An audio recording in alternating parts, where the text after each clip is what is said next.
Chapter 71. Bizarre phenomena. Qing and Jiang Yuanjie hurriedly turned to look behind them, only to find that the entrance of the museum had abruptly slammed shut.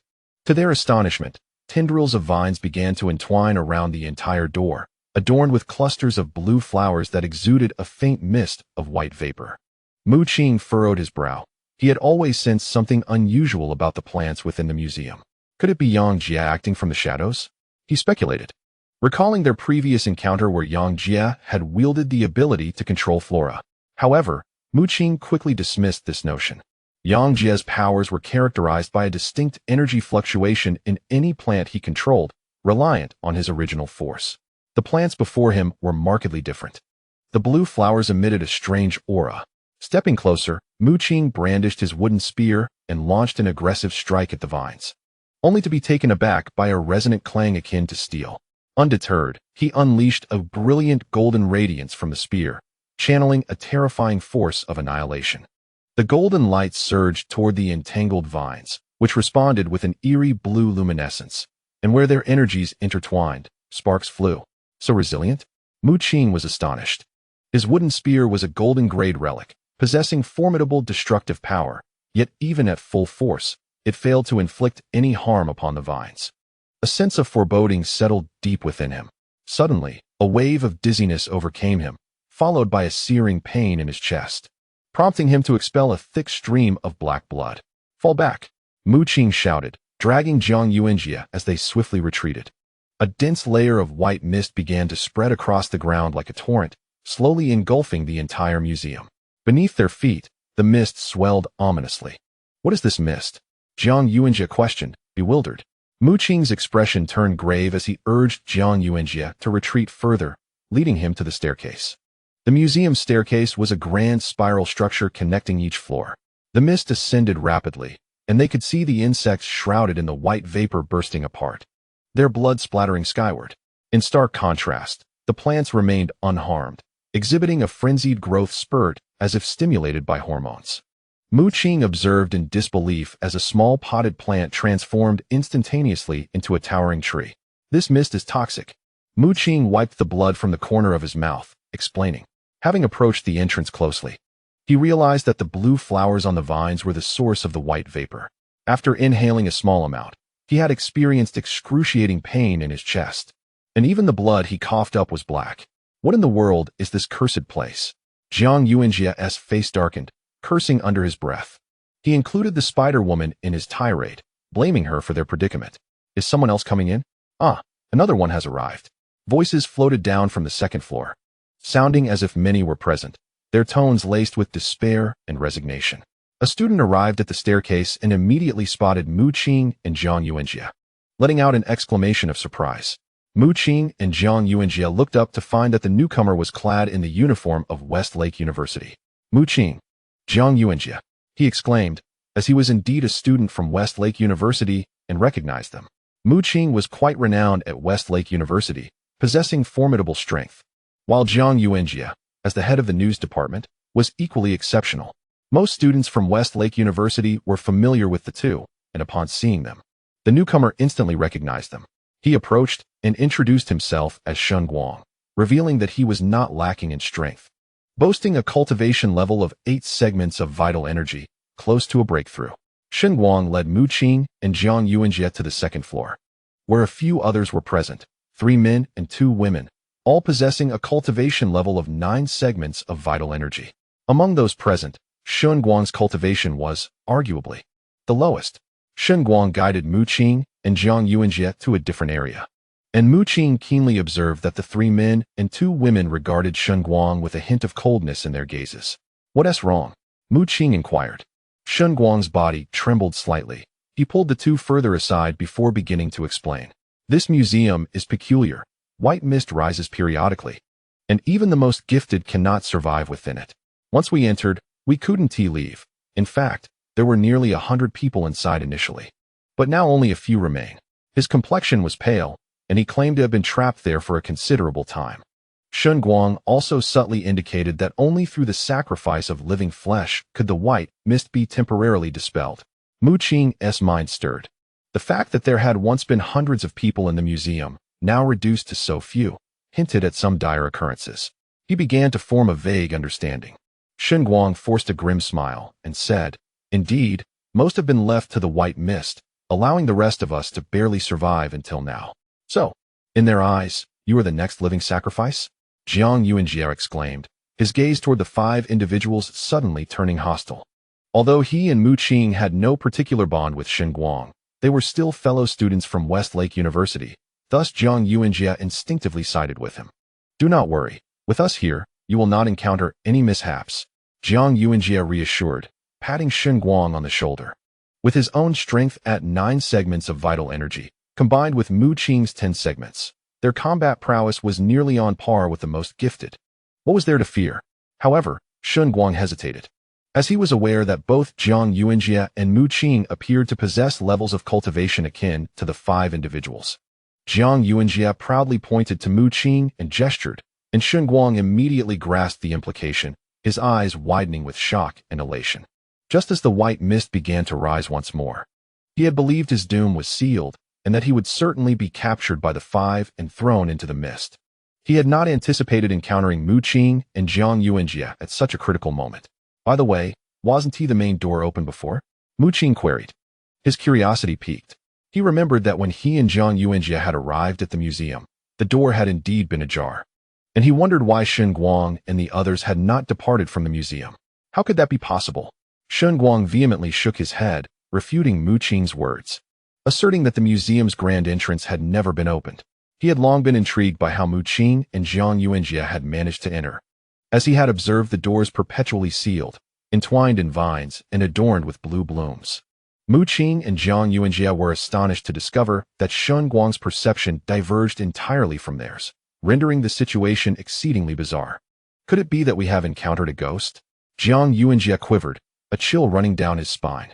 Chapter 72. The blue flower. Qing furrowed his brow, sensing an eerie aura permeating the museum. "You previously mentioned that the celestial prodigies cannot survive within the white mist. Could it be that one perished here?" Suppressing his doubts, he inquired once more. Guang shook his head, gesturing to his own head. "Celestial prodigies possess numerous abilities. Some have ventured into the white mist and emerged alive, albeit with half their bodies destroyed." He recounted to Qing that the majority of individuals in the museum had come in pursuit of the celestial prodigies. After the prodigies became trapped, some had ventured to investigate the white mist but sustained severe injuries, ultimately ascending to the 5th floor. Despite being incapacitated on one side, their capabilities remained formidable. He mentioned that the 6th floor housed an adorned, who might hold the key to their escape. Guang divulged what little he knew to Qing. Qing inhaled deeply, feeling the museum's strangeness overwhelm him. The blue flowers within were terrifying, exuding a white mist that, upon inhalation, nearly made him cough up blood. What troubled Qing most was the stark contrast between the grand entrance he had previously witnessed and Guang's account. He suspected the white mist might conjure illusions. For Guang's chilling descriptions contradicted his own observations. The door was evidently ajar, yet he insisted it was closed. The white mist writhed and began to ascend towards the 2nd floor, where occasionally bursts of blood splattered. The result of mutated insects within the museum being consumed by the mist, their bodies exploding. Once enveloped by this white mist, nothing would remain, not even bones. Guang's expression was one of sheer horror. He had witnessed the emergence of the white mist numerous times, each instance claiming victims. And his fear deepened with his pupils abruptly contracted as he discerned a fleeting shadow amidst the white mist, precisely as Jiang Yuanjie had described. There was indeed something concealed within the fog. An eerie sound emerged from the mist, and silhouettes began to materialize, figures of both humans and insects, their forms shrouded in obscurity. Qing squinted, unable to clearly perceive the true nature of these shadows. Were these the lost souls? Meanwhile, the expressions of the 5 individuals on the other side shifted. Filled with terror, the shadows appeared hauntingly familiar, seemingly the very ones consumed by the white mist, most of whom had been cast into it by these 5.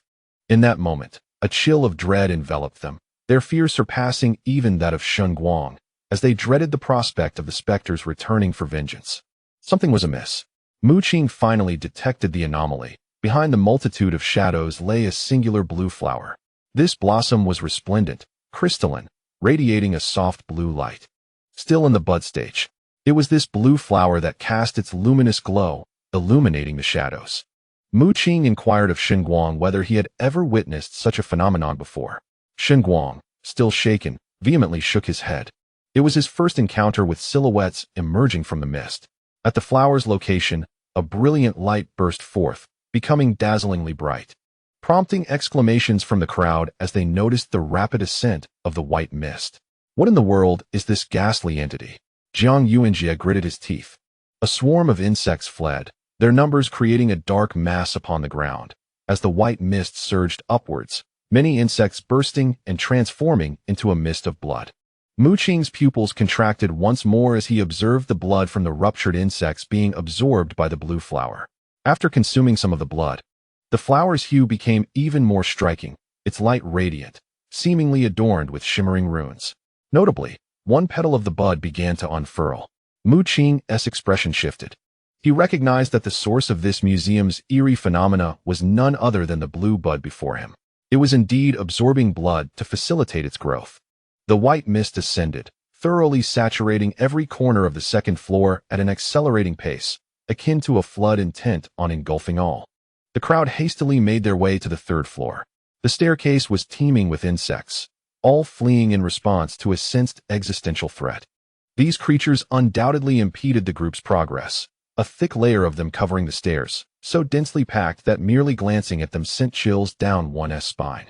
The insects scurried frantically, ignoring Mu Qing and the others, driven by the terror instilled by the mist.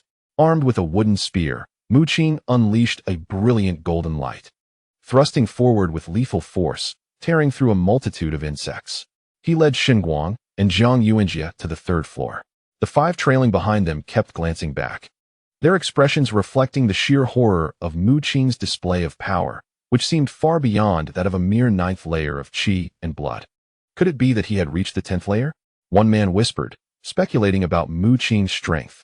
The white mist churned violently, akin to boiling water, beginning to seethe with ferocity. The ascent of the blue bud accelerated once more, devouring swathes of insects in the blink of an eye. While strands of blood were absorbed by its ethereal petals, the bud had begun to unfurl slowly, its deepening glow casting a mystical radiance, illuminating the surroundings in a resplendent haze. At last, a single blue petal blossomed, adorned with countless intricate veins, enveloped in a white mist that exuded an ancient aura. As one petal unfurled, the white fog surged forward with renewed vigor, swiftly advancing towards Mu Qing and his companions. The group retreated hastily to the fourth floor. The fourth floor of the museum showcased an array of ancient artifacts, including numerous coins and ceramic containers from bygone eras, as well as a multitude of shattered weapons. Only the sacrifice of living flesh and blood can dispel the white mist, whispered Xinguang. Mu Qing's expression grew grave. Perhaps Xinguang was indeed correct. Only a living sacrifice could banish the fog. However, it appeared that all the blood was being utilized to nourish the blue bud before them. In Chapter 73, it became increasingly evident that as the blue bud absorbed the blood of the insects, the radiance intensified. Mu Qing speculated that if the bud continued to draw blood, a horrifying calamity might ensue. Gazing at the bud, he couldn't help but recall the incident involving the mummified corpses. The similarities between the blue bud and that event were striking. Both were blood-sucking entities. Yet the corpse incident at Westlake University struck a more chilling chord. In that case, even the perpetrator had never been identified, as if the blood had vanished into thin air. Mu Qing contemplated deeply, channeling his energy into his brow, where a purple mark flickered subtly, shrouded in toxic fumes. This poison, bestowed upon him by the Spider Woman, was extraordinary, allowing her to maintain a connection with him through the potent venom. During their last communication, she had instructed him on how to utilize the toxin for contact. As Mu Qing attempted this, the purple mark transformed into a swirling cloud of poison, manifesting into a voluptuous and enchanting woman. She was the Spider Woman, her face etched with surprise. Before she could utter a word, she dissolved back into gas and re-entered Mu Qing's brow. Is it possible that even the Spider Woman's venom cannot establish contact? Jiang Yuanjie exclaimed, his face a picture of astonishment and disbelief. The Spider Woman's power was formidable. Even from a distance of several dozen miles, she could monitor Mu Qing and even position her spider minions nearby. Yet now, upon entering the museum, Mu Qing found himself unable to contact her. In her lair, the Spider-Woman's expression shifted, her delicate brows furrowing in confusion. What transpired there? Her sultry lips parted slightly, disbelief evident in her demeanor. The poison she had administered to Mu Qing was exceptional, with numerous variations. She could sense Mu Qing's presence clearly at all times, allowing her to maintain precise control over him. However, that control was now becoming increasingly tenuous. Even when Mu Qing sought to reach out to her, he found himself unable to do so. What on earth is he doing? The Spider-Woman felt a surge of anxiety. She had finally found a suitable individual to manipulate, only to encounter unforeseen complications so swiftly. On the 4th floor of the museum, a dense white mist enveloped the entire 3rd floor, and the floor of the 4th had also succumbed to the flood. At the staircase, amidst the swirling fog, blue buds had unfurled 2 delicate petals, their intricate patterns shimmering with light. Countless silhouettes drifted through the mist, sending shivers down the spines of those present. Haoming, a student on the brink of reaching the pinnacle of vitality, hailed from Jiangxi City, where he was regarded as the most exceptional prodigy. The 4 individuals beside him, despite possessing the power of 9th-tier vitality, were far inferior to him. The 2 female students, who usually cast him admiring glances, found themselves gripped by fear upon entering the museum, their spirits teetering on the edge of collapse. They regretted following such a remarkable figure into this museum, subjected to such harrowing trials. On the 5th floor of the museum resided another prodigy, a figure of terrifying strength. Yet even he could not contend with the white mist, one side of his body rendered incapacitated. Haoming discreetly observed Mu Qing and Jiang Yuanjie, a glint of cold light flickering in his eyes. He had initially contemplated sacrificing Shen Guang to the mist to buy them precious time. At present, the only hope of escaping the museum lay with that prodigy, who could potentially breach the barrier on the 6th floor, where it was rumored a means of survival might await. Many had perished within the mist, and a numbing sense of inevitability gripped them. They deemed it only logical for the weakest among them, Shen Guang, to serve as a living sacrifice. Such an act was deemed necessary to sustain their efforts, allowing the prodigy to dismantle the barrier on the 6th floor. However, with Mu Qing and Jiang Yuanjie now present, clearly close to Shen Guang, the situation had shifted. Jiang Yuanjie's presence betrayed his 9th-tier vitality, easily discernible to the group, yet Mu Qing's true strength remained shrouded in mystery. Haoming had been quietly observing, his intuition suggesting that Mu Qing might be a 10th-tier vitality student, a being akin to a prodigy himself. Suddenly, Haoming approached Mu Qing, his eyes bloodshot and his mind nearing the brink of collapse. Shen Guang was startled, his body trembling, fully aware that Haoming intended to sacrifice him to the mist. Mu Qing furrowed his brow, positioning himself and Jiang Yuanjie protectively in front of Shen Guang, unwilling to stand idly by.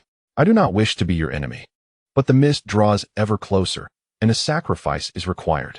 Haoming declared his intentions directly, aiming to cast Shen Guang into the fog. He scrutinized Mu Qing and Jiang Yuanjie, his inner power surging, ready to strike at any moment. Haoming perceived something peculiar about the 2 before him. One was strikingly handsome, with a distinctive purple mark upon his brow that lent an otherworldly air, while the other, a portly figure, bore lips of a complete violet hue. Humph! Jiang Yuanjie scoffed. Do you truly believe that to dispel the mist, Shen Guang must be sacrificed? Why not offer yourself instead? Your cultivation is the weakest here and serves no purpose. Haoming retorted, convinced that his reasoning was sound. He would not hesitate to cast any of the 4 behind him into the mist should it reappear, all to prolong his own survival. Mu Qing let out a cold sneer, declaring, I perceive that you are the weakest among us. Perhaps you should take the initiative and leap into the white mist? Haoming's countenance darkened. He recognized that Mu Qing and Jiang Yuanjie had evidently no intention of allowing Shen Guang to make a sacrifice. The ominous white mist was drawing ever closer. Would he truly protect this boy? He bellowed in fury, hoping Mu Qing would awaken to reality. Yet Mu Qing remained unfazed, standing resolutely in front of Shen Guang. Haoming, consumed by rage, was already teetering on the brink of mental collapse. At that moment, he could no longer afford to regard Mu Qing's prowess with caution. The energy within him erupted violently. A scythe materialized behind him, radiating a brilliant golden light, akin to that of Ling Fei, signifying its metal attribute. Infuriated and mentally deranged, his eyes turned bloodshot, completely devoid of reason. The veins in his arms swelled, streams of golden radiance converging as he hurled a fist towards Mu Qing. This was evidently a high-grade martial technique. Hao Meng's fist appeared almost metallic, exuding a menacing sharpness. Jiang Yuanjie stepped forward, letting out a mighty roar as a silvery brilliance enveloped him. The dazzling silver light clashed violently with Hao Meng's punch, ultimately managing to deflect it. Mu Qing's eyes glimmered. He had not anticipated that Jiang Yuanjie possessed such capabilities beyond merely being a formidable presence. This was clearly a defensive martial art. And the fact that it could withstand a strike from Hao Meng, whose strength approached the 10th level of vitality, spoke volumes of its exceptional nature. Mu Qing recalled that Jiang Yuanjie's blood spirit was rather peculiar, resembling a chimera, and Jiang had once confided that his attribute was a rare soul type. Techniques of the soul attribute were scarce and costly. It was unclear from where Jiang Yuanjie had acquired this martial skill. Chapter 74. Divine. While Hao Meng's face flushed crimson as he roared, his golden light growing ever more resplendent as he charged at Jiang Yuanjie once more. Jiang Yuanjie's expression shifted to one of gravity. This time, his adversary was unleashing his full might. At that moment, Mu Qing intervened. He sensed the flaw in Hao Meng's martial technique, and with a deft flick of his finger, a water serpent shot forth like an arrow. The energy surrounding Hao Meng was pierced through, gradually dissipating. Mu Qing's water serpent technique inflicted injuries upon him, leaving a gaping wound in his abdomen. In pain and caught off guard, he had yet to react when Jiang Yuanjie barreled towards him. With his considerable bulk, Jiang Yuanjie launched a powerful thrust, causing Hao Meng to lose consciousness momentarily. To the horror of the four onlookers behind him, Hao Meng was sent flying, tumbling into the staircase. It is worth noting that the bottom of the stairs was engulfed in a thick shroud of white mist. Upon plunging into the mist, Hao Meng immediately emitted a horrifying shriek, his eyes filled with unbridled hatred as he glared at Jiang Yuanjie. Within the white mist, shadowy figures erupted in sinister laughter, surrounding Hao Meng and dragging him towards a blue bud. With a resounding thud, a cloud of blood mist exploded from within the white fog, which was subsequently absorbed by the blue bud. As the third petal began to slowly unfurl, the white mist gradually receded, leaving the onlookers in a state of stunned silence. Jiang Yuanjie was momentarily taken aback. He had not anticipated that a mere shove would send Hao Meng into the depths of the white mist. It was indeed his own folly. Mu Qing waved his hand, indicating that Jiang Yuanjie need not concern himself. Hao Meng, consumed by a singular desire to see Shun Guang perish, ultimately found himself as the bloodied sacrifice to the mist. As the fog dissipated, the shadows within vanished as well. Mu Qing gazed down the staircase, but did not observe the blue bud. The expressions of the four nearby individuals were a mix of shock and fury. The mightiest among them, Hao Meng, had met an unexpected demise. All traces of the white mist had vanished, as if it had never existed. Shun Guang, still reeling from the event, remained unsettled, while Mu Qing approached the stairway, his brow furrowing. No evidence remained. Both Hao Meng and the vast corpses of insects had disappeared, leaving not a single drop of blood behind. It was futile. Any entity entering the mist would vanish, with only the prodigy having emerged alive. Observing Mu Qing's relentless search for clues, Shun Guang spoke up in caution. That prodigy is on the 5th floor? Mu Qing ultimately conceded, unable to discern any further hints. Shun Guang nodded, his demeanor somewhat tense, revealing that the prodigy possessed a volatile temperament, likely due to the severe injuries sustained. He forbade others from ascending to the 5th floor, recounting a prior incident where a person had gone up and been killed. Shun Guang shivered slightly, seemingly fearful of the so-called prodigy. At that moment, Jiang Yuanjie ascended from below, having volunteered to investigate the lower levels. The museum's main entrance is tightly shut, but a blue bud is growing atop it. He exclaimed, breathless, sharing his revelation with the group. He stated that the door remained closed, adorned with a blue flower bud. The next time the white mist appears, it will rise from the ground floor once again, Shun Guang remarked. Mu Qing pondered for a moment, feeling an urgent need to take the initiative and alter the situation. He immediately set off towards the 5th floor, intent on locating the prodigy. According to Shun Guang, this prodigy had ventured into the white mist and was the only one to have emerged alive. However, Mu Qing's suggestion was met with vehement opposition from the other four. We cannot go. He will kill. A man shouted, his voice piercing. We will go without you. Do not be so presumptuous. Jiang Yuanjie scoffed. harboring little fondness for the group. Mu Qing, undeterred, continued on toward the 5th floor. Jiang Yuanjie followed closely behind, aware of Mu Qing's strength, which had already reached that of a prodigy. Shen Guang hesitated, glancing at the two before ultimately gritting his teeth and joining them. His own strength was the weakest. For now, aligning himself with Mu Qing might afford him a chance at survival. Upon reaching the 5th floor, they found it reminiscent of the 4th, filled with ancient weaponry and a large glass display case containing various shattered arms. The surroundings were eerily quiet as Mu Qing advanced, spotting a figure examining a broken bronze sword closely. "Who goes there?" The figure abruptly turned, its terrifying gaze locking onto Mu Qing, reminiscent of a famished wolf. Mu Qing's pupils constricted slightly. The individual was shrouded in darkness, with one half of their body charred and desiccated from head to toe. It is evident that the individual before him is a strikingly handsome man, yet half of his face is completely charred, presenting a grotesque visage. One hand and one foot lie motionless, as if drained of their lifeblood by some unseen force. Upon noticing Mu Qing, the originally fierce and seemingly volatile figure, poised to unleash violence, suddenly froze in place.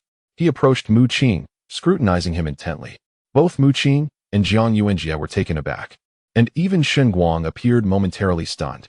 A look of perplexity crossed Shen Guang's face. He had previously witnessed this proud figure's volatile temperament and penchant for bloodshed. Yet now he seemed transfixed. "Who are you? Why do you exude the aura of mental healing?" The proud figure inquired of Mu Qing.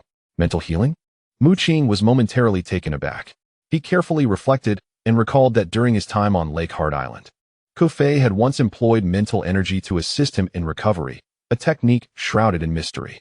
Kofei had informed Mu Qing that this method of mental healing was taught to him by a friend, who, for reasons unknown, was dubbed a quack, resulting in a rather unfavorable reputation. "Do you know Kofei?" Mu Qing asked, astonished that this half-destroyed figure was somehow connected to Kofei. "Kofei?" The proud figure grinned, albeit in a rather terrifying manner due to the charred half of his face. "It seems you are a disciple of the madman. My master, known as the Quack, was once a close friend of the madman Kofei." His demeanor towards Mu Qing softened significantly, leaving both Jiang Yuanjie and Shen Guang astonished. They had just realized that Mu Qing had a master of remarkable stature, labeled as a madman, and was a dear friend of this proud figure's master. Though the proud figure referred to his master as a quack, it was evident that someone capable of mentoring a prodigy was certainly extraordinary, possibly even a formidable force. The proud figure displayed a friendly demeanor, engaging Mu Qing in conversation and introducing himself as Shen Yi. "My master has always claimed that his friend has not perished, and indeed it appears to be true," Shen Yi exclaimed, expressing his intention to take Mu Qing to meet the quack following the conclusion of the college entrance examination. However, he soon sighed, adding, "Alas, we may be doomed to remain here." After their exchange, Mu Qing gleaned a deeper understanding of Shen Yi's formidable identity. It became clear that Shen Yi was a disciple of a significant power, the Shen family, which resided in Shenangjia, a hidden force. Born into the Shen family, Shen Yi possessed extraordinary talent, yet sought to learn the art of medicine, choosing to study under the quack. His master was indeed a terrifyingly powerful figure, as Ku Fei had alluded to, yet the moniker of quack suggested that his medical skills were perhaps lacking. Observing Mu Qing's expression, Shen Yi chuckled awkwardly, saying, "Do not be misled by my master's title. His medical knowledge is profoundly intricate, though I have only scratched the surface. It is a pity that I have lost sensation in half of my body and must drag one leg to walk. Had my master been more adept, I might have been able to heal myself." Amidst the white mist, what do you perceive? Mu Qing deftly shifted the conversation towards the enigmatic fog. Encountering Shen Yi and discovering his connection to Kofei filled him with joy, yet he remained acutely aware that they were ensnared in a perilous situation. The terrifying mist could re-emerge at any moment. This was hardly a time for celebration. Shen Yi sighed and replied, "I vaguely discerned a blue bud, imbued with a terrifying force that sought to consume my very blood." His gaze echoed his trepidation. Even a prodigy of his caliber was gripped by fear. He confided to Mu Qing that, had he not possessed certain skills and a rudimentary understanding of medicine gleaned from a mediocre practitioner, he might have perished within the mist. "I have acquired a modicum of my master's medical knowledge, which allowed me to preserve half of my being in a crucial moment." Shen Yi recounted his ordeal. According to him, Had it been another prodigy, most would have succumbed to the white fog. Many prodigies relied on their offensive abilities, while Shun Yi's trump card, though lacking in power, was formidable in terms of survival, an advantage he claimed was personally prepared for him by a mediocre physician. I sensed a vibrant life force on the 6th floor, accompanied by the occasional fragrance of medicinal herbs. Shun Yi informed Mu Qing of the mysterious presence above. He directed Mu Qing to the stairway leading to the 6th floor, where a pale blue curtain of light manifested, obstructing their ascent. This pale blue barrier is remarkably resilient. Even my most potent techniques are futile against it, Shun Yi stated. He limped over, his leg charred, and informed Mu Qing that the entire 6th floor was enveloped by this ethereal barrier, rendering entry impossible. As Mu Qing touched the pale blue curtain, he realized it was a protective barrier, devoid of formidable offensive capabilities, seemingly designed solely to block access to the 6th floor. Up close, he caught a whiff of the aromatic herbs, invigorating his spirit. Suddenly, a resounding crash echoed as Jiang Yuanjie took action, his fist cloaked in a silvery sheen, striking the pale blue barrier, causing ripples to cascade across its surface. However, despite unleashing the full force of his 9-tiered vitality, Jiang Yuanjie inflicted no damage upon the barrier. It's futile, Shun Yi shook his head, informing the group that even as a martial artist, he could not breach the pale blue curtain with his utmost effort. A martial artist? Jiang Yuanjie and Shun Guang exclaimed in disbelief. To them, reaching the pinnacle of vitality, the 10th tier, denoted prodigious strength. Shun Guang trembled, realizing he was merely at the 8th tier, and the disparity between him and Shun Yi was staggering. It dawned on Shun Guang why prodigies were so formidable. Their martial prowess could nearly overwhelm all students. No wonder several individuals had previously ventured here. Unable to even shatter their black chips before meeting their demise, Shun Yi had already transcended to the realm of martial artists, and even with half of his being destroyed, his power remained fearsome. Mu Qing stepped forward, determined to test his own strength. A wooden long spear materialized in his hand, radiating brilliant golden light and displaying resplendent symbols. Shun Yi was taken aback. As a prodigy, he had already gleaned much knowledge about the treasures of the Kunlun secret realm even before entering. Goodness, you have acquired a treasure of the highest caliber from the mystic realm. Shun Yi expressed a hint of envy, for the emergence of such treasures is steeped in randomness. Even he had only managed to obtain a mere silver-tier artifact.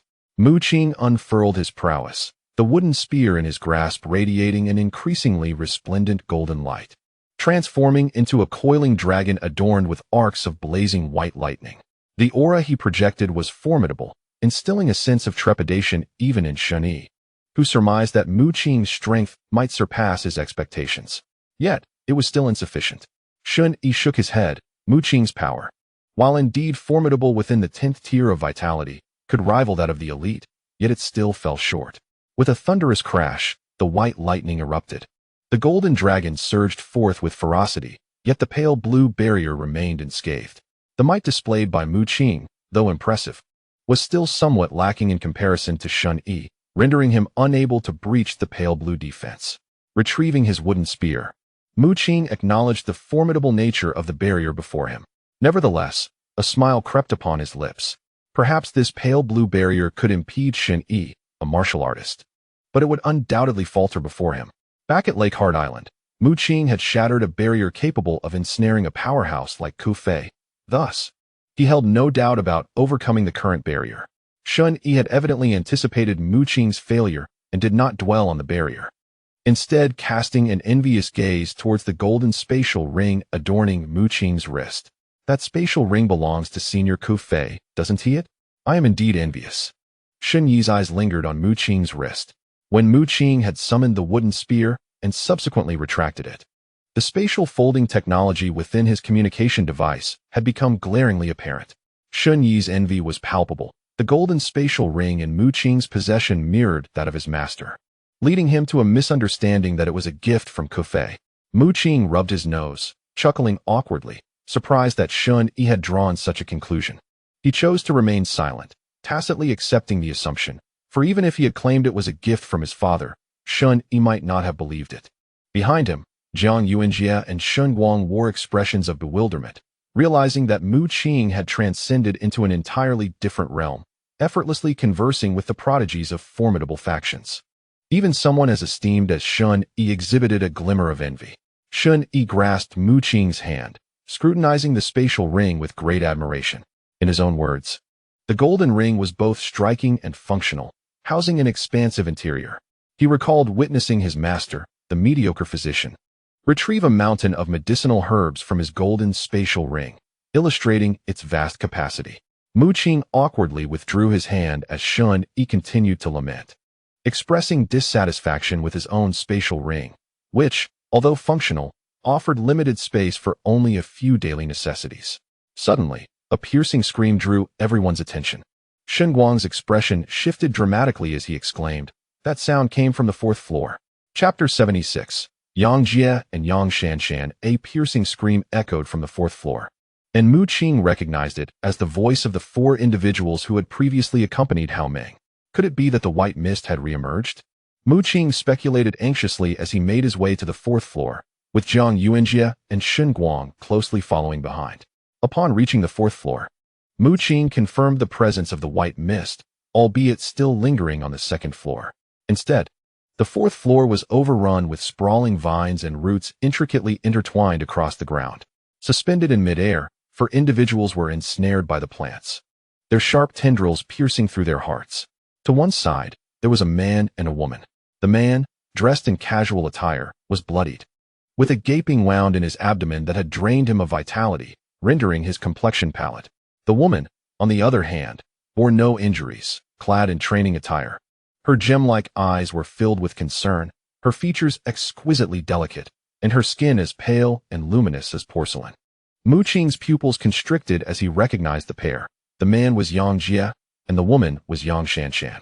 Yang Jie, dazed and disoriented, had sought refuge in the museum with his sister following an attack, only to find the entrance sealed and the white mist materializing.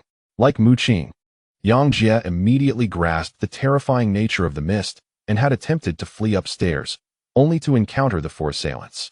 In their panic over the reappearance of the white mist, the four had seen Yang Jie, gravely injured, and harbored malicious intentions, intending to abandon him to the mist.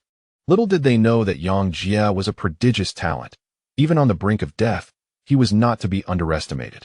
Utilizing a lethal technique, he unleashed a torrent of his own blood to nurture the plants, a power he had acquired after transcending to the ranks of martial artists. The blood-laced vines, imbued with formidable strength, swiftly ensnared the four like rice dumplings, their sharp branches impaling their hearts with merciless precision.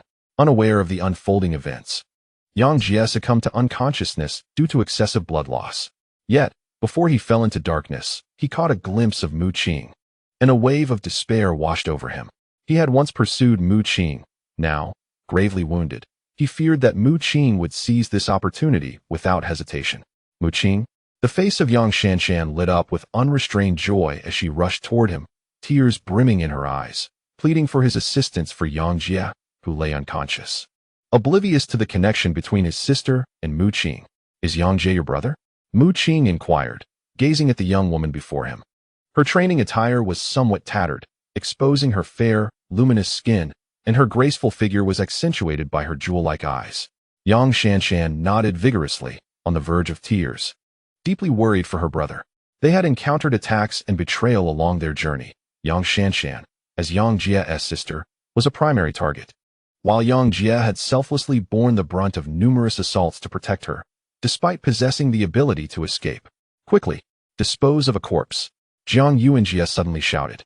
At that moment, Mu Qing noticed the white mist creeping up the staircase, and the blue buds had already unfurled 3 petals. The ascent of the white mist was alarmingly swift. Shen Guang, with nimble hands and feet, lifted one of the corpses killed by Yang Jie, discarding the white mist.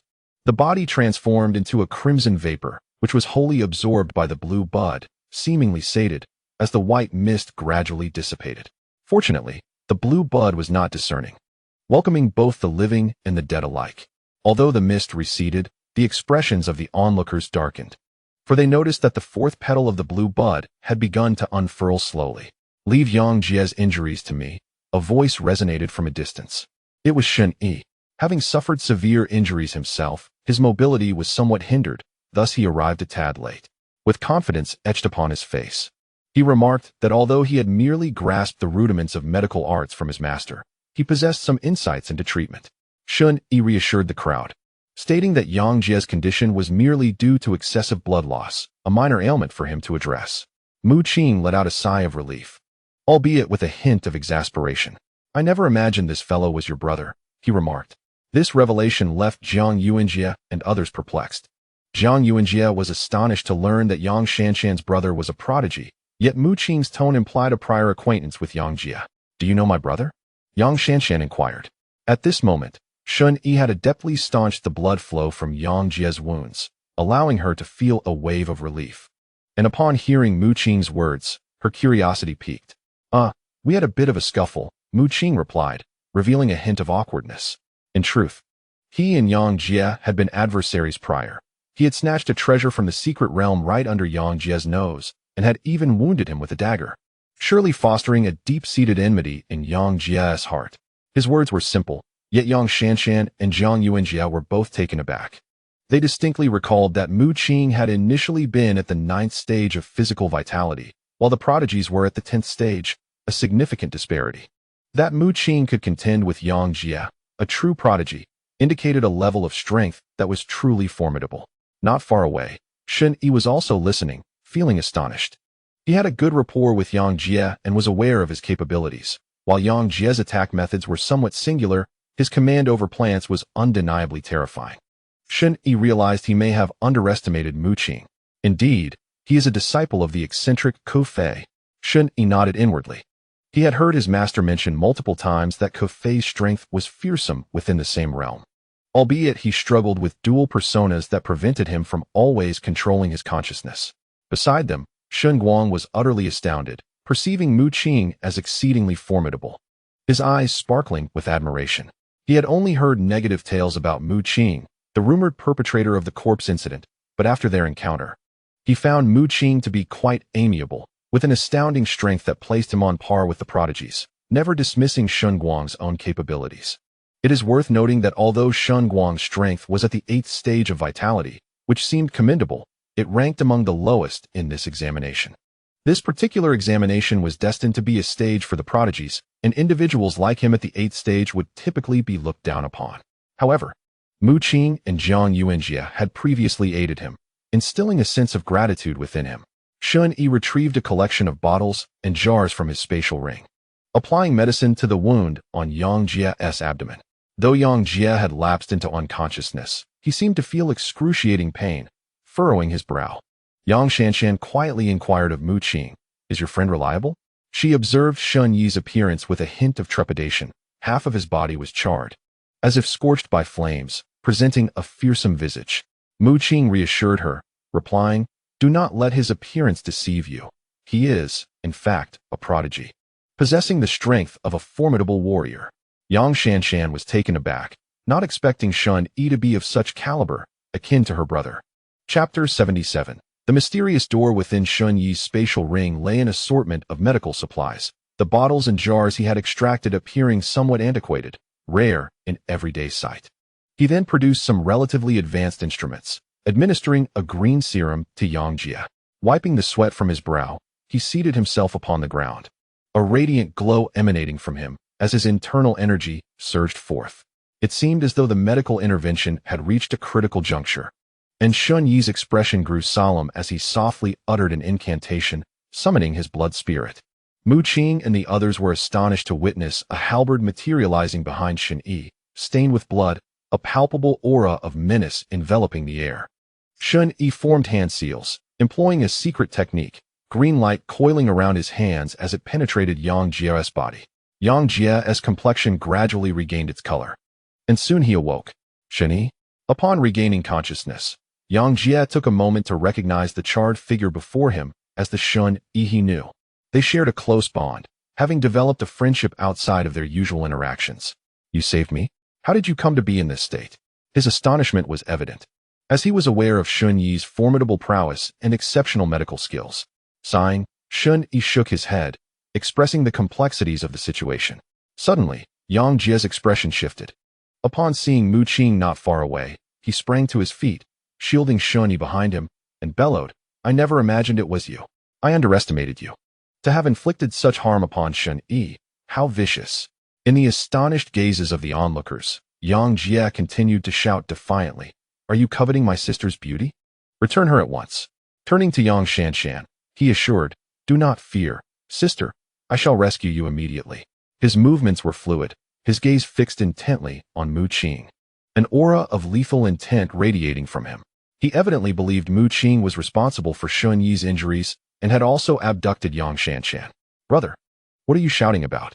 Yang Shanshan cast an exasperated glance at Yang Jie, feeling a twinge of embarrassment as his sister. Shen Yi, meanwhile, erupted into hearty laughter. Yang Jie soon realized that the situation was not as dire as he had presumed. His sister appeared unharmed and was, in fact, on friendly terms with the very individual who had previously injured him. What is going on? He was left utterly bewildered. Shun Yi stepped forward to introduce Mu Qing. That madman's disciple? Yang Jie's eyes widened in disbelief. He could not fathom that the notorious madman, who had taken countless lives over a decade ago and possessed two distinct personas, would have a disciple. Yang Shanshan approached, tugging at Yang Jie's sleeve, and said, "Brother, this is my classmate, the very Mu Qing." Mu Qing? Yang Jie's expression shifted once more, revealing a countenance of intense anger. "Mu Qing, is it? Come here.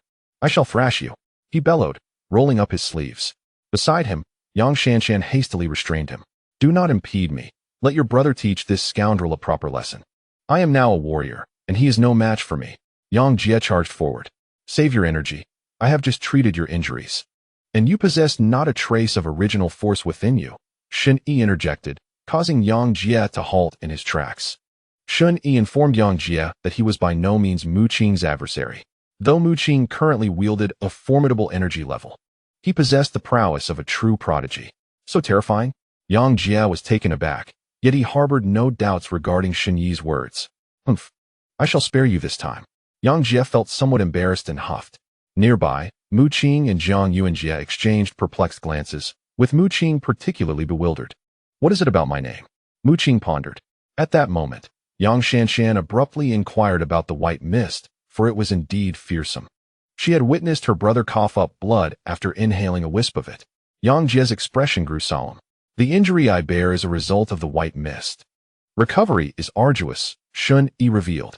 It dawned on Yang Jie that Shen Yi's affliction was indeed caused by the white mist. "Is the white mist truly that terrifying?" Yang Jie exclaimed in shock. "You will perish upon entering," Shen Yi remarked after a moment's contemplation, causing Yang Jie to shudder. "How did you two manage to enter?" Jiang Yuanjie interjected, voicing a question that had piqued his curiosity since he had encountered Yang Jie and Yang Shanshan. Mu Qing also adopted a serious demeanor, directing his gaze at Yang Jie, awaiting a response. Jiang Yuanjie had previously ventured to the first floor, where he discovered a massive blue flower bud, with the main entrance firmly shut and unyielding. Yang Jie, somewhat taken aback, replied, "We simply walked through the front door." He considered the question rather foolish. Yang Jie and Yang Shanshan sensed that the atmosphere had grown tense. The expressions on Mu Qing and the others' faces fluctuated ominously. "What is it? Is something amiss?" Yang Jie asked, bewildered. Jiang Yuanjie immediately recounted the peculiarities regarding the main entrance. "What?" Yang Jie was astounded. When he arrived, the museum's doors had been ajar, only to close behind him once he entered, with the white mist swirling forth. Yet Jiang Yuanjie had distinctly seen the doors closed prior. The two had witnessed entirely different scenarios. Mu Qing recalled that, upon their entrance to the museum, the doors had evidently not been closed.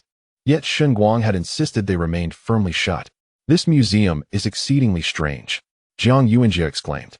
Even Yang Jie, who had just entered the museum, felt a sense of unease, deeply sensing the terror of the white mist from the group's descriptions. What is amiss with you two?" Yang Shanshan suddenly noticed the oddities in Mu Qing and Jiang Yuanjie's demeanor. Previously, she had been preoccupied with Yang Jie's injuries, failing to pay attention to Mu Qing, only to now notice a purplish mark on his brow that rendered him somewhat otherworldly, while Jiang Yuanjie possessed a pair of alluring purple lips. "Do you two still need to wear makeup for the college entrance examination?" Yang Shanshan laughed heartily, her pearly teeth gleaming and her eyes crescent-shaped. Jiang Yuanjie felt quite embarrassed. Both he and Mu Qing had been poisoned, yet inexplicably, the toxins in his body had surged to his lips, resembling a layer of purple lipstick. In contrast, Mu Qing's poison had congregated on his brow, forming a far more aesthetically pleasing mark. That must be a potent toxin, right? Shun Yi remarked. Having studied medicine under his master, his keen gaze discerned the toxins within Mu Qing and Jiang Yuanjie. Yang Shanshan's expression shifted to one of alarm as she grew concerned. How could they be poisoned? Could it be the white mist? She never imagined that Mu Qing and Jiang Yuanjie would succumb to such toxicity. Yang Jie was also taken aback. In his eyes, Mu Qing was formidable, and coupled with Shun Yi's affirmation, he believed Mu Qing could at least evade capture by the elite. The fact that such strength could be compromised by poison piqued his curiosity about what could have inflicted such a fate upon Mu Qing, especially as Jiang Yuanjie was no weakling himself. It is not the white mist, Mu Qing replied. Chapter 78. The Mu family. Since Shun Yi had identified the deadly toxin, Mu Qing felt compelled to disclose the matter of the Spider-Woman to the group. Is there truly such a fearsome beast? Shun Yi and Yang Jie were astonished. As renowned figures, they had not previously encountered information about such monstrous entities, especially when Mu Qing mentioned that the Spider-Woman's prowess seemed to rival that of a martial master, sending chills down their spines. So, you and Jiang Yuanjie have only a month left to live? Shun Yi inquired. Mu Qing nodded, and a heavy silence enveloped the others. Shun Guang and Yang Shanshan were filled with dread, while Yang Jie struggled to accept that this individual, who had once matched him with a cultivation level of the 9th tier of blood energy, was now left with but a month to live. Do you have any means to help? Yang Jie asked Shun Yi, having observed him deep in thought, seemingly devising a solution. He was aware of Shun Yi's exceptional medical skills. Although the latter claimed to have only scratched the surface of medicinal knowledge, he was, in truth, well versed in various healing techniques and possessed a collection of precious potions within his spatial ring. Shun Yi shook his head. Although he could sense the deadly toxins coursing through Mu Qing and Jiang Yuanjie, he had no means to purge them. He informed the group that the Spider-Woman's poison was far more terrifying than the affliction caused by the white mist he bore, and it would likely require a master of medicine akin to his own mentor to treat it. How could this happen? Yang Shanshan's eyes darkened. Do not worry. Mu Qing grinned widely, attempting to reassure them. Jiang Yuanjie also laughed boisterously, displaying no signs of despair or fear despite his own poisoning. Yang Shanshan's gaze shimmered with a hint of sadness and unease for reasons she could not fathom. Oh no, the white mist is rising again. Shun Guang shouted at that moment. Mu Qing and the others jolted in alarm as Jiang Yuanjie rushed to the stairway, only to discover that the white mist had re-emerged, surging up from the first floor at a considerably faster pace than before. What is happening? Shun Yi furrowed his brow, realizing that the intervals between the appearances of the white mist were alarmingly brief. Mu Qing peered down the spiral staircase, noticing the rapid ascent of the white mist. The museum had once been teeming with mutated insects, but after enduring numerous onslaughts from the mist, they had almost been entirely eradicated. Something felt amiss. As Mu Qing scrutinized the scene, his pupils abruptly contracted. He beheld a blue bud within the white mist, now aglow with ethereal light, adorned with symbols, its 4 petals fully unfurling. The figures within the mist, once indistinct, now faintly revealed their features. Mu Qing, taken aback, sensed an ominous threat as the blue bud continued to blossom, its petals multiplying, undeniably a harbinger of peril. With the unfurling of the petals, the silhouettes within the mist transformed, their features becoming vaguely discernible. Shun Guang once again cast aside a corpse. Of the 4 individuals slain by Yang Jie, only 2 bodies remained. In an instant, one of the corpses shattered into a burst of blood, absorbed by the blue bud. As the bud consumed the blood, its radiance intensified, and it began to blossom anew. The figures within the mist vanished, and the white mist receded.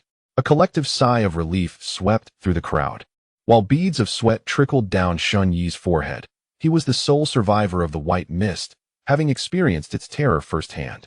In truth, the museum had housed many horrifying creatures. Shun Yi recounted to the group that he was the first to enter the museum, where he had encountered numerous insects that had slaughtered most of his companions, until the white mist emerged to obliterate them. The museum harbored numerous terrifying entities, alongside a few relics of the secret realms. Shun Yi expressed a tinge of regret, for those relics were of silver grade, lacking the pinnacle of gold grade. The only hope now lay in ascending to the mysterious 6th floor, where perhaps salvation awaited. With his legs rendered immobile, Shun Yi began his arduous ascent to the 6th floor, firmly believing it to be the path to liberation. He had devoted considerable time to studying it, hopeful of finding a way to breach the pale blue barrier that could effectively intercept the white mist. He speculated that with the combined prowess of himself, Yang Jie, and Mu Qing, 3 exceptional talents, they might succeed in entering the barrier. Mu Qing nodded in agreement, recognizing the urgency of their situation, delayed by Yang Jie earlier. He now resolved to test whether the water barrier could breach the pale blue barrier. By the way, why do you look so disheveled? Shun Yi inquired of Yang Jie. He was aware of Yang Jie's strength. Though he claimed to have suffered ambush and betrayal, he had not disclosed the specifics. Yang Shanshan ground her teeth, her face contorted with hatred. Yang Jie offered a bitter smile and explained, it was Mu Lin, a faction of mine that had defected, members of the Mu family. He informed Shun Yi that Mu Lin possessed a gold-grade relic, a bow, which had decimated his followers from a distance, even piercing his own abdomen with a grievous wound. Upon hearing this, Mu Qing's heart raced, and he immediately inquired, was the assailant clad in a black robe? Yang Jie's expression grew grave as he nodded in affirmation. Mu Lin was a formidable prodigy of the Mu family, a truly fearsome individual. Shun Yi also interjected, acknowledging the gravity of the situation. He informed Mu Qing that the majority of the prodigies had suppressed their strength to the 10th segment of qi and blood, while a select few, such as Mu Lin, had further constrained their cultivation to the 9th segment. The advantage of this strategy lay in the rapid breakthroughs achievable upon entering the Kunlun secret realm, resulting in a purer essence of primordial energy compared to their peers. Indeed, he thought to himself, upon hearing Shun Yi's description, Mu Qing was certain that the enigmatic figure in the black robe, who had attacked him multiple times, was none other than the renowned Mu clan prodigy. This individual was formidable and cunning, known for launching stealthy strikes. Have you encountered him? Shun Yi inquired. Mu Qing nodded and recounted the instances of his repeated assaults by the figure in black. Yang Jie and Shun Yi were taken aback, realizing Mu Lin's prowess, and were astonished that Mu Qing had managed to evade his arrows. There were moments when I narrowly escaped being hit. During my previous encounters with the so-called Mu Lin, I was caught completely off guard, Mu Qing admitted.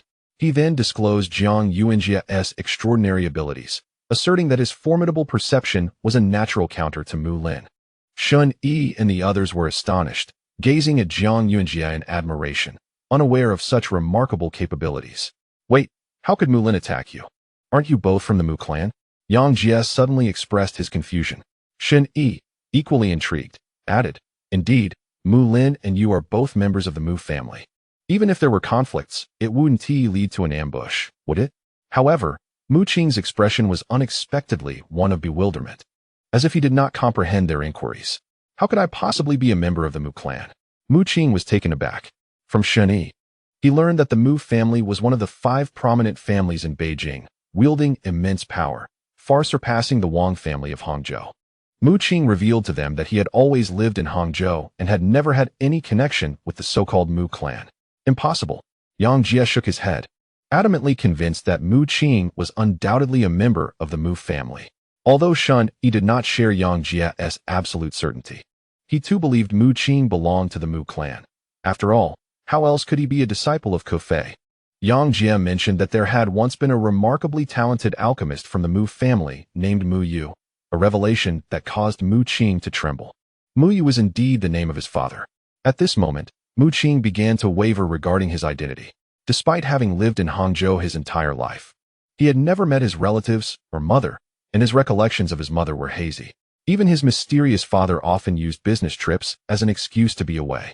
Coupled with the blood spirit elixir and the golden spatial ring sent to him by Mu Yu, a flicker of doubt arose in Mu Qing's heart. He nodded, confirming that his father's name was indeed Mu Yu. That settles it, Yang Jie affirmed, nearly convinced that Mu Qing belonged to the Mu family. He informed Mu Qing that it was rumored Mu Yu had a son named Mu Qing. But why is Mu Qing's blood spirit not the blood shark type? Yang Shanshan curiously asked.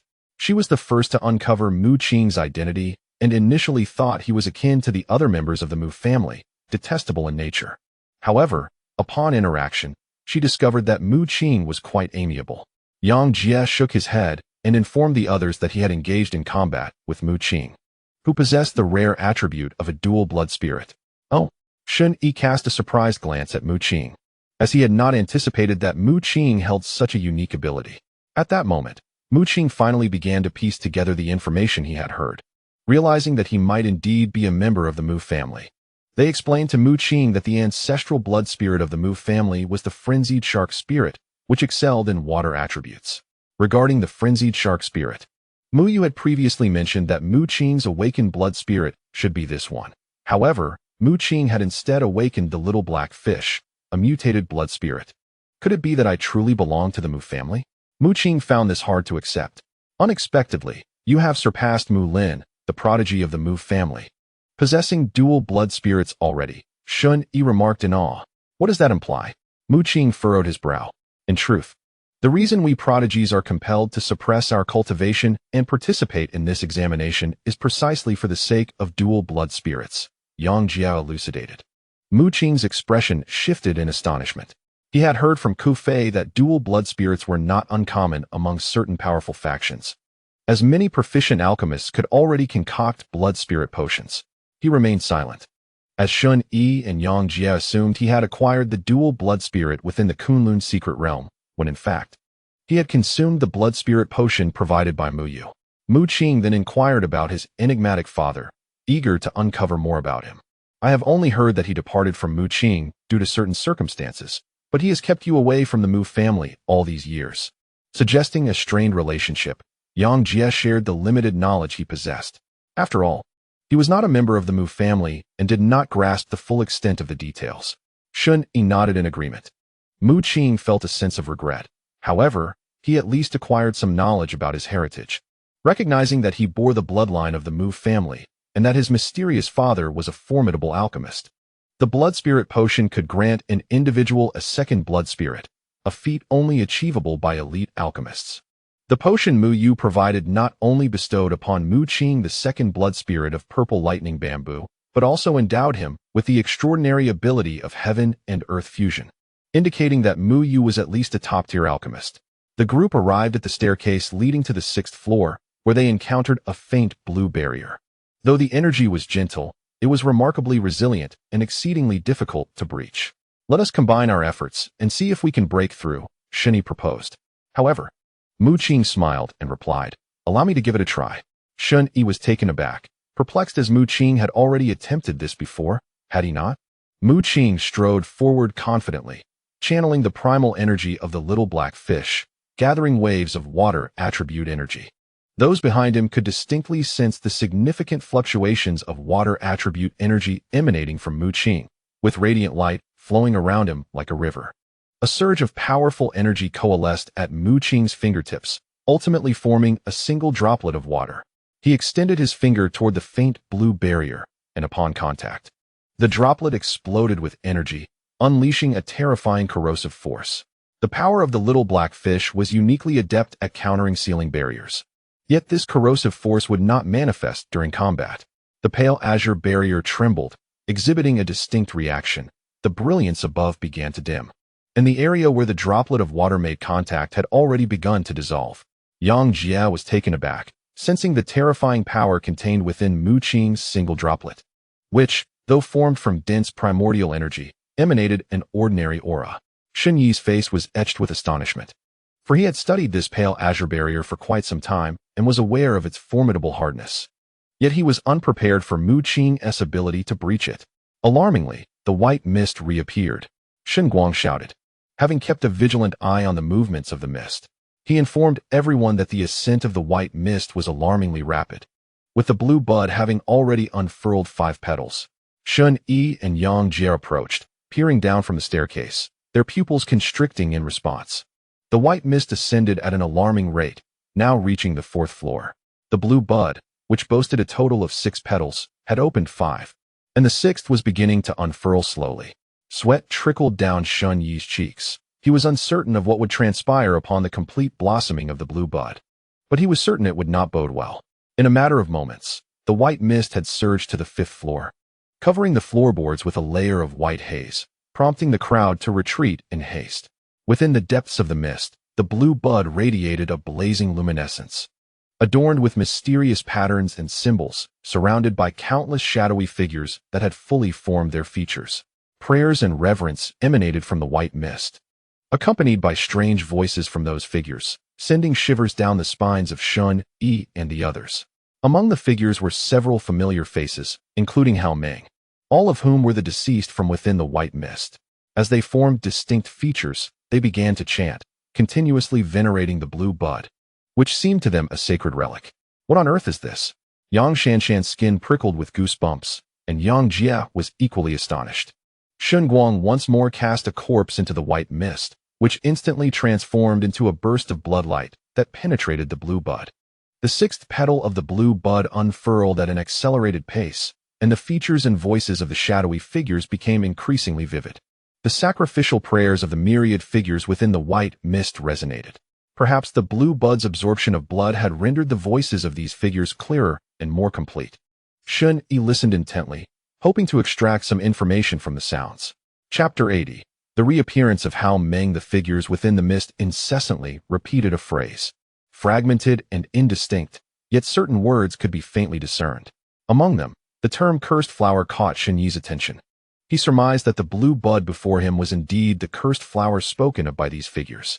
Mu Qing gritted his teeth, having also noticed the peculiarities.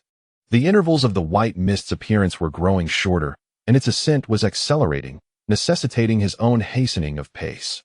The hardness of the pale azure barrier exceeded his expectations, exhibiting remarkable resilience. A single droplet of water could not entirely breach it, and the corrosion was comparatively slow. He sensed that this barrier possessed an extraordinarily potent recovery capability, with the corroded areas beginning to heal, thereby impeding his efforts to rupture the barrier. This is bad. The white mist shows no sign of retreating. Shun Guang suddenly shouted, realizing that the white mist did not dissipate after absorbing the corpse this time. Throw in another corpse. Shun Yi exclaimed. With swift movements, Shun Guang tossed the last body into the white mist. The petals of the cursed flower, glistening like crystal, began to display intricate black patterns, while marvelous blue symbols flickered with radiant light. It was enormous, measuring 3 meters in size, and within the white mist, shadowy figures prayed and worshipped it, chanting peculiar incantations in unison. The cursed flower absorbed the blood of the corpse once more, and another silhouette emerged from the mist, its features rapidly coalescing, producing intermittent sounds. As the blue radiance spread across the ground, the cursed flower finally retreated after consuming the blood of 2 corpses. The white mist dissipated, yet the crowd remained shaken. The cursed flower was extraordinarily strange. Previously, casting a single corpse was sufficient to make it retreat. But now it seemed insatiable. We must break the barrier quickly, Shun Yi declared, confident that the pale blue barrier could withstand the white mist. At that moment, Mu Qing conjured another droplet of water, the third one, and after reaching the 10th stage of vital energy, his original power had significantly strengthened. Wisps of white smoke emerged as the pale blue barrier was corroded, though slowly, it offered a glimmer of hope to the onlookers. Mu Qing's lips turned pale. He had depleted much of his original power, leaving his dantian empty. I shall not fail. A faint smile graced his lips as he noted a large hole had formed in the pale blue barrier. This barrier, which even a prodigy like Shun Yi could not breach with full force, had been shattered by Mu Qing. Quickly, enter. Mu Qing shouted forcefully. The crowd promptly reacted. Although a large hole had been created by Mu Qing's droplet, the pale blue barrier was slowly regenerating. Mu Qing urged Jiang Yuanjie to enter first, as his bulky form resembled a round ball, laden with excess flesh. Jiang Yuanjie bent down to squeeze through the large hole in the barrier, but got stuck. His bulging belly ensnared within, half of his body inside. Hurry, help me. Oh my, what do I see? Jiang Yuanjie exclaimed, as if he had glimpsed something extraordinary within the barrier. Mu Qing and the others rushed forward, each delivering a kick to his backside to assist him in getting through. The barrier was restoring itself. Soon, it would revert to its original state, and time was of the essence. Shun Guang felt somewhat embarrassed, but still kicked, his strength at the 8th stage of vital energy being considerable. However, apart from a cry of agony, Jiang Yuanjie's form did not budge, remaining stuck. Let me try, Yang Jie said, rubbing his hands together before stepping forward with a long whistle and delivering a kick. As a martial artist, his strength was exponentially greater than Shun Guang's. Accompanied by a resounding whoosh, Mu Qing, with keen eyes, noticed the faint glow shimmering on Yang Jie's foot, clearly indicating the use of original power, and silently felt pity for Jiang Yuanjie. Ah! Ah!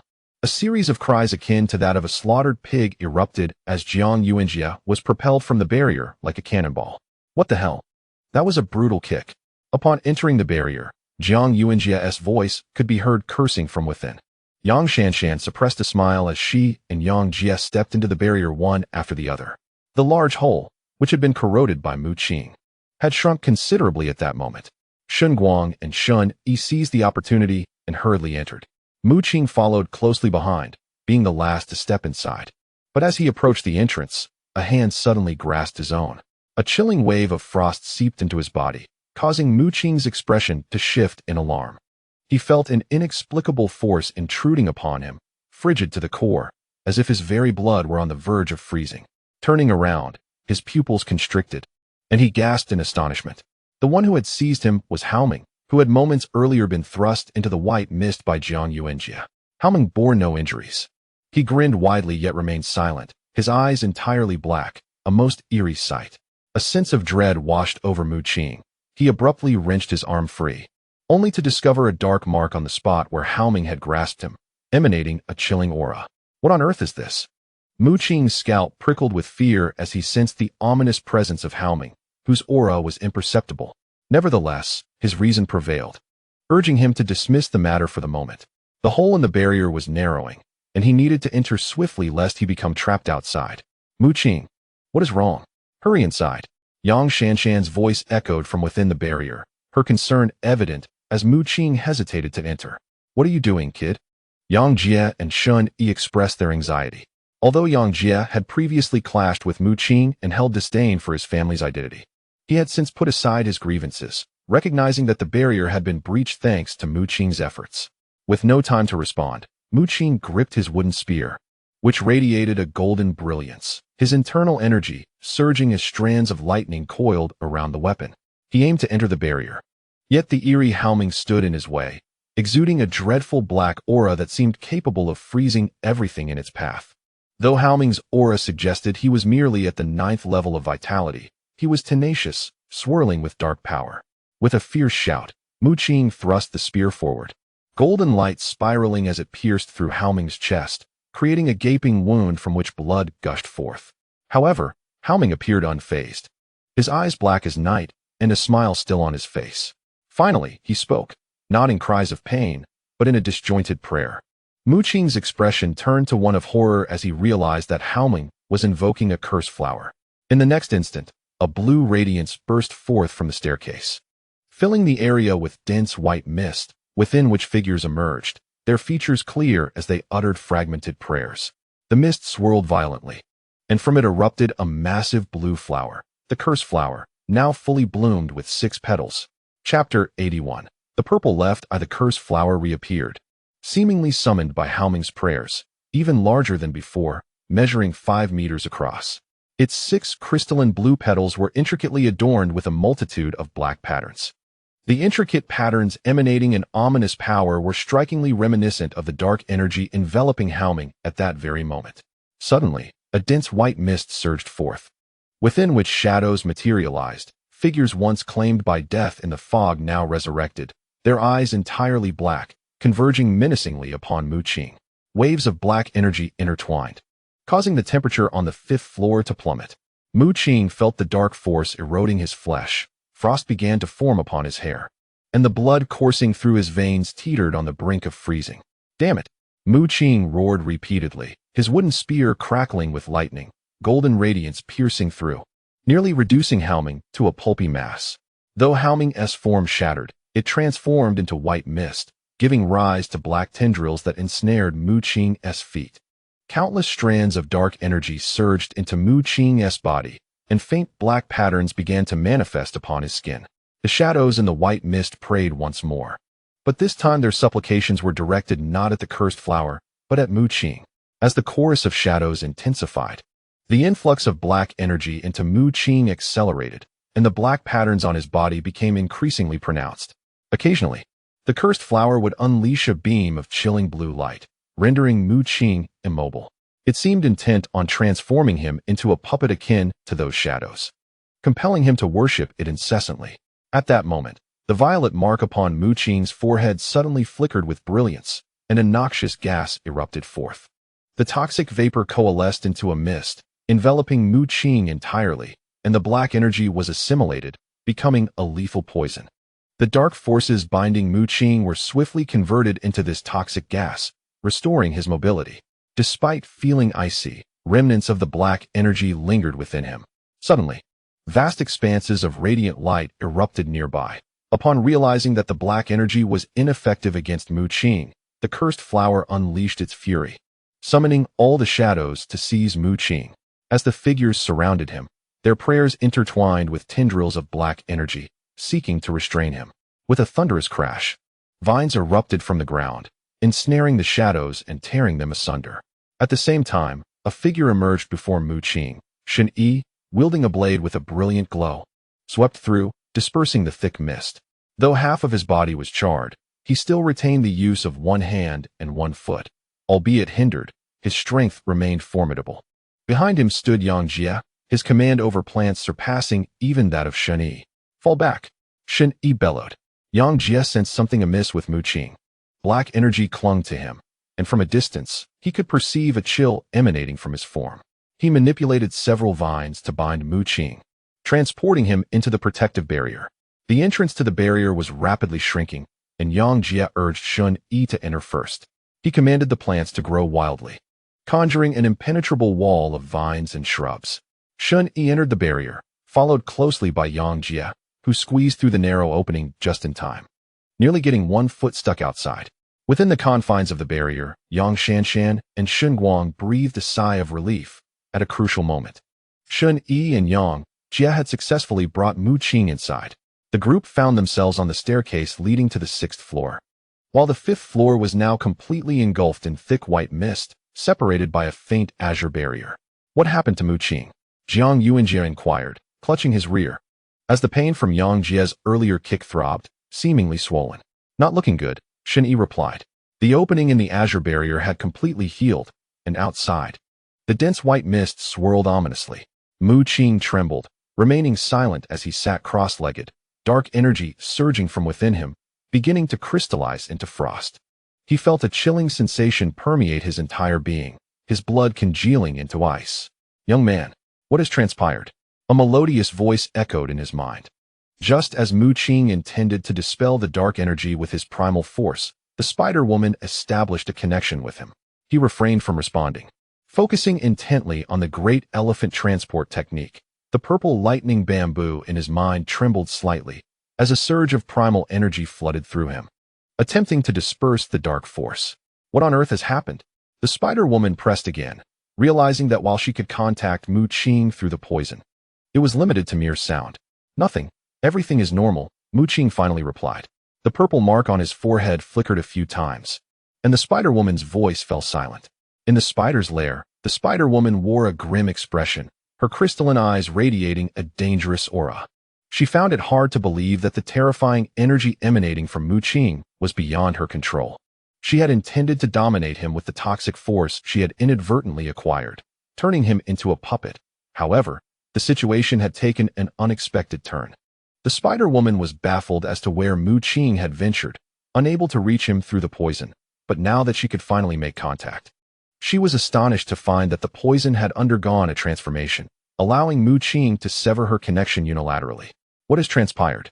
The Spider-Woman's face darkened, a terrifying pressure radiating from her, causing her hair to whip about as the surrounding stone walls began to crack.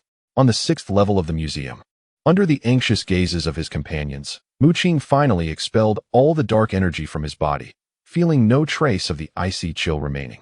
He wiped the cold sweat from his brow, inwardly acknowledging the terror of it all. The nature of that dark energy remained a mystery, cold and sinister. Had it not been for the timely intervention of the purple mark on his forehead, which assimilated all the dark forces and transformed them into toxic gas, he would not have been able to dispel it. "You're poison." Jiang Yuanjie looked at Mu Qing, his mouth agape, his lips a deep purple, his expression bizarre. Mu Qing, perplexed, noticed that the others were also gazing at him with a hint of strangeness. Yang Jie retrieved a mirror from his spatial ring and handed it to Mu Qing. Surprised, Mu Qing looked into the mirror. his heart sinking as he beheld his left eye transformed into a shade of purple, the combination with the purple mark on his forehead creating an unsettlingly enchanting appearance. One eye gleamed with a purple hue, while the other was as dark as night. Such a peculiar combination was impossible to overlook. In Mu Qing's purple eye, wisps of toxic gas seemed to swirl, faintly resembling the form of a flower. He inhaled deeply, coming to a realization. Although this potent poison had enabled him to absorb all the dark energy, it had also amplified his own power, causing the toxicity to spread and seep into his left eye. Despite the present allure of his purple gaze, it was likely to decay over time. Chapter 82. The Medicinal Gourd. Mu Qing's spirits were weighed down. The poison, having absorbed the dark power, had intensified, shortening the time until its next eruption. Do not concern yourselves with me, he reassured those around him. This formidable toxin was beyond even the capabilities of the divine healer Shen Yi, indicating its treacherous nature. Indeed, Shen Yi nodded, suggesting that something on the 6th floor might possess the ability to cure Mu Qing's affliction. He had previously detected the aroma of medicinal herbs and an overwhelming vitality emanating from that level. The group nodded in agreement, turning their attention to the 6th floor. Look over there. Jiang Yuanjie pointed ahead. He had been the first to enter and had previously gasped upon witnessing something extraordinary. The others followed his gaze, their expressions shifting as they beheld the 6th floor's decor, which was not typical of a museum. A colossal altar dominated the center. Surrounding the altar stood towering stone columns, each adorned with clusters of blue buds. These blue buds bore an uncanny resemblance to the cursed flowers, albeit in a diminutive and evidently withered state, as if drained of their vitality. Quick, look here, Shen Yi exclaimed, noticing something amiss. He approached a particularly damaged stone column, which was devoid of any cursed flower buds. The altar, constructed of crude stone, was simplistic in design, and out of the 18 columns present, only this one was shattered. Could it be that the external cursed flowers had something to do with this? Mu Qing pondered, speculating that something had transpired here. The cursed flowers, originally intended as offerings, had escaped and thrived within the museum, ultimately blooming into horrific specimens with 6 petals adorned in black veins. The mere thought sent shivers down their spines, as even a single cursed flower had rendered them so vulnerable. Furthermore, the white mist controlled by the cursed flowers was even more terrifying. Formidable individuals like Yang Jie, who had already ascended to the martial realm, would cough blood upon inhaling but a wisp of that mist. What purpose does this altar serve? Jiang Yuanjie wondered, curiosity piqued. The mysteries surrounding them were numerous. The 18 cursed flowers were clearly offerings, but what had originally adorned the altar? Where had it gone? How had the cursed flower within the museum managed to break free from its column? The group was engulfed in a myriad of questions. There is something within the altar, Shen Yi intently sensed. Having practiced medicine, he could distinctly feel a rich life force emanating from within the altar. Mu Qing, too, caught a faint whiff of medicinal fragrance wafting from it. Let us break it open and see, suggested Yang Shanshan. The 6th floor was eerily empty, save for the altar, which captured everyone's attention. Jiang Yuanjie, eager to contribute, hurried to the altar, channeling the energy within him as he pressed down forcefully. With a thunderous crash, the stone-constructed altar collapsed significantly. Amidst the rubble, he searched diligently, recalling the Spider-Woman's words about an energy entity left by formidable human warriors.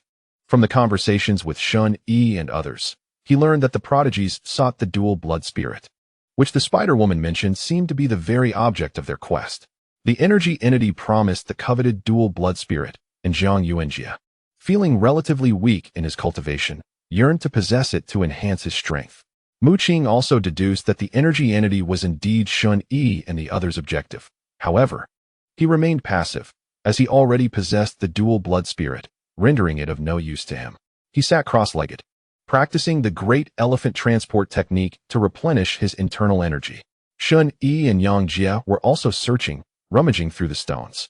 Yang Shanshan frowned at the dust-covered piles, expressing her disdain, but ultimately refraining from approaching. She chose to remain by Mu Qing's side, observing the others. Found it! Shen Yi exclaimed with delight as he lifted a large stone, uncovering a glowing green orb beneath. The moment the orb appeared, a rich fragrance of medicine wafted through the air, invigorating the senses. Jiang Yuanjie and Yang Jie gazed enviously, surprised that Shun Yi had discovered the energy entity first. The green orb seemed to possess a consciousness of its own, vibrating gently as it radiated a soft glow, hovering in midair. It swayed as if deliberating before drifting above Shun Yi's head and entering it. The green light enveloped Shun Yi's head, and shortly thereafter, a gourd materialized, exuding a dense mist filled with the aroma of medicine. Shun Yi's expression transformed into one of joy as he realized he had acquired a second blood spirit. Within the depths of his mind lay a medicinal gourd. He shared with the group that this gourd possessed the ability to emit healing vapors to mend injuries. Perhaps due to Shun Yi's study of medicine, the gourd had chosen him. Mu Qing noted the surge of energy within Shun Yi. He understood that Shun Yi's mind, like his own, must now be a reservoir of power. Shun Yi was overwhelmed with elation, as he had a keen interest in medicine, yet felt dissatisfaction with the Shun family's lineage, which was more aligned with martial prowess, represented by a halberd. Remarkably, his venture into the Kunlun secret realm had unexpectedly granted him a second blood spirit, the medicinal gourd. This was fortuitously a wood attribute blood spirit, inherently linked to healing abilities. Under the gaze of his companions, Shun Yi's charred half-body gradually returned to normal, the dead skin peeling away to reveal fresh, new skin. The gourd appeared, showering him with a cascade of healing vapors, enveloping him in a swirling mist. In less than 10 minutes, the figure that re-emerged before everyone was that of a handsome young man, radiating warmth with a bright smile and pristine teeth. Witnessing Shun Yi's restoration, Yang Jie felt a surge of joy for him. The acquisition of this second blood spirit seems destined, he remarked. Shun Yi's prowess has significantly elevated. As a martial artist, he has unlocked the first bloodline lock, granting him extraordinary abilities through his blood spirit. His Feng Tianhua halberd is primarily for slaying, while the medicinal gourd specializes in healing, together forming a terrifying synergy. Let me examine the poison within you, Shun Yi said, having familiarized himself with the second blood spirit. He hurried to Mu Qing's side. Mu Qing had been poisoned by the spider woman, and after the toxin absorbed the black power, it spread rapidly, completely corroding his left eye, which had turned a deep purple. With a gentle exclamation, a medicinal gourd appeared above his head, releasing a torrent of healing vapors that enveloped Mu Qing. Instantly, Mu Qing felt a profound warmth throughout his body, as every muscle began to writhe, and each cell became invigorated. However, the poison at his brow remained potent, like a formidable fortress, impervious to the cascading healing essence. How could this be? Shun Yi exclaimed in astonishment. His expression darkened. The miraculous vapor from the gourd could swiftly heal even the wounds inflicted by the white mist, yet it was powerless against Mu Qing's overwhelming venom. Chapter 83. Journey to the rooftop. Shun Yi, unwilling to succumb to despair, made numerous attempts, ultimately depleting all of his internal power, leaving the gourd incapable of producing any more healing vapor. The toxin at Mu Qing's brow showed no sign of abating. This cannot be, Yang Shanshan gasped, covering her mouth, astonished by the sheer ferocity of Mu Qing's poison. Shun Yi felt a sense of helplessness and stepped aside to recover his internal energy. Do not worry. I shall find a way to counteract the poison myself, Mu Qing replied with a smile, striving to maintain his composure and alleviate the concerns of those around him. Yang Shanshan felt a pang of sorrow, while Jiang Yuanjie was overcome with guilt. After regaining some internal energy, Shun Yi rose, undeterred by the odds, and decided to attempt healing Jiang Yuanjie. Though slightly apprehensive, Jiang Yuanjie knew that his poison had also been inflicted by the spider woman. The healing vapors enveloped him, and to everyone's astonishment, the deep purple of Jiang Yuanjie's lips began to fade, returning to their natural hue. Unlike Mu Qing, Shun Yi managed to expel the toxins from Jiang Yuanjie in just 5 minutes using the healing essence. Jiang Yuanjie coughed up a mouthful of purple blood, speckled with black.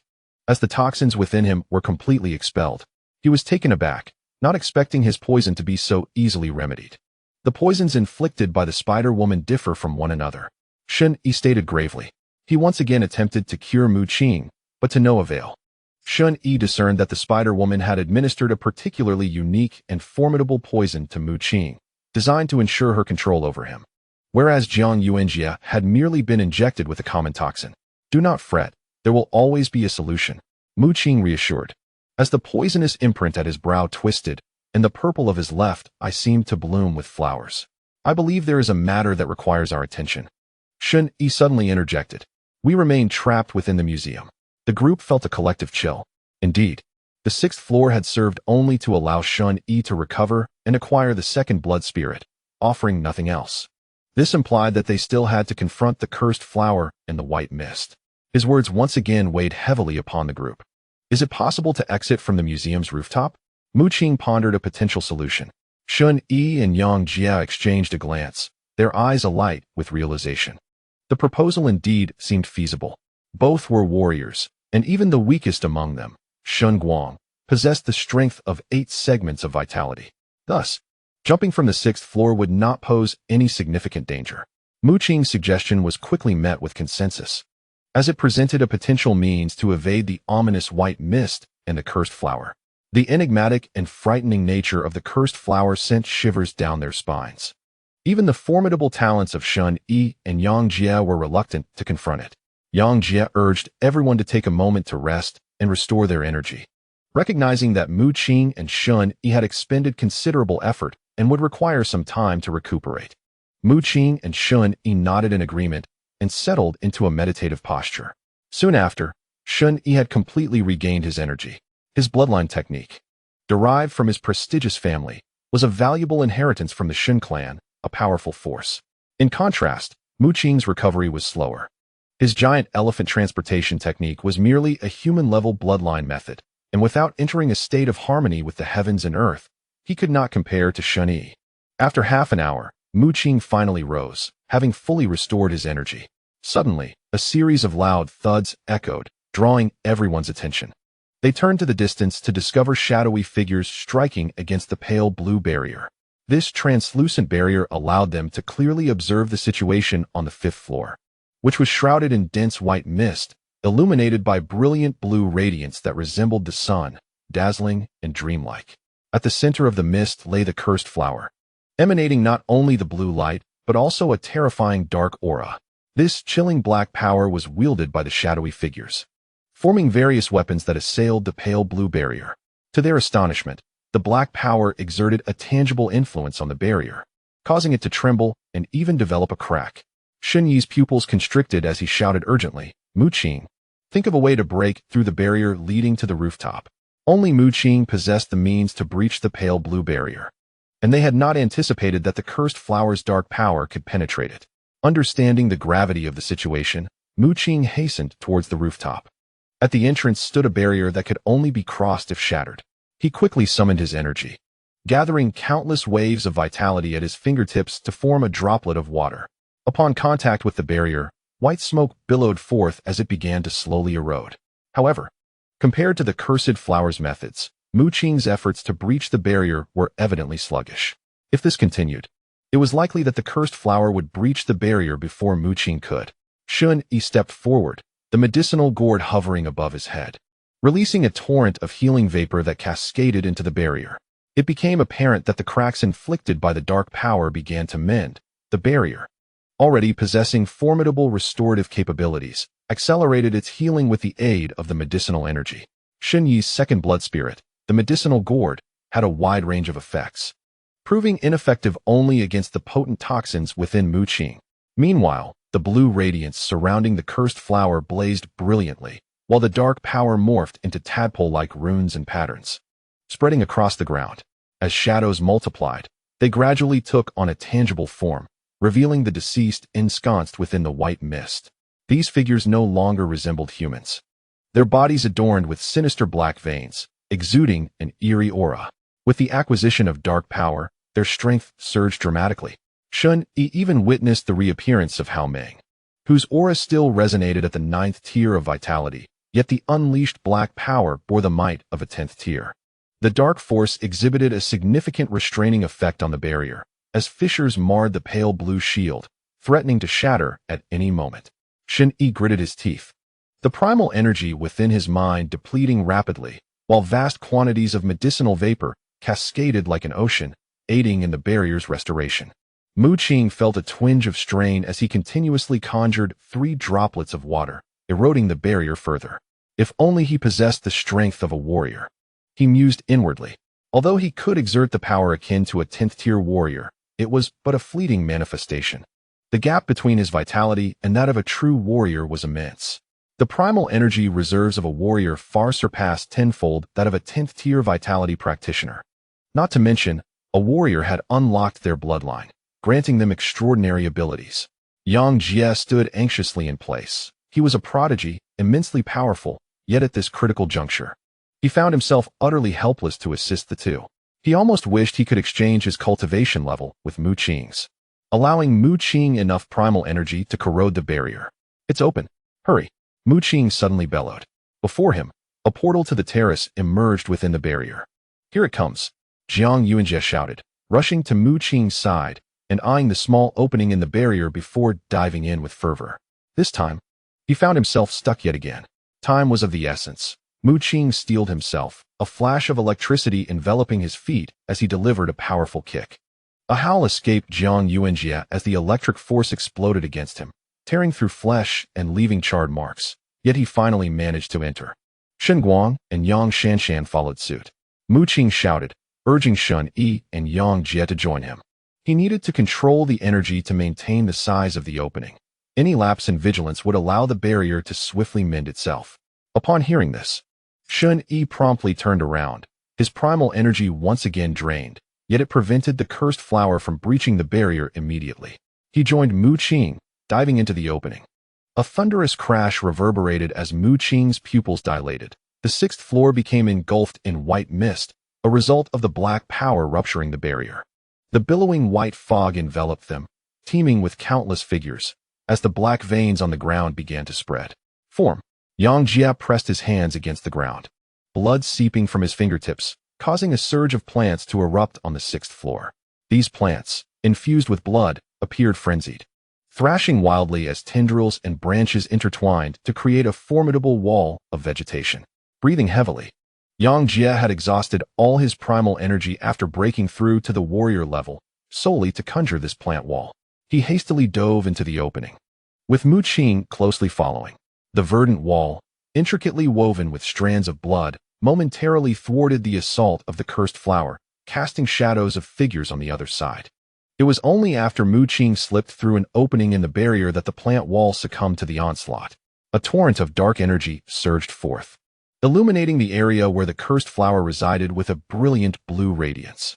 As Mu Qing withdrew the corrosive energy from the barrier, the pale blue shield began to mend itself rapidly. A gentle breeze wafted from the distance, tousling his raven locks, and he exhaled in relief. Fortunately, Yang Jie had conjured a plant wall at the onset of the white mist's encroachment. Otherwise, he might have been intercepted once more by the flower's formidable power. "Do not let your guard down too soon. We must vacate this museum," Shen Yi declared in a grave tone. Upon glancing back, Mu Qing noticed that the white mist had completely enveloped the 6th floor, where figures entwined with dark energy assailed the barrier, advancing towards the rooftop.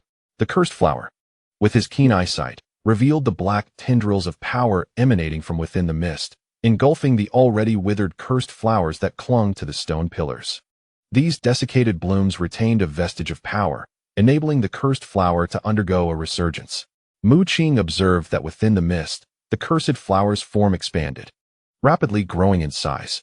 It burgeoned to 10 meters in height, and the accompanying dark energy became increasingly menacing. With each strike, the pale blue barrier trembled. At that moment, Yang Jie had already commandeered the plants, summoning 7 tendrils from the rooftop. Mu Qing and the others hastily approached, grasping the tendrils to slide downwards. A thunderous crash echoed as the white mist surged forth, figures emerging on the rooftop, with the cursed flower making its ascent. Suspended in midair, the cursed flower was enveloped in swirling white mist, surrounded by shadowy figures. The mist cascaded like a torrential flood from the museum's rooftop, nearly submerging the entire structure. It appeared that the cursed flower could not leave the museum, remaining stationary. However, the white mist intensified, with figures leaping directly from the rooftop. Mu Qing and his companions had reached the ground when shadowy figures, their bodies etched with black patterns, emerged. Their indistinct features were accompanied by a continuous murmur of prayers. Their path was obstructed, and behind them, the mist roiled, beginning to envelop them. "Fight your way out," Yang Jie bellowed, as an ancient tree materialized behind him, his blood spirit, capable of controlling flora. Countless wooden stakes erupted forth, tendrils growing wildly under his command, transforming even weeds into lethal blades. Shen Yi also roared, conjuring several wooden longswords that he distributed to Jiang Yuanjie and the others, one for each. Infused with primal energy, the swords radiated a brilliant silver light, dazzling to behold. These were artifacts of the secret realm acquired within the museum, numerous in quantity. Although lacking in golden quality, there were still a dozen or so silver swords. Even Shen Guang, with his 8 segments of vital energy, received a wooden sword, enabling him to unleash power comparable to that of a 9-segment cultivator. Jiang Yuanjie chuckled with delight, directly requesting another sword from Shen Yi, brandishing 2 swords with fervor as he charged into the throng of shadowy figures. The shadows before them were the remnants of the deceased, shrouded within the white mist. Although their powers had been augmented, they remained beneath the level of true warriors. Jiang Yuanjie swung his arms with abandon, relying almost entirely on his innate energy rather than technique. The 2 wooden swords radiated a dazzling silver light, sharp and fearsome, cleaving the nearby shadows in twain.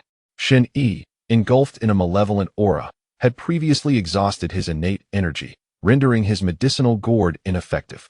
Nevertheless, his original blood spirit retained combat prowess. As a prodigy of the Shen clan, a hidden powerhouse nestled in the Shenangjia region, he inherited the legacy of the blood spirit. Wielding a formidable Fang Tianhua halberd. "Get away!"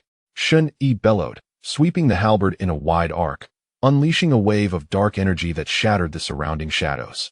Upon breaking through to the warrior level, one could command their blood spirit in battle. The dark energy enveloping the Fang Tianhua halberd had become almost tangible, significantly enhancing its power, rendering it comparable to that of secret realm artifacts. Mu Qing was also engaged in combat, his mind still brimming with the energy of the purple lightning bamboo. He unsheathed a wooden spear, golden radiance transforming into a coiling dragon. Tendrils of electricity entwined around his hands as he wielded the spear. Each thrust unleashed a blinding golden light, shredding several shadows to pieces. However, in terms of kills, Yang Jie was even more formidable. With his hands pressed to the ground, an unending surge of vegetation erupted, growing wildly. All shadows that approached him were torn apart. These apparitions seemed to possess an immortal essence. Mu Qing cautioned, "Do not linger in battle." He noticed an Iduan. The shadows they had vanquished spilled no blood, instead transforming into a stream of black energy that retreated into the mist, only to coalesce into new shadows that charged forth once more. Upon realizing this, the group ceased their engagement and made their escape into the distance. Soon, they broke free from the encirclement. The shadows posed little threat to them. The cursed flower atop the museum's rooftop retracted the mist, its blue radiance dimmed significantly, as if it had lost much of its power. It absorbed all the white mist, enveloping itself and retreating back into the museum, seemingly abandoning its pursuit of Mu Qing and his companions. Seeing this, the group exhaled in relief, exchanging glances and smiles. Finally emerging from the museum, Mu Qing rubbed his left eye, feeling a slight itch. Unbeknownst to him, within his violet pupils, toxic fumes were coalescing, forming a flower identical to the cursed flower. Chapter 85. The Spider-Woman contacts again. Mu Qing and his companions found a residential complex and casually selected an apartment to stay in. The series of events at the museum had left them mentally exhausted, necessitating a proper rest, particularly for Shen Guang, who was on the brink of a mental breakdown. However, after enduring the trials posed by the cursed flower, Shen Guang had reached the precipice of a breakthrough, and each member of the group had experienced some degree of enhancement in their abilities. Notably, Yang Shanshan was on the verge of breaking through to the 10th stage of vital energy. Shen Yi sought out Mu Qing. The events surrounding the cursed flower had deepened their bonds, even transforming Yang Jie, who had previously harbored animosity towards Mu Qing, into a friend. "You must hasten your breakthrough to the warrior level," he urged Mu Qing, insisting on intensified training. He informed Mu Qing that all the prodigies had likely transcended to the realm of warriors. Should he remain unable to break through, he would be at a disadvantage when faced with such exceptional individuals. The path to his advancement seemed fraught with difficulty. Yang Jie shook his head. The reason these prodigies ascended to warriors so swiftly was that they had been deliberately suppressing their cultivation. Upon entering the Kunlun secret realm, they immediately broke through. The prodigies were already capable of transcending to warriors. It was merely a matter of restraint. whereas Mu Qing had never imposed such limitations upon himself, making his breakthrough exceedingly challenging. Once we encounter prodigies, do not engage in prolonged battles. Shen Yi pondered for a moment before speaking. They all acknowledged Mu Qing's strength, which was indeed on par with that of the prodigies. As fellow prodigies, the only way to defeat Mu Qing would be through a war of attrition. Tomorrow, we should organize our forces and seek out the treasures of the secret realm, suggested Yang Jie. Shen Yi nodded in agreement, then let out a wry smile, saying, for prodigies to end up like us is quite remarkable. Each prodigy from powerful factions had a multitude of followers. Students across various regions participating in examinations would often choose to follow them upon encountering such exceptional individuals. Shen Yi and Yang Jie themselves once had numerous followers, but alas, due to unforeseen circumstances, most had perished, and a few had managed to destroy the black chips in time, only to be repelled by the Kunlun's secret realm and cast out into the outside world. Thus, they resolved to unite, and after their experience with the cursed flower, they realized that the Kunlun's secret realm was more terrifying than they had previously imagined. It was not merely the cursed flower but also the venomous spider woman who posed a formidable threat, far beyond their current combat capabilities. As night fell, everyone selected a room to rest. Mu Qing found a bedroom that was quite dilapidated. The door creaked ominously as he opened it, and there were several holes in the floor. The entire city bore a similar state of decay. He lay on the bed, feeling an itch in his left eye, and took out the mirror borrowed from Shen Yi to inspect it. Mu Qing's pupils contracted sharply. Deep within the depths of his left eye, a flower faintly materialized, formed from the gathering of toxic gas, occasionally coalescing and then dissipating. This flower was all too familiar. It was the cursed flower that had previously driven them into perilous situations. What was happening? Mu Qing inhaled deeply, a look of astonishment crossing his face. The purple mark on his brow and the purple hue of his left eye were remnants of the deadly poison inflicted by the spider woman. Yet now they seemed inexplicably intertwined with the cursed flower. Could it be that? He recalled the moment he had extracted the cursed flower's dark energy. The poison in his brow had aided in its absorption, causing the toxin to become exceptionally potent. What has transpired within you? A melodious yet chilling voice echoed. Unmistakably, that of the spider woman. The poison at Mu Qing's brow surged forth, coalescing into the upper body of a stunningly beautiful woman, exquisitely alluring yet entirely unclad. The spider woman's expression turned frigid as she began to interrogate Mu Qing. Simultaneously, she noticed Mu Qing's left eye, now a deep shade of purple, which left her taken aback. According to her expectations, the lethal poison within Mu Qing was supposed to begin its spread after 10 days. Yet, it has barely been a short while, and it has already directly infiltrated his left eye. This velocity is evidently irrational. Ha ha ha. This is what you get for misbehaving outside. The spider woman chuckled with a hint of schadenfreude. She was nearly certain that Mu Qing had discovered a method to alter the poison, but it evidently came with significant side effects, causing the toxin to mutate and spread rapidly. Mu Qing regarded her with a cold gaze, his purple left eye flickering with a chilling light. Do not forget, only I can alleviate the poison coursing through your veins, the spider woman reminded him, urging him to abandon any cunning schemes. Mu Qing chuckled softly, shaking his head. You no longer hold sway over me. Ever since the poison absorbed the dark power, he had discerned that it was no longer entirely under the spider woman's control. While she could still communicate with him, the connection would sever instantly if he chose it to. And what of it? The spider woman's expression darkened once more. Although she could not entirely monitor Mu Qing, he remained poisoned, and only she possessed the antidote. I will venture into the outside world the day before the poison manifests. Mu Qing stated calmly. If worst comes to worst, I will forego the college entrance examination. Shen Yi had informed him that, despite his master being regarded as a quack, his medical skills were undoubtedly among the finest on earth. Should the poison threaten to erupt, he could provide Mu Qing with a token to contact his master. Mu Qing could also reach out to Kefei for assistance from the quack. Shen Yi was confident that his master could surely cure the poison afflicting Mu Qing. Observing Mu Qing's fearless demeanor, the spider woman could not help but feel anxious. Having previously encountered formidable human warriors from the outside world, she understood their terrifying potential. Perhaps there truly existed someone capable of healing the poison within Mu Qing. This toxin was an unexpected acquisition for the spider woman, a result of her evolution from a human-faced spider, and while she knew how to dispel it, numerous transformations remained undiscovered. What do you truly desire?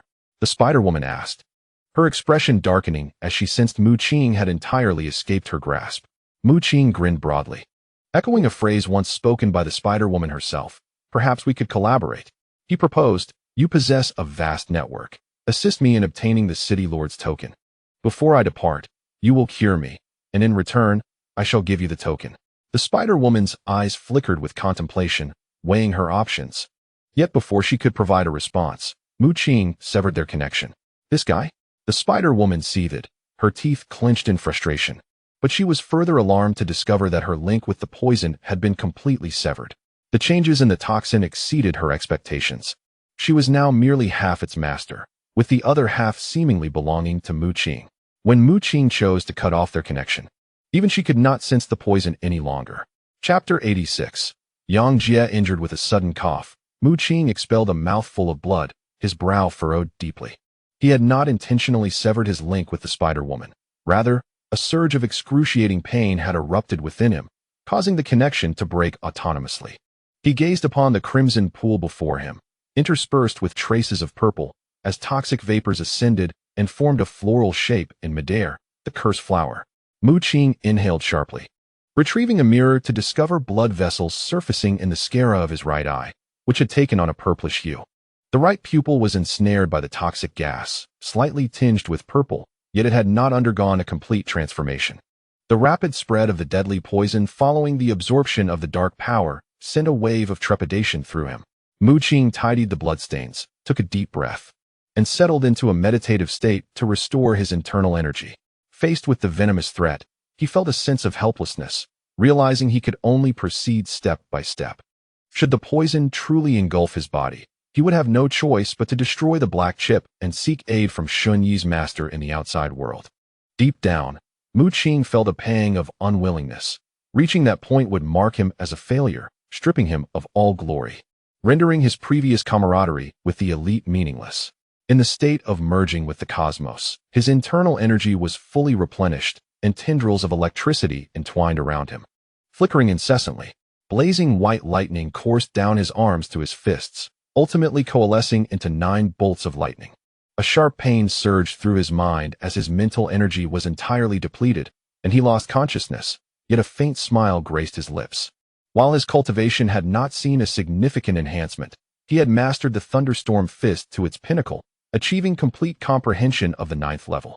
He drifted into slumber, a recurring occurrence whenever his mental energy was exhausted. When Mu Qing awoke again, it was already noon the following day. He made his way to the hall, where he found Jiang Yuanjie, Shen Guang, and Yang Shanshan gathered around a bullfrog. This bullfrog, which he had seen before, sported horns atop its head and exuded a lava-like liquid from its mouth.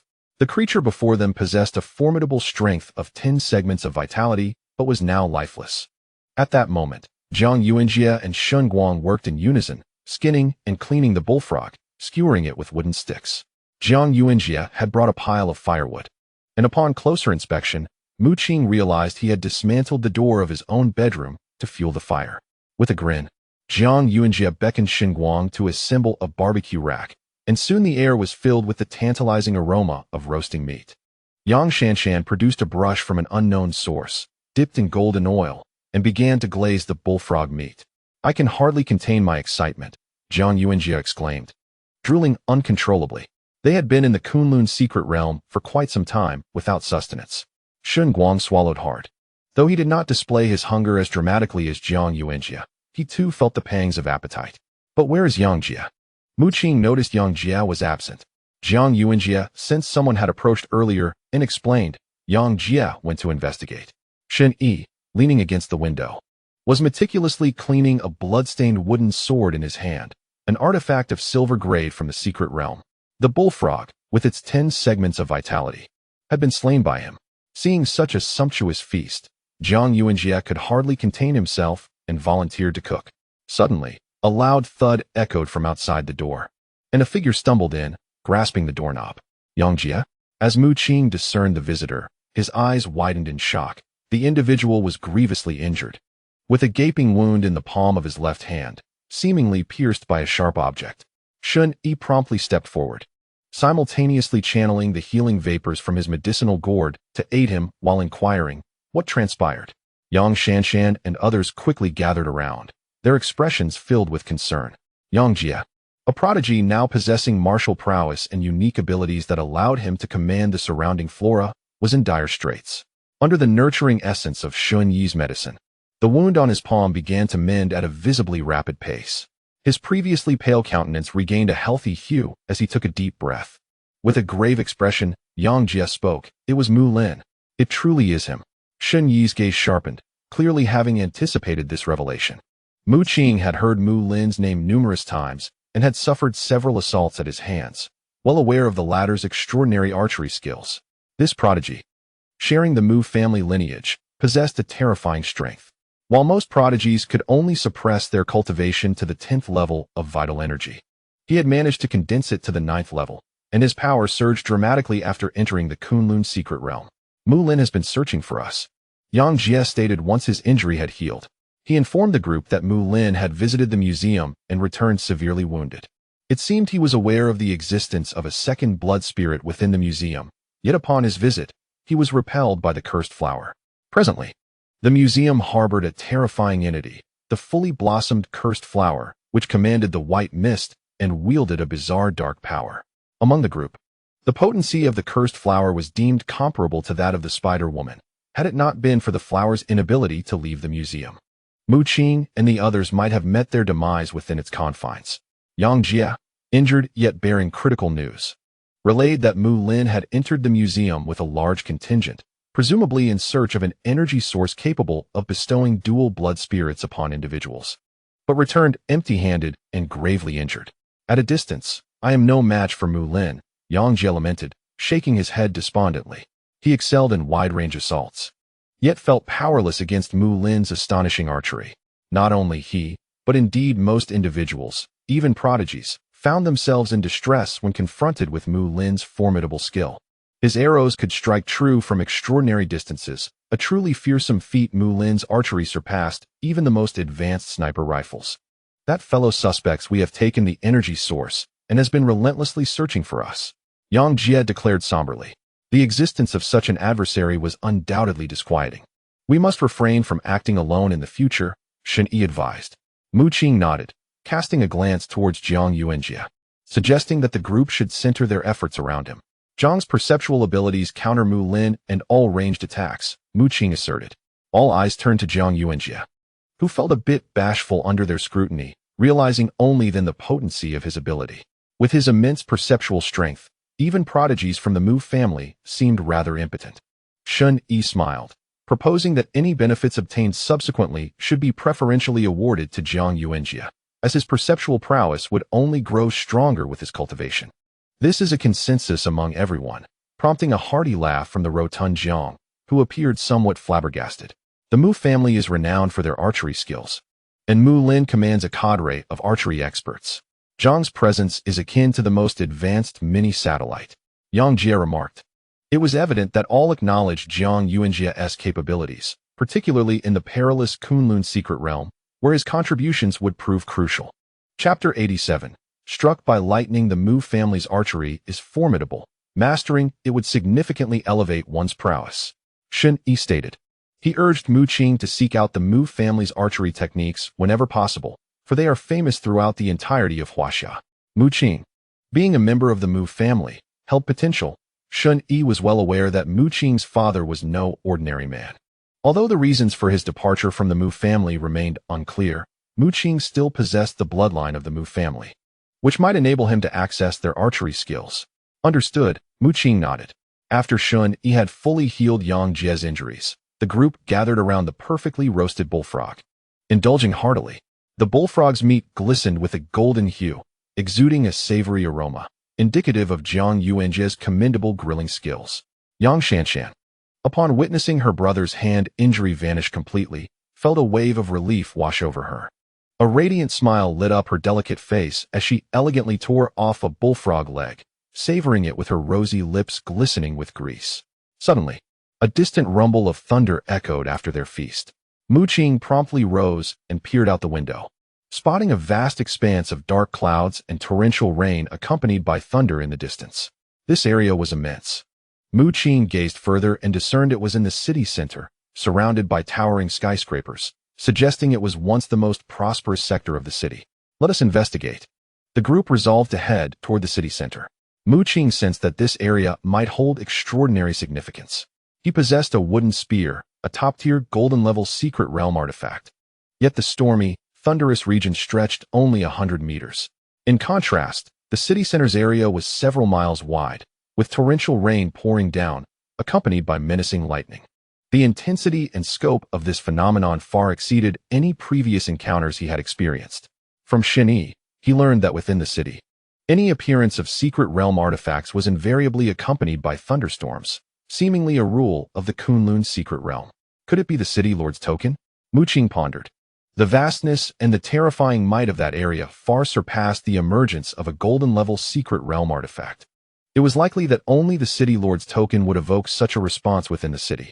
Mu Qing, the city center exhibits immense energy fluctuations, likely signaling the emergence of the city lord's token. The Spider-Woman contacted Mu Qing. I can sense that a beast leader has already headed there, she said.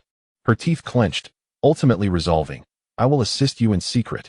Clearly, the Spider-Woman had acquiesced.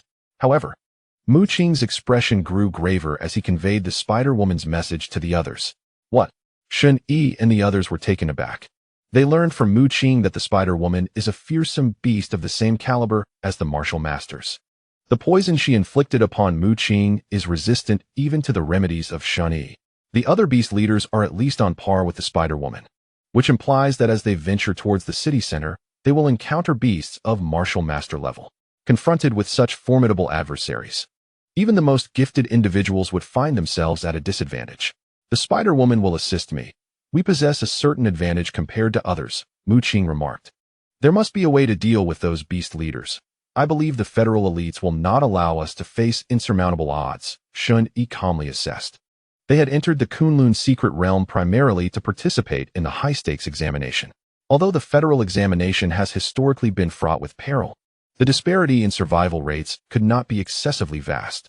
The federal powers undoubtedly have measures in place. They simply have yet to be revealed. The city center was shrouded in gloom, with layers of dark clouds obscuring the sky.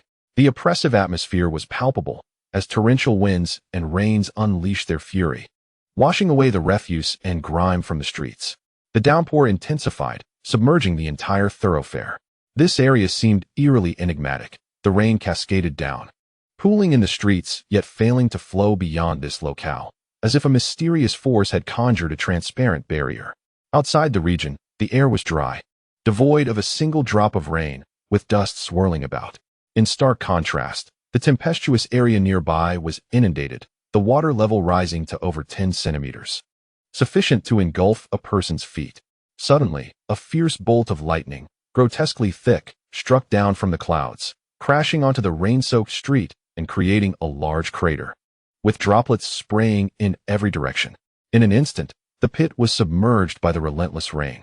The conditions in this region were dire. The torrential downpour seemed poised to engulf the entire area, with the water level rapidly rising, and the lightning striking fear into the hearts of those who beheld it.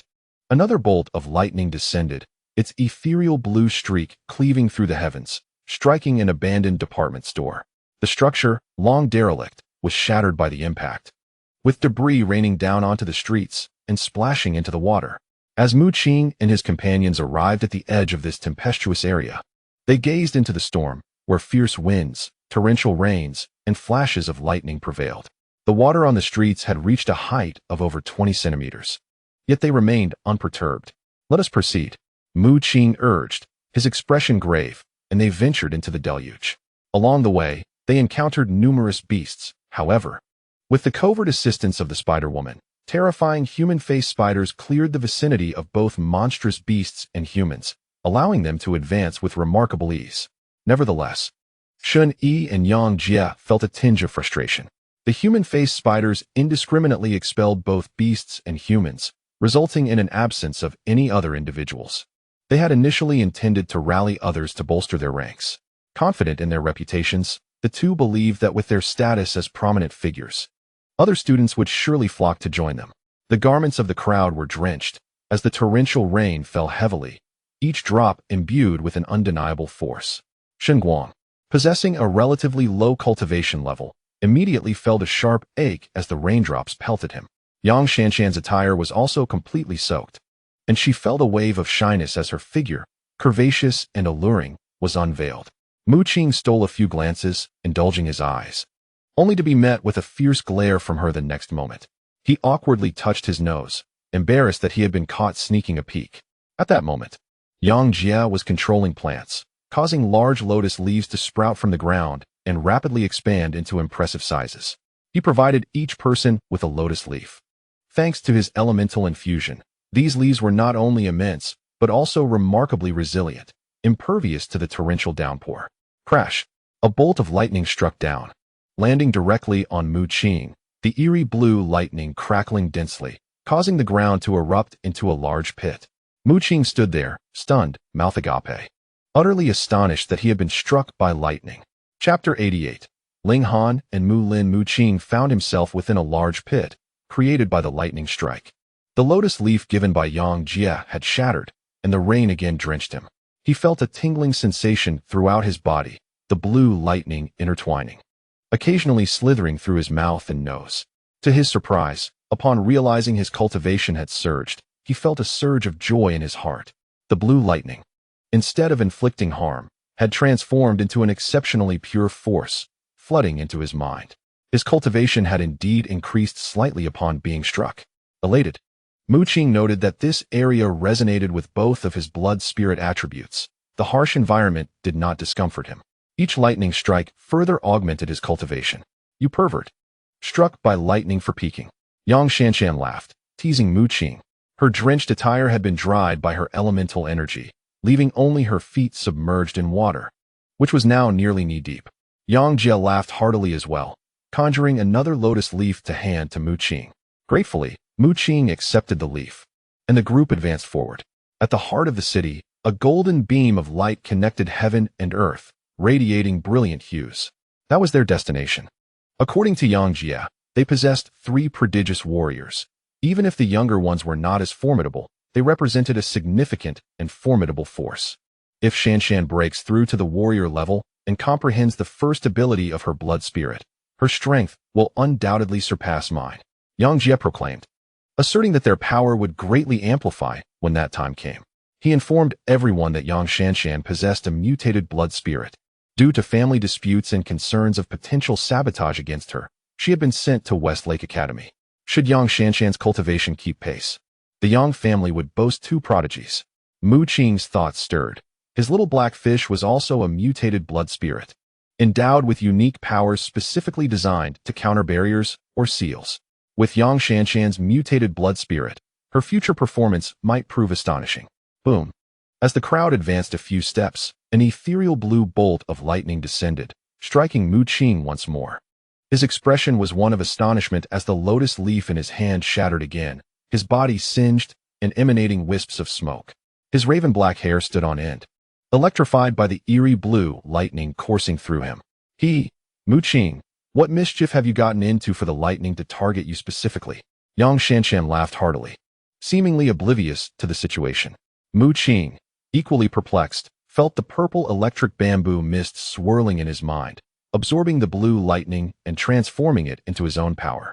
He suspected that the purple electric bamboo was the reason for the lightning's attention, but dared not confirm his theory.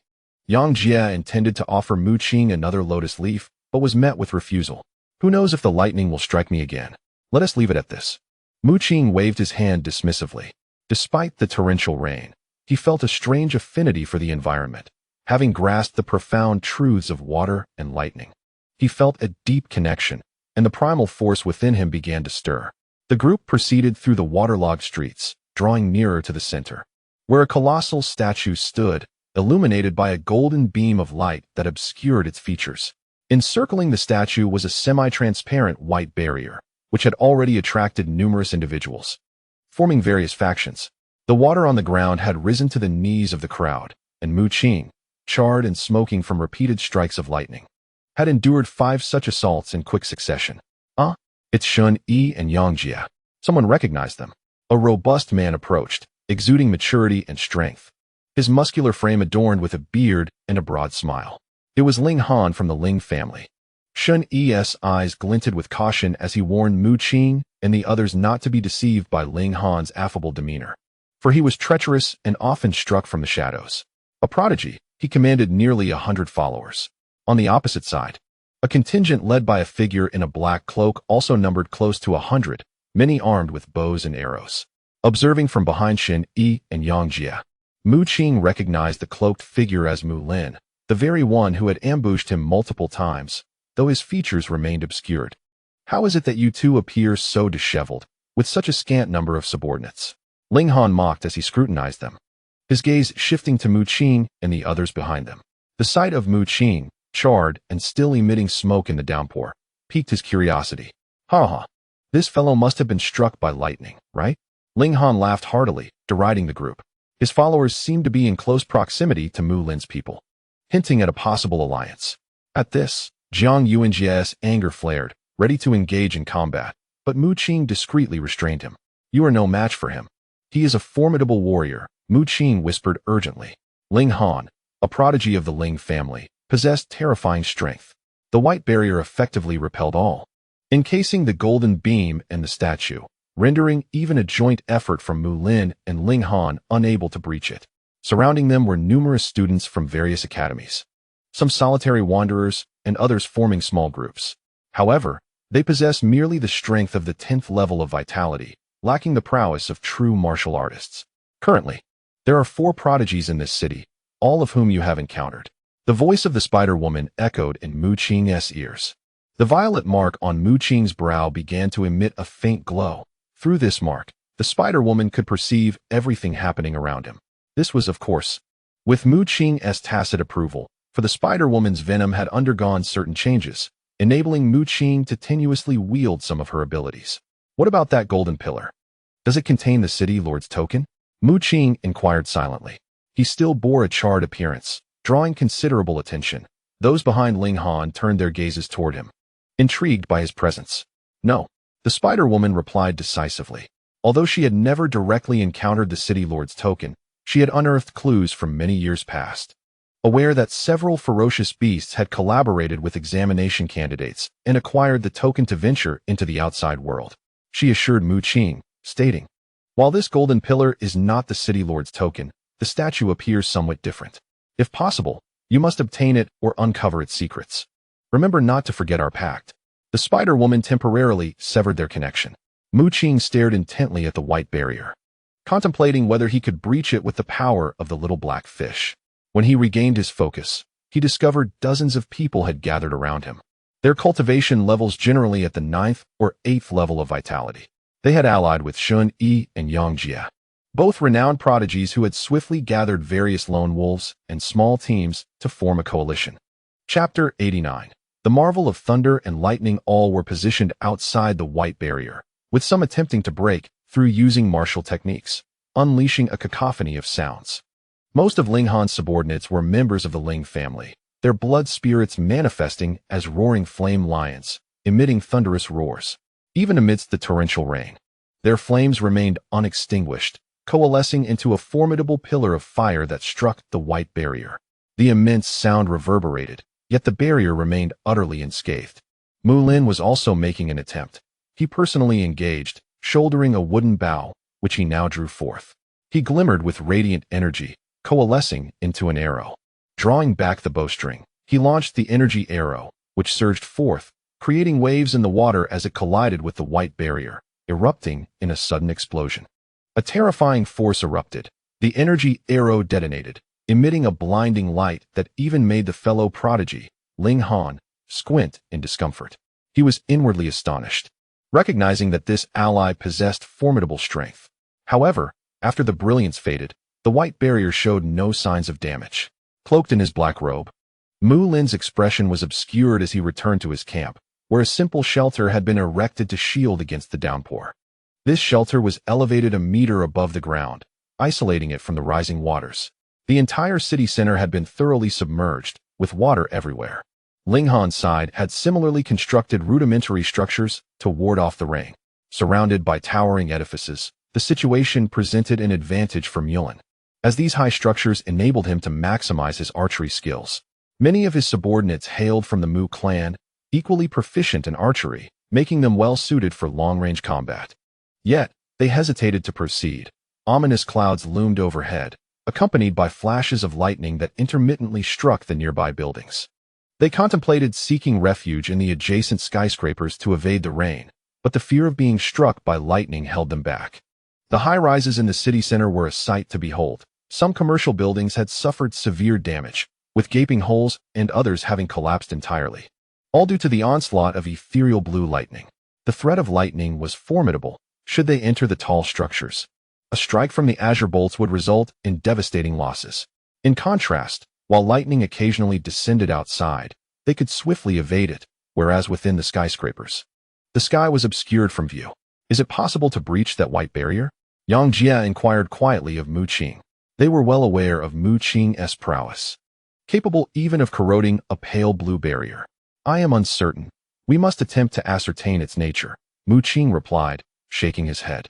The white barrier bore resemblance to a protective shield, but confirmation was required. The current circumstances were peculiar, as both Mulan and Ling Han's factions were positioned adjacent to the white barrier, and should Mu Qing advance, he would undoubtedly attract attention. Indeed, caution is advisable. Yang Jie nodded. If Mulan and Ling Han discovered Mu Qing's ability to dismantle the barrier, they would certainly take action. Meanwhile, Shun Yi was nearby, gathering personnel while lamenting that their team, despite possessing individuals with crucial special abilities, lacked the brilliance of prodigies. The perceptive abilities of Jiang Yuanjie and Mu Qing's power to breach barriers were both immensely significant.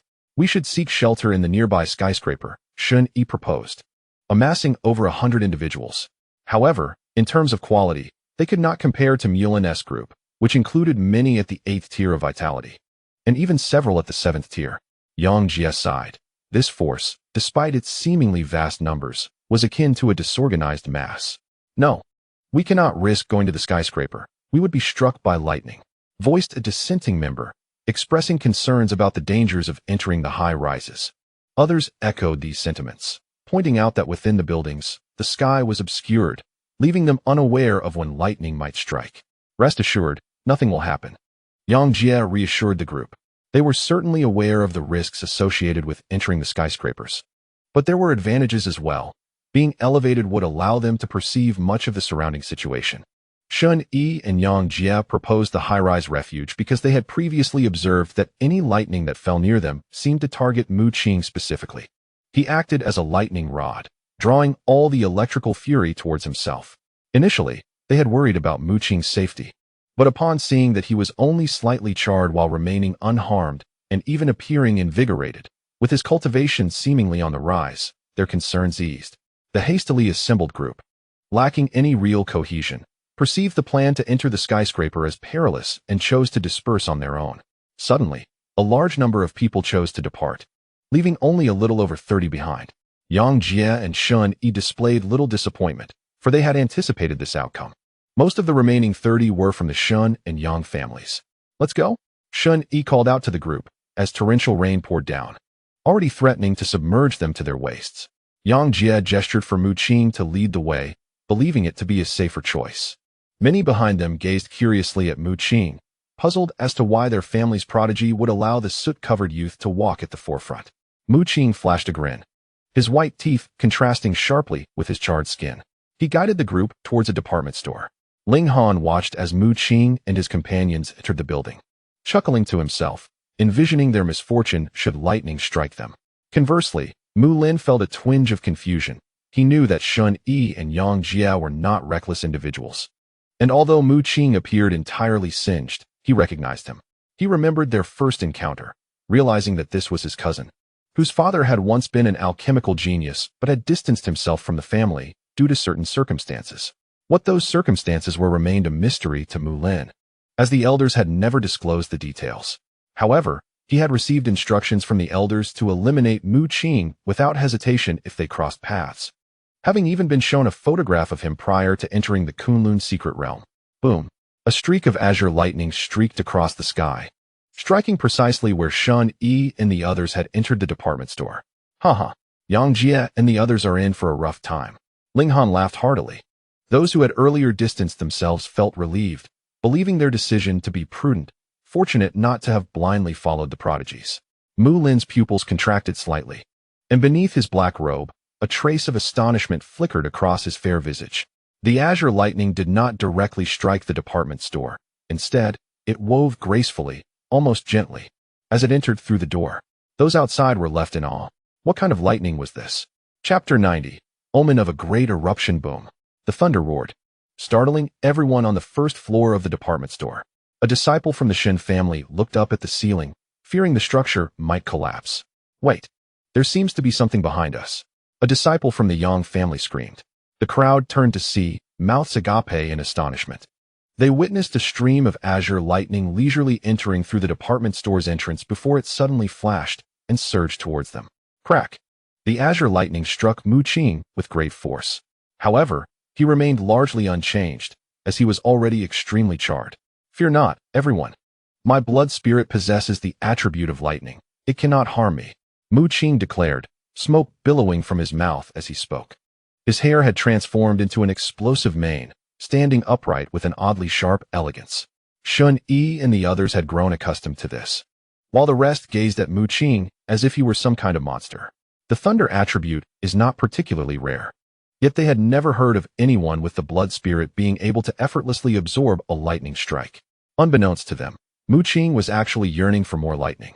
The violet electric bamboo mist swirled in his mind, assimilating the power of the recently encountered azure lightning in mere moments. Why? Outside, Ling Han wore a look of disbelief.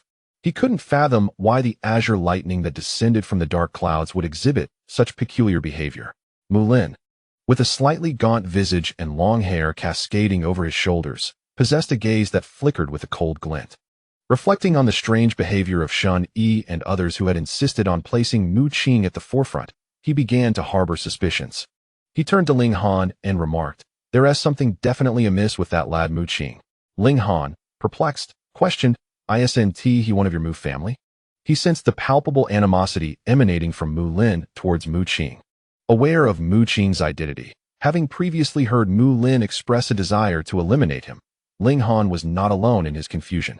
Even members of the Mu family were puzzled, for they rarely encountered the true high-ranking individuals of the family, and some were entirely unaware of Mu Qing's status.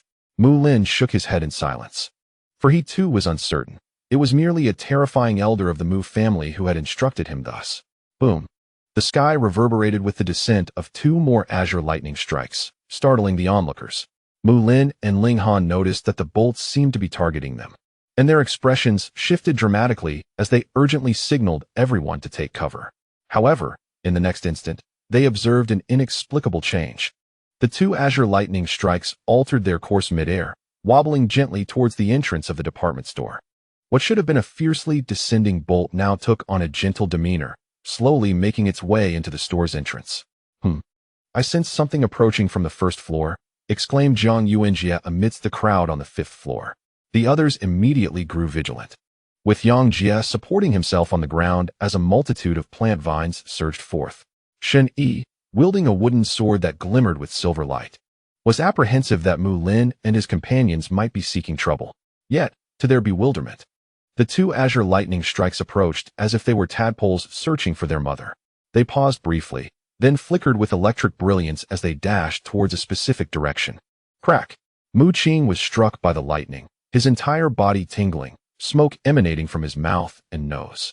He blinked innocently, though internally he reveled in the moment, fervently wishing for more lightning. This way, it wouldn't be long before he could achieve a breakthrough. Yang Jie exhaled in relief, retracting all the plants. The torrential rain continued to pour outside, accompanied by thunder and lightning, while several leaks in the department store formed puddles on the floor.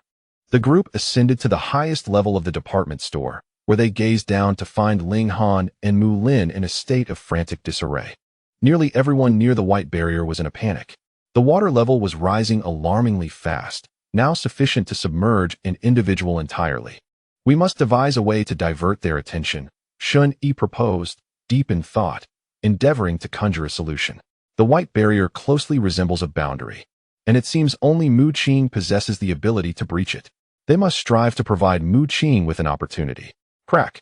A bolt of ethereal blue lightning struck Mu Qing, accompanied by a surge of azure smoke. At this juncture, The onlookers were completely unfazed. Even the disciples of the divine family and Yang Jie felt it was all too familiar. Mu Qing, at that moment, was contacted by the Spider-Woman. "What is it?" he inquired, relishing the sensation of the lightning, feeling the primal force within his mind becoming increasingly refined.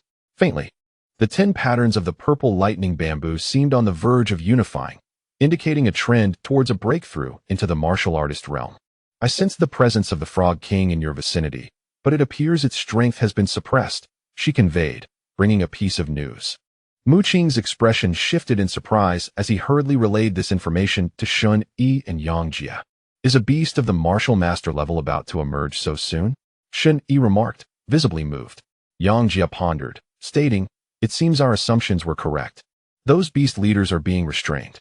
Mu Qing nodded and sought a room where, upon focusing, a purple mark on his forehead flickered. A wave of toxic gas surged forth, and a strikingly beautiful woman materialized.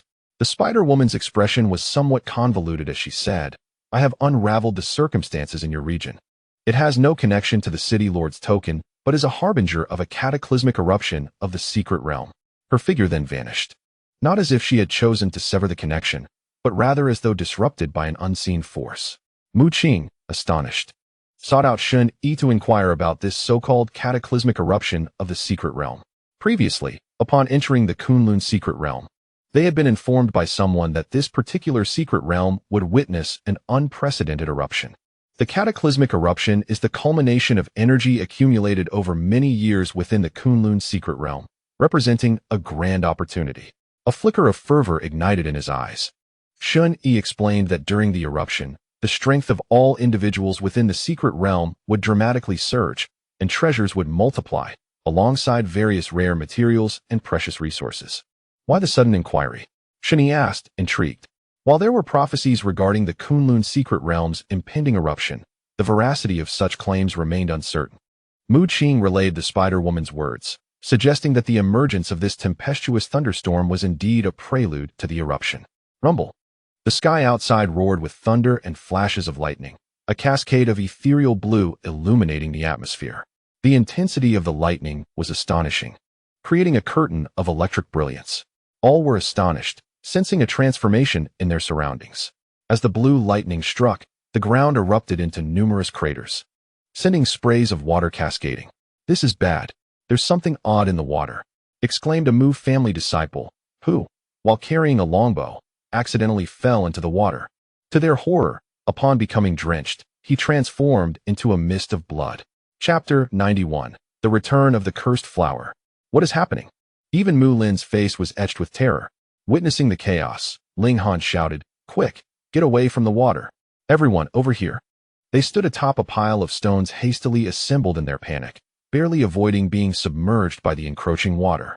The torrential rain intensified, accompanied by eerie blue lightning, rendering the entire environment exceedingly perilous. What could be the cause? Mu Lin's countenance darkened as several disciples from the Mu clan plunged into the water, their bodies shattering upon impact. Such a phenomenon had not occurred previously. "Look," a disciple from the Ling clan exclaimed with remarkable composure, having observed the depths and discovered a dark energy lurking beneath the surface. The sky loomed ominously gray, with intertwining blue lightning descending intermittently from the thick clouds. In a state of frantic urgency, Mu Lin and Ling Han ultimately sought refuge in the department store where Mu Qing and others were sheltering. While other buildings were mercilessly struck by lightning, this particular department store seemed unaffected. The surrounding lightning appeared to slow down significantly, vanishing upon entering through the doors. During their escape, a Mu clan disciple tragically fell into the water. "What on earth is lurking beneath the surface?" Ling Han shouted in alarm.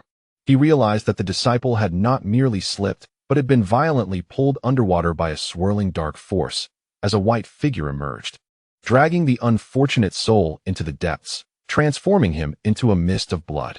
The blood did not disperse in the water, seemingly evaporating instead. A chill ran down Mu Lin's spine as he urged everyone to hasten their steps, finally entering the department store and exhaling a sigh of relief.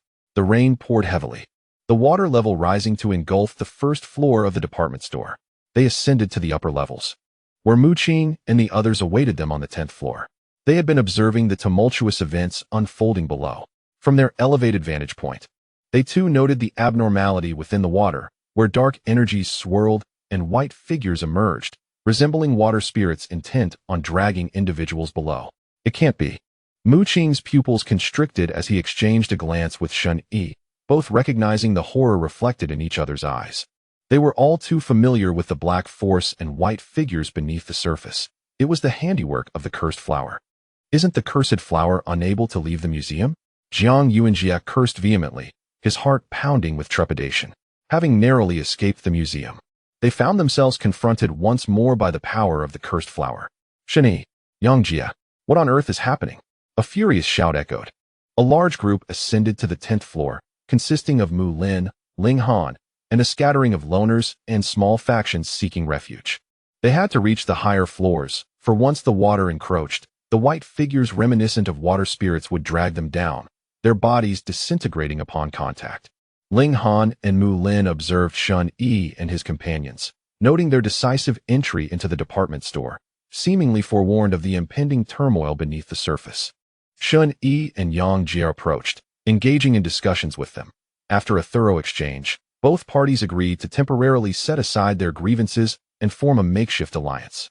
Suddenly, a rumble resounded as 3 bolts of eerie blue lightning lazily approached, striking Mu Qing. Indifferent to the chaos around him, Mu Qing merely wished to remain in a corner, inviting the lightning's wrath, as his cultivation grew ever more refined. However, this drew the attention of Mu Lin and Ling Han. At this moment, they finally understood why Shun Yi and the others were not struck by lightning after entering the department store. It was because all the bolts had been directed at a single individual. Mu Qing stood there, charred and enveloped in smoke. Yet his face bore a look of utter enjoyment, which struck many as peculiar. So, you have already acquired the second blood spirit? Mu Lin's eyes narrowed as he gazed at Shun Yi. Ling Han immediately became vigilant. Shun Yi had already shared some details about their entry into the museum with them. He nodded and smiled at the two, as a medicinal gourd and a Fang Tianhua halberd materialized behind him. Mu Lin and Ling Han were taken aback, feeling an overwhelming aura. You are likely the first among us to obtain the second blood spirit, Ling Han remarked, shaking his head and secretly comparing strengths. Realizing he might not be a match for Shun Yi smiled without speaking, but his eyes flicked toward the charred Mu Qing. He was not the first to possess dual blood spirits. Rather, it was Mu Qing, who was currently relishing the lightning strikes in the corner, who was truly the first to hold such a distinction. Crack! A bolt of azure lightning struck Mu Qing, a sensation he had grown accustomed to, savoring the tingling and numbing feeling. What exactly is the purple lightning bamboo? Mu Qing mused, marveling at the formidable power of his second blood spirit. Kufei had once informed him that while many top-tier alchemists could concoct blood spirit potions, most had their flaws.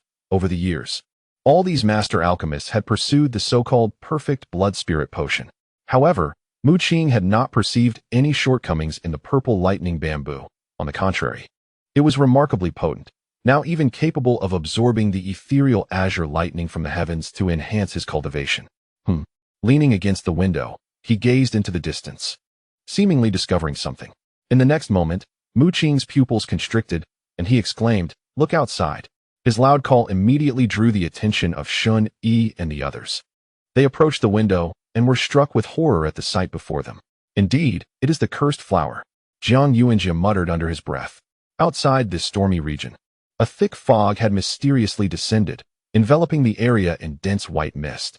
Within the fog, a patch of blue radiance could be discerned, revealing a gigantic flower with 6 petals adorned with black patterns. The cursed flower had grown to an enormous size of 10 meters. When did it become so large? Yang Shanshan shrieked. Ling Han was perplexed, but the expressions of the others grew grave. Even Mu Lin felt a shiver. He had once ventured to the museum in search of energy entities, only to find that the entity had transformed into Shun Yi's second blood spirit. It could be said that Mu Lin had a deeper understanding of the terror of the cursed flower than Mu Qing and the others. When they had stormed into the museum, the cursed flower had fully bloomed. That time, Mu Lin and his companions suffered heavy casualties, leading to their alliance with Ling Han. Shun Yi raised an eyebrow, sensing something amiss. It seems the cursed flower cannot enter. The cursed flower stood motionless outside the stormy region, continuously exuding white mist that shrouded the entire area, yet it did not step inside. "It is the lightning," Mu Qing shouted. As the crowd looked on, Realization dawned upon them. The cursed flower was not barred from entry. It had attempted to enter, yet at that moment, ominous blue lightning flickered across the sky. Thunder rumbled. A cascade of azure lightning struck down, and the cursed flower, shrouded in white mist, made another attempt to cross the threshold. Alas, several bolts of lightning descended, dispersing its mist and nearly obliterating the black patterns on its petals. Chapter 92. The battle between the Toad King and the cursed flower. The cursed flower dared not move. The lightning in the stormy region was too overwhelming. However, Mu Qing and the others observed keenly. Although the essence of the cursed flower could not enter, the dark patterns it bore radiated an inky power. This dark energy surged into the water, intertwining with tendrils of white mist, forming ghostly white silhouettes in the water, their features obscured with pitch-black eyes. The torrential rain poured down, revealing a multitude of white figures beneath the surface, densely packed, sending shivers down the spines of those atop the department store. Damn it, have we not escaped this cursed thing after all? Jiang Yuanjie cursed his ill fate.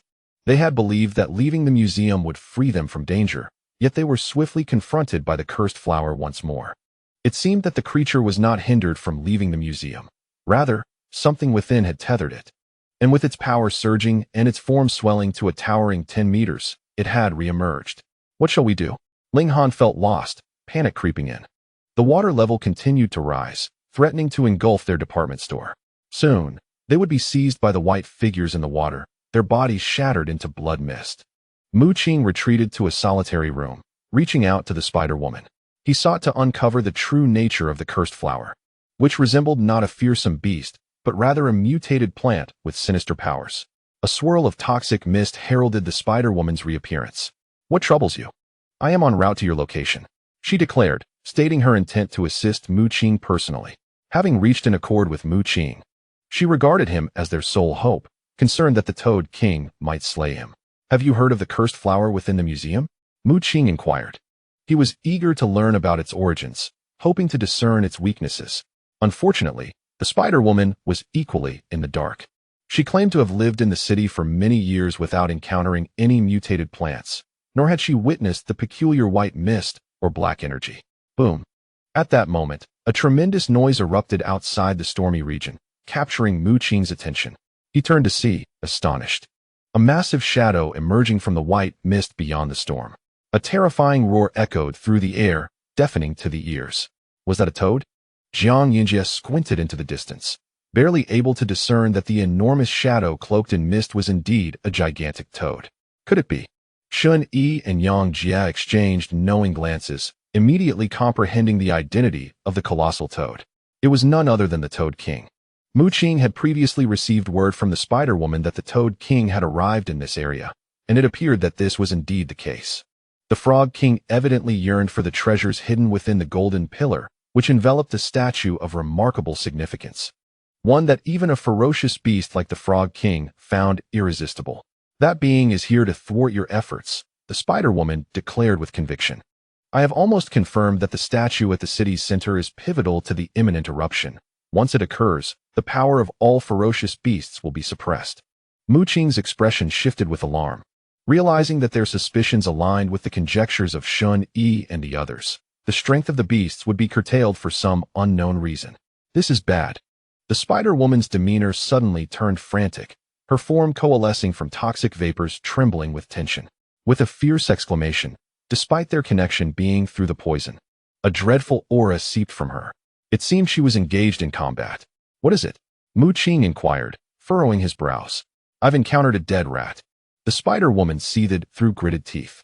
Then, addressing Mu Qing, she continued, It appears I cannot reach you in time. I will summon my companion, the Blood Bat, to assist you. She briefly outlined the situation, explaining that the Frog King had grown suspicious of her intentions, prompting her to send a rodent to distract him, preventing her from approaching this area. The Spider-Woman severed their connection amidst the sounds of fierce battle. A dead rat? Mu Qing pondered. Recalling his previous encounters with several ratman beasts, which the human-faced spider despised intensely, often devouring their heads upon confrontation, it dawned on him that it must be the Ratman leader. He surmised that the entity detaining the Spider-Woman was indeed the leader of the Ratmen, a beast commander endowed with the strength of a martial master. She had briefly introduced him to the city's dynamics, revealing four beast leaders, each possessing martial prowess: the Spider Woman, the Frog King, the Rat Man leader, and the last, Mu Qing speculated, must be the so-called Bloodbat. Mu Qing stroked his chin thoughtfully. The Spider Woman appeared earnest, her actions reflecting a spirit of collaboration. However, he remained vigilant in his heart. He was all too aware that the Spider Woman was a terrifying beast, a colossal spider that devoured its prey without leaving a trace. Collaborating with the Spider Woman was akin to seeking shelter with a tiger, and the Bloodbat, which she claimed would aid him, might not be a benevolent ally after all. A commotion erupted. All eyes turned towards the distant view through the window, where two colossal shadows emerged, one belonging to the cursed flower, the other to the Frog King. The cursed flower unleashed a cloud of blood mist. As dark forces coalesced within its blossom, shimmering blue radiance erupting suddenly, revealing a black eye with vertical pupils, veins coursing with darkness. The intricate black patterns on its 6 petals grew increasingly complex, as blue light enveloped the ground. The eye upon the cursed flower bore no expression. Fixating upon the Frog King, as white mist began to envelop the scene, faced with the martial prowess of the Frog King, the cursed flower audaciously sought to consume it with the white mist. Enraged, the Frog King, possessing remarkable intelligence and the ability to articulate human speech, found its path obstructed by the flower, smoke billowing from its nostrils in fury. It leaped high into the air with astonishing agility, radiating a crimson glow, and unleashed a torrent of molten magma from its mouth.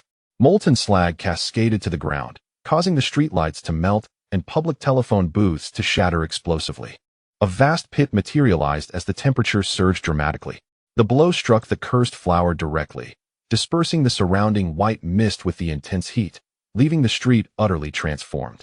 The might of the martial artist was truly terrifying.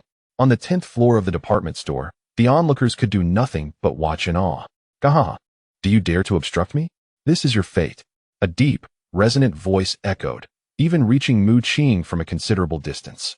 The location where the cursed flower once stood had turned into a massive pit, charred like coal, with flames still flickering. And the figure of the cursed flower had vanished entirely. Was the cursed flower melted by the extreme heat? Yang Jie wondered, astonished. Mu Qing shook his head. He had always found the cursed flower to be peculiar and doubted it could be annihilated in a single strike by the Frog King. Sure enough, a brilliant surge of blue radiance emerged behind the Frog King, as a strange blue flower gradually materialized from the void, dreamlike and ethereal. Chapter 93. Control the water droplet. The cursed flower hovered silently in midair, appearing behind the Frog King without a sound. The black veins on its 6 petals shimmered with light, and the vertical pupil within its core exuded an ominous aura.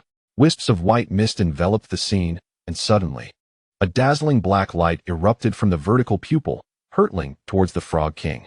The Frog King's reaction was swift. Every bump on its body stood on end. Sensing a deadly threat, it croaked loudly, leaping into the air, transforming into a massive shadow that soared skyward, landing behind an apartment building. Boom! The black light seemed to lock onto the Frog King, sweeping across the area, as if a razor-sharp sword had cleaved the apartment in two, causing it to collapse. Roar! The Frog King bellowed. The black light was too swift to evade, leaving it with no choice but to endure the impact. Its mouth expanded to an enormous size, turning crimson, and a torrent of molten slag erupted forth. This molten mass was several times larger than before, with a terrifying temperature that melted the abandoned cars on the street into pools of molten iron. A blindingly brilliant light erupted as two terrifying forces collided, unleashing an energy explosion that sent a shockwave sweeping in all directions. The windows of surrounding buildings shattered into shards of glass, and nearby structures developed cracks. On the verge of collapse, Mu Qing witnessed a supermarket directly struck by the molten slag, reduced to ashes. Such devastation was wrought with a single move. If these two beings were to enter, we would be in grave peril, Lin Han thought, beads of cold sweat forming on his forehead. He felt that the ferocious beasts and flowers before them were beyond their reach. "I believe we should first find a way to address the immediate crisis," Shen Guang suggested timidly. His cultivation was relatively low, ranking among the last in attendance. Lin Han turned to discover a student with an 8th-tier vitality. Mu Qing and the others shifted their gazes towards him. Shen Guang felt nervous, The individuals before him were all exceptional talents. He swallowed hard and then pointed towards the floor below. As the torrential rain poured down, the populace soon realized that the water level had risen to the 5th floor, transforming the city center into a vast expanse of water. Thunder roared ominously, and periodically, a building would be struck and shattered by lightning. Most structures in the city center had succumbed to the deluge, with only the taller edifices remaining above the surface. We are merely waiting for our demise. If this continues, the rain will inevitably engulf us, Yang Jie exclaimed, gritting his teeth. Initially, the rain posed no threat, but now, the power of the cursed flowers surged into the depths of the water, where white mist coalesced into shadowy figures, propelled by dark energy, to form numerous white apparitions. Mu Lin had made an attempt. He drew his bow and released energy arrows that pierced through, obliterating a dozen of the white figures. However, in the next instant, those figures reformed, seemingly unscathed by the assault. The water's depths, filled with these white apparitions, proved to be a formidable challenge even for the likes of Tianjiao and his companions. We must find a way to penetrate that white barrier, Shini declared. They observed that around the statue encased in a golden beam of light, not a single drop of rain fell, for the white barrier effectively isolated it, preventing even the white figures from breaching its defenses. Outside, a fierce battle raged between the cursed flower and the Frog King, with occasional muffled curses from the Frog King indicating his frustration with this formidable foe. The area reverberated with thunderous sounds, and at times, brilliant bursts of light soared skyward, akin to the sun's radiant bloom. The temperature there soared, threatening to melt the structures, while the cursed flower exuded a chilling aura.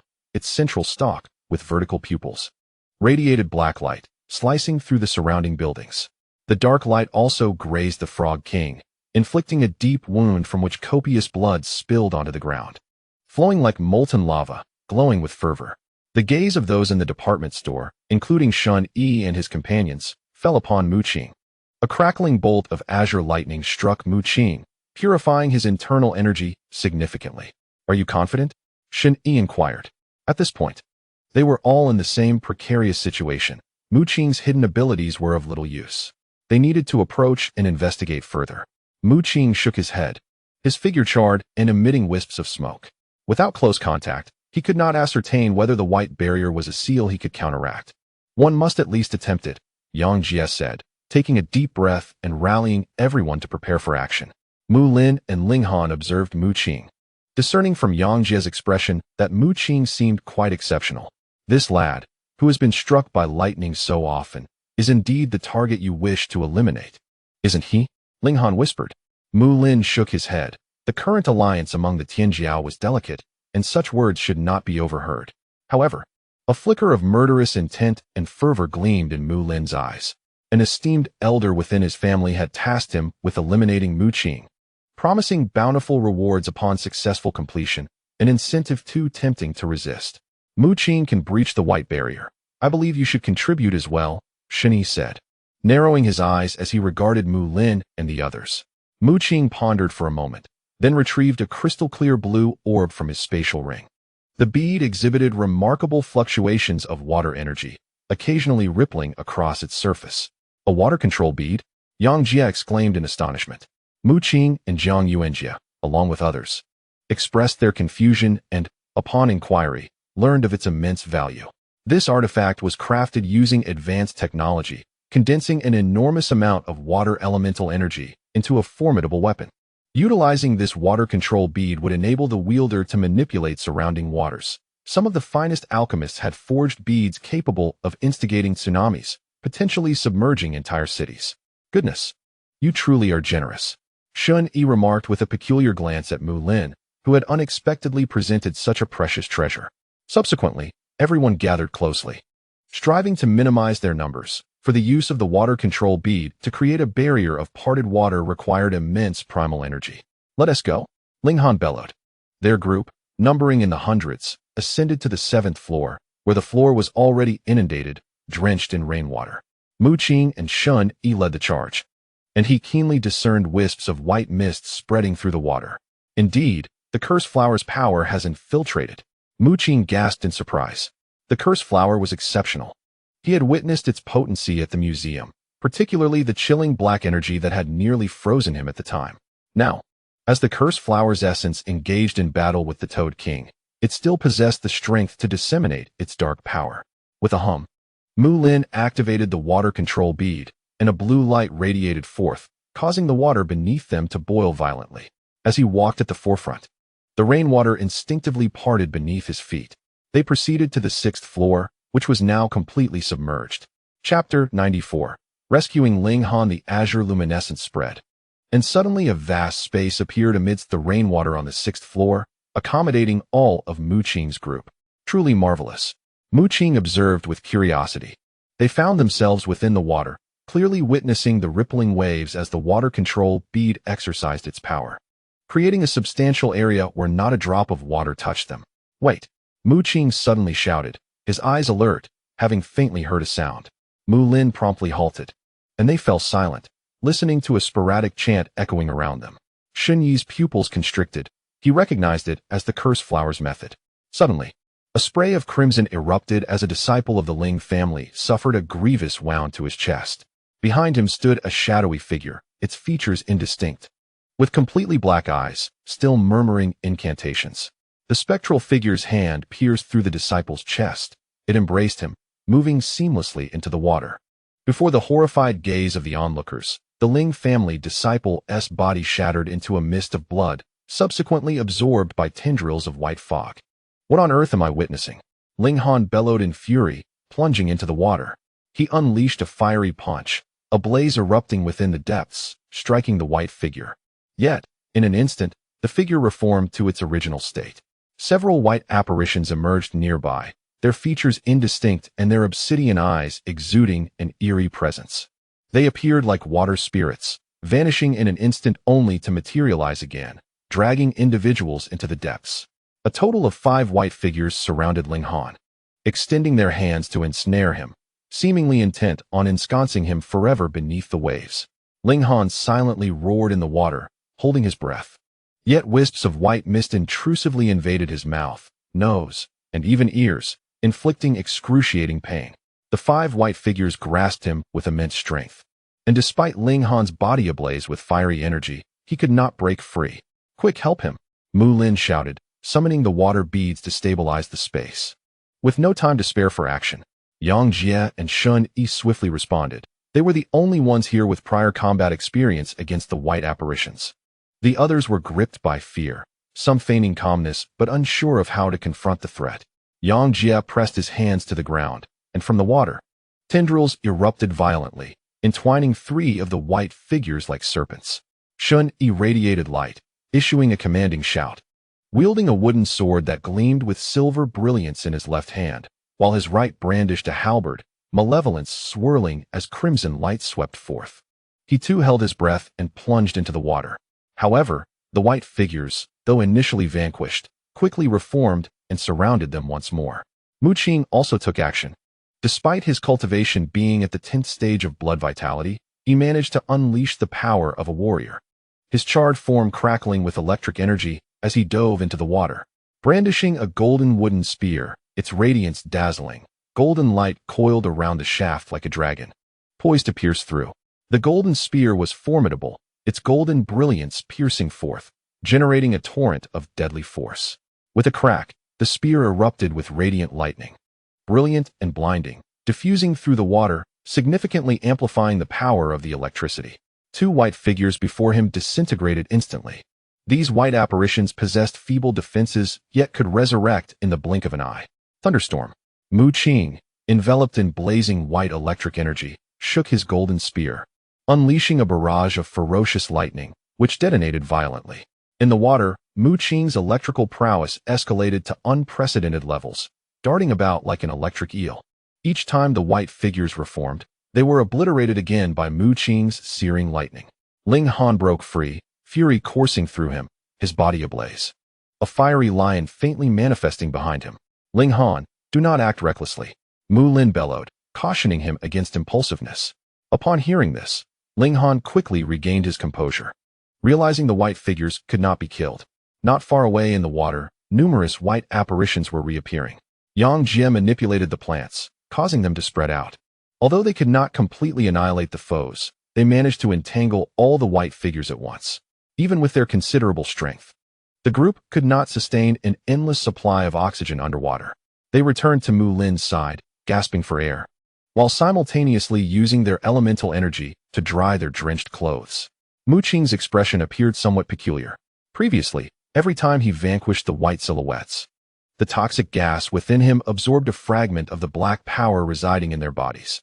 This led to a gradual weakening of the white silhouettes each time they reformed. Could it be that the venom of the Spider-Woman counters the power of the cursed flower? Mu Qing speculated.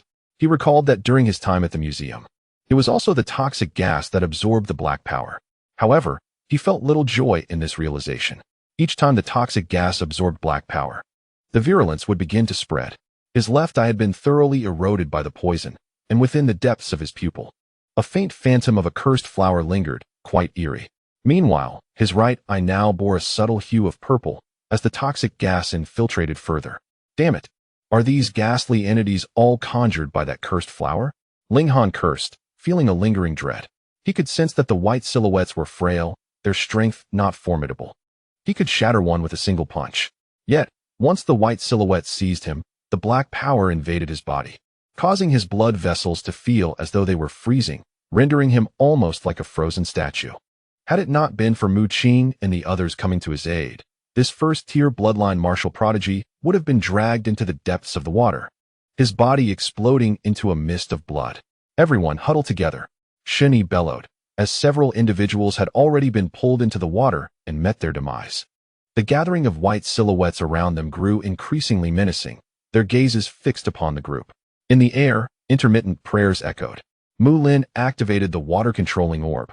Casting a glance at Mu Qing, he had been secretly observing, eager to further comprehend the capabilities of Shun Yi and Yang Jie, particularly Shen Yi, who possessed dual blood spirits.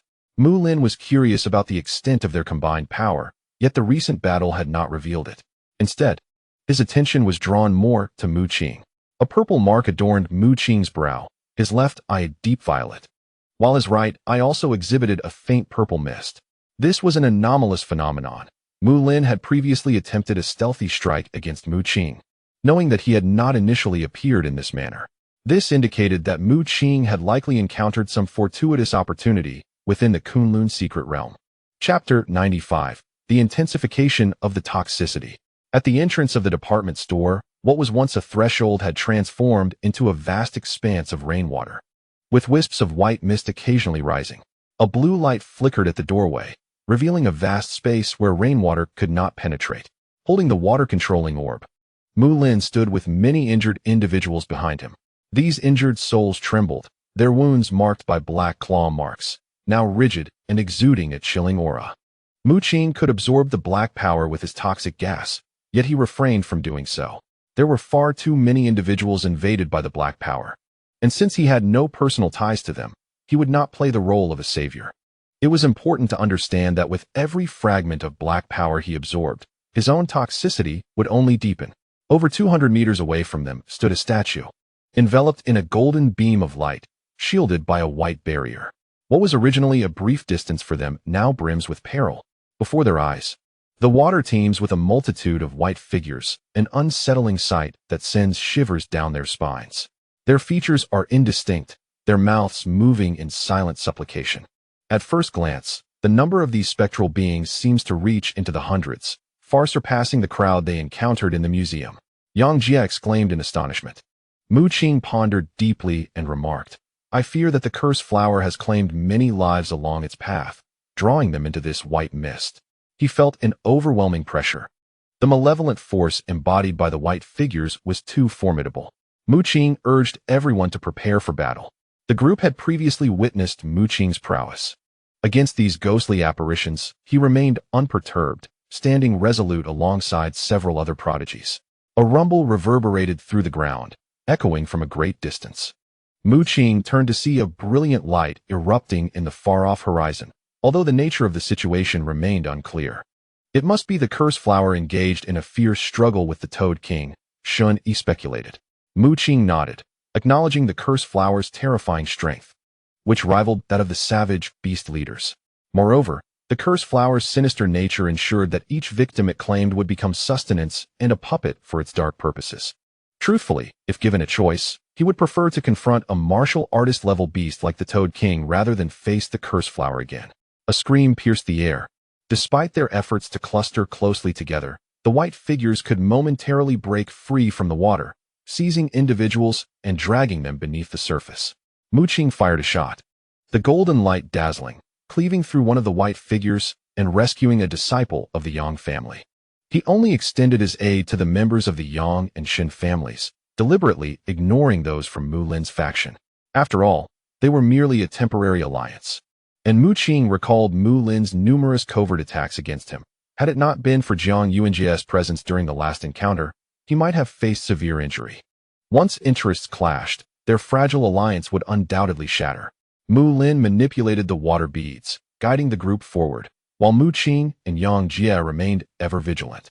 Aware of the overwhelming presence of white figures surrounding them, ready to react at a moment's notice. The entire department store was submerged. Glancing back, Mu Qing observed that within a brief span, the rain had completely engulfed the edifice they had previously occupied. Lightning continued to strike intermittently from the sky. Yet none fell upon Mu Qing. Having advanced over 100 meters, they had already lost a dozen lives, and most of the survivors bore injuries of varying severity. Only a little over 100 meters remained, yet the white figures multiplied, closing in on them with lethal intent. "Ah!" Yang Shanshan suddenly cried out. 3 white figures had grasped her shoulders, their black power eroding her strength and rendering her unable to harness her innate abilities. A chill swept across her porcelain-like face. As the frigid aura of the dark force plunged the temperature to an excruciating low, Yang Jie discovered that his sister was in peril, his face turning pale with shock. He hastily summoned his inner force, spewing a mouthful of blood as he braced himself against the ground. A multitude of plants sprang forth, their vine-like tendrils laced with blood.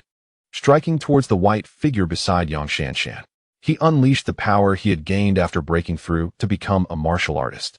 Using his own blood as a medium to enhance the destructive force of the vines, Mu Qing also took action, wielding a golden spear, a treasure of the highest caliber. With terrifying might, as he swung it, a radiant beam of gold pierced through, tearing apart several white figures. Jiang Yuanjie gritted his teeth. Although he was merely at the 9th level of vitality, he did not falter and executed a powerful move, crushing one of the white figures to pieces. Yang Jie saved Yang Shanshan, but was horrified to find her trembling uncontrollably, her veins darkening. The blood within her body frozen by a sinister force that even his inner force could not penetrate. "Mu Qing, quickly save my sister," Yang Jie cried out. His eyes filled with desperation, unable to maintain his composure as a prodigy in the face of such chaos. He recalled how Mu Qing had once been afflicted by a similar dark force at the museum, only to recover swiftly. Mu Qing rushed over, observing Yang Shanshan, whose delicate features were contorted in distress. The cold had crystallized into frost, and her once rosy lips had turned pale. He grasped her soft hand, warm yet chilling, as the dark power aggressively spread upon sensing Mu Qing's vitality. However, the purple light at his brow flickered gently as the dark force entered his body. It was immediately absorbed by the toxic energy within him, leaving no adverse effects. Taking a deep breath, Mu Qing's gaze hardened. The purple mark on his forehead shimmered intensely, and within the depths of his violet left eye, a mesmerizing cursed flower began to emerge. He tightly held Yang Shanshan's hand. Witnessing the dark force emanating from her being swiftly converged towards him, entirely absorbed by the purple mark on his brow. In a matter of mere seconds, Mu Qing thoroughly eradicated the dark force plaguing Yang Shanshan. She regained her composure, the chill dissipating from her body. Upon noticing Mu Qing's grasp on her hand, her cheeks flushed a soft pink, reminiscent of a startled rabbit as she swiftly withdrew her hand. Mu Qing smiled at her. Yet a trickle of pale purple blood escaped his lips, and he grimaced before violently expelling a mouthful of blood. Yang Jie and Yang Shanshan's expressions shifted, rushing forward to assess Mu Qing's condition. Mu Qing waved them off, stating that although he had experienced intense pain, everything returned to normal after the bloodletting. Nevertheless, Yang Shanshan clutched his sleeve tightly, her eyes reddened and brimming with tears. Mu Qing's right eye was shrouded in toxic gas, gradually shifting from black to purple. His eyes transformed into a deep violet hue, and within the depths of his pupils, Two resplendent cursed flowers flickered intermittently. Chapter 96. The Three-Legged Jade Toad Your Poison. Yang Shanshan was taken aback, realizing that in his efforts to save her, Mu Qing had exacerbated his own toxicity. Yang Jie felt a wave of regret sweep over him as he expressed his apologies to Mu Qing, reflecting on how his earlier panic had prevented him from considering the lethal poison afflicting Mu Qing. It was a lethal poison bestowed upon him by a beast of martial prowess, and Mu Qing originally had but a month to live. Now, with the poison intensifying, his time was likely growing ever shorter. Brother Mu, I assure you, we of the Yang family shall lend our utmost support against the poison coursing through your veins, Yang Jie declared with unwavering certainty. He expressed that even if Mu Qing were to fail his college entrance examination, the elders of the Yang family would spare no effort to facilitate his advancement, providing him with ample resources for cultivation. Yang Jie was acutely aware that although Yang Shanshan's cultivation was inferior to his own, her standing within the family surpassed his considerably. In fact, a mere word from Yang Shanshan could lead to the dismissal of the family's elders. Yang Jie was not entirely certain why his sister wielded such influence. Yet he had overheard his father mention that Yang Shanshan possessed a blood spirit identical to that of the third-generation ancestor of the Yang family, also a mutated blood spirit. Shen Yi approached as well, assessing Mu Qing's condition. Although he could not dispel the poison, his medical expertise allowed him to gauge the extent of its spread. The poison within you is becoming increasingly active. It may well erupt in a fortnight, he stated gravely. Mu Qing's eyes flickered. This implied he had merely 15 days left. Should he not find a remedy, death would claim him. He inhaled deeply, sensing the urgency of his situation. The only one capable of curing him was the Spider Lady, yet she was a beast of martial caliber, and persuading her to assist him seemed a daunting task. It appeared he would have to seek out the City Lord's token. Mu Qing set his sights on this goal. The Spider Lady required the City Lord's token to venture into the outside world, and if he were to obtain it, he would possess leverage for negotiation. A thunderous crash echoed from afar, startling everyone as the entire expanse of rainwater began to roil violently. From their submerged vantage point, they could not discern what transpired in the distance. The white figures have vanished, Jiang Yuanjie exclaimed in shock. He noticed that the once dense swarm of white figures in the water had completely disappeared, as if they had been erased without a trace. Could it be that the cursed flower has been defeated? Yang Jie speculated. The clash between the cursed flower and the Toad King had been remarkable, with tremors rippling through the air intermittently. Now that the white figures were gone, he suspected that perhaps the cursed flower had been repelled by the Toad King. Seemingly confirming Yang Jie's conjecture, a colossal shadow descended from the sky moments later. It was an enormous toad, its skin suddenly as tough as steel, gleaming with a metallic sheen, its eyes a deep crimson, and wisps of white smoke emanating from its maw. The Toad King leaped from the stormy region, its astonishing agility bringing it near to Mu Qing and the others. Haha, I never expected you little insects to still be here. You truly have some audacity.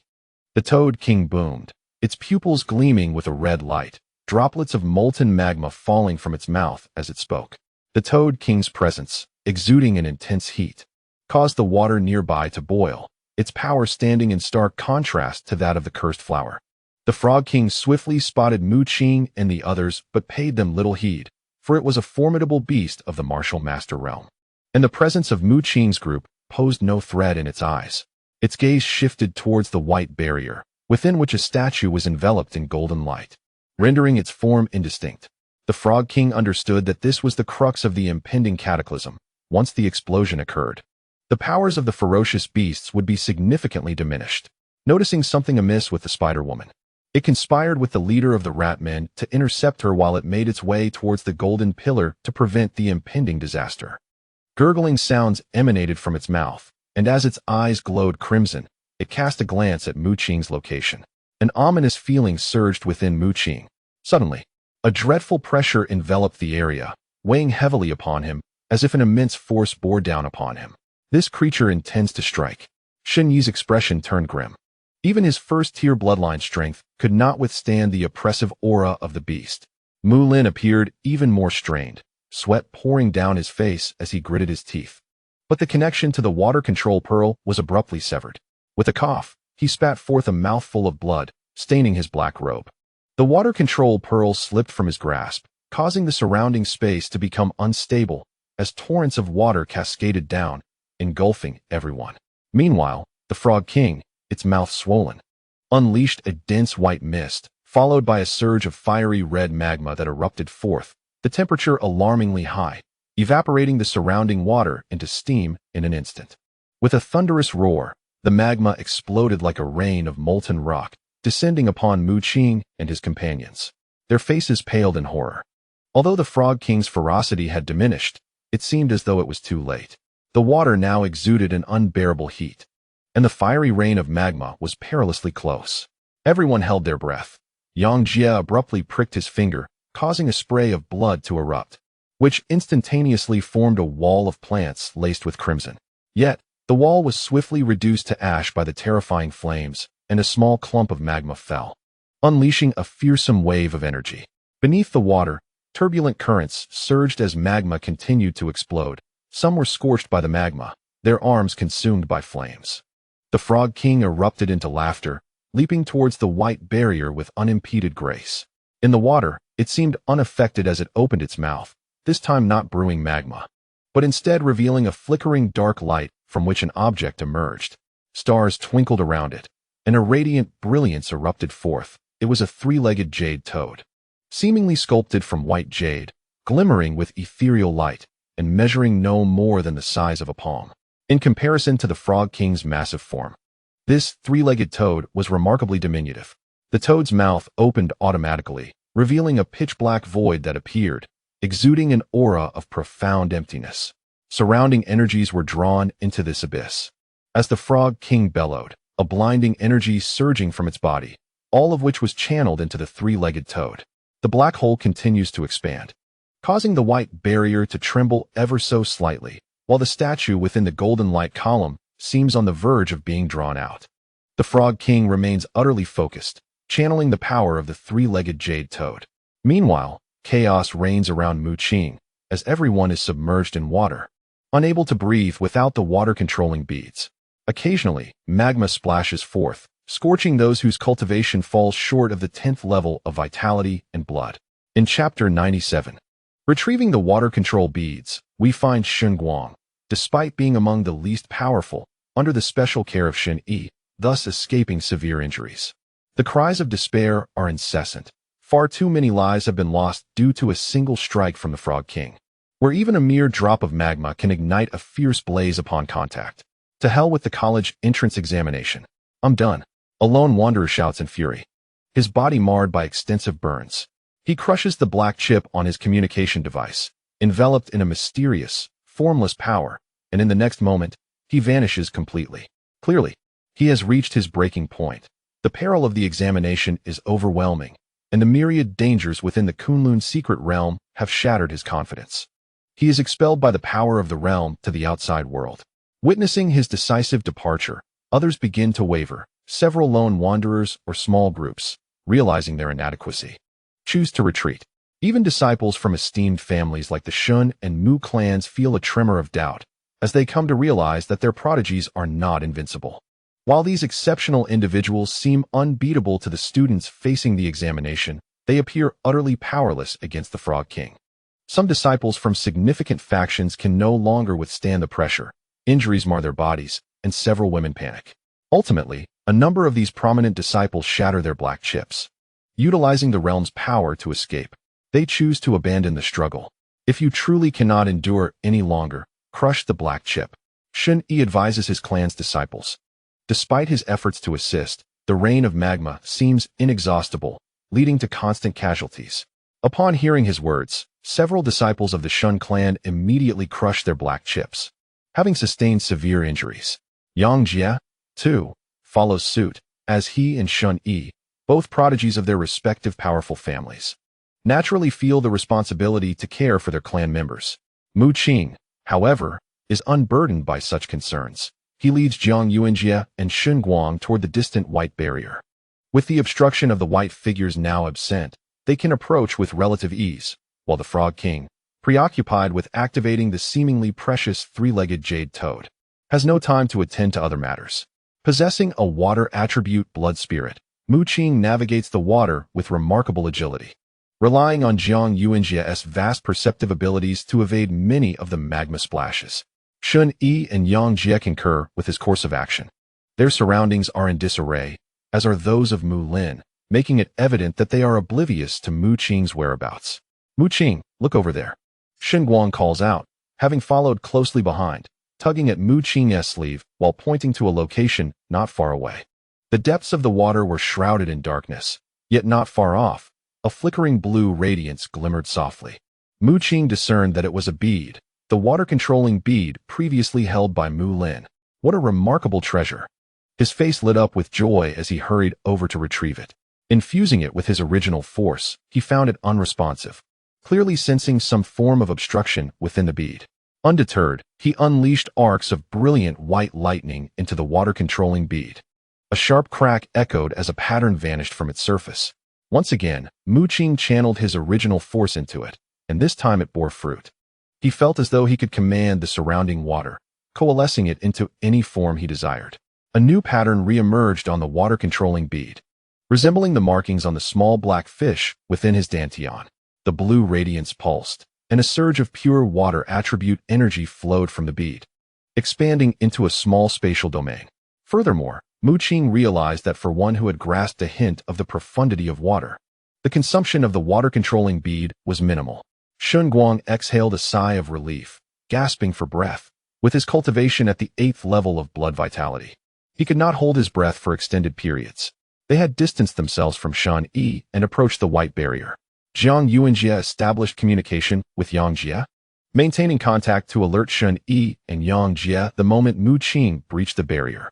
In the distance, the rain of magma had finally ceased, and the water temperature in this area soared, boiling violently. Even those at the 9th level of blood vitality would find it uncomfortable. Among the Mu clan disciples, injuries were few. Most were adept archers with keen perception. However, Mu Lin's expression beneath his black robe was shrouded in a dark gloom. Just moments ago, he had sensed the original force imprint he placed on the water-controlling bead being shattered. This meant that the bead was no longer his, having been taken from him. Who could it be? Mu Lin's gaze turned icy as he scanned the surroundings, fists clenched tightly. He had not anticipated that in the blink of an eye, the water-controlling bead would vanish after failing to secure it in time while dealing with the magma spewed by the Frog King. Searching the vicinity yielded nothing. Ling Han approached him, shaking his head. He too assisted Mu Lin in searching further afield, yet found no trace. The absence of the water-controlling bead did not significantly impact the proud disciples.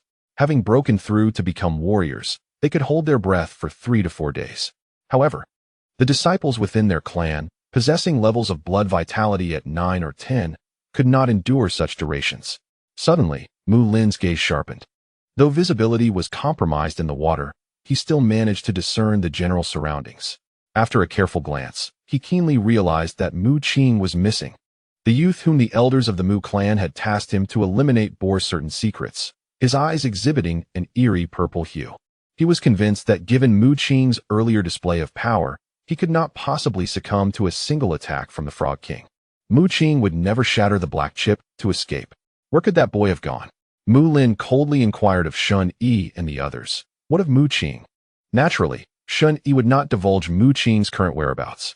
A look of regret crossed his face as he replied. He has sustained grave injuries and has departed. Yang Jie, ever cooperative, donned a sorrowful expression. Mu Lin gritted his teeth, fully aware that these two were lying. Without him, how can we breach the white barrier? Ling Han roared, his frustration palpable as a once prominent figure faced repeated setbacks. It seems there's no way to break through. I suggest we leave, Yang Jie urged the group. Mu Lin remained silent, yet he led the disciples of the Mu family toward the white barrier, sensing that Mu Qing had already passed through. However, Yang Jie obstructed his path, and from beside him, tendrils erupted, transforming the surrounding weeds into lethal blades. Are you seeking a confrontation with me? Mu Lin's tone was ominous. Behind him, the Mu family disciples readied their bows, aiming at Yang Jie. Ling Han summoned a fierce lion of flames, its roar reverberating in the air. The imminent clash between the two factions seemed inevitable, and Shun Yi braced himself for battle, as their plan had never intended to allow Mu Lin and the others to enter the white barrier. Chapter 98. Enveloped in white mist. What is that? Suddenly, a disciple from the Mu family screamed, capturing everyone's attention. The four confronting Shun Yi were initially tense, but as they regained their composure, their expressions turned to one of horror, realizing that a multitude of white figures had appeared in their vicinity without warning. At a glance, there were hundreds of these figures, their prayers intermittent, yet perfectly harmonious. From the depths below, tendrils of white mist unfurled, and the eyes of the white figures were engulfed in darkness. A black power brewing within. The cursed flower had not been repelled by the Frog King. It had re-emerged. In an instant, a scream pierced the air as a disciple from the Yang family was seized by three white figures, the encroaching darkness shattering his body into a mist of blood. Fear gripped the faces of all present, including Shun Yi and Mu Lin, who regarded the situation with grave concern. Wait, is the water becoming shallower? Yang Jie observed, noting that the rainwater, which had submerged the entire department store, was now receding. In mere seconds, they could breathe again. The water that once threatened to engulf a building now only reaching their ankles. The deluge cascaded toward other parts of the city. Yang Shanshan gasped, as everyone noticed the rainwater, initially concentrated in the city center, had burst its banks, flooding the streets with torrents. The area shrouded in dark clouds expanded significantly, enveloping the entire city in gloom, punctuated by flashes of lightning. With a thunderous roar, a ghostly blue lightning bolt struck, shattering a building in the distance. Shun Yi inhaled sharply. The stormy deluge engulfed the city, its outcome uncertain. Mu Qing. As the water receded, visibility was restored, and Mu Lin's gaze fell upon Mu Qing, who was now perilously close to the white barrier. In Mu Qing's grasp lay a pearl radiating a blue haze, his water control pearl. Indeed, it was the very item that the young scoundrel had pilfered. Ling Han bellowed, flames erupting from his form. Yet, before they could confront Mu Qing, tendrils of white mist surged forth, obscuring their vision even more than if they were submerged underwater. The ethereal white figures within the fog grew increasingly formidable, their strength immense, capable of piercing through the chest of a Mu family disciple with ease. The white mist enveloped all, while near the Frog King, a brilliant blue radiance blossomed, manifesting as a blue flower adorned with intricate black patterns upon its petals, and at its core, a vertical pupil. The cursed flower. It materialized from the void, instantly appearing beside the Frog King. A jet of black light coalesced within the flower's vertical pupil, resembling a pitch-black blade, slicing toward the Frog King. Roar. The Frog King's skin turned a furious crimson, transforming into molten magma that bubbled violently as he unleashed a torrent of flames. The thunderous sound of energy erupting resonated, incinerating the white mist and creating a deep crater in the ground. The Frog King had undergone a complete metamorphosis, encased in molten rock, his eyes, akin to copper bells, ablaze with fury. The three-legged jade toad, suspended in midair, no longer shone, its black hole having expanded to 5 meters under the Frog King's command. As the influx of power ceased, the black hole began to shrink. The Frog King, seething with rage, had initially intended to seize the statue with his treasure. But this mysterious flower obstructed him once more.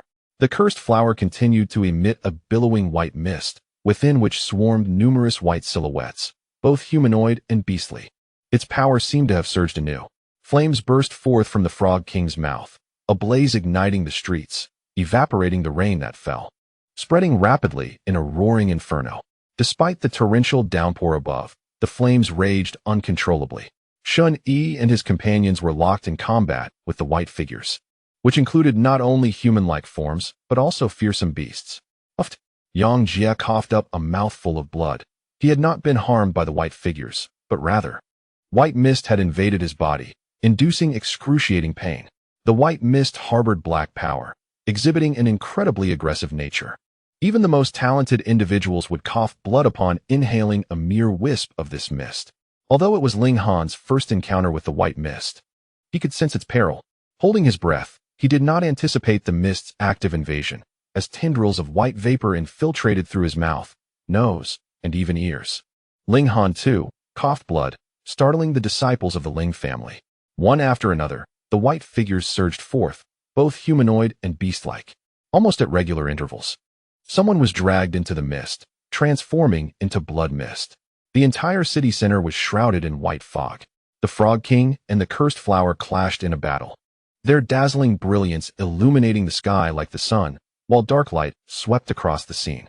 Meanwhile, Mu Qing had retrieved the water control pearl. Surrounded by the same white mist as the three of them, Xinguang had succumbed to a deep unconsciousness, blood seeping from the corner of his mouth. With his relatively low cultivation, he fainted after coughing up blood. Meanwhile, Jiang Yuanjie, though also bloodied at the lips, maintained a semblance of vigor, closely trailing Mu Qing. They had reached the vicinity of the white barrier. Is it possible to breach this? Jiang Yuanjie inquired, carrying the unconscious Xinguang on his back. Mu Qing, touching the white barrier, summoned the power of the small black fish residing in his dantian, a glimmer of joy flashing in his eyes. Although the white barrier was not a true boundary, it was evident that the inner energies had been corroded under the influence of the small black fish, indicating it was a form of seal, one that the fish could restrain.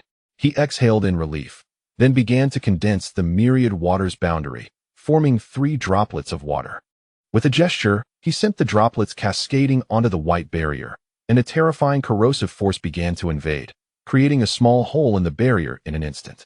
Jiang Yuanjie placed the unconscious Xinguang on the ground, his internal energy surging. Around them, figures emerged from the mist, their mouths uttering prayers as they reached out to pull Jiang Yuanjie into the white fog. Fortunately, Jiang Yuanjie possessed considerable strength, his energy attribute being that of the soul, which was exceedingly rare. A silvery light coalesced in his hand, piercing through the air and shattering one of the figures. Yet, in the blink of an eye, the figure reformed, and soon there were shadows of toads, spiders, and rat-like creatures within the mist. These beastly apparitions proved to be far more formidable than their human counterparts.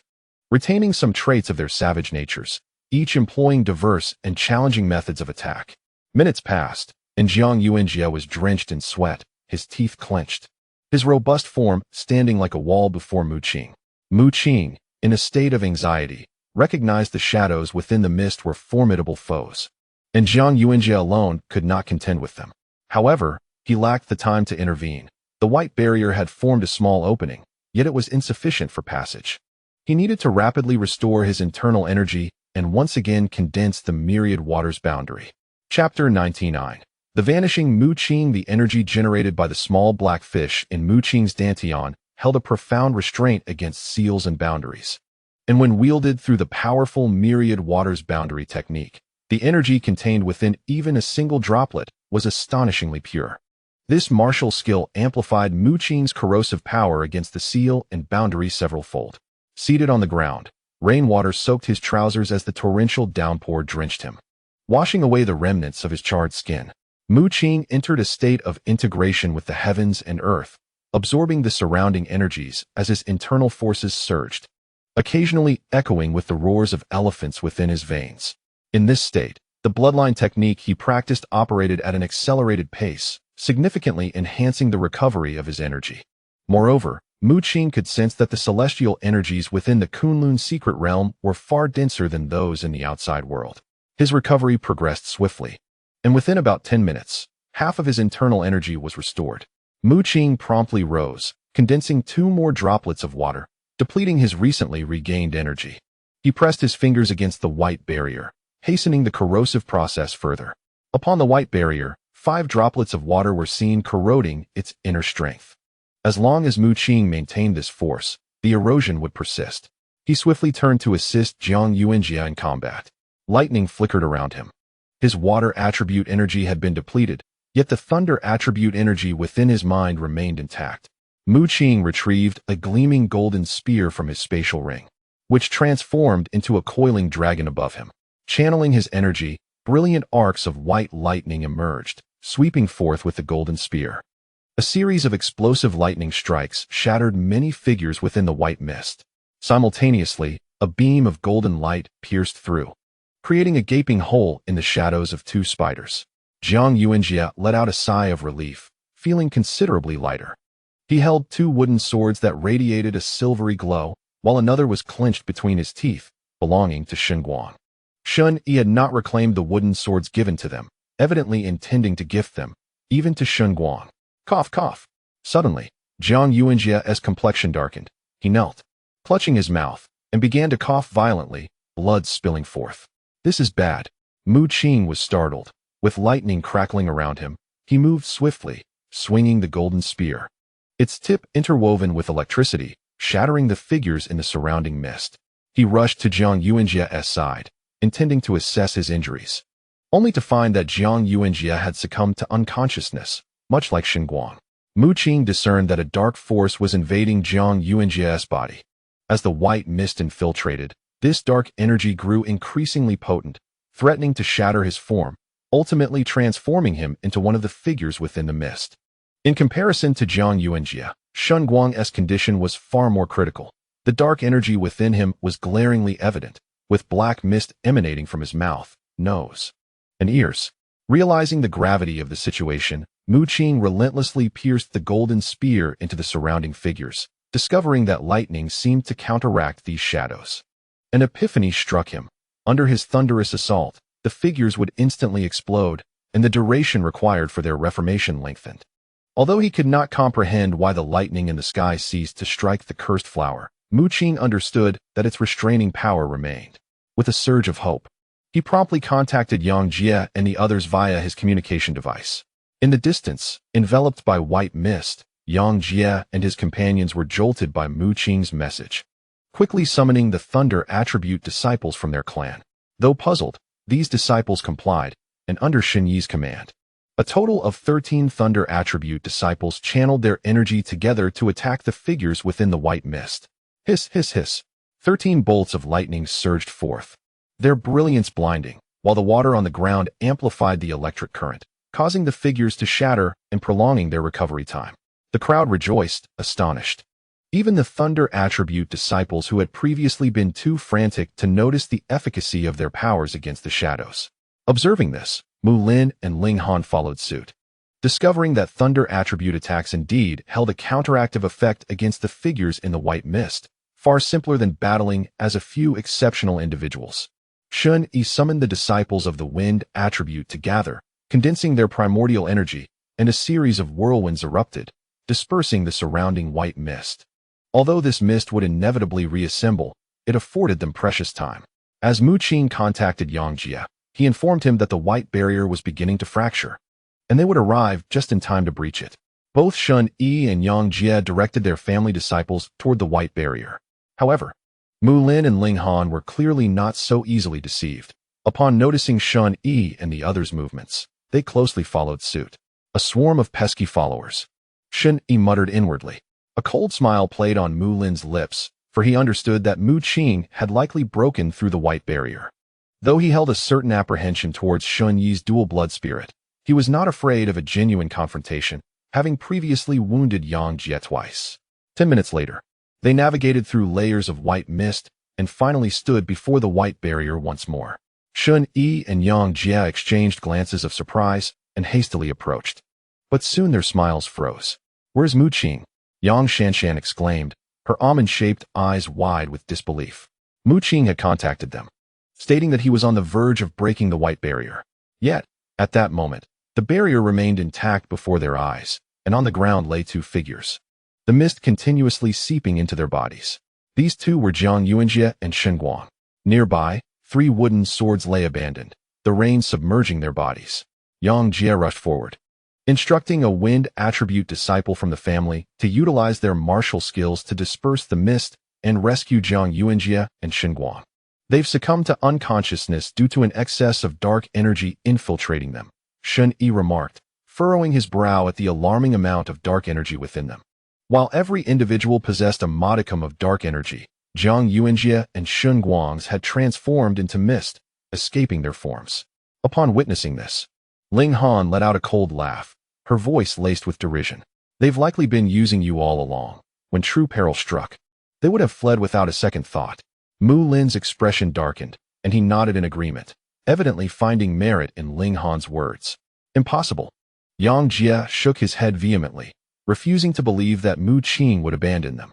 Previously, Mu Qing had been gravely poisoned, yet still managed to extract the dark energy from Yang Shanshan, hastening his own affliction. Mu Qing had repeatedly assisted his companions. He could not fathom him forsaking them at this critical juncture. Chapter 100. Bloodbaths. The human heart is inscrutable. Even brothers may draw blades against one another. Ling Han scoffed. Yang Jie's expression darkened, while Yang Shanshan appeared incredulous. Shen Yi's gaze flickered.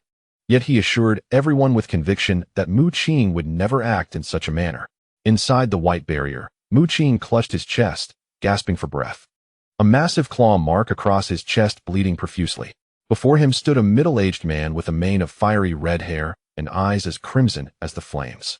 The aura emanating from the figure before Mu Qing enveloped him, rendering him nearly immobile, even obstructing the smooth circulation of his inner force.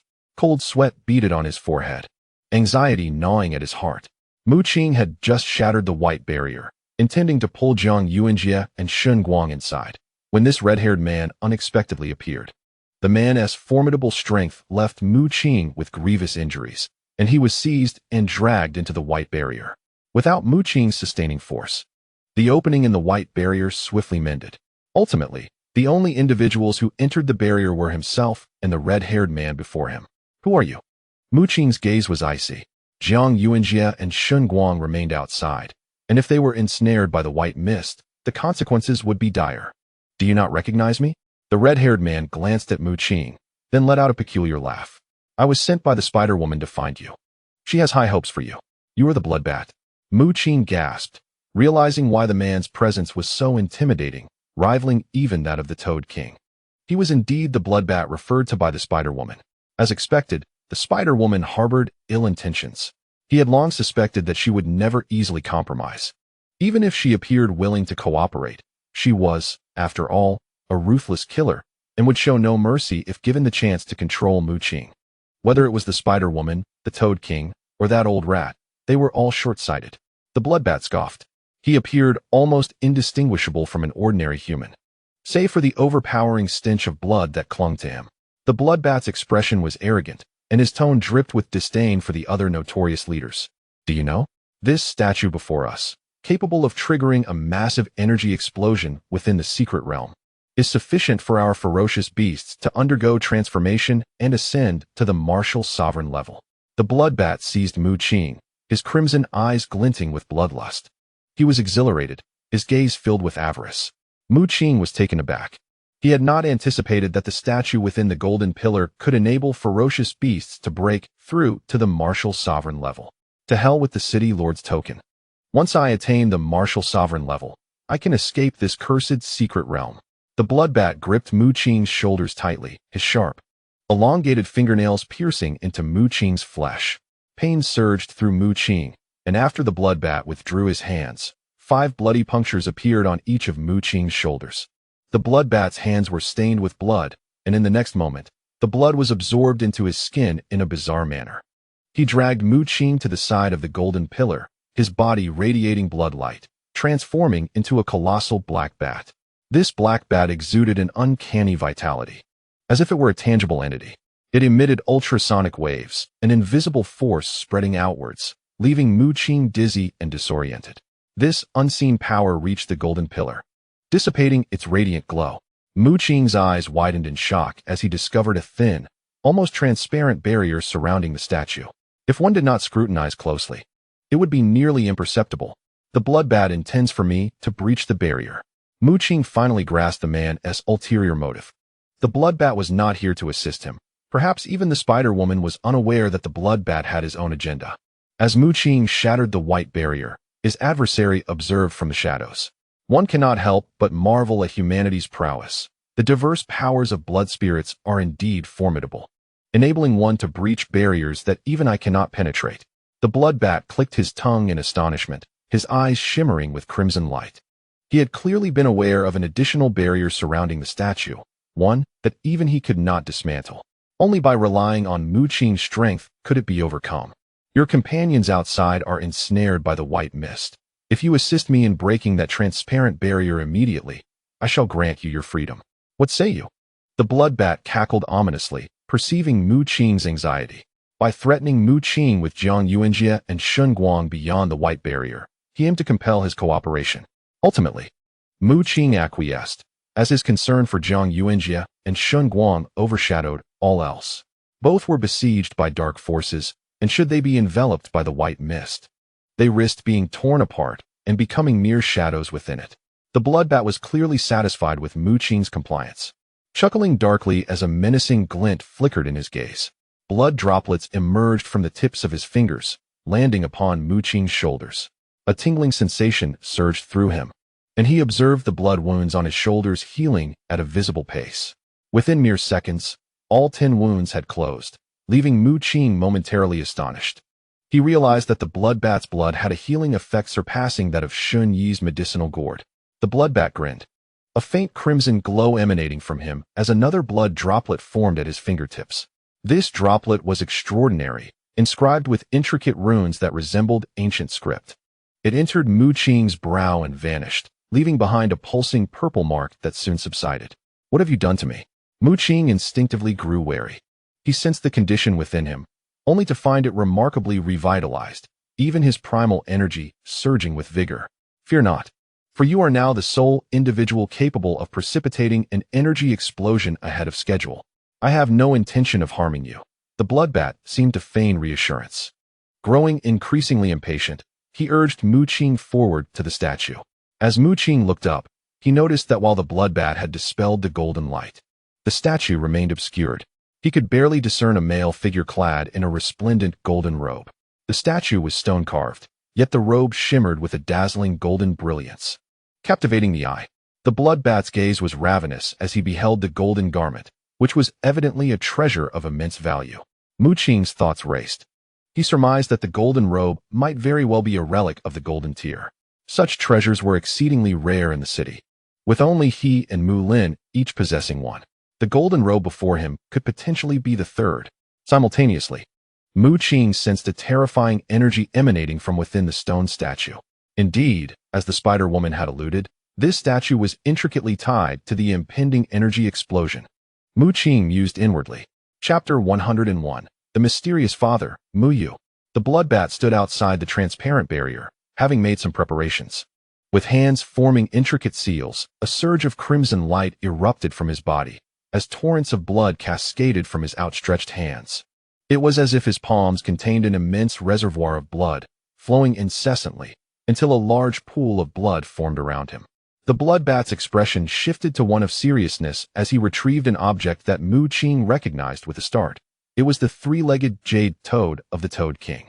Previously, the Toad King had exerted all his strength to activate this 3-legged jade toad, attempting to create a massive black hole to engulf the entire statue. However, midway through his endeavor, he was attacked by the cursed flower, which disrupted his power. Ultimately, a fierce battle ensued between the Toad King and the cursed flower, during which the bloodbat had evidently seized the opportunity to claim the Toad King's treasure. That old toad was utterly oblivious to the terrifying energy contained within the statue, foolishly seeking to destroy it rather than harness its power. The bloodbat scoffed. As blood continued to flow from his hands, it thickened into a viscous substance, forming an altar bathed in a sanguine hue. He placed the 3-legged jade toad upon the altar, and the blood surged into it, from which bats emerged, swirling around the altar in a mesmerizing dance. Radiant bloodlight flowed into the 3-legged jade toad, reactivating its powers. The toad's mouth opened, revealing a pitch-black interior, as a black hole with a diameter of 1 meter began to form, gradually expanding. However, when it reached approximately 5 meters, the bloodbat swiftly controlled the energy, halting its expansion. The 3-legged jade toad was a wondrous artifact. Once consumed, it led to an abyss of darkness from which there could be no escape. The Toad King had initially intended to draw the entire city center into it, locking away the crucial energy source necessary for triggering a cataclysmic explosion within the secret realm. Now, having acquired the 3-legged jade toad, the bloodbat sought to absorb the energy within the statue, ensuring it would not be swallowed by the black hole. His plan was to harness all the explosive energy the moment the statue revealed itself, preventing any leakage. With precise control, he aimed to retain all energy within the white barrier, allowing it to be absorbed solely by himself. Once my plan succeeds, I shall permit you to join me in absorbing the energy from the statue. The bloodbat laughed heartily, his gaze greedy as it flicked toward Mu Qing.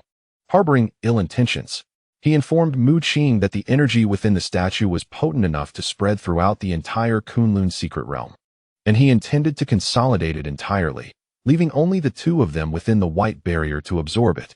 Mu Qing regarded the bloodbat, sensing that he was on the verge of madness.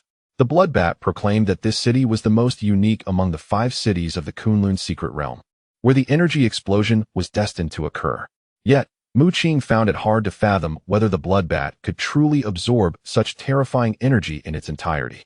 He sensed that even a beast of the martial sovereign level would find it impossible to absorb the energy capable of permeating the entire secret realm. Having lived alongside the martial sovereign level Kufei, Mu Qing possessed a certain understanding of their prowess. He believed that the Bloodbat's plan was likely to fail, while the energy explosion would continue unabated. Having arranged everything necessary, it was evident that he could now breach the transparent energy barrier. A grin spread across the Bloodbat's face as he instructed Mu Qing to shatter the transparent barrier, revealing the indistinct statue within. Initially, the energy within the statue required time to brew before it could break through both the transparent and white barriers, culminating in a full explosion. However, Mu Qing's timely arrival could expedite this process, giving rise to the Bloodbat scheme. Regardless of whether Mu Qing was a puppet of the Spider Queen or had other affiliations, the Bloodbat was solely focused on his ambition. Once successful, he would ascend to the martial sovereign level. At that point, even if the Spider Queen allied herself with the Rat King and the Toad King, it would be of no consequence. Mu Qing took a deep breath, feeling the primal energy within him restored through some mysterious means employed by the Bloodbat. He stepped forward, conjuring 3 droplets of water that fell upon the transparent barrier. With a hissing sound, white smoke erupted as the barrier's power was corroded, a small hole materializing. The Bloodbat's eyes, now bloodshot, gleamed with excitement as he let out a sharp, piercing laugh. With blood streaming from his right hand, he formed a blood blade and, without hesitation, severed his left hand. A spray of crimson light erupted, and as his left hand transformed into a mass of blood, it was hurled towards Mu Qing. The large mass of blood morphed in midair, taking the shape of bats that flocked towards Mu Qing, biting down ferociously. Gasping in pain, sweat beaded on Mu Qing's forehead as he felt the excruciating bite. He attempted to evade, but the overwhelming pressure from the Bloodbat rendered him momentarily dazed. "What are you doing?" Mu Qing shouted in anger. The Bloodbat chuckled sinisterly as blood continued to flow from his left arm, coalescing into a hand identical to the one he had severed, its skin displaying a sickly pallor. "Fear not, I have no intention of harming you at this juncture," he assured, instructing Mu Qing to activate his bloodline technique. Though skeptical, Mu Qing complied. As he invoked the great elephant moving technique, he immediately felt waves of pure energy coursing through his body. The bloodborne bats, upon biting him, transmitted an incredibly refined energy through their sharp fangs. Mu Qing hardly needed to refine it. The pure energy transformed into primal force almost instantaneously. Hurry and conjure more droplets to corrode the barrier. The Bloodbat was unwilling to grant Mu Qing any leniency. "If you wish to expedite the rescue of your 2 friends, you must act as I command." His tone grew stern, using Jiang Yuanjie and the others as leverage. Left without alternatives, Mu Qing conjured 3 more droplets of water, which fell upon the transparent barrier. The corrosive power intensified, and the small hole began to expand rapidly.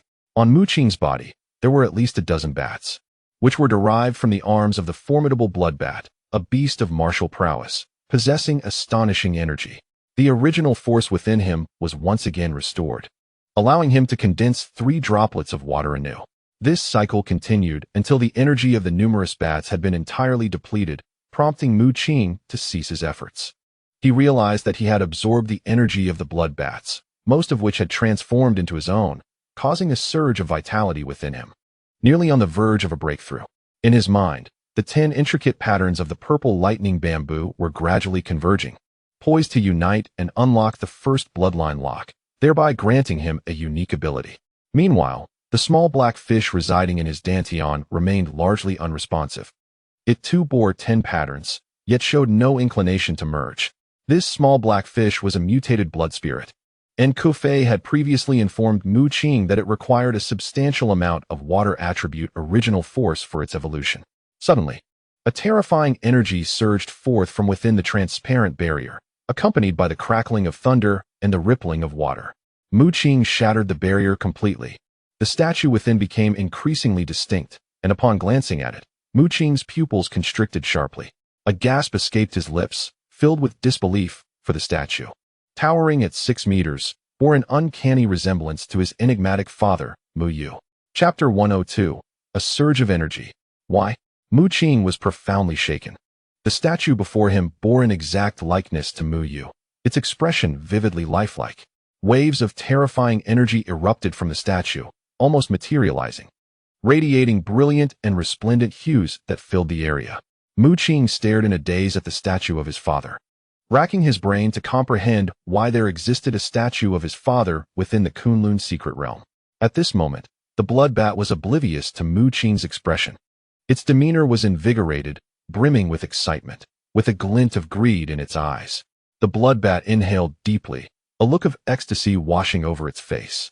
As the sanguine light emanating from its body absorbed the terrifying energy that emanated from the statue erupted in blinding radiance, and the golden beams, previously dispersed by the bloodbat, surged skyward once more, releasing torrents of energy like an ocean. Mu Qing found himself engulfed by this overwhelming tide of energy.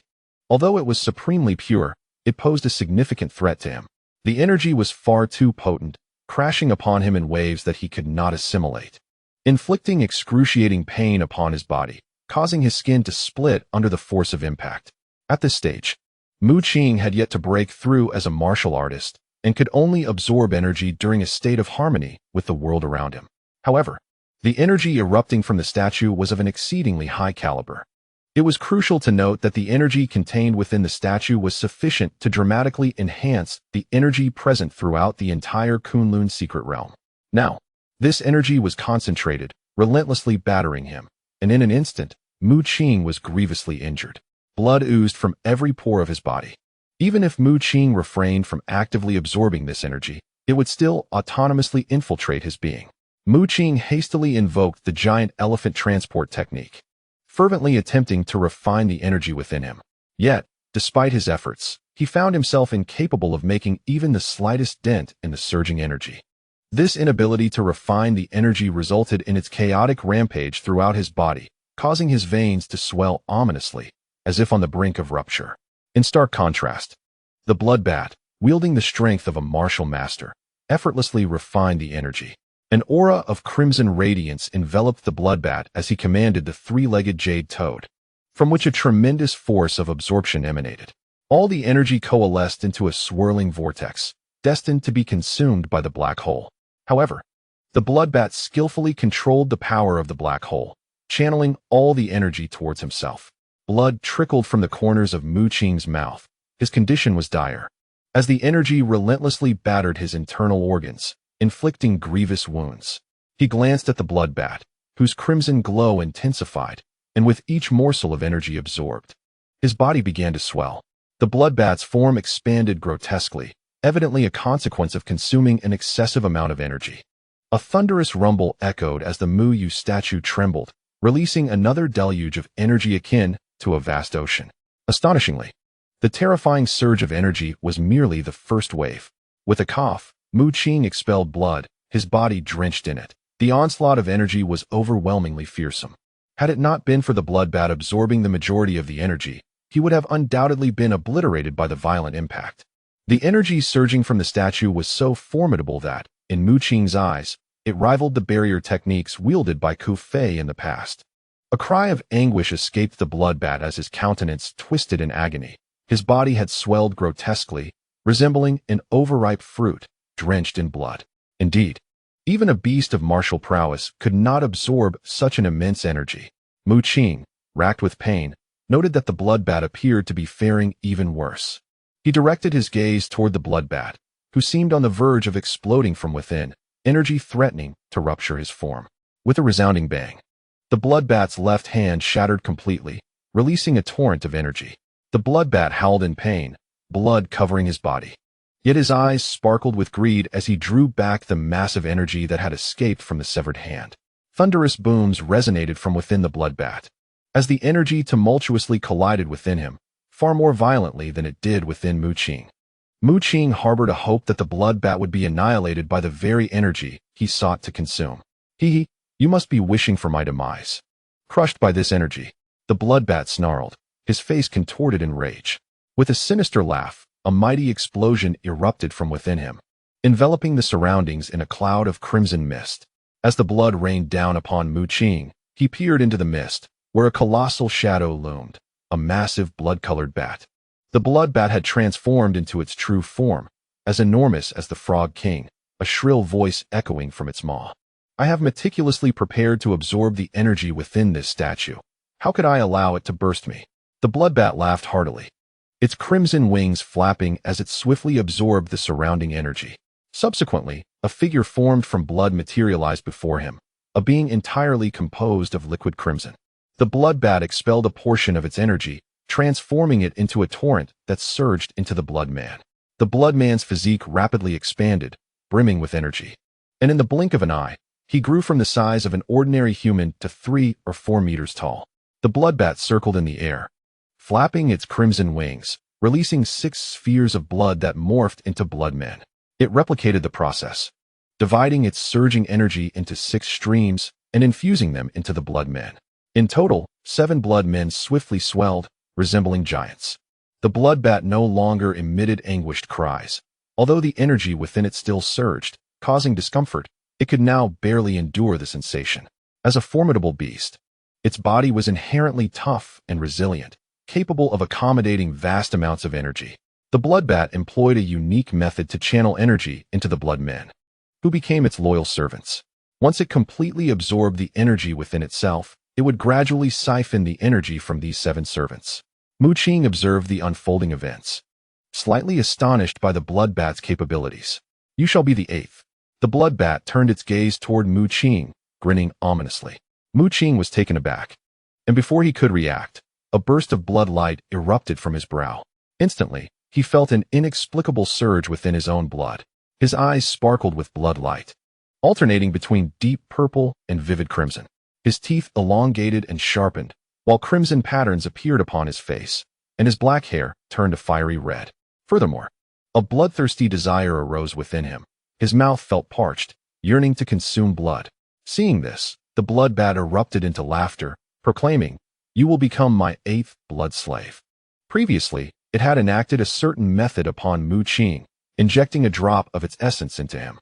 The blood bat had meticulously planned everything. It coveted Mu Qing's abilities and sought to possess him entirely, transforming him into its blood slave. In Chapter 103, Breakthrough, the drop of blood bat's essence within Mu Qing ignited, aiming to assimilate all the blood in his body, branding it with the blood bat's mark. Become my slave completely. The blood bat held a sphere of pure energy, fully prepared. Once Mu Qing was entirely assimilated, it would inject this energy into him. For the blood bat, blood slaves were mere vessels, meant to store energy for its statue. At that moment, Mu Qing's consciousness became somewhat hazy, as a voice incessantly urged him to consume blood. Suddenly, a burst of blood light erupted as Mu Qing sank his teeth into his own arm. He ravenously devoured his own blood, feeling an unexpected surge of joy. Blood seeped from his skin, and he increasingly resembled a blood man. Then, a radiant light erupted from Mu Qing's mind. He passively entered a state of integration with the universe. In his consciousness, the purple lightning bamboo swayed, enveloping him in swirling purple mist, effectively isolating the blood bat's essence. Consequently, the blood bat's essence ceased to assimilate Mu Qing, entirely separated by the purple fog. Above the purple mist, brilliant white bolts of lightning entwined, while the purple haze enveloped essence blood and delivered it to Mu Qing's brow. Within Mu Qing's forehead, a mass of toxic gas brewed, a potent venom left by the spider woman, which had already spread to his eyes. Upon contact with the essence blood, the toxic gas instigated violent transformations, wrapping around the essence blood as if to devour it. What was happening? The blood bat sensed the changes in his essence blood. He gazed at Mu Qing and observed the purple mark on his brow exuding tendrils of toxic gas, morphing in midair into a flower bud. The bud bore an uncanny resemblance to that of a cursed flower. Indeed, the spider woman had employed some means against you. Realizing this, the blood bat comprehended that the spider woman's residual influence within Mu Qing was now manifesting. He let out a cold smirk and declared, "Just right. I shall erase all traces she left upon you." The blood bat sought to gain complete control over Mu Qing. He opened his mouth and expelled a blood pearl, its crimson light rich and vibrant, cascading to the ground like a delicate veil. This blood pearl was formed from 10 drops of his essence blood, a precious resource, indicating the lengths he was willing to go. With all his might, the blood bat thrust the blood pearl into Mu Qing's body, causing the previously stagnant blood to boil anew. Mu Qing's eyes shimmered with a blood-red light as the power of the blood pearl began to emanate, threatening to assimilate him into a blood slave once again. The blood bat, seemingly unsatisfied, summoned 2 strands of essence blood at his fingertips, coalescing them into scarlet runes, which he branded onto Mu Qing's body, hastening the assimilation process. Mu Qing's eyes pierced with blinding blood light, and his sharp teeth elongated. At that moment, the purple lightning bamboo within Mu Qing's mind stirred once more. Tendrils of purple mist enveloped the blood pearl, just as before, sending it to his brow. The toxic gas devoured the blood pearl, accepting it without reservation. How could this be? The blood bat screamed in horror as he realized that his connection to the essence blood had completely vanished. Mu Qing's current state was peculiar, with his eyes alternately flashing with blood-red brilliance and suffused with toxic gas. His body, at this juncture, actively absorbed the energy surging from the surrounding statues. Waves of terrifying energy surged, exacerbating his injuries, the veins nearly bursting. The toxic gas morphed into a flower bud of curse, hovering above Mu Qing's head. All energy within Mu Qing was entirely absorbed by the cursed flower.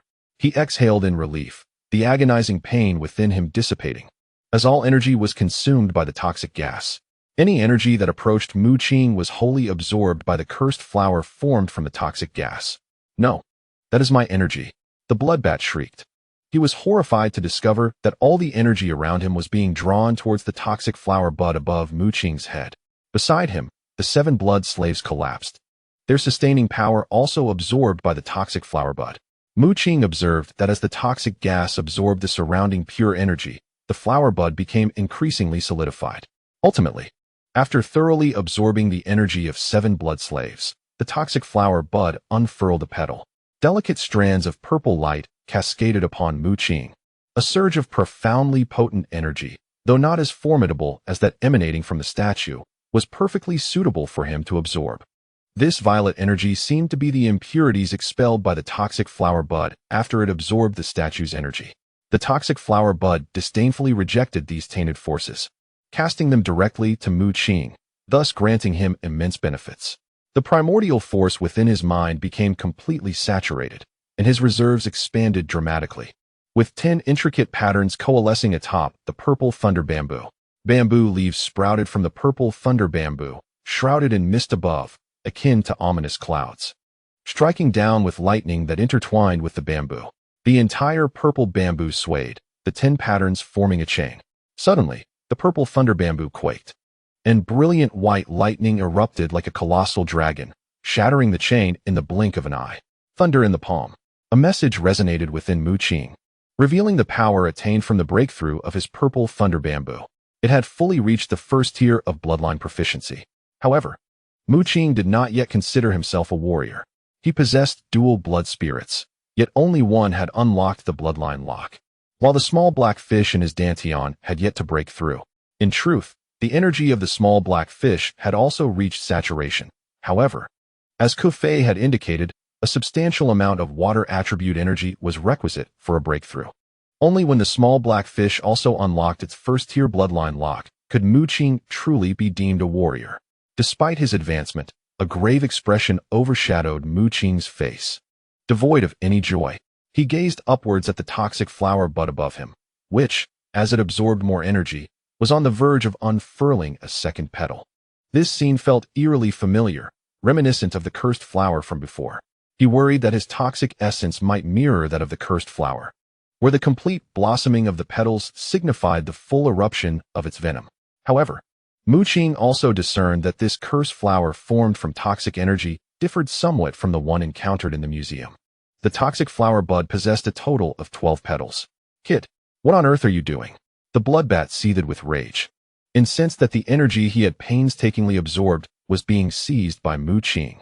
As the toxic flower bud unfurled its second petal, the entire energy vortex converged above Mu Qing. The bloodbat transformed into a shadowy figure, filled with murderous intent. Chapter 104. The 12-petaled cursed flower. The bloodbat's face contorted with fury, his roar reverberating with wrath. He reverted to human form, sprouting a pair of wings forged from coagulated blood, hurtling toward Mu Qing. With a somber countenance, Mu Qing realized he could not evade the oncoming threat. Positioned at the center of the energy vortex, he found this spot relatively secure. Should he abandon his position, he would be ensnared by the terrifying energy vortex surrounding him. His body torn asunder. Within the energy vortex, the bloodbat also felt the impact, yet as a beast of martial prowess. He was impervious to the energy shock in his furious state. Blood holes erupted across his body, the energy shock proving overwhelmingly formidable. However, the bloodbat appeared utterly unscathed, its eyes glinting with a fierce murderous intent, locking onto Mu Qing. Within Mu Qing, the primal force surged, manifesting as arcs of lightning that erupted from his skin, as he sought to resist. Yet he was acutely aware that confronting the bloodbat with his current strength would likely lead to dire consequences. The bloodbat emitted a piercing shriek, coalescing a colossal blood claw that, accompanied by a tide of crimson, surged towards Mu Qing with lethal intent. Startled, Mu Qing beheld the phantoms arising from the blood sea, countless corpses surfacing, their stench sweeping through like a tempest, accompanied by incessant wails. As the sanguine light struck Mu Qing, it pierced through his left flank, leaving a gaping wound. The ominous glow emanating from the blood sea was terrifying. With Mu Qing's current capabilities, any contact would result in injury, and his very lifeblood would be drained in an instant. Mu Qing found himself in a perilous situation. While the toxic gas bud above him remained indifferent, it seemed that the bud's sole focus was on the terrifying energies surrounding it, nearly exhausting them as it refined and transmitted the impurities to Mu Qing. The bloodbat's eyes blazed red with murderous fury, its rage escalating upon witnessing the toxic bud absorb the energy emanating from the statue, nearly causing its chest to explode. It was uncertain what the toxic gas had coalesced into, but since it originated from Mu Qing, eliminating him might cause that entity to vanish. What was happening? Suddenly, the bloodbat's expression shifted as it gazed at the toxic gas bud above Mu Qing. It was then that it noticed the third petal of the bud had inexplicably blossomed. Out of a total of 12 petals, only 3 had unfurled. Yet they had absorbed all the energy within the white barrier. With all energy consumed, the toxic gas bud found itself with no target, its thirst insatiable. For to fully blossom, it required an immense amount of energy. After having absorbed the energy that the bloodbat had so laboriously gathered, its focus shifted to the bloodbat itself. The 12 petals of the toxic bud sought to fully unfurl, necessitating an overwhelmingly vast energy. And now that the statue's energy had been drained, the bloodbat's unleashed blood sea immediately captured its attention. The cursed flower bud, now entirely purple, had lost any semblance of its former gaseous form, becoming solid and shimmering with a lustrous glow. A terrifying force of attraction enveloped the bloodbat, halting its movements abruptly. It was as if it had been immobilized, the blood claws it had conjured disintegrating instantaneously into streams of sanguine light, forcibly extracted from its very essence. The crimson light surged into the bud, prompting the fourth petal to slowly unfurl. Furthermore, the bloodbat found itself ensnared by the toxic gas. And even such a formidable beast as itself was rendered incapable of resistance, suspended helplessly in midair. Its expression froze, retaining the earlier intent to slay Mu Qing. Blood light continued to emanate from the bloodbat, consumed and devoured by the cursed flower bud, which treated the bloodbat as nourishment, seeking to thoroughly absorb the energy within it. A flicker of fear and trepidation appeared in his gaze, as he acutely sensed the power within him waning. It was not merely the force, but rather the essence of his being, the most precious vitality, transforming into ordinary blood, with its energy completely dissipating. In the blink of an eye, he had lost a significant portion of his cultivation, and if this continued, he feared that all of his strength would be utterly consumed.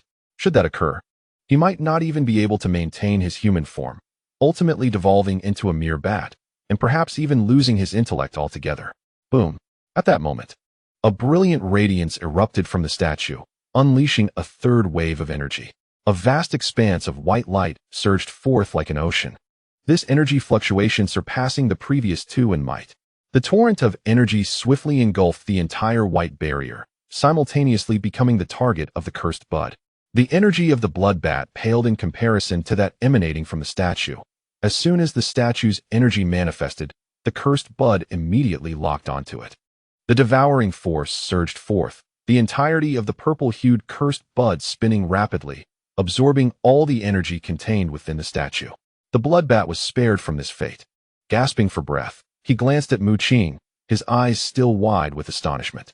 The terrifying nature of the cursed bud instilled dread within him. His martial prowess, at the level of a warrior, felt insignificant before it, as if he were but an ant. The noxious gas enveloped him, rendering him immobilized.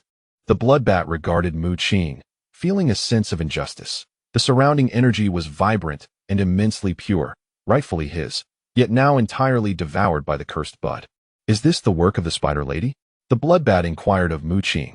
He doubted that Mu Qing possessed such capabilities, as the art of poison seemed to belong solely to the Spider Lady. The noxious gas that had previously imprisoned him left him feeling utterly powerless, with his organs in excruciating pain. If this continued, he feared he might soon cough up blood. Mu Qing cast a cold glance at him, but offered no reply. This individual had previously sought to transform him into a blood slave, harboring ulterior motives. He took a deep breath, once again enveloped by the chaotic energy around him. Knowing he could not move, lest he be torn apart by the force, Mu Qing was still pondering why the statue of his father appeared here. For the moment, his situation seemed safe, as the bloodbat was wary of the cursed bud and posed no threat to him. In fact, the bloodbat was currently in considerable discomfort. Aside from Mu Qing's position, the rest of the white barrier was besieged by violent energy surges. His body trembled slightly, although he was a formidable beast. The continuous onslaught of energy inflicted some injuries upon him. The bloodbat's eyes glimmered with a strange light, as if he were contemplating something. At that precise moment, the golden light upon the statue grew ever more radiant, and a fourth wave of energy surged forth, with an alarmingly brief interval. Boom! Another dazzling light erupted from the statue, and before Mu Qing could react, the fifth wave of energy crashed forth.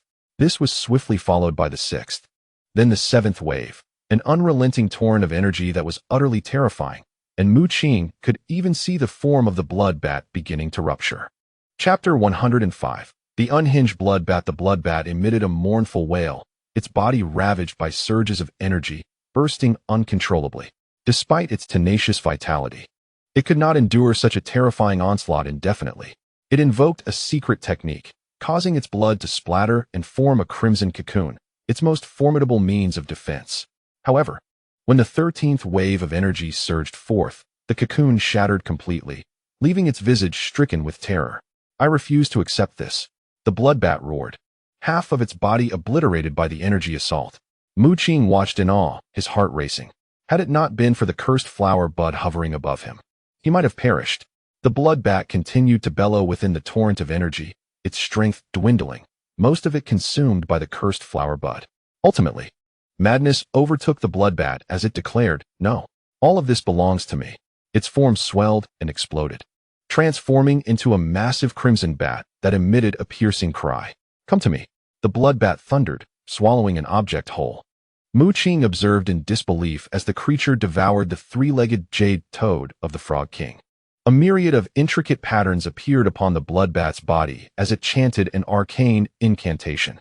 Strangely, the surrounding energy was no longer consumed by the cursed flower bud, but instead surged toward it. The bloodbat was adorned with blood-red markings, and a black hole manifested within its chest. The bloodbat had metamorphosed into a grotesque beast, its form drenched in blood, shedding its bat-like appearance. Its tattered wings and humanoid head were overshadowed by a massive body that seemed to be a mountain of coagulated blood, with the black hole in its chest growing ever larger. It roared fiercely, its visage contorted in agony. Pure streams of energy were drawn into its chest, causing the bloodbat to expand, as the black hole within its torso acted like a meat grinder, devouring its own flesh. Mu Qing gasped in astonishment, realizing that the bloodbat could once again absorb the energy emanating from the statue, creating a great vortex capable of rivaling the cursed flower bud. Furthermore, he discerned that the absorption power of the black hole in the bloodbat's chest surpassed that of the cursed flower bud. Gradually, the energy vortex formed by the cursed flower bud diminished, with most of the energy being siphoned away by the bloodbat. The cursed flower bud trembled, releasing a surge of toxic gas. It had now unfurled its sixth petal, with 6 remaining. The yet to fully bloom cursed flower appeared insufficient to contend with the bloodbat, as all the energy from within the statue was consumed. The blood bat shrieked as the black hole in its chest voraciously devoured the energy, and finally, the cursed flower bud above Mu Qing's head returned to his forehead. With toxic vapors swirling, what was once a purple mark upon his brow transformed into a cursed flower, now boasting a total of 12 petals, of which only 6 had blossomed. This rendered him even more otherworldly, as the cursed flower, with its 6 blooming petals, concentrated the lethal poison that had previously permeated his body back to his brow. Mu Qing's eyes returned to their normal state, shifting back to a deep black. He sensed that his body was no longer tainted by toxins, since absorbing the dark power of the cursed flower. The venom of the spider woman had undergone a peculiar transformation. Following the infusion of the blood bat's power, this venom had completely changed. Within the purple center of the cursed flower, a blood-red glow was brewing. However, Mu Qing felt no joy in his heart. Although the venom no longer spread, he could distinctly perceive the terrifying toxicity contained within the cursed flower at his brow, which harbored an ominous energy. Should the venom of the cursed flower erupt, it could very well impact him directly. Mu Qing even speculated that the cursed flower regarded him as its host, taking root within his brow, waiting to absorb any pure, substantial energy he encountered to strengthen itself. He was uncertain what would transpire when the cursed flower fully bloomed at his brow, but he surmised it would not herald anything good. The blood bat's condition appeared rather bizarre. It oscillated between laughter and weeping. As it consumed more energy, its aura grew increasingly terrifying, surrounded by a sea of blood that surged forth as if boundless. Mu Qing retreated, as the energy within the white barrier had been absorbed by the blood bat, allowing him to move freely without the threat of energy impact. He stealthily approached the edge of the white barrier, gathering the primal force within him, coalescing 6 droplets of water at his fingertips.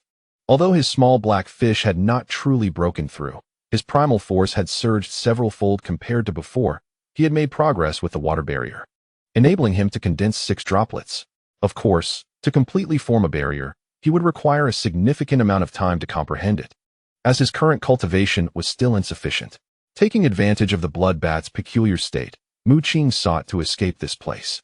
If he could break through the white barrier, the energy of the statue would disperse rather than be absorbed by the blood bat. Observing the blood bat's unsettling appearance as it commanded the sea of blood, he was determined to act. "Child, what do you intend to do?" The blood bat roared, having detected Mu Qing's subtle movements. Blood-tailed appendages formed from his body surged forth, transforming him into a monstrous figure, with a black hole at his chest, blood-red wings sprouting from his arms, and bloody claws emerging from his abdomen. Roar! The blood bat seemed to have suddenly lost its sanity, emitting a beastly roar, its claws whipping about like whips, stretching over 10 meters long, striking the white barrier directly. The blood claws left 3 vivid crimson marks upon the barrier. At this moment, the blood bat's power was formidable enough to inflict damage upon the white barrier.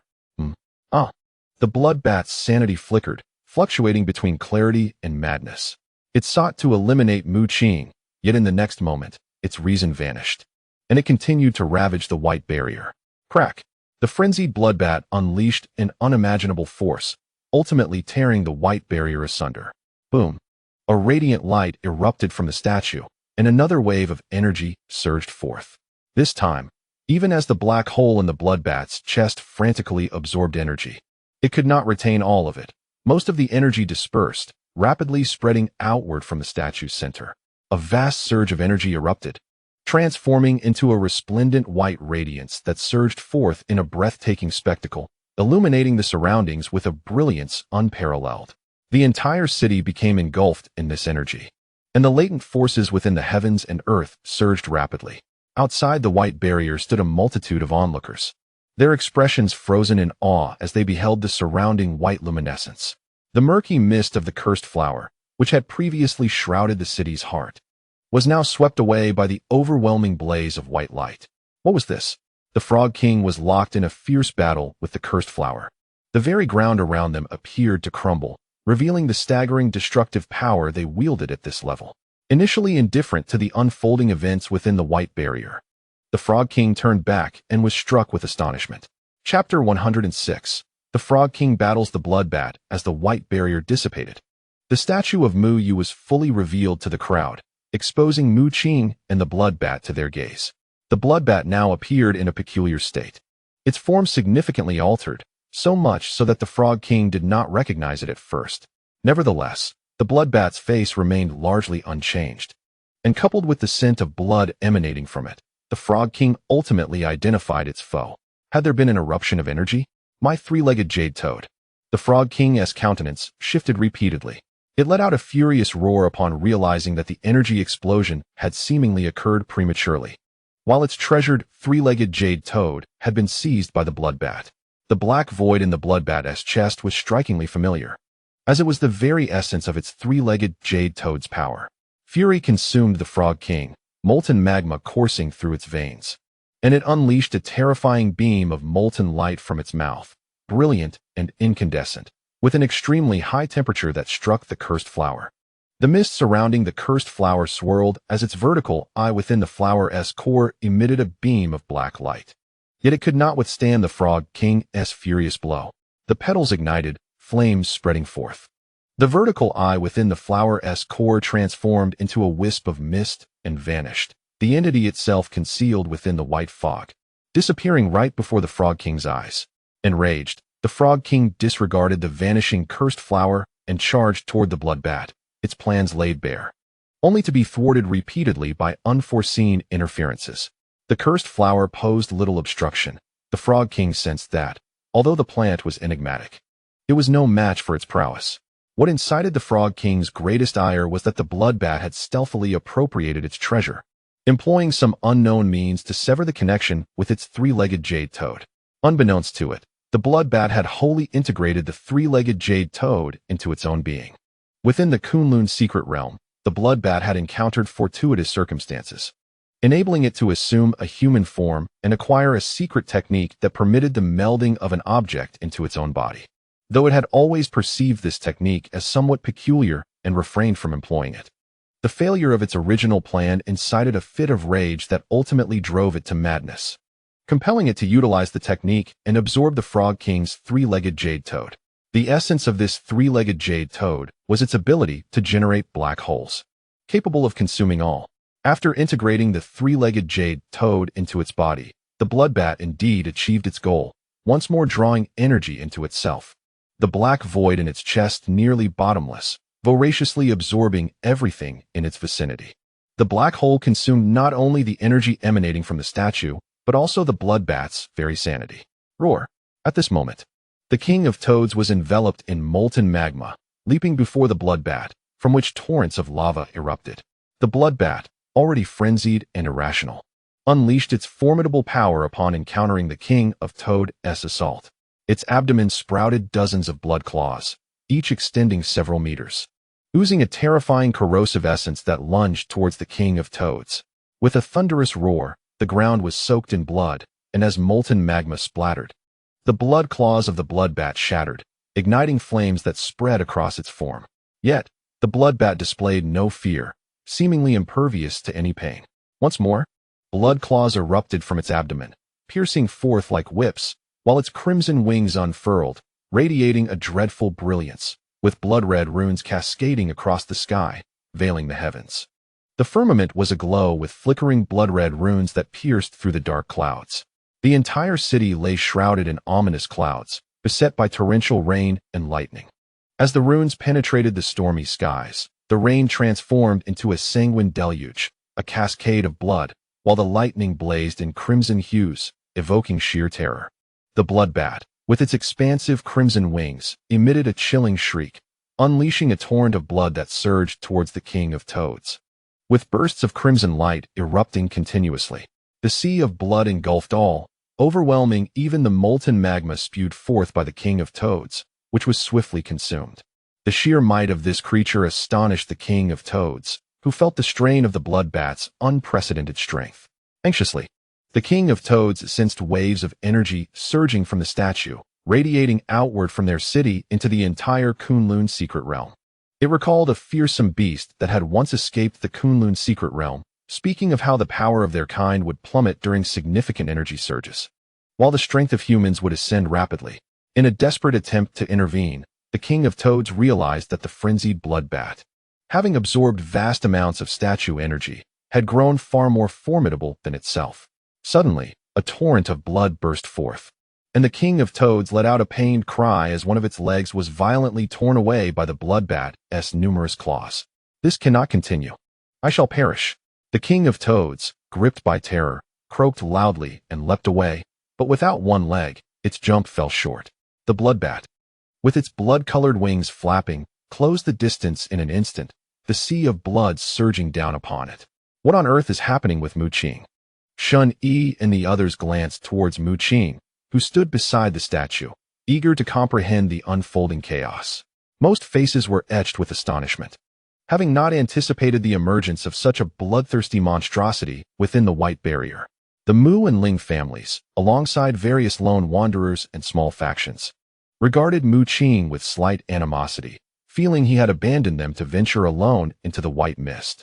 Had Mu Qing breached the White Barrier, they could have entered in time to avert considerable casualties.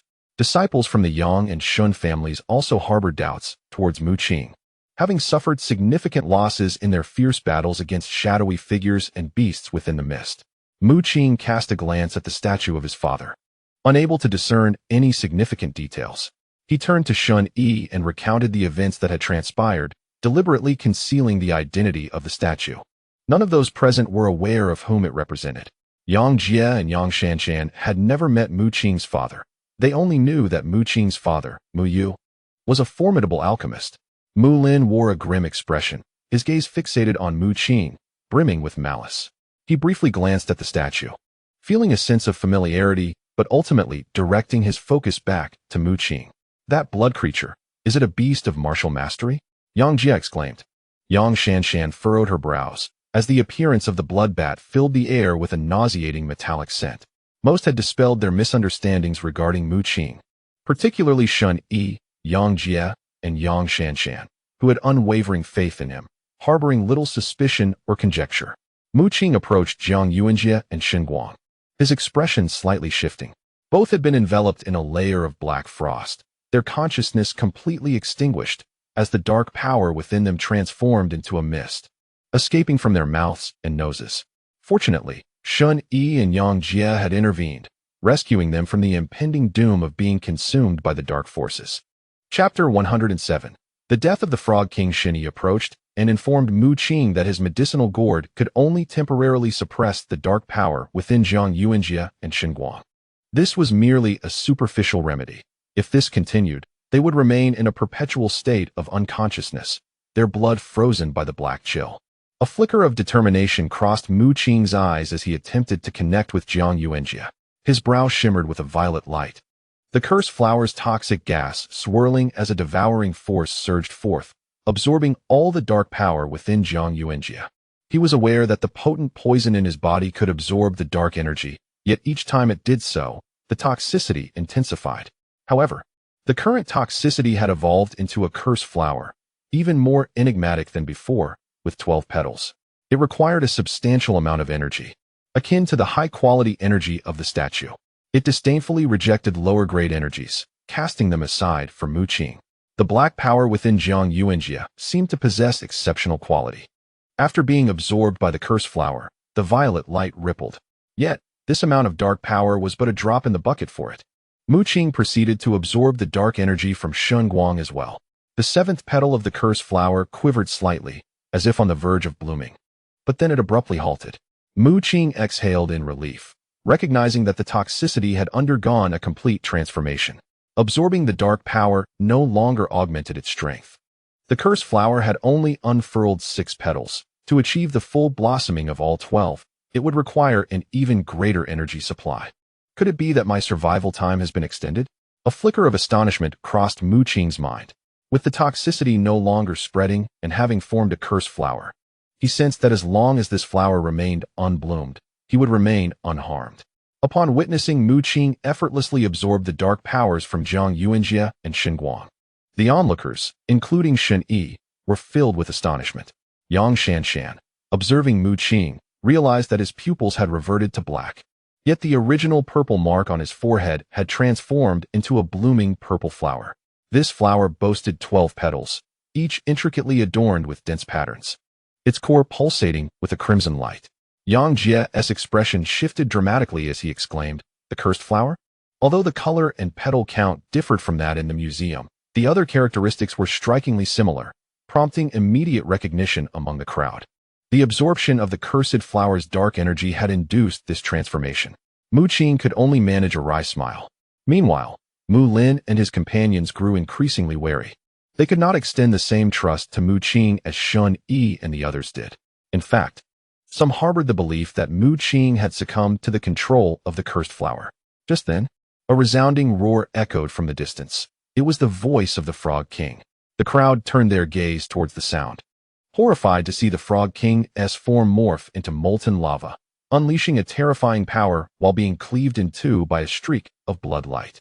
Mu Qing's heart sank. He recognized it clearly. It was the blood bat.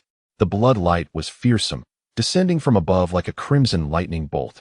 The blood bat's sanguine wings not only granted it the ability to fly, but also possessed an astonishing attacking force, enough to sever the Frog King in a single blow. The Frog King emitted a wail that gradually faded, its body no longer oozing molten substance, now reduced to the form of an ordinary ferocious beast, blood pooling around it. The blood flowing from its corpse seemed to nourish the blood bat, causing the Frog King's body to shrivel as all its blood levitated, transforming into a myriad of runes in midair. These blood-red runes surged skyward, saturating the vicinity of the blood bat in a gruesome spectacle. As one approached the blood bat, the clouds turned crimson, and the rain that fell was thick with blood, while the lightning flashed a deep red. In the distance, two shadowy figures observed the scene in awe, their faces etched with shock. One of these figures was the Spider-Woman, her upper body cloaked in tendrils of toxic gas that enveloped her alluring form, with grotesque faces materializing within the fumes. The other figure was a human-like creature, gaunt and elongated, with a tail protruding from its posterior and a rat-like head glimmering with cunning golden eyes. This was none other than the leader of the rat people, who had been clandestinely allied with the Frog King. Originally, he had assisted the Frog King in confronting the Spider-Woman, but upon sensing unusual disturbances in the city center, waves of pure energy began to surge forth. Realizing this marked the onset of an energy explosion, he understood that the Frog King must have encountered an unforeseen setback. The rat leader approached to assess the situation, while the Spider-Woman sought to investigate the changes in the potent toxins surrounding Mu Qing. As a result, they happened upon a scene of horror. The Frog King, enveloped in molten magma, displayed its most formidable form, an embodiment of sheer ferocity, as the molten substance erupted like a volcanic explosion. This transformation of the Frog King represented a hidden trump card, compelling even the Spider-Woman to retreat in trepidation. Yet, in this moment of utmost power, the Frog King perished. A flash of crimson light, akin to a lightning bolt, seemed to cleave the ominous clouds in the sky, leaving a deep chasm in the ground that had now transformed into a pool of blood. The two watched in disbelief as the Frog King, of equal standing, was slain. The assailant's face unmistakable. It was that of the blood bat in its humanoid form. The scent of blood emanating from the blood bat was all too familiar for them.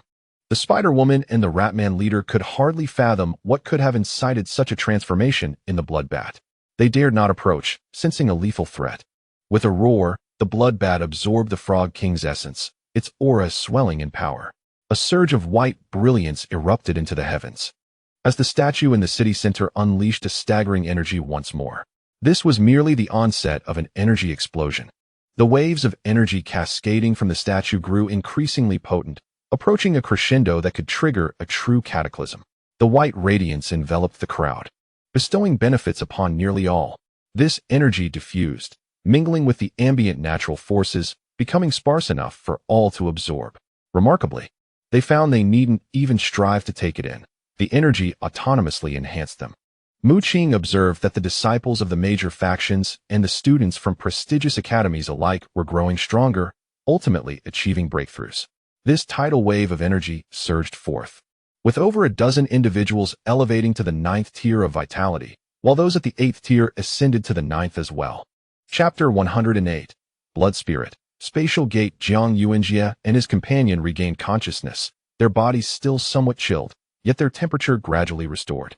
As the white radiance brushed past them, the barriers to their cultivation loosened, facilitating their breakthrough. Shun Guang ascended to the 9th tier of vitality, no longer the weakest. While Jiang Yuanjie reached the 10th tier, his primal energy surging with remarkable perceptual prowess. Beside Yang Jie, Yang Shanshan also attained the 10th tier. Her figure was striking, her skin radiant, with a portal almost translucent rising behind her. The nature of Yang Shanshan's blood spirit was enigmatic, deviating from the norm. According to Yang Jie, she possessed a mutated blood spirit. Shanshan, now is the time to break through, Yang Jie exclaimed, sensing the terrifying power contained within the white radiance. This energy was beneficial even to those among them who had already reached the pinnacle of martial prowess, especially advantageous for those at the vitality stage. Yang Jie retrieved a transparent crystal, roughly the size of a half palm, radiating a soft white light from his spatial ring. He promptly handed it to Yang Shanshan for her to absorb, recognizing it as a rare treasure, distinctly pulsating with energy. Yang Shanshan curiously surveyed her surroundings, unable to comprehend the nature of what she beheld, yet distinctly sensing the resonance between the transparent crystal and her blood spirit. Yang Jie informed her that this had been prepared by the elders of their family. Nodding in acknowledgement, she closed her eyes to absorb the energy emanating from the crystal. A stream of white luminescence surged forth from within, enveloping her in a radiant embrace, while an expanse of white auroras enveloped her. A manifestation of the energy released by the statue. Yang Jie stood vigilantly beside Yang Shanshan, ever attentive to his sister's well-being, his guard heightened against any potential threats. Under the influence of the statue's energy, it appeared that everyone's breakthrough speed accelerated remarkably. In a mere 10 minutes, Yang Shanshan completely absorbed the transparent crystal. A brilliant light erupted from her, and the translucent portal behind her shimmered with arcane runes. 10 intricate patterns coalesced instantaneously, forming a chain that, however, was fractured. Upon opening her eyes, a silver glimmer flickered within them, and from the portal behind her, a green-skinned creature emerged. This fearsome beast, reminiscent of a savage monster yet distinct in its own right, stood 2 meters tall, wielding a wolf-toothed club. Its crimson eyes and elongated fangs presented a terrifying visage. Yet it approached Yang Shanshan and knelt before her in an act of reverence. The creature emitted a series of unintelligible growls, incomprehensible to those around. Yet Yang Shanshan found herself able to communicate with it effortlessly. It was a powerful being summoned by her, drawing the attention of all present. Some even noted that the creature's aura was formidable, rivaling that of the elite among them. "This green-skinned creature possesses the strength of a warrior," exclaimed Ling Han. The crowd was taken aback, astonished that such an unsightly creature could match the prowess of the most gifted. Yang Jie, visibly excited, explained to Mu Qing and the others that Yang Shanshan's blood spirit was akin to that of a revered ancestor of the Yang family, known as the Space Gate, capable of summoning beings from other realms. He elaborated that the green-skinned creature was a goblin, a low-tier entity from another world, yet endowed with the might of a warrior. "Now do you understand why Shanshan holds a higher status in our family than I?" Yang Jie expressed with a hint of envy. No matter how talented he was, he would ultimately remain just a powerful figure within the family, while Yang Shanshan, upon her ascension to warrior status, had summoned a first-tier bloodline goblin. In the future, her strength would render her akin to an entire army. Mu Qing, too, was astonished, realizing the true extent of Yang Shanshan's blood spirit's power. "I believe it prudent to first navigate through our present crisis," Shun Yi remarked gravely. It was only then that the group recalled the bloodbat lurking in the distance. Having succumbed to madness, the bloodbat had transformed into a monstrous entity. After slaying the Frog King and absorbing its blood, it had fallen silent, seemingly digesting the energy contained within. Beneath it lay a sea of blood, steadily expanding, casting the city center into a crimson haze. Under the influence of blood-red runes, a rain of blood descended, accompanied by a foul stench, while crimson lightning echoed ominously throughout the air. Yang Jie commanded a vast expanse of vegetation, shaping it into a parasol that shielded all beneath. The blood rain cascading from the heavens bore corrosive power, sufficient to pierce the flesh of students at the 9th level of vitality. "We must depart," Shin Yi proposed, sensing the imminent danger. Though the bloodbat monster remained dormant for now, its potential to strike was uncertain. Despite their recent breakthroughs in cultivation, they were no match for the bloodbat, whose strength rivaled that of a martial master. Moreover, after absorbing a substantial amount of statue energy, the bloodbat's power had surpassed its previous form, even defeating the formidable Frog King. Mu Qing nodded in agreement, Feeling the peril of their situation and recognizing that they should seize the opportunity to leave while the bloodbath digested its energy. However, their intention met with resistance from Mu Lin and others. The closer we get to the statue, the more energy we can acquire, and the statue harbors secrets. Mu Lin scoffed. He had always found the statue's visage strangely familiar, yet its origin eluded him. Ling Han also supported Mu Lin. Despite the grave threat posed by the bloodbath, his greed for the secrets contained within the statue overshadowed his concerns. In truth, all the prodigies were of similar strength, and to surpass one another, they had to seek opportunities, often accompanied by peril. Ling Han's inner greed was tempered by his awareness of this truth.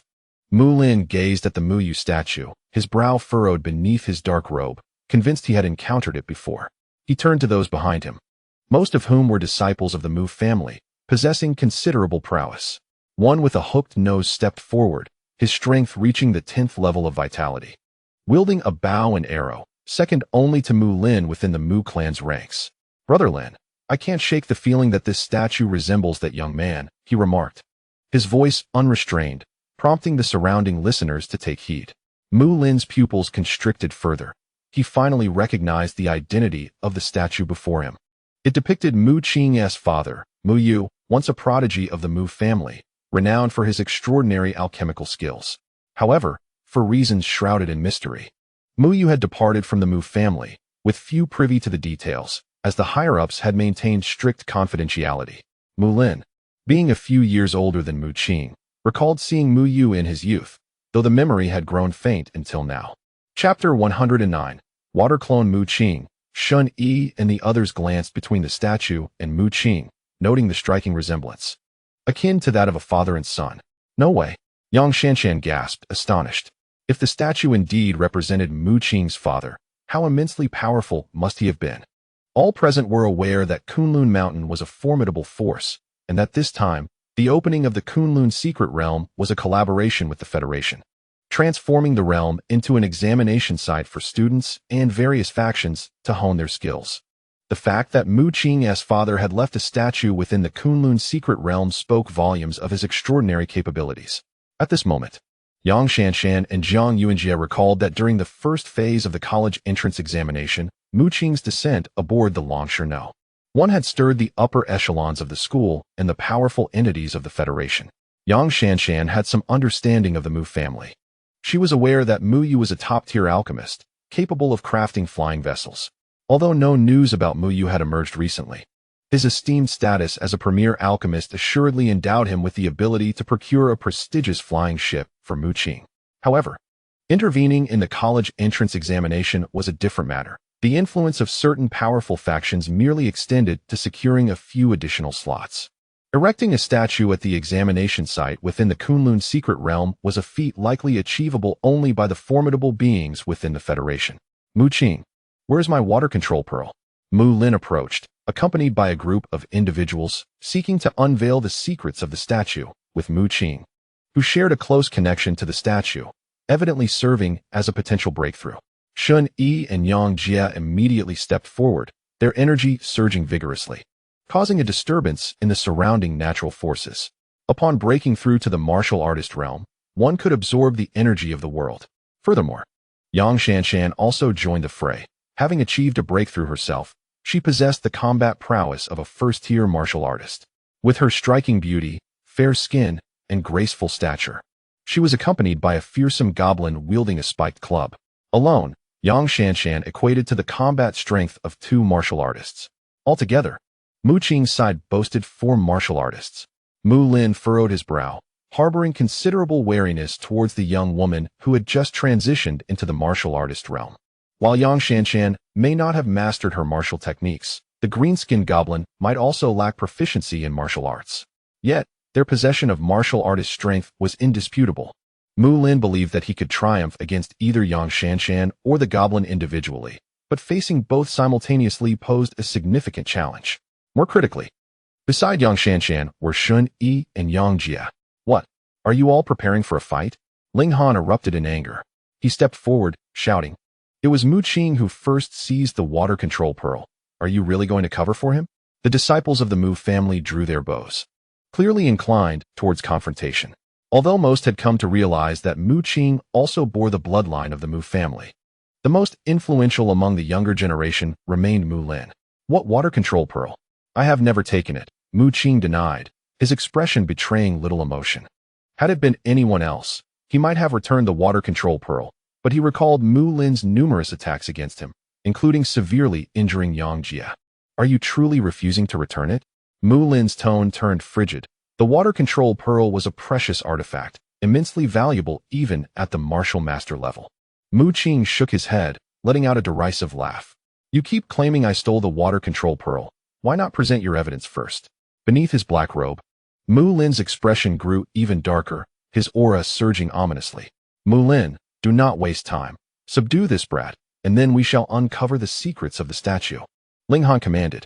His face radiated eagerness, undeterred by the knowledge that Mu Qing's side boasted 4 formidable warriors. There was no choice but to proceed. Mu Lin nodded, a sinister grin spreading across his face as he retrieved his bow and arrows from behind him. An unmistakable aura of water attribute energy emanated from Mu Lin, and the members of the Mu family behind him wore solemn expressions, bracing themselves for battle. His gaze fell upon Mu Qing and the others, and he declared, You underestimate the Mu family. Do you truly believe that 4 warriors can withstand my might? Before their eyes, Mu Lin's blood spirit manifested, a white shark adorned with menacing barbs and a fierce visage. This was the Mu family's heirloom blood spirit, the frenzied shark. Mu Lin's entire being glowed as he unleashed a secret technique, enveloping the frenzied shark blood spirit in a dense array of runes. The rain from the sky and the ground was absorbed, and ultimately, the frenzied shark vanished, replaced by 4 shadowy figures. These figures bore no faces and were composed entirely of rainwater, yet their presence unmistakably radiated the strength of first-tier warriors. The disciples of the Mu family began to exhibit their own blood spirits, most of which were related to the water attribute, with various aquatic creatures emerging. Several individuals, like Mu Lin, possessed the frenzied shark blood spirit, and among the Mu family ranks, these individuals were notably powerful. Generally, those who awakened an heirloom blood spirit received focused training from the family. However, there were exceptions, such as the hawk-nosed man, the strongest in the Mu camp aside from Mu Lin, whose blood spirit was a massive octopus. The Mu family's water clone secret technique. Shun Yi exclaimed in astonishment. Yang Jie grew alert. He had heard of this technique, which allowed the creation of clones from water, possessing nearly the same strength as the original. This secret technique was immensely powerful, but its after-effects were severe, as the original would suffer backlash, resulting in at least serious injury. I will hold them off. You go and capture that brat, Mu Lin shouted. He excelled in archery, making him a formidable threat for long-range attacks. Capable of causing significant trouble for Shun Yi and the others. The 4 water clones surged forward with remarkable speed, wielding a mysterious ability to manipulate water, transforming the surrounding rain into various weapons aimed at Shun Yi and his companions. A fierce battle ensued between Shun Yi and the 4 water clones. The demonic energy emanating from Shun Yi's Fang Tianhua halberd swept through the air, but he soon discovered that the water clones, much like the figures in the mist, shattered only to reconstitute themselves. These water clones were formed from primordial energy and could not sustain themselves for long. Yang Jie shouted, controlling vines to ensnare one of the water clones, twisting it into oblivion. Yang Shanshan also confronted a water clone, though she had only just broken through. She was more than capable of holding her ground. Interestingly, the goblin she summoned exhibited formidable strength, wielding a wolf-toothed club and striking down with incredible speed, transforming into a shadow and obliterating the head of the water clone. The goblin emitted curious chattering sounds, seeming intrigued by the water clone before it. As the water clone reformed, still unable to take action, the goblin struck again, sending water splashing in all directions. Chapter 110, Confrontation with Ling Han Kid. No one is here to back you up now. Ling Han approached Mu Qing, standing before him. He stood tall and robust, like a fierce lion of flames. Proficient in the art of fire combat, Ling Han emanated a fiery glow, his eyes seemingly ablaze. In the distance, Shun Yi and the others were entangled by water clones. Although these clones possessed limited strength, their entanglement proved quite troublesome for the group. Mu Lin, meanwhile, unleashed cold arrows. channeling his primal energy into formidable energy arrows that erupted forth with terrifying might, inflicting injuries upon Yang Jie and the others. While Mu Lin might not excel in close combat, his mastery of archery rendered him a reaper in long-range assaults. Each energy arrow found its mark with deadly precision. Ling Han approached Mu Qing, his fiery aura growing ever more radiant. With a sudden tremor, he materialized before Mu Qing in an instant. A massive hand of flame loomed over Mu Qing, engulfed in fierce fire. A faint smirk curled at the corner of Mu Qing's mouth as brilliant bolts of white lightning flickered in his eyes. Suddenly, his body erupted with dazzling electricity. With a crack, he struck forth, releasing a blinding bolt of lightning from his palm. This bolt, a ghostly blue, danced erratically before unleashing a magnificent explosion of light and vanishing from sight. Ling Han's expression shifted, sensing the imminent threat. Without a moment's hesitation, he evaded. He adeptly withdrew the flames from his palm, demonstrating exceptional control over his energy. Upon executing his technique, he swiftly retracted it without incurring any backlash. The flames at his feet flared brilliantly, propelling him away with remarkable speed, clearly indicative of his training in speed-oriented martial arts. However, above him, a ghostly blue lightning bolt suddenly materialized. It surged forth as if emerging from the void, its speed astonishingly swift, striking Ling Han's crown with a crack. With a cough, Ling Han spat blood, his face charred, hair standing on end and emitting smoke. Ha ha, come again. Mu Qing laughed heartily. Astonished by the terrifying power of the heart lightning he had comprehended after his breakthrough. This ghostly blue lightning was particularly eerie. It could pierce through the air and vanish, only revealing itself at the moment of confrontation with the enemy. It was, in essence, a bolt of lightning that could cloak itself. Furious, Ling Han, a proud martial artist of noble lineage, found himself humiliated, his visage blackened by Mu Qing, who was merely at the 10th stage of Qi. He could feel the peculiar gazes from his family members upon him. Ah! Ling Han cried out, engulfed in flames, charging fiercely toward Mu Qing, his fiery hand reaching out to seize him. Startled, Mu Qing noted the rapidity of his approach and unleashed electric light from his feet, darting aside. Ling Han pursued relentlessly, his speed surpassing that of Mu Qing, quickly closing the distance, his fiery hand descending with fierce flames. Mu Qing shouted, unleashing the ghostly blue lightning from his palm, its brilliance radiating with immense power. He aimed to shatter Ling Han's fiery hand with the heart lightning, confident in its strength. However, just as the ghostly blue lightning was about to collide with the fiery hand, it flickered and vanished, dissipating like a specter into the air. What a disaster! A piercing scream escaped Mu Qing's lips as a massive hand of flames struck his chest with tremendous force, tearing his clothing apart and igniting a blaze upon his body. He coughed up a copious amount of blood, feeling a searing pain in his chest. Ah! Ling Han also cried out in anguish. A bolt of azure lightning cleaved down from above, rendering him defenseless. He was utterly oblivious to when the azure lightning might descend, only faintly sensing a looming threat in his surroundings. Ling Han's head was charred beyond recognition, his face a gruesome sight, with flesh torn and blood oozing forth. Far worse than Mu Qing had endured from the earlier lightning strike. Ha ha ha, look at you, you've turned into a frizzy mess. Mu Qing taunted, making exaggerated faces at Ling Han. Yet, deep down, he felt a weight of seriousness. After all, his opponent was a prodigy not to be underestimated. Just a single strike had inflicted considerable injury upon him, illustrating the formidable prowess of Ling Han. You seek death. Ling Han charged forward again, flames erupting from his hand to form a fireball, hurtling toward Mu Qing. Mu Qing's eyelids twitched. Although the fireball was merely the size of a palm held in Ling Han's grasp, the energy within it was terrifying, spiraling with frenetic intensity. He dared not confront it head-on, instead evading with a lightning step while simultaneously slapping his palm, summoning azure lightning that vanished into the void. Curse it! Ling Han's fireball crashed into the ground, creating a massive crater, the flames flickering with astounding power. He cursed under his breath, unsettled by Mu Qing's bizarre lightning, and retreated hastily, scanning his surroundings with keen vigilance. He was particularly wary of the sky, as the previous two bolts of azure lightning had descended from above. This time, Ling Han was fully prepared, brimming with confidence that he could withstand another strike should it appear. Crack! Ah! Ling Han yelped in pain, leaping into the air as smoke billowed from his rear, his body charred black. He looked utterly disheveled and comical, prompting even the disciples of the Ling family to stifle their laughter. Ling Han felt a burning shame on his face. Had it not been for the charred remnants of the lightning strike, his reddened visage would have been all too apparent. Mu Lin, lend me your black robe, Ling Han shouted. Mu Qing had trained in Thunderbolt Flash, a speed-centric martial skill bestowed upon him by Mu Yu, enabling swift and agile movements. Particularly when combined with the Thunder Palm, Mu Qing's form became elusive, making his attacks unpredictable, a source of frustration for any opponent. Ling Han was incensed. He borrowed a black robe from Mu Lin, who had been wearing it, evidently a treasured item. Upon seeing this, Mu Qing's pupils contracted as memories flooded back.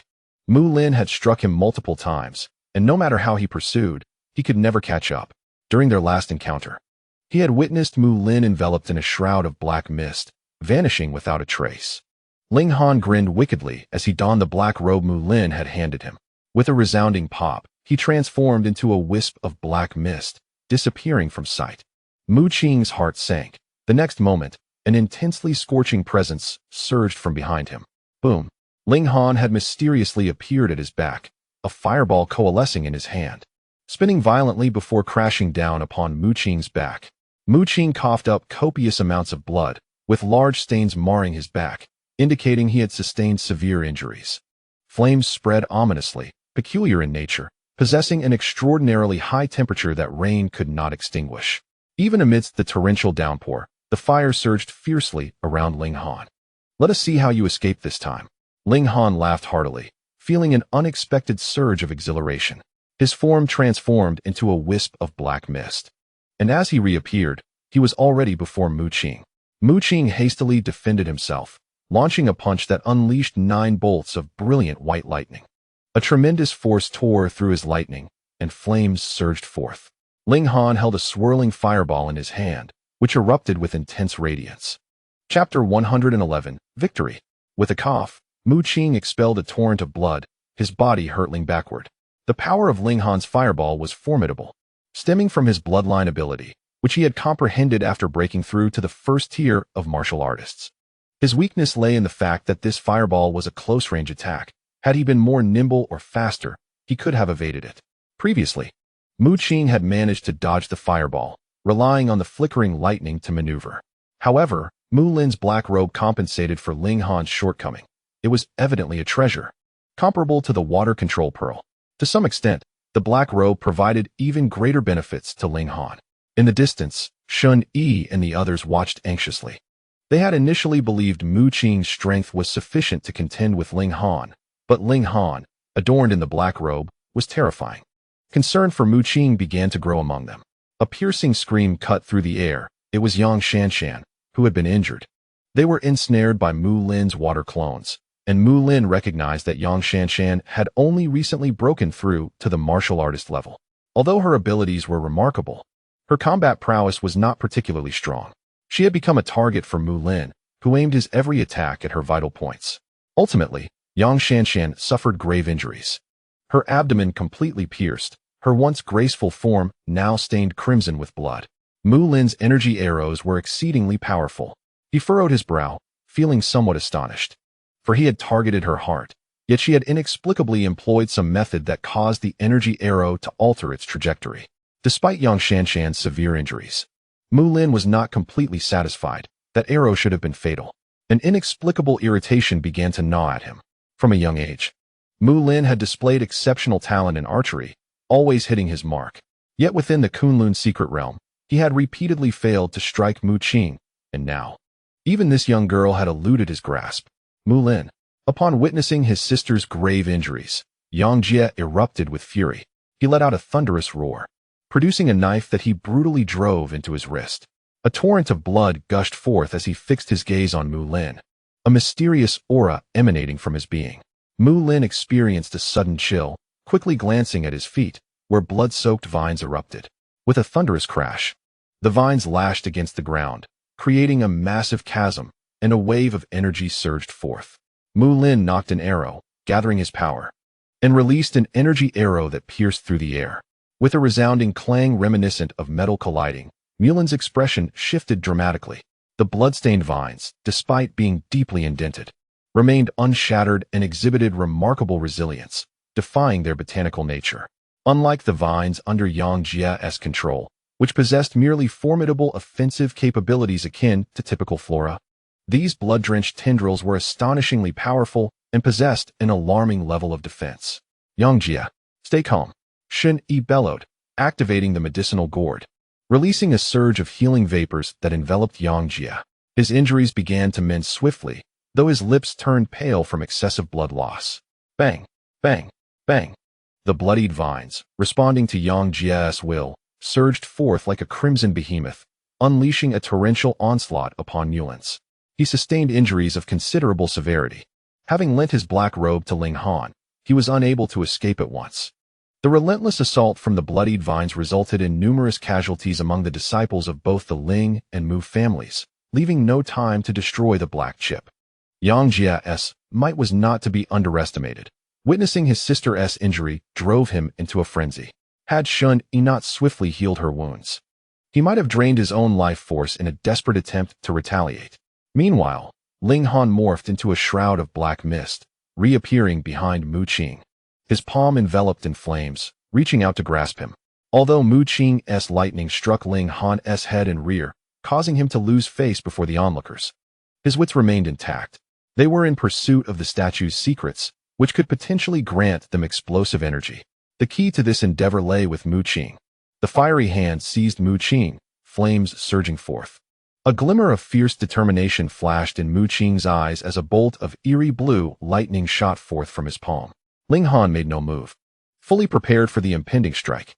Although Mu Qing's eerie blue lightning was indeed formidable and peculiar, it would not be sufficient to bring about his demise. A cold smile crept across Ling Han's face. He intended to endure this blow and capture Mu Qing. Mu Qing returned the smile.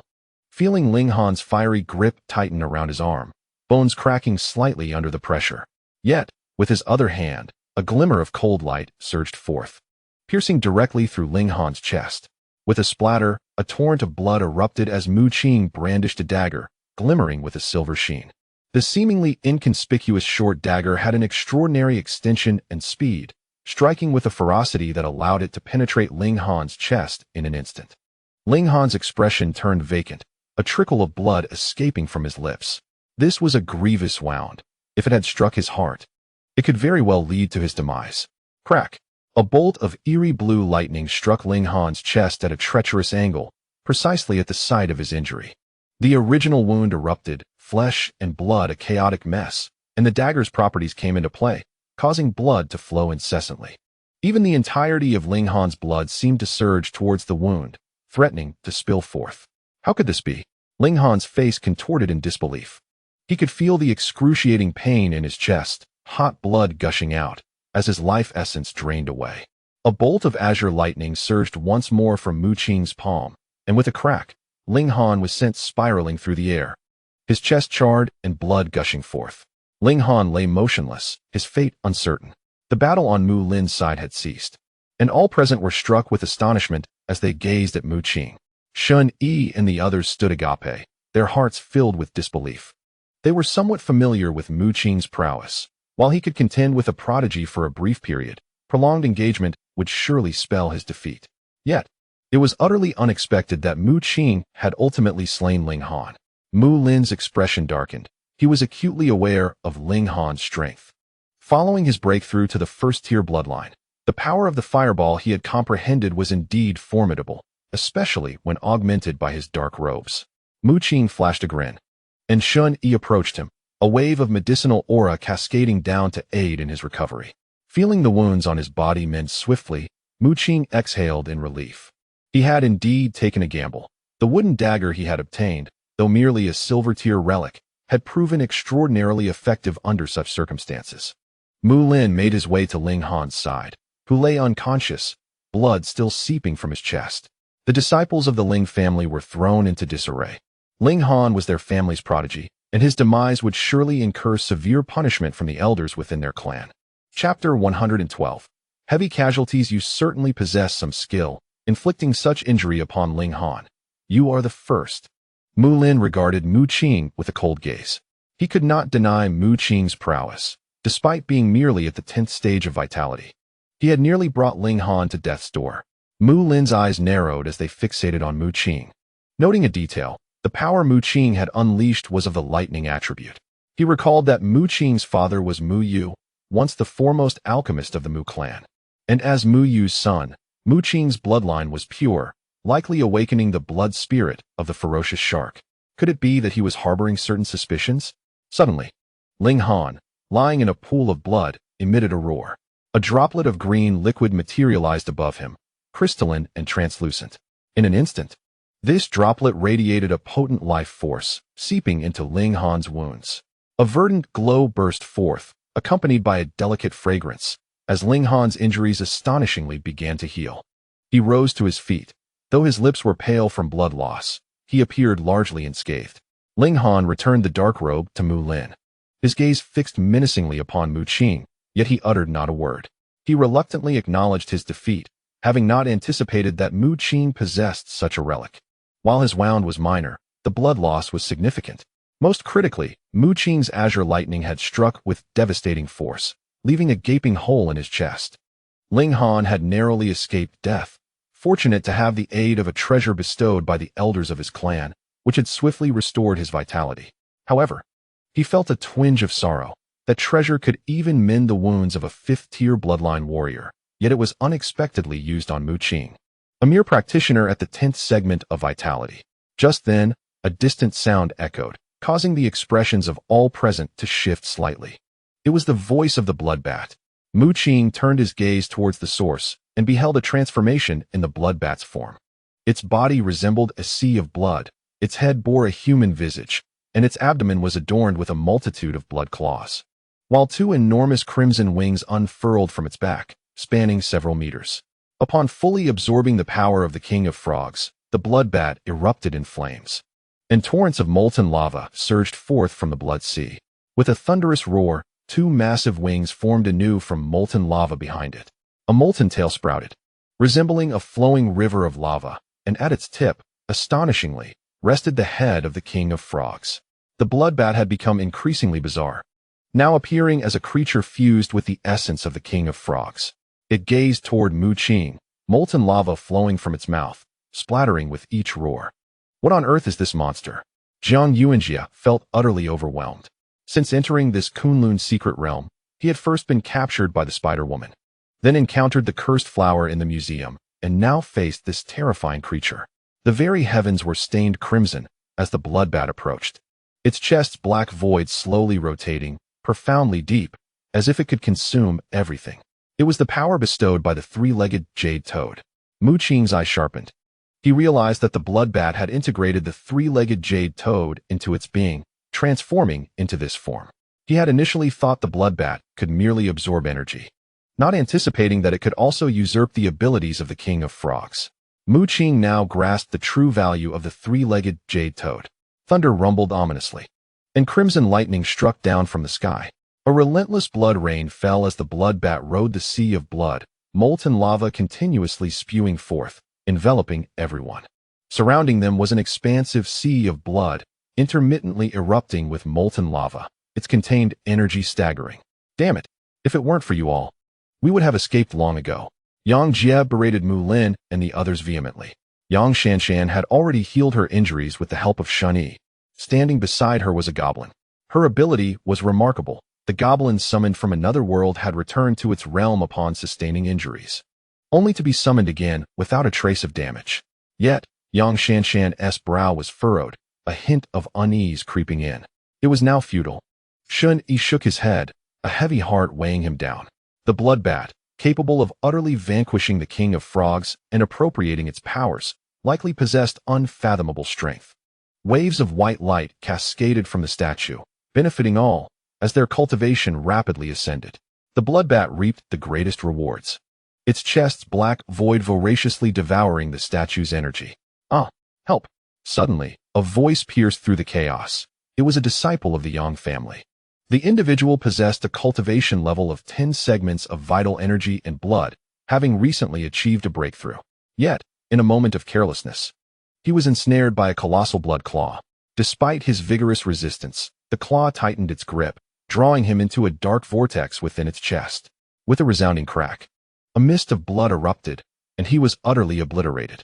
A wave of horror swept over the onlookers as the blood bat extended its claws, swiftly seizing a dozen individuals, all of whom were cast into the abyss. One of the blood claws descended, targeting Ling Han. However, Mu Lin reacted with remarkable swiftness, as his bow and arrow radiated with a golden luminescence. The bow, entirely crafted from wood, transformed into a golden-hued artifact upon infusing it with primordial energy, marking it as a treasure of the golden tier. Among the treasures manifesting in this city were Mu Qing's spear and Mu Lin's bow. Additionally, a golden robe, suspected to be a golden tier artifact, adorned the statue of Mu Yu. Mu Lin released an arrow, the energy coalescing into a torrent that surged forth, its formidable force shattering a significant portion of the blood claw. Holding his breath, he loosed another arrow, causing ripples across the water like energy, ultimately annihilating the claw entirely. Ling Han escaped the peril and promptly joined Mu Lin's side. The blood claws continued to descend, capturing one soul after another.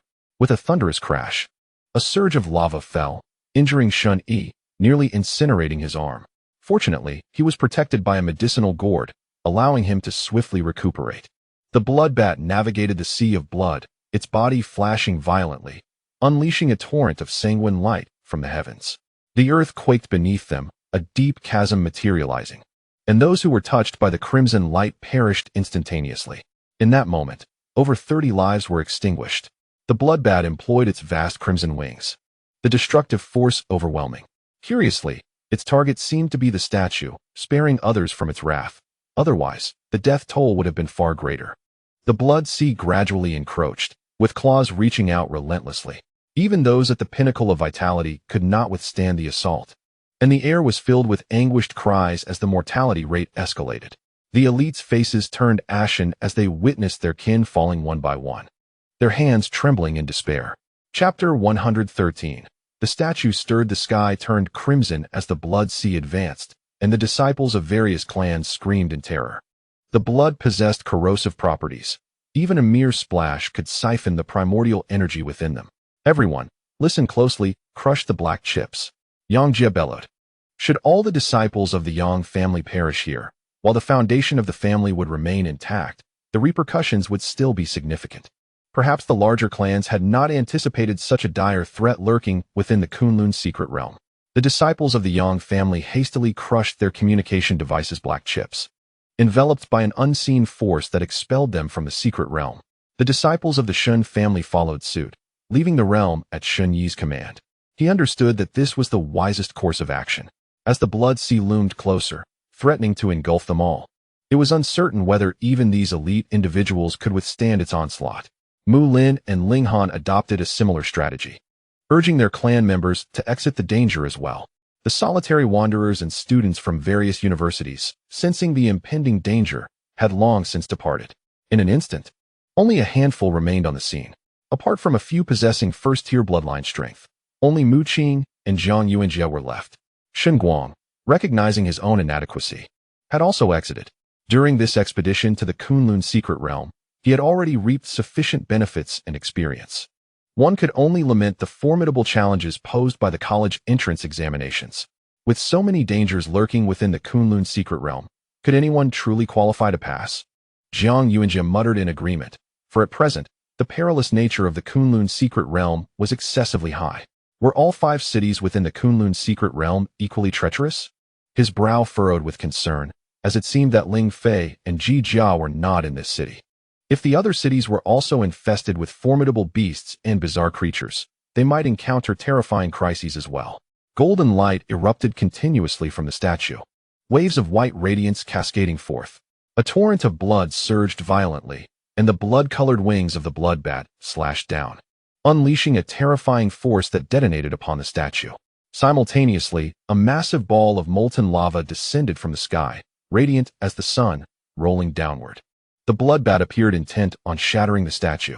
While attacking the statue, it simultaneously launched an assault on Mu Qing and the others. Even though the bloodbat's primary target was the statue, the numerous blood claws emerging from its abdomen seemed to possess a will of their own, extending endlessly to strike at Mu Qing and his companions. Should they be ensnared by the blood claws, their fate would be to be drawn into a black hole. their bodies shattered. Mu Qing and the others attempted to resist, but the strength of the blood claws was overwhelming, and their numbers were staggering. Shun Yi was injured and activated his medicinal gourd for healing. The goblin summoned by Yang Shanshan was caught and obliterated instantly. However, after a brief recovery of her original power, Yang Shanshan summoned another goblin, still of first-tier bloodline strength. What shall we do? Yang Jie exclaimed anxiously. Compared to the blood bat, they were woefully weak, utterly unable to retaliate. A pool of blood had formed beneath their feet, thick and viscous. Initially, no one noticed, as the rain falling from the sky was also blood-red. Yet, skeletal hands began to emerge from the blood pool, grasping at their feet. Only Jiang Yuanjie, sensing the danger in advance, managed to evade. What devilry is this? Ling Han roared, conjuring a fireball in his hand and hurling it at the skeletal hands, only to find that the bones sustained no damage whatsoever. Mu Lin attempted to employ the powers of his black robe, transforming into a wisp of black mist. Yet the skeletal hands remained firmly grasping, bound by some mysterious force. His expression shifted in shock. Even the power of the black robe could not liberate him from this confinement. Jiang, think of something, Shun Yi shouted. Only Jiang Yuanjie had managed to escape disaster through his intuition. Covered in sweat, he yearned to rescue his companions, yet felt like a headless fly, unable to find a solution. It's the black power, Yang Shanshan suddenly screamed. She felt the skeletal hands tightly clutching her pristine ankle, black veins spreading forth. Accompanied by a chilling aura, the very black power contained within the cursed flower. How is this possible? Mu Qing's pupils constricted as he recognized the familiar black power he had encountered numerous times before. However, he was perplexed as to why the bloodbat also possessed such strength. Jiang Yuanjie approached Mu Qing, his palm glowing as he struck towards the skeletal claw. The skeletal claw remained unscathed, causing him to break into a cold sweat. Upon seeing the surge of black power emanating from the skeletal claw, Jiang Yuanjie immediately thought of Mu Qing. The potent toxin within Mu Qing could absorb the black power, making him the only person unaffected by it. Suddenly, a fierce wind howled as a blood claw lunged forward. Jiang Yuanjie, though robust in stature, exhibited surprising speed, narrowly evading it with a swift step. Mu Qing found his feet immobilized, struggling to evade as his shoulder was grazed, the pain searing. He inhaled sharply, only to notice a peculiar movement from the cursed flower on his brow. The black power surging from the skeletal claw formed intricate black patterns, rapidly extending from Mu Qing's feet to his forehead. The cursed flower, having already unfurled 6 petals, began to devour the black power while a wisp of purple toxin emerged, slowly descending to touch the skeletal claw. Crack! Mu Qing's expression changed as he witnessed the toxin make contact with the skeletal claw, which disintegrated into a puddle of white liquid, emitting a foul odor. The toxin returned to the cursed flower, settling into silence. This was the first time Mu Qing had witnessed the alarming power of the toxin. Yet, he could not afford to ponder further. He hurried to assist Shun Yi and the others in freeing themselves from the skeletal claw. He realized that whenever the black power was touched, the cursed flower would instinctively release its power. Naturally, it would also respond to the high-quality energy within the statue. Shun Yi, Yang Jie, and Yang Shanshan managed to escape, their hearts racing with fear. Meanwhile, Mu Lin and Ling Han were left behind, abandoned by Mu Qing. Hey, what do you mean by this, you little brat? Ling Han shouted in anger. Unfortunately, Mu Qing remained oblivious, showing no intention of rescuing the two. A blood claw descended, seemingly intent on capturing Mu Qing and the others as they broke free. However, Jiang Yuanjie's perceptive abilities played a significant role at that moment. The group moved swiftly, evading and occasionally inflicting injuries upon the blood claw. Mu Lin and Ling Han were not as fortunate. They bore several deep gashes from the blood claw, blood flowing freely. Boom! A resounding roar echoed as the blood bat, having failed to damage the statue multiple times, erupted in fury. Its magma tail lashed out, the tail resembling the head of the Toad King, crashing violently against the statue. The blood bat transformed into a beam of light, its magma wings and blood-red wings converging to deliver a powerful strike, aiming to cleave the statue in two.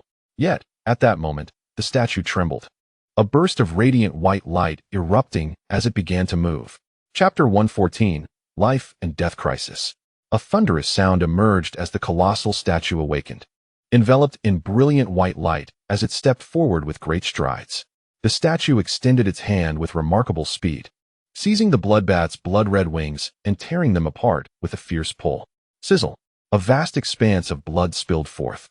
As one of the sanguine wings of the bloodbat was violently torn away, transforming into a pool of crimson, the bloodbat emitted a ferocious roar, racked with agony. Left with only 3 wings on its back, a radiant golden light erupted from the statue, cascading into a multitude of golden ripples that spread widely.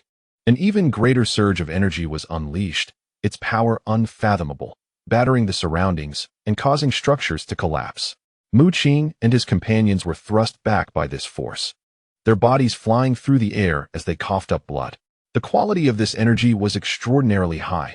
Even as it rapidly expanded, it still impacted everyone around them.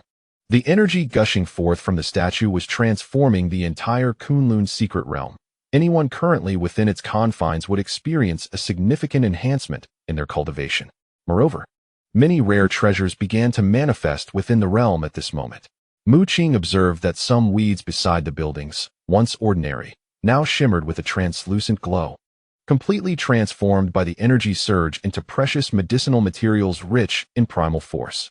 The entire landscape seemed to have altered, radiant hues filled the air, and brilliant light illuminated every corner. As the energy from the statue erupted, the sanguine hue dissipated, the blood rain reverting to mere rain, and the lightning returning to a deep azure. Yet, there was something different this time. Dark clouds loomed heavily over the entire city, torrential rain fell, and the ground sparkled with hues akin to starlight as energy surged forth. The city underwent a radical transformation. Azure lightning struck various plants, inducing a metamorphosis that turned them into rare medicinal materials. It was unbelievable. Mu Qing glanced around. Even the vines entwined around the buildings had transformed into treasures, glowing as if crafted from crystal.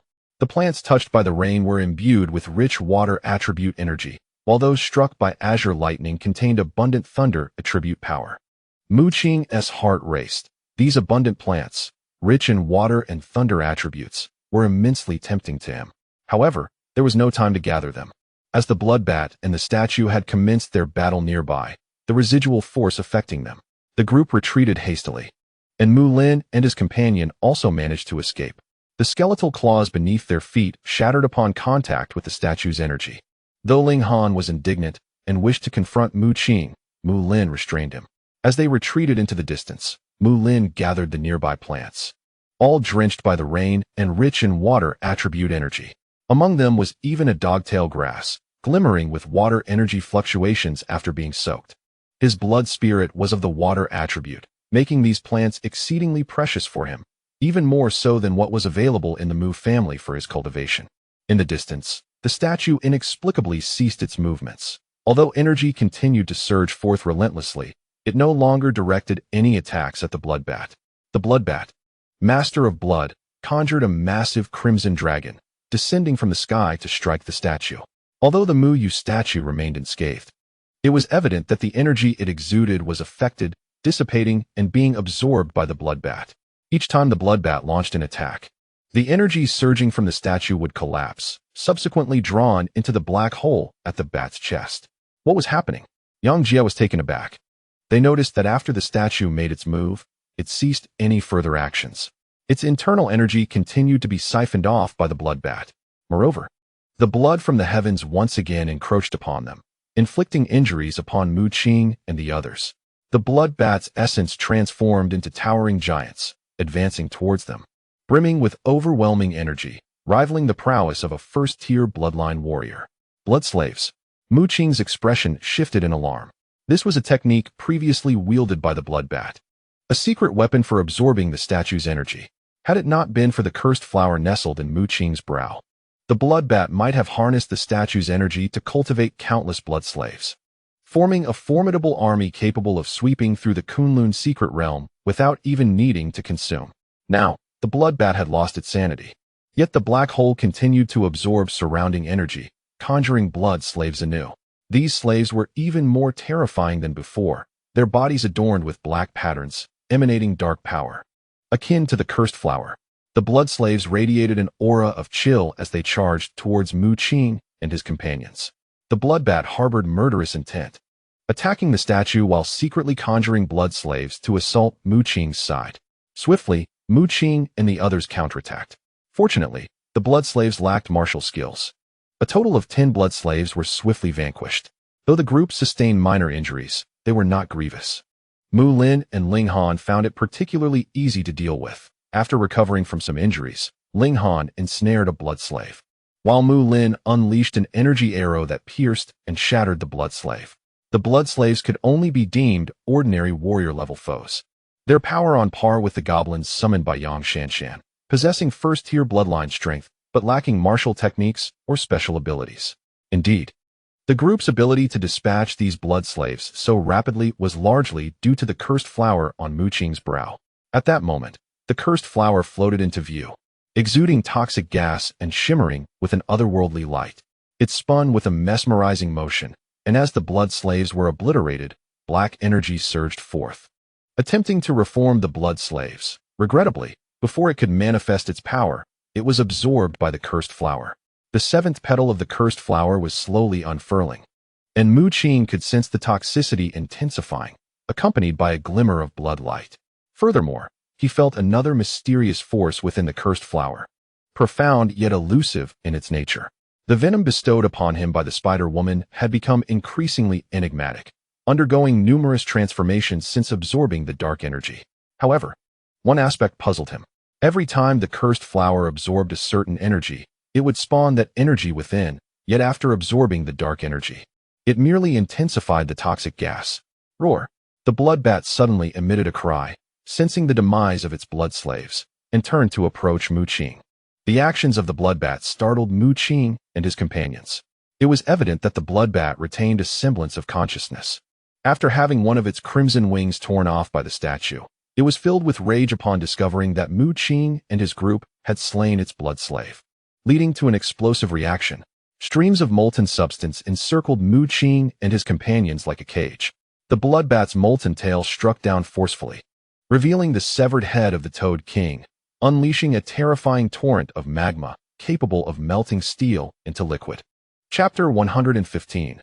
The death of the blood bat in the distance. The Spider-Woman and the Rat-Man leader observed the unfolding events with keen interest. Despite their historically adversarial relationship, they found themselves devoid of any quarrels at this moment. The situation had escalated dramatically, with the death of the Toad King and the blood bat transforming into a monstrous entity. It had evidently surpassed their level. Within the city, the four beast leaders had each unlocked their bloodlines 4 times, reaching the martial artist level. Yet the blood bat's current strength had evidently ascended to the 5th tier of bloodline power. Having absorbed the strength of the Toad King, its power was nearing the 6th tier. The Spider-Woman hesitated, contemplating whether to intervene and aid Mu Qing against the blood bat's onslaught. It was clear that the blood bat was resolute in its intent to annihilate Mu Qing and his companions. Given Mu Qing's capabilities, he would undoubtedly be no match for the 5th tier blood bat. At this juncture, only she could potentially save him. Although her own bloodline was at the 4th tier, presenting a disparity in strength, she was confident in her ability to rescue Mu Qing, albeit at a cost. Casting a sidelong glance at the Rat-Man leader beside her, she noted his golden, cunning eyes, which filled her with apprehension. She feared that if she intervened, he might seize the opportunity to strike her from behind. Yet, the Spider-Woman was discontent. She longed to venture into the outside world, to escape the confines of the Kunlun secret realm. Though she held a position of leadership among her spiderkin here, the territory felt constricting. Her ambitions extended beyond, to the vastness of the outer world. To achieve this, she needed humans, for only a human bloodline could wield the city lord's token. The resemblance she perceived between Mu Qing and the statue only deepened her belief that he was exceptional. With a ferocious roar, the blood bat swung its molten tail down upon the group, the head of the Toad King opening wide as an eruption of magma threatened to engulf the area. The descending head resembled a colossal fireball, radiant and dazzling like the sun, harboring a terrifying energy that represented the blood bat's full might. Despair flickered in Shun Yi's eyes as the energy fluctuations proved formidable. Should it crash down completely, annihilation awaited them all. As toxic gas enveloped Mu Qing, the cursed flower materialized at his brow, unexpectedly soaring off into the distance before his astonished gaze. Mu Qing was incensed, nearly spitting blood. The audacity of the cursed flower was astounding. It voraciously absorbed energy in its proximity. Now that Mu Qing faced peril, he had initially assumed the cursed flower would unleash its power to counter the bloodbat's assault. Yet, he could never have anticipated that, at such a pivotal moment. The cursed flower sensed the impending crisis and fled, leaving Mu Qing furious, his face flushed with rage. In the distance, the Spider-Woman could no longer contain herself. A terrifying cloud of toxic gas ascended from her, intent on intervening to save Mu Qing. In a flash, she vanished from sight. A tremendous roar echoed through the air as vast quantities of molten lava erupted forth, the molten tail of the bloodbat crashing down. Miraculously, Mu Qing and the others emerged unscathed. Neither Mu Lin nor Ling Han suffered any injuries. Everyone looked up to behold a colossal shadow shielding them from the onslaught. Yang Shanshan covered her crimson lips, her almond eyes wide with disbelief. The savior was not the Spider-Woman, who, at that moment, stood frozen in the distance. Her expression vacant. It was the statue of Mu Yu that had come to their aid. Mu Qing gazed upward, the figure of his father faintly visible. The Frog King's head struck the statue but left no mark of damage. The Mu Yu statue, draped in a golden robe, radiated brilliance, absorbing all the force of the attack. Stunned, Mu Qing barely had time to process this when the space ring in his hand began to glow. A dazzling beam of golden light surged forth, penetrating the statue's chest. At that moment, Mu Qing felt an inexplicable connection forming in his mind with the statue of his father. A profound bond that he could distinctly sense would allow him to control the statue. He cast a glance at the space ring in his hand, which Mu Yu had once sent to him, initially thought to be merely a golden communication device. However, after his encounter with Ku Fei, he realized it symbolized a noble status. Now, he discovered that this space ring possessed far greater significance, enabling a link with his father's statue. Taking a deep breath, Mu Qing concentrated on issuing a command in his mind, urging the statue to attack. Indeed, the statue erupted with radiance, launching a fist towards the bloodbat. A thunderous crash reverberated through the space, as if the very fabric of reality were fracturing. This strike was devoid of embellishment. A pure convergence of terrifying energy culminating in an explosive force. The fist transformed into a colossal beam of white light, piercing through the bloodbat's abdomen, obliterating its numerous bloody claws. The bloodbat emitted a wretched howl, its molten tail swinging downwards towards the statue. Yet, the statue's defenses were formidable. It did not evade, allowing the tail to crash into it. The molten substance erupted upon impact, leaving not a single trace.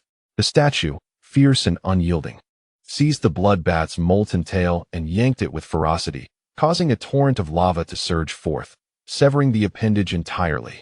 The molten tail was flung away, engulfing a nearby structure, which subsequently collapsed under the weight of the magma. Onlookers stood agape, awestruck by the statue's terrifying power, far surpassing that of the bloodbat. This strength rivaled that of a 6th or even 7th-tier bloodline. Shun Yi was astounded by the statue's might. The bloodbat roared in fury, unleashing a tremendous force, as the black hole in its chest whirled violently. However, the statue lunged forward, unleashing a torrent of searing energy that rent asunder one of the bloodbat's crimson wings. The expression of the bloodbat was one of acute agony as it recoiled, a flicker of fear manifesting upon its visage. The statue, relentless and swift, cloaked in golden robes, materialized before the bloodbat in an instant. With a thunderous boom, it delivered a powerful punch, emanating a blinding white light that surged skyward, leaving the bloodbat grievously wounded, nearly at death's door. This strike was terrifying, inflicting severe injury upon the bloodbat, almost rendering it lifeless. Mu Qing's eyes glimmered with urgency as he hastily commanded the statue to eliminate the bloodbat completely. The statue took a formidable step forward and unleashed another devastating punch. The atmosphere crackled with thunder, torrential rain pouring down as a resplendent beam of light engulfed the bloodbat. The force of this blow was tremendous, causing the ground to tremble and surrounding structures to collapse. No, I refuse to accept this. The bloodbat, now reduced to merely its upper half, seemed to regain a semblance of consciousness and let out a ferocious roar. In an instant, its eyes blazed with wrath, and its head exploded, sending forth a torrent of crimson light that ominously surged into a black hole. The bloodbat perished completely, yet the black hole, influenced by the bloodlight, transformed into a beam that surged toward Mu Qing. Even the statue was unable to intervene in time. Chapter 116, The Warrior. In that critical moment, the bloodbat, fueled by its resentment, chose to self-destruct its remaining form, converting its essence into energy to activate the black hole. This black hole, a manifestation of the three-legged jade toad, was shrouded in mystery, capable of absorbing energy of any quality. The black hole formed a beam of light that rapidly pierced the air, carrying the bloodbat's final grudge. Intent on annihilating Mu Qing. For the bloodbat, Mu Qing's arrival was the catalyst for its plan's downfall. The white barrier was not supposed to shatter. It was meant to absorb the statue's energy completely within that barrier, allowing the bloodbat to amass an army of blood slaves. With such a legion, the entire Kunlun secret realm would fall under its dominion, ultimately enabling it to absorb the energy within the blood slaves, ascend to the status of a martial master, and escape to the outside world. However, what was to be a meticulously orchestrated plan had been irrevocably altered by Mu Qing's intervention.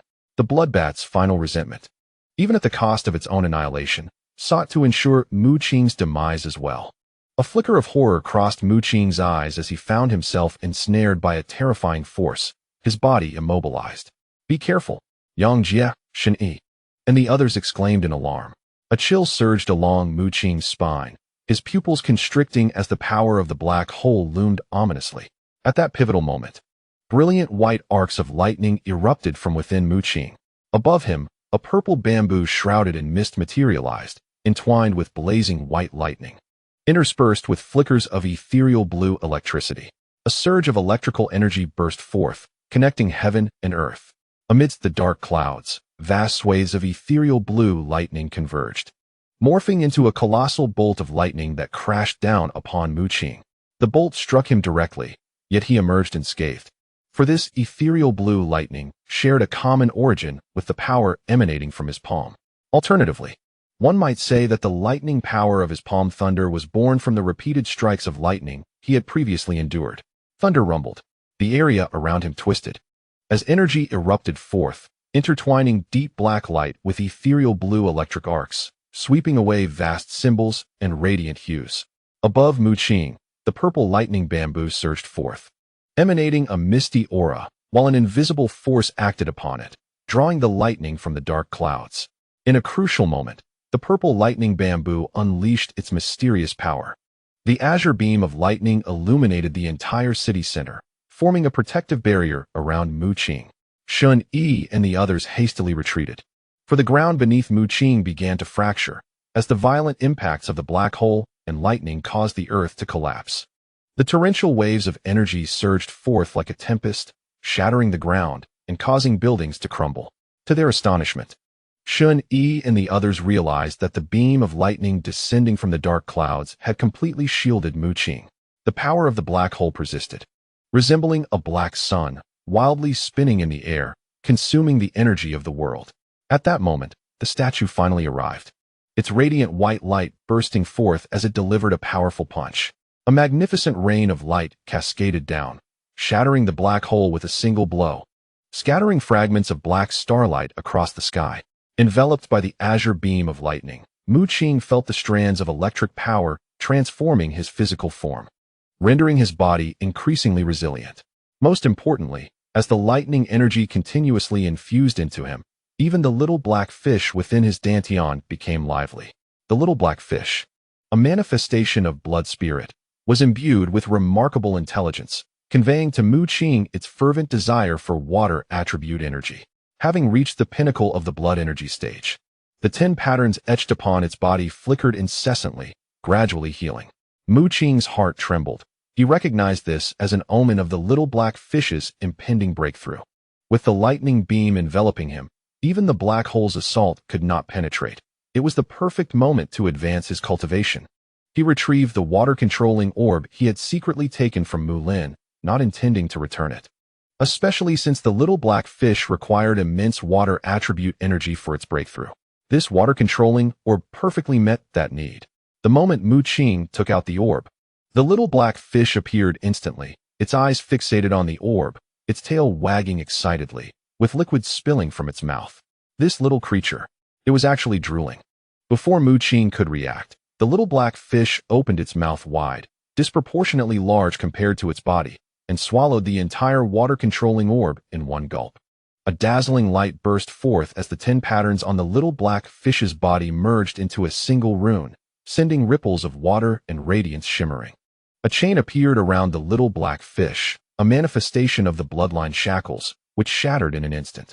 The blood spirit is a direct reflection of a person's bloodline essence. As the blood spirit continuously unlocks the bloodline shackles, the bloodline grows ever stronger, revealing some of the mysterious powers hidden within it. A breath emanated from Mu Qing's body, and as the little black fish unlocked the shackles of its bloodline, both of Mu Qing's blood spirits reached the first tier, marking his official ascension to the level of a martial artist. Suddenly, Mu Qing noticed a peculiar phenomenon. The little black fish was absorbing the residual power of the black hole. After the black hole was shattered by the statue's punch, it transformed into a myriad of starlit specks that scattered across the sky, each one black in hue, subsequently drawn into the little black fish by an inexplicable force. Mu Qing's expression changed as he hurriedly examined the little black fish, fearing it might suffer a fate akin to that of the blood bats. Fortunately, the little black fish encountered no mishaps. After absorbing some of the residual power of the black hole, it even gained a new ability, Devour. Mu Qing initially assumed that the little black fish's devouring ability resembled that of the black hole, capable of consuming anything and converting it into its own strength. The little black fish, empowered by the remnants of the black hole, filled Mu Qing with anticipation. Indeed, the little black fish could absorb the surrounding energy, and when it opened its mouth, a faint semblance of a miniature black hole appeared, voraciously drawing in the energy of the world. However, despite waiting throughout the day, Mu Qing did not witness the little black fish returning this energy to him. What was amiss? Upon careful investigation, Mu Qing ultimately discovered that the energy consumed by the little black fish had transformed into a crystal. This crystal was nearly transparent, only the size of a thumb. Mu Qing curiously regarded it for a while, feeling the surging energy contained within, so vigorous. Could it be that after absorbing the residual power of the black hole, the little black fish's first-tier bloodline energy had metamorphosed into devouring energy, forming an energy crystal? His face lit up with joy. Although Mu Qing had just recently broken through to the first tier of martial artists, he understood that martial artists beyond the first tier needed to absorb the energy of the world for cultivation. However, the energies of the world are often tainted with impurities, requiring considerable time to purify. At present, the little black fish's devouring ability allowed it to condense an energy crystal within merely a minute, with energy that felt both overwhelming and pure. With a delighted expression, Mu Qing swallowed the energy crystal in one gulp, while the little black fish looked on eagerly. Chapter 117. The True Eruption Begins. Boom. A terrifying wave of energy erupted within Mu Qing, causing him to cough up copious amounts of blood, suffering severe internal injuries. The energy crystal exploded inside him, impacting his internal organs. The newly ascended Mu Qing sustained catastrophic damage. What a predicament! Mu Qing's teeth shattered in several places, his speech becoming slurred. He never anticipated that the energy crystal, formed from the little black fish's absorption of worldly energy, would turn out to be a bomb. Moreover, the power of this energy crystal was immensely potent. Merely 1 minute of energy absorption had resulted in a crystal that nearly obliterated him. Though it was Mu Qing who had chosen to ingest it, what had transpired? The lightning beams gradually dissipated, the purple electric bamboo vanished without a trace, and the little black fish returned to Mu Qing's dantian. The statue stood motionless, awaiting Mu Qing's next command. As Shun Yi and his companions were startled by a resounding roar, they soon discovered Mu Qing collapsed in a pool of blood. Without hesitation, Shun Yi rushed forward, unleashing the potent vapor from his medicinal gourd to aid in Mu Qing's recovery. His expression turned slightly peculiar as he noted the unusual nature of Mu Qing's injuries, reminiscent of having swallowed a hand grenade. After being revitalized by the medicinal mist, Mu Qing felt significantly better. He offered an awkward smile, resolutely avoiding any mention of the earlier incident. With the bloodbat utterly vanquished, the immediate threat to the group was lifted, though only a handful of them remained. Mu Lin gazed up at the statue under Mu Qing's control, seemingly grasping the implications. Mu Yu was once the foremost alchemist of our Mu clan, possessing remarkable abilities that could unleash the statue's mech-like power. he murmured softly. Lin Han, taken aback, inquired, "So, this young man's father has been covertly assisting him all along?" Mu Lin nodded, sensing the validity of this possibility. The fact that Mu Qing could command a being that transcended the fifth-tier bloodline strength disrupted the equilibrium of the college entrance examination. Within the Kunlun secret realm, only the formidable federal powers responsible for the examination were entitled to enter, and even the inhabitants of Kunlun Mountain had no right to intervene. Yet, it appeared undeniable that Mu Yu was indeed aiding Mu Qing from the shadows. Strictly speaking, Mu Qing was Mu Lin's cousin, while Mu Yu was his uncle by marriage. Mu Lin harbored suspicions that this uncle, whom he had only met once in his childhood, was likely a high-ranking official within the Federation. Otherwise, he would not possess the means to meddle in the entrance examinations. He pondered internally, recalling how the clan elders had urged him to eliminate Mu Qing, promising to shield him from any repercussions. Half an hour later, Mu Qing's internal injuries had nearly healed, thanks in large part to Shun Yi's medicinal gourd and medical expertise, enabling his swift recovery. He now felt invigorated, having not only broken through to the martial artist level, but also expelled the venom that had once plagued him. At present, he maintained control over the statue, which rendered him nearly invincible within the Kunlun secret realm. Issuing a command to the statue within his mind, Mu Qing directed it to stride forth towards the distant spider woman. She had inflicted a potent venom upon him, and had it not been for his final absorption of the dark power that altered the toxic gas, he would still be troubled by its effects. The Spider-Woman's expression shifted in alarm as she recalled the statue's might. She had witnessed it effortlessly dispatch the blood bat, which had morphed into a monstrous form. And even the black hole attack she had unleashed was utterly obliterated by the statue's fist. This statue seemingly possessed the strength of a sixth-tier bloodline, far beyond her capability to contend with. Resolute in his intent to eliminate the Spider-Woman, Mu Qing recognized that, despite her outward appearance of cooperation, he had never forgotten that this alluring woman was, at heart, a ferocious beast. The Spider-Woman's face turned pale with terror as the statue's speed surpassed her expectations, closing the distance in the blink of an eye. Meanwhile, the Ratman leader had long since departed, cunningly retreating at the first sign of trouble. The statue raised its hand, a terrifying energy coalescing around its fist. Yet, in the next moment, the statue abruptly halted, causing Mu Qing's expression to shift as he realized that the connection between himself and the statue had vanished entirely. The statue stood motionless, a brilliant golden beam of light soaring into the heavens, connecting earth and sky. Waves of golden ripples spread outward, cascading throughout the Kunlun secret realm. At that moment, the entire world seemed to transform into a golden expanse, radiant with brilliant luminescence, while visible energy ripples danced in the air. The secret realm underwent a profound transformation, imbued with a rich reservoir of energy. In the city where Mu Qing and his companions resided, the rain falling from the dark clouds contained energy in each drop, akin to the precious elixirs of the outside world. The occasional lightning bolts from the heavens had the power to temper the flesh and enhance strength. Every corner of this city became a treasure trove. Remaining there, drenched in the rain, would rapidly elevate one's cultivation. Mu Qing, astonished, gazed at the statue of his father. Its radiance intensified, exuding an almost boundless energy, now erupting forth in a true explosion of power capable of altering the entire secret realm. The Spider-Woman laughed, her allure captivating, her bosom slightly trembling as she traced a breathtaking arc through the air. Although she wore a smile, a hidden malice lurked beneath as she remarked, "Did I not tell you? This statue is the key to the energy explosion." She informed Mu Qing that this explosive surge would induce a transformation within the secret realm, necessitating an immense amount of energy, which could only be released from within the statue. The statue's every action stemmed from the energy it harbored, granting it such formidable might. As golden beams ascended from the statue, the energy accompanied them, infusing the sky, surging in all directions across the secret realm. Mu Qing found himself utterly unable to control the statue. Even if he could, without the support of energy, the statue could not manifest any strength. The Spider-Woman chuckled, her gaze frigid and laced with an icy chill as she looked at Mu Qing. Tendrils of toxic gas emanated from her, corroding the ground, while various venomous creatures emerged, grotesque faces materializing within the noxious mist, howling like phantoms. As she approached, The sound of her spider legs brushing against the ground sent shivers down one's spine. Yet, just as she was about to advance further, her form hesitated, a flicker of panic flashing in her eyes before she swiftly turned to flee.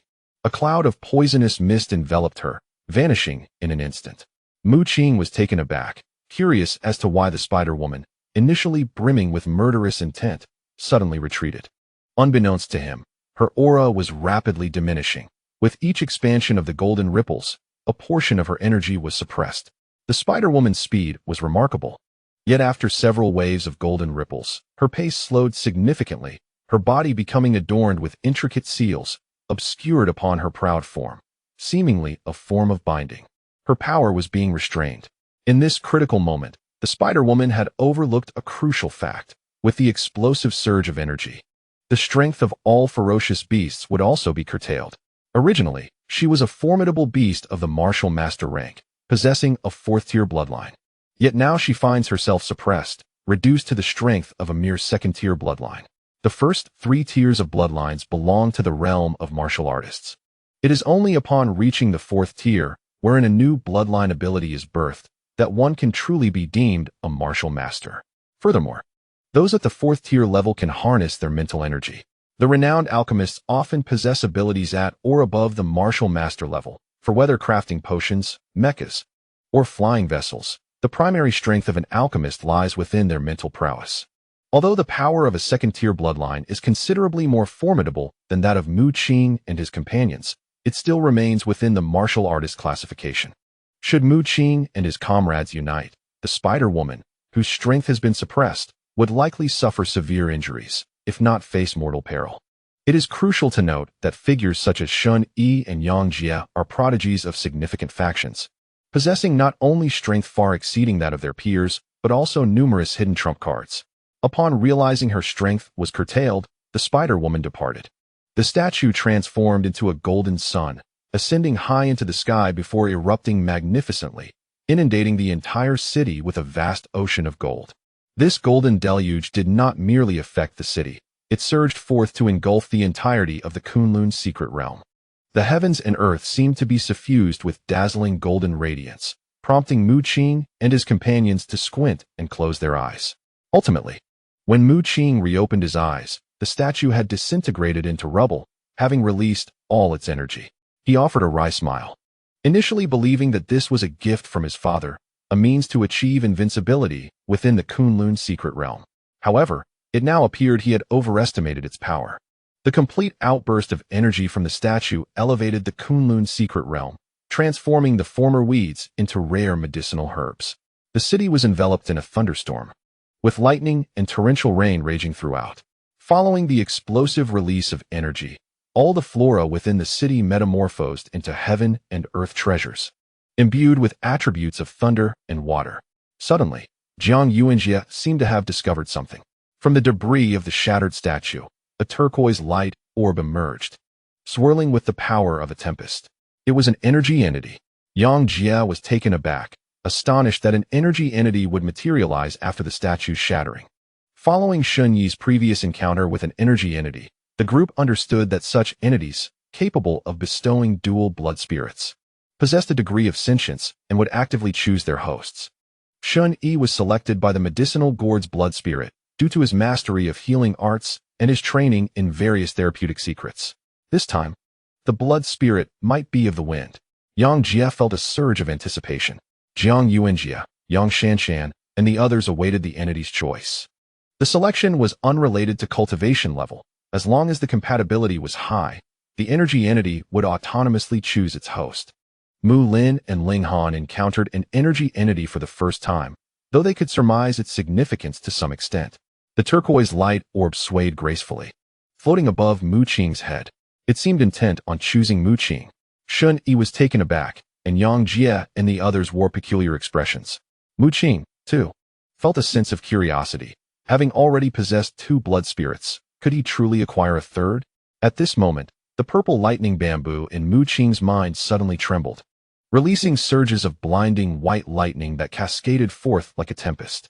A cerulean light orb attempted to penetrate Mu Qing's consciousness, aspiring to become his blood spirit. However, His mind was engulfed by a tumultuous sea of lightning, where arcs of brilliant white electricity intertwined, evidently resisting the encroaching cerulean sphere.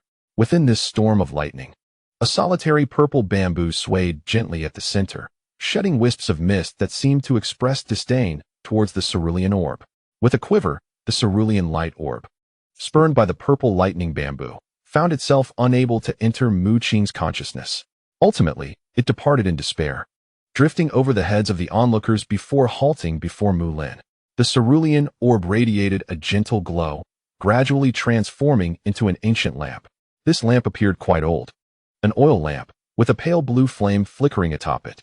Mu Lin's countenance brightened with surprise, for he could feel his power surging, as his mind expanded under the influence of some force, nurturing a second reservoir of primal energy within his body. The cerulean orb had chosen Mu Lin, becoming his second blood spirit. Shun Yi and the others regarded him warily. Mu Lin was already formidable, renowned for his exceptional archery skills, and now, with the addition of a second blood spirit, his strength had magnified tremendously. Yang Jie's eyes flickered as he exchanged a knowing glance with Mu Qing and the others. Given the enmity between Mu Lin and their group, this presented an opportune moment, as Mu Lin was gradually assimilating the power of his second blood spirit. Should they strike now, even if Mu Lin were not slain, he would surely be gravely injured. Yang Shanshan summoned a goblin, its green skin and fearsome tusks accentuated by a hefty wolf fang club in its grasp. Shun Yi brandished a Fang Tian Huaji, his blood spirit now serving as a weapon post his martial artist breakthrough. The more foes he vanquished, the denser the malevolent energy accumulated, amplifying the potency of his strikes beyond that of silver-grade treasures. Mu Qing stepped forward, having ascended to the first tier of martial artists, endowed with dual blood spirits. His strength surpassed that of ordinary martial artists significantly.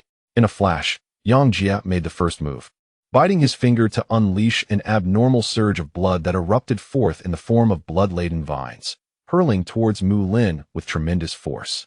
Humph! Ling Han positioned himself before Mu Lin, a roaring flame lion at his back, flames raging fiercely as he conjured a fireball to launch at the advancing vines. The fiery sphere incinerated the blood-red tendrils, which had previously withstood even Mu Lin's energy arrows. Under the violent impact of the fireball, a gaping hole was blasted through them. The fireball, a manifestation of Ling Han's enlightenment post his martial artist breakthrough, was potent enough to instill trepidation in Mu Lin and had once severely injured Mu Qing with a single strike. Do you truly believe that your combined efforts can vanquish us? Mu Lin's expression turned frosty. The cerulean orb above his head had seamlessly integrated into his consciousness, and he had fully mastered his second blood spirit. With a commanding shout, the blood spirit of the wild shark materialized, transforming into 4 watery avatars. Each of these avatars bore the strength of a martial artist, albeit temporarily, yet they were no less formidable. As Mu Lin knocked an arrow, a surge of energy erupted, causing the mystical artifact to shimmer brilliantly in golden hues, no longer resembling its wooden form, and radiating with a dazzling light without the need for energy focus. A profound force of water coalesced into an energy arrow, launched with precision, deftly circumventing layers of blood-red vines. His target was Yang Shanshan. A thunderous shout echoed. It was Jiang Yuanjie. Positioned behind the crowd, his eyes sparkled with an eerie silver glow, allowing him to perceive the surrounding situation instantaneously. With a resounding crash, Mu Qing unleashed a burst of lightning from beneath his feet, swiftly appearing before Yang Shanshan, wielding a golden spear entwined with intricate strands of blinding white lightning. The golden spear sliced through the air, unleashing the power of thunder that tore apart the energy arrow. Chapter 119. Battle. Having advanced to the first tier of bloodline power, Mu Qing's strength surged, and even the speed of his lightning strikes had significantly accelerated. With a flick of his spear, a brilliant golden light pierced through the air like a soaring dragon, creating a tremendous crater upon impact with the ground. Cold sweat trickled down Ling Han's forehead. Mu Qing's earlier assault had been directed at him. Fortunately, he had evaded in time, having trained in speed-oriented martial techniques that spared him from injury. From a distance, Mu Lin released a barrage of energy arrows, each shot with remarkable precision, capable of piercing vital points with a mere misstep. However, under Jiang Yuanjie's formidable perceptive abilities, these arrows, which would have posed great trouble for Mu Qing and the others, had nowhere to hide. Each time Mu Lin fired an energy arrow, Jiang Yuanjie sensed it instantaneously, allowing others to evade the impending threat. Mu Lin's gaze turned icy as he regarded Jiang Yuanjie, having realized that this rotund figure possessed astonishing perceptive capabilities, consistently predicting the trajectory of his arrows and even making anticipatory moves.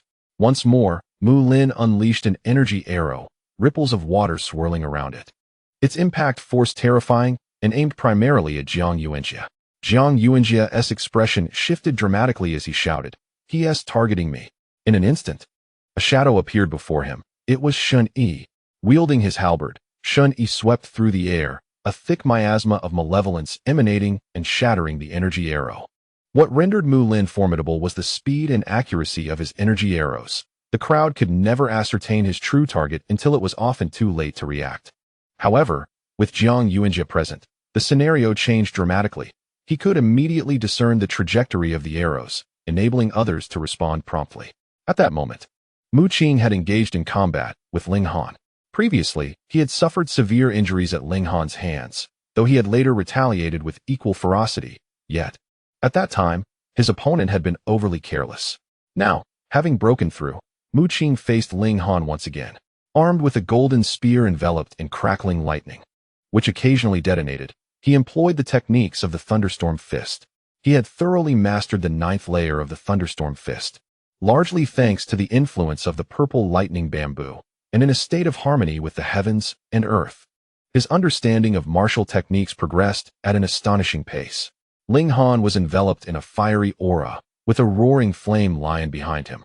Yet, the more he fought, the more astonished he became. After breaking through to the martial artist realm, Mu Qing was overwhelmingly powerful, wielding a golden tier artifact that exuded immense might, compelling Ling Han to refrain from direct confrontation. "Damn it, if you have the ability, fight me without that artifact." Ling Han felt a sense of frustration, believing that Mu Qing's formidable strength was primarily due to the golden artifact in his possession. Though Ling Han himself possessed several silver tier artifacts, golden artifacts were exceedingly rare and largely reliant on fortune. He bore a pair of iron gauntlets that radiated silver brilliance while unleashing flames. "Very well," Mu Qing smirked, retracting his golden spear into his spatial ring and producing a silver dagger instead. The silver dagger shimmered with a luminous glow, its intricate patterns emanating a chilling aura that extended like a tangible beam. Originally short, the dagger now resembled a laser sword, dazzling and blinding. Ling Han's expression darkened. This was the very dagger Mu Qing had used to severely injure him before. Mu Qing grinned widely, advancing with a flurry of slashes, wielding the dagger as if it were a longsword. Although he lacked formal swordsmanship, arcs of blinding white lightning intertwined with each strike, threatening to explode with tremendous force at any moment. Ling Han was alarmed to find that Mu Qing, after his breakthrough, was relentlessly overpowering him. He roared, conjuring a massive hand of flame, a martial technique that caused the surrounding temperature to soar as it surged toward Mu Qing. Mu Qing's expression hardened. His internal energy surged as he flicked his fingers, unleashing a water serpent that lunged forth with fierce momentum. The collision of water and fire erupted with a resounding crash, enveloping the area in thick white mist, causing both Mu Qing and Ling Han to stagger back several steps. "Dual blood spirits," Ling Han exclaimed in shock. As Mu Qing executed the water serpent technique, Ling Han sensed the two distinct powers emanating from him. This guy possesses the Mu family's bloodline, and the blood spirit should inherently be of the water attribute.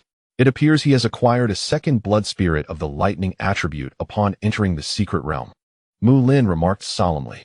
He had long harbored suspicions, and witnessing Mu Qing's water attribute technique left him with a profound sense of certainty. However, what he did not realize was that Mu Qing's second blood spirit had not been obtained within this secret realm. In fact, it had awakened even more swiftly than the first. With a cold snort, Mu Qing repeatedly flicked his fingers, sending forth a barrage of water serpents that were considerably larger and more solid than before.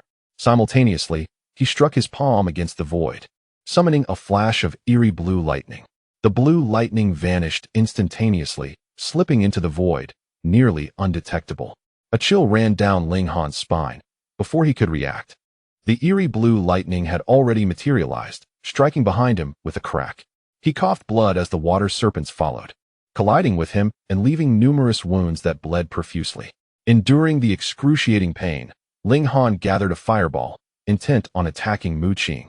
Yet, Mu Qing opted to maneuver gracefully, his feet dancing upon arcs of lightning, the dagger in his hand occasionally slashing forth with chilling brilliance. The thunderous explosions inflicting further injuries upon his opponent. Ling Han felt a profound sense of frustration. He had adopted a fierce and aggressive approach. And in terms of close-range explosive power, none present could rival him, except for Mu Qing. With feet dancing upon the lightning, Mu Qing exhibited remarkable agility. The ethereal blue lightning that surged from his palms required no aiming, seamlessly vanishing into the void only to re-emerge and strike directly at Ling Han. This ethereal blue lightning shared its origin with the bolts that fell from the stormy clouds above the city, possessing a certain sentience. Haha, soon your backside will bloom as well, Mu Qing taunted. Ling Han was incensed, his face flushed with rage. He bore multiple charred marks upon his body, evidence of the blue lightning's strikes, and a gaping wound in his chest bled profusely. This injury was inflicted by Mu Qing's water snake finger, a technique that proved to be astonishing. Ling Han had initially assumed that Mu Qing's water snake finger was merely an ordinary martial skill, considering Mu Qing had never lived within the Mu family and thus could not possibly possess formidable techniques. However, he was gravely mistaken. Mu Qing's water snake finger was a powerful branch of martial arts entrusted to him by Mu Yu, distinguished by its extraordinary potency. As Mu Qing contended with Ling Han, he also kept a watchful eye on Mu Lin not far away. To his astonishment, Mu Lin appeared formidable, his internal primal energy exceedingly robust. As energy arrows continuously shot forth, harmoniously complemented by 4 water clones, allowing him to momentarily match the prowess of Shun Yi, Yang Jie, and Yang Shanshan. It is noteworthy that Shun Yi and his companions possessed the combat strength of 4 warriors, while Yang Shanshan and the goblin were not on par with Shun Yi. They were still superior to the water clones. Yet, despite this, Mu Lin was not sustaining any injuries in that moment. Chapter 120. The emergence of the Ratman leader clad in a black robe, a treasured garment. Mu Lin engaged in battle. Shun Yi had repeatedly approached him. Wielding a halberd with lethal precision, his medical expertise radiating a menacing aura in combat. However, the black robe demonstrated its capabilities, enveloping Mu Lin in a shroud of darkness that allowed him to evade numerous attacks. Simultaneously, Mu Lin began to harness the power of his second blood spirit, an ancient turquoise oil lamp. He exhaled gently towards the lamp, and instantly, a tempest erupted, a terrifying wind blade tearing through the air with a ferocious howl. This wind blade was exceedingly sharp, severing the blood-red plants controlled by Yang Jie. Nevertheless, Mu Lin remained merely a solitary individual. No matter how formidable he was, he could not withstand the combined efforts of Shun Yi and the others. His proficiency in archery was perfectly countered by Jiang Yuanjie, and although he could temporarily hold his ground against them, the consumption of primal energy was immense. Once his internal primal energy was depleted, he would no longer stand a chance against Shun Yi and his allies. You humans truly relish in fighting. A sinister voice echoed. Mu Qing and the others were startled, swiftly turning their gazes toward the source of the voice. Even Jiang Yuanjie was taken aback, having sensed nothing, indicating that the opponent possessed some method of thoroughly concealing their presence. Mu Qing looked closely and saw a hunched silhouette swiftly approaching. It was a rat man, its emaciated body resembling that of a rodent, complete with a rat-like head and a tail trailing behind.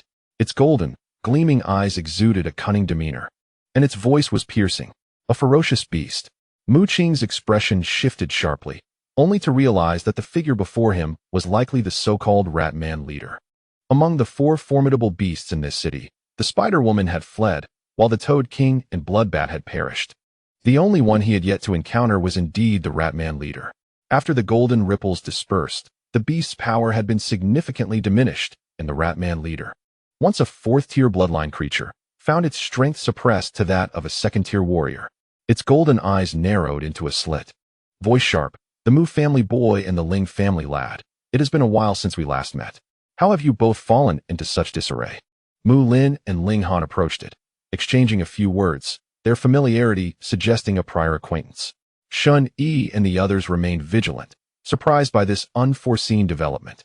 Mu Qing scrutinized Mu Lin and his companion, initially assuming they were in the same predicament as himself. only to realize the cordiality between them and the Ratman leader. "Old rat, what brings you here?" Ling Han inquired. The Ratman leader shook its head, replying, "Seeing you both being oppressed, I naturally came to lend a hand." Ling Han's cheeks flushed, while Mu Lin seemed relatively composed, still nursing wounds inflicted by Mu Qing that bled profusely. "I keep my word. I will assist you as promised. As long as you do not forget our agreement," it grinned. The Spider-Woman sought out Mu Qing to poison him, intending to control him as a puppet to seize the city lord's token. The beasts, in general, aimed to venture into the outside world, to seek their kin in a broader realm. The Ratman leader shared this aim, yet its methods were far less violent than those of the Spider-Woman. It sought genuine collaboration, with Mu Lin and Ling Han as its partners. "Though my strength is suppressed, dealing with a few insignificant creatures remains trivial," it chuckled, light flickering in its hand as a resplendent golden scythe materialized. Mu Qing's gaze narrowed. The Ratman leader's wrist bore a spatial ring, stained with blood, and the shimmering golden scythe radiated an astonishing brilliance, revealing itself to be a golden-tier mystical treasure. The Ratman leader caressed the golden scythe, stating, during each surge of energy, "One can reap numerous benefits. I have slain quite a few humans who ventured in here." The spatial ring was evidently acquired from the students it had slain during their entrance examination. "You actually allied with the beasts." Jiang Yuanjie reprimanded Mu Lin and his companion. The beasts had long been the enemies of humanity. Many years prior, their invasion had claimed countless human lives, and only through the discovery of bloodline techniques and the cultivation of formidable powers, combined with technological weaponry, had humanity barely managed to triumph. Mu Lin scoffed, saying, "Even if I did ally with the beasts, who would be the wiser?" The Ratman leader had already approached with swift strides, its hunched figure surprisingly agile, the golden scythe swinging with lethal intent. A beam of golden light elongated, morphing into a crescent shape, and with a fierce gust, it tore through the air. In an instant, the crescent of golden light sliced through with astonishing speed. A scream accompanied by a spray of blood erupted. Mu Qing turned to see Shen Yi, who had been wounded, his left arm severed by the golden light, blood gushing forth. Shen Yi's face contorted in agony as waves of excruciating pain coursed through him. Before him lay a vast expanse of vines, all severed, their cut surfaces as smooth as a mirror.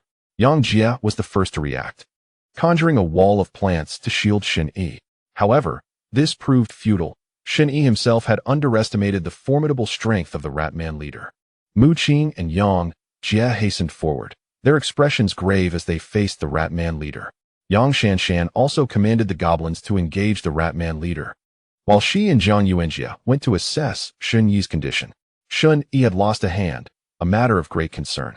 Although contemporary medical technology could easily reattach severed limbs, they were currently in the Kunlun secret realm, far from any hospital. Shen Yi smiled calmly, urging Jiang Yuanjie and Yang Shanshan not to worry. He nonchalantly retrieved his severed hand from the ground, blood gushing freely onto him, yet he paid it no mind. Pressing the hand against the severed stump, a medicinal gourd appeared, releasing a torrent of healing vapors that astonishingly reattached his severed hand. Sweat trickled down Shen Yi's forehead. He had expended considerable energy, but thanks to the potent fumes from the gourd, he managed to restore his limb. He then extracted various medical supplies from his spatial ring, including aged medicine jars and contemporary potions. To the astonishment of Jiang Yuanjie and Yang Shanshan, he proceeded to inject multiple potions into his arm, applying a viscous black ointment externally. Finally, he produced a spray bottle, applying it to the ointment, which then absorbed seamlessly into his skin. Shen Yi grinned, standing up and swinging his arm, finding himself completely unscathed. "Alas, my cultivation has yet to reach the level of a martial master," he sighed, shaking his head. His current abilities were insufficient. He had learned much from his master, yet could not fully utilize those teachings and had to rely on various potions for healing. Once he ascended to the rank of martial master and could harness mental energy, he would be able to employ a miraculous technique for healing through mental power. Mu Qing had often been treated by Ku Fei using mental energy, with remarkable results, and according to Ku Fei, it was merely the simplest of healing techniques. Chapter 121. The City Lord's Token appears. The city was shrouded in ominous black clouds, torrential rains pouring down, and eerie blue lightning striking, creating an exceedingly harsh environment. At the heart of the city, chaos reigned. The battles between the Frog King and the Cursed Flower, as well as the bloodbaths and the statues, had left this area in ruins, with buildings largely collapsed and not a single street remaining intact. At this moment, the Ratman leader, accompanied by Mu Lin and Ling Han, was embroiled in fierce combat with Mu Qing and the others. Compared to before, the situation had dramatically shifted. The strength of the Ratman leader surpassed all expectations. After all, it was a formidable beast of the fourth-tier martial master. Even though its power had been suppressed, it still wielded the strength of a second-tier bloodline. Not to mention its possession of a golden-level secret realm treasure. Mu Qing and his companions, all first-tier bloodline warriors, were naturally no match for it. Shen Yi, Yang Jie, and Yang Shanshan confronted the Ratman leader, and with the addition of a goblin, their combined martial prowess barely matched the formidable foe. The Ratman leader wielded a golden scythe with ease, each swing unleashing radiant golden light that carved deep trenches into the ground. Meanwhile, Mu Lin and Ling Han faced off against Mu Qing. Enveloped in dark mist, Mu Lin was transported to a distance, drawing forth a golden bow and conjuring arrows of water energy that pierced through the air. From afar, Jiang Yuanjie shouted warnings to Mu Qing each time Mu Lin loosed an arrow. Armed with a golden spear, Mu Qing had a coiling dragon circling above him.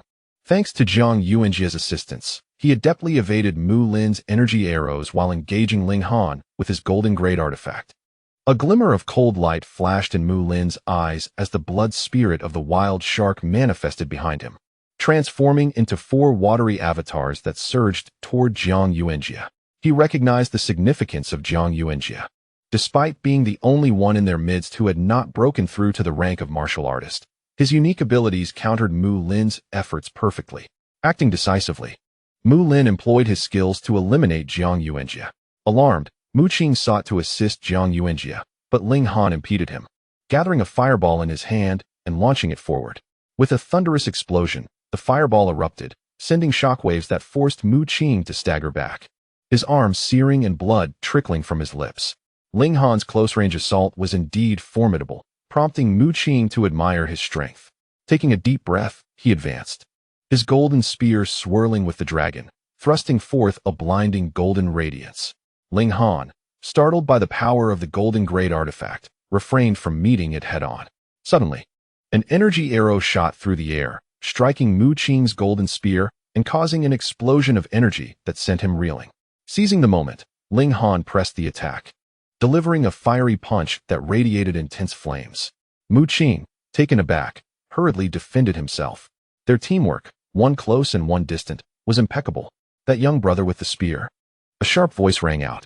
Mu Qing glanced over to see the Ratman leader calling to him. His pupils contracted as he noticed the leader's golden eyes had turned pitch black, deep and swirling like a vortex. In the next instant, a searing pain pierced Mu Qing's mind, as if his very soul were being crushed. Dazed and disoriented, he struggled to regain his composure. Mu Lin seized the opportunity, conjuring an ancient blue oil lamp and exhaling, unleashing a fearsome blade of wind that struck Mu Qing's abdomen, leaving a grievous wound from which blood gushed forth. The Ratman leader's gaze could devour mental energy. Had it not been for Mu Qing's familiarity with the agony of mental anguish, he might have succumbed to Mu Lin's wind blade, which could have cleaved him in two. Ling Han approached Mu Qing, taking advantage of his momentary disorientation. A fireball coalesced in his palm, aimed directly at Mu Qing. Blood coughed from Mu Qing's lips as his clothes burned away, revealing charred skin that bled profusely. He had fully recovered, gasping for breath. Mu Qing was utterly astonished by the capabilities of the Ratman leader. He had indeed underestimated him. He immediately shouted to the others, warning them not to gaze into the Ratman leader's eyes, for it would surely lead to dire consequences. Meanwhile, he observed the situation with Jiang Yuanjie and felt a sinking sensation in his heart. Jiang Yuanjie was ensnared by 4 water clones, unable to fend them off, and was emitting agonizing cries, his body already stained with blood. It was crucial to note that these water clones possessed the strength of martial artists. Although their true power was undoubtedly inferior to that of a martial artist, they posed a significant threat to Jiang Yuanjie. He had yet to break through to the martial artist level, and to endure against 4 water clones was no small feat at that moment. A brilliant golden radiance suddenly appeared, capturing everyone's attention. The combatants momentarily ceased their fighting, all eyes drawn to the source of the golden light. Even the Rat-Man leader was taken aback, sensing an extraordinary power emanating from it. Mu Qing observed intently, discerning that the golden radiance belonged to a robe of pure gold. This golden robe struck him as familiar. It was the very garment worn by the statue of Mu Yu. Mu Qing had previously speculated that this golden robe was a treasure of the golden tier from a secret realm, but after the energy within the statue erupted and shattered, it had vanished from sight. He had not anticipated that the golden robe would reappear. The robe floated in midair, adorned with intricate and esoteric runes. Following this, the resplendent radiance burst forth, and the golden robe astonishingly transformed into a pool of liquid. This golden liquid shifted in form as it hovered in the air, gradually taking shape before the astonished onlookers, ultimately forming a stone tablet. Inscribed upon this tablet were 3 words: Thunderstorm City. Yang Jie murmured softly, articulating these words. Could it be Thunderstorm? Mu Qing's eyes sparkled with realization. At that moment, the city they occupied was indeed shrouded in dark clouds, with torrential rain and thunderclaps echoing all around. The stone tablet likely referred to their very own city, the City Lord's token. The Rat-Man leader's expression grew even more fervent, its eyes gleaming with excitement. Upon hearing this, Mu Qing's body trembled. He had not expected that this golden stone tablet was the so-called City Lord's token. According to the words of the Spider-Woman, obtaining the City Lord's token would grant dominion over the entire city, compelling all to submit. It was evident that with the emergence of the golden stone tablet, the surrounding tempest intensified, with winds howling and lightning crackling in response to its presence. Possessing the City Lord's token would allow one to command the very environment of the city. Mu Lin's gaze burned with fervor. He understood more than Mu Qing did. From the information he had gathered, as long as one gained the recognition of the City Lord's token, they could wield control over the entire city, and the stormy rain and thunderclouds could be manipulated at will. It was worth noting that although this city was not as vast as the great cities beyond its borders, it was still considerable in size. Legends spoke of formidable beings possessing their own domains, where they reigned supreme. The function of the City Lord's token was akin to that. Chapter 122, Starcore Rocket Launcher. A shrill and mournful scream pierced the air, and it was none other than that of the Rat-Man leader. Amidst the confusion of the crowd, it was perplexing to witness the previously formidable mouse leader suddenly cry out in anguish. Trembling violently, dark mist emanated from its body, and under the radiance of a golden light, its fur began to dissolve. Quick, seize the City Lord's token, the mouse leader bellowed at Mulin and his companion. As a fierce beast, it was acutely aware of the terrifying restraining power the City Lord's token held over it. The token could only be possessed by a human. While fierce beasts could harness its power to escape the Kunlun secret realm, it was imperative that the token had already acknowledged its master. The mouse leader urged Mulin to acquire the City Lord's token, for once it recognized its master, the golden light's restraining influence would diminish. Mulin hastened forward. Enveloped in a shroud of black mist, and in the blink of an eye, he stood before the golden monument. His gaze was fervent, for he recognized that this golden tablet was indeed the legendary City Lord's token. He reached out, yearning for its acknowledgement. However, at that moment, a bolt of ghostly blue lightning struck down. With a crack, Mulin barely had time to react before his hand suffered a grievous injury, causing his arm to fall numb. Wincing in pain, he staggered back, his palm charred and emitting wisps of smoke, blood oozing forth. The formidable force of Mulin's blue lightning had inflicted harm, and it was evident that he would not easily permit Mulin to claim the City Lord's token. Should Mulin gain its acknowledgement, their lives would be in jeopardy. Ling Han, stop him, Mulin shouted, his hands still trembling, residual pain from the blue lightning coursing through him. Ling Han, regaining her composure, swiftly appeared before Mu Qing, conjuring a fireball in her hands. Meanwhile, the mouse leader confronted Shen Yi, Yang Jie, Yang Shanshan, and others, though it appeared increasingly strained compared to its earlier composure. The golden light of the City Lord's token severely constrained its power, singeing patches of its fur and leaving it with grave wounds. Clinging to its golden scythe, it barely managed to hold off Shen Yi and the others. Zhang Panzai, Yang Jie exclaimed, retrieving an item from his spatial ring and tossing it to Jiang Yuanjie. Upon receiving it, Jiang Yuanjie noted its weight and was taken aback. It was a technologically advanced rocket launcher, nearly half his height, entirely black and adorned with various star cores, suggesting high quality. This rocket launcher, known as the Star Core rocket launcher, was a modern weapon crafted by alchemists using the cores of fierce beasts, requiring no ammunition but relying on the energy of the star cores for its strikes. Such weapons were exceedingly valuable, necessitating a considerable sum, and Jiang Yuanjie had seen videos showcasing them online.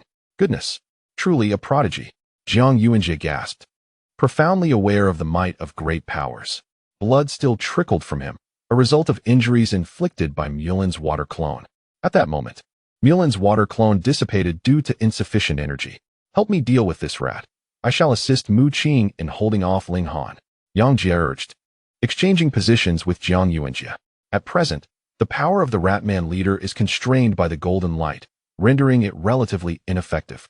With the Star Core rocket launcher in his grasp, he is more than capable of taking Yang Jie's place. Jiang Yuanjie nodded, despite his own severe injuries. He recognized the critical nature of the moment and promptly lifted the Star Core rocket launcher, channeling his internal force into it.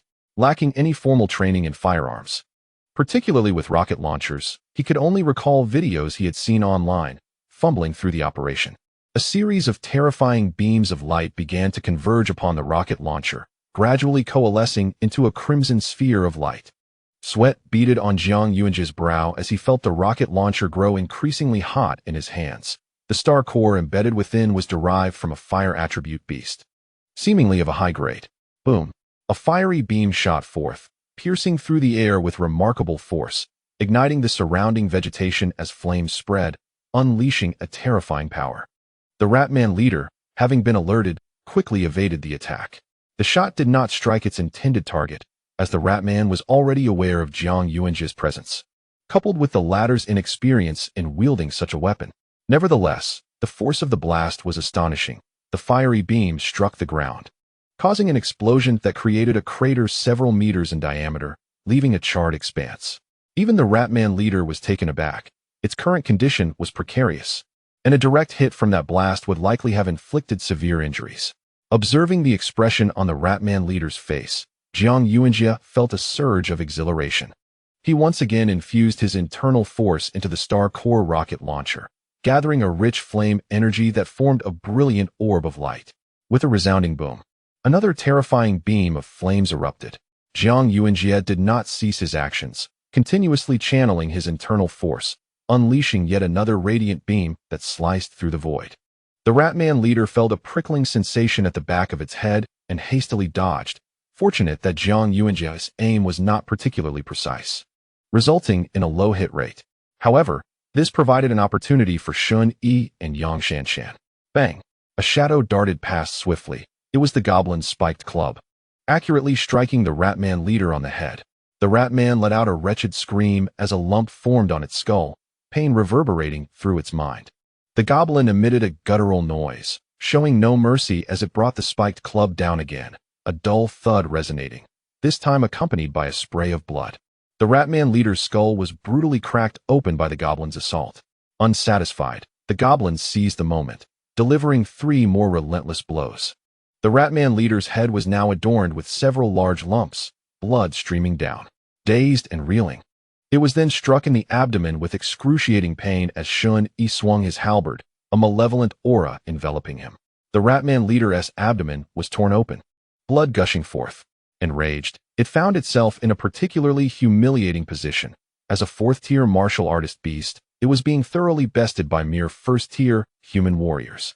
Especially that green-skinned creature, which displayed no signs of internal force fluctuations, lacked any special abilities or martial techniques, yet possessed immense strength, delivering the most painful blows. The Ratman leader emitted a piercing shriek, its fury palpable as its pupils darkened and an eerie wave of energy surged forth, casting a menacing glance at Shun Yi and his companions. This was its unique ability. Anyone who met its gaze would find their mental fortitude devoured. However, Shun Yi and his allies reacted with swiftness, for Mu Qing had already cautioned them against looking into its eyes. They all shut their eyes tightly, while Jiang Yuanjie, in a fit of primal rage, continued to howl, his injuries still bleeding profusely. With both hands hoisting the Star Core rocket launcher, he concentrated the flames, unleashing a terrifying beam of fire. A cry of agony escaped the Ratman leader. The shot had indeed struck true. Chapter 123, Battle with Mu Lin. The Ratman leader's abdomen was once again wounded, the gash inflicted by Shun Yi's halberd now charred and exacerbated. Although Jiang Yuanjie had his eyes closed, his perceptive abilities were remarkably acute. Having familiarized himself with the Star Core rocket launcher, his accuracy significantly improved. With his eyes shut, he channeled his internal energy into the launcher, firing successive beams of flame, two of which found their mark once more on the Ratman leader. The creature howled in distress. Racked with pain, its state utterly pitiful, it urged Mu Lin to hasten in seizing the city lord's token, for its strength was being continuously suppressed by the golden light. Without that golden aura, it would regain some of its former power, although it could not attain the full might of its original fourth-tier bloodline. It would at least possess the strength of a second-tier bloodline, easily capable of dealing with Shun Yi and his group. The Ratman leader felt a profound sense of frustration, its head adorned with numerous painful lumps inflicted by the goblins, swollen and bleeding. Meanwhile, Yang Jie had intercepted Ling Han. Ling Han attempted to thwart Mu Qing's progress. Yet his efforts were in vain, as countless vines erupted before him, forming an impenetrable wall. His fists, ablaze with fire, struck out, incinerating many of the vines. But soon after, an endless surge of new vines emerged. Yang Jie's abilities held a certain measure of restraint over Ling Han from a distance. He commanded the plants to assault Ling Han, a unique tactic of the Yang family. Ling Han felt increasingly vexed as he excelled in close combat. Yet in battling Yang Jie, he could not even touch his opponent's physical form. His fiery punches obliterated many vines, yet still, a dense thicket remained. Observing from afar, Mu Qing felt a sense of relief and turned his attention back to Mu Lin. He unleashed a barrage of ethereal blue lightning, which darted through the void, striking Mu Lin directly. Even Mu Lin found this challenging. The ethereal blue lightning was exceedingly difficult to counter, appearing from unpredictable angles, its force formidable. His hand was injured once more. Mu Lin cried out in pain, realizing that if he did not act swiftly against Mu Qing, seizing the city lord's token would be a distant dream. Crack! Seizing upon Mu Lin's momentary distraction, another bolt of ethereal blue lightning descended, charring his palm and emitting a foul odor as blood flowed freely. Beneath the black cloak, Mu Lin's expression darkened ominously. He felt as though Mu Qing's ethereal blue lightning was relentless, targeting his wounds with precision. Moreover, the lightning struck from various cunning angles, proving even more fearsome than his own archery skills. Mu Lin launched a counterattack, and before him appeared a cerulean oil lamp. With a breath, a blade of wind tore through the air, surging forth. Mu Qing wielded a golden spear that pierced through the atmosphere, radiating a dazzling brilliance, interwoven with searing white lightning. He dashed forward, the electric light beneath his feet propelling him onward. Each swing of the golden spear unleashed bursts of scorching lightning, demonstrating formidable power. The clash of thunder and tempest shattered the ground beneath them. As Mu Qing closed the distance, his golden spear unleashed a flurry of spear shadows, the golden light continuously penetrating outward, accompanied by the roars of dragons. Mu Lin's body emanated a remarkable glow, even with his palm charred. It did not hinder his archery skills. Energy arrows, rippling with aquatic energy, shot forth. Concurrently, he activated his second blood spirit, summoning a raging gale that sliced through Mu Qing's left arm. Mu Qing's eyes widened in shock as he stepped nimbly, evading with the help of the electric light. However, lacking the formidable perception possessed by Jiang Yuanjie, he could not fully evade, sustaining injury nonetheless. Of course, Mu Lin was not without his troubles. Mu Qing's palm lightning was fearsome, the eerie blue lightning piercing through the void with unerring accuracy. Both combatants were wounded. However, to the casual observer, Mu Lin appeared worse off. Anger surged within him, feeling as if Mu Qing's eerie blue lightning was akin to a rogue, incessantly striking him, seeking vengeance. A sudden silver light erupted from Mu Lin's eyes. Mu Qing's expression shifted as he sensed his essence being locked onto. A white beam of light surged forth, its speed terrifyingly swift, piercing through Mu Qing's shoulder and leaving a gaping wound. He coughed blood, stumbling backward. Mu Lin possessed further capabilities. That white beam was an energy arrow condensed from water power, yet its velocity was exponentially greater than before. As he clutched his wound, a chilling aura enveloped him, frost creeping over his shoulder. Mu Lin's eyes turned entirely silver, the golden radiance of his bow igniting as 3 energy arrows, seemingly composed of water power, emanated a scorching heat. Sensing imminent danger, Qing hastily sought to evade. The 3 energy arrows shot forth, radiating blinding brilliance, resembling 3 blazing suns. Qing felt a surge of dread from the terrifying energy contained within them. He unleashed the full force of his golden spear. The searing white lightning erupted, piercing through one of the blazing suns. The remaining 2 approached Qing, exploding in a deafening roar, their light overwhelmingly radiant. Boom! The area was engulfed in light. The ground riddled with cracks, and the water-based energy radiated intense heat. A cold smile crept across Mu Lin's lips. This was the Mu family's archery technique. The 9 arrows of the sun. Although he had only mastered the 3rd arrow, the power unleashed was still formidable, making survival difficult for those of similar caliber. He turned, convinced of Qing's impending demise. Approaching the golden stone tablet, he gazed at the words Thunderstorm City before him. A look of delight crossing his face as he reached out to touch it. Sizzle! Just as his palm was about to touch the golden stone tablet, a droplet of water, imbued with terrifying penetrating power, exploded forth, creating a gaping hole in his hand. Mulin let out a scream of agony. His palm reduced to a bloody mess. He abruptly turned his head, discovering that although Qing appeared disheveled and somewhat distressed, he bore no injuries. This revelation was astonishing. How could it be? Mulin found it hard to believe. Even if Qing were a dual blood spirit, it was inconceivable that he could withstand 2 rays of solar energy arrows without sustaining any harm.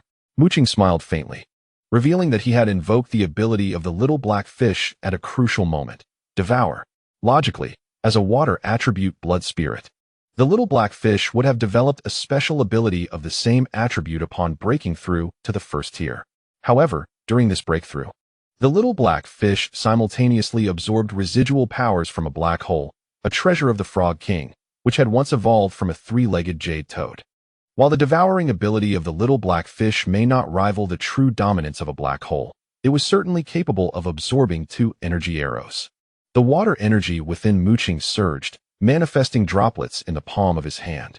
After advancing to the warrior level, his original energy had significantly thickened, and droplets began to coalesce, each imbued with the runes of the water barrier. Chapter 124. The power of transparent crystal. Ultimately, the droplets converged in Qing's palm, forming a water serpent, vivid and spirited. Though small in size, it contained numerous symbols, with terrifying energy fluctuations.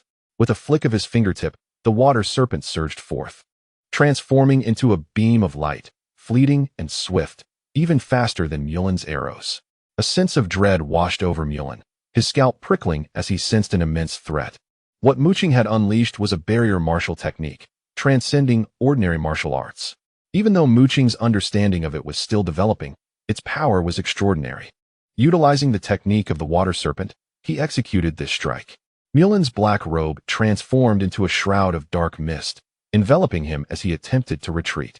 However, it was too late. The water serpent pierced through him completely, accompanied by a resounding boom as dazzling brilliance erupted, enchanting and surreal. Though merely a single water serpent, it represented the culmination of all of Qing's water energy. Mulin was drenched in blood. His robe remained intact, a treasure that had absorbed much of the impact at a critical moment. Yet, he was still gravely injured, with several bones shattered and blood covering his body. Mulin's eyes widened in disbelief. He could hardly fathom that Qing could wield such formidable power. He coughed up blood, realizing the dire state within him. Had it not been for the robe mitigating some of the force, he would likely have been slain. Qing gasped for breath, his body crackling with electric energy. Although the original energy within his dantian had been completely expended, the power in his mind remained vigorous. The lightning force of the purple thunder bamboo erupted, enveloping Qing in blazing white electricity as he advanced step by step toward Mulin. In the distance, Ling Han was astonished, and the Ratman leader cried out in alarm. What on earth was happening? The leader of the rat people found it hard to accept the reality. He was acutely aware of Mulin's prowess, which ranked among the very best of the gifted. Yet, he had nearly met his demise at the hands of another. Shinyu cast a glance, equally astonished, sensing that Qing's strength surpassed that of their elite group. Jiang Yuanjie, exuberant with the acquisition of the Star Core rocket launcher, declared his power to rival that of the gifted, relentlessly bombarding the rat leader and indeed causing significant disruption. Well done, Mu Qing.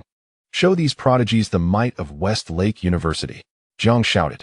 He believed that if any of the vice principals witnessed this scene, they would undoubtedly be thrilled, as Westlake University was merely considered average within the vast expanse of Huaxia.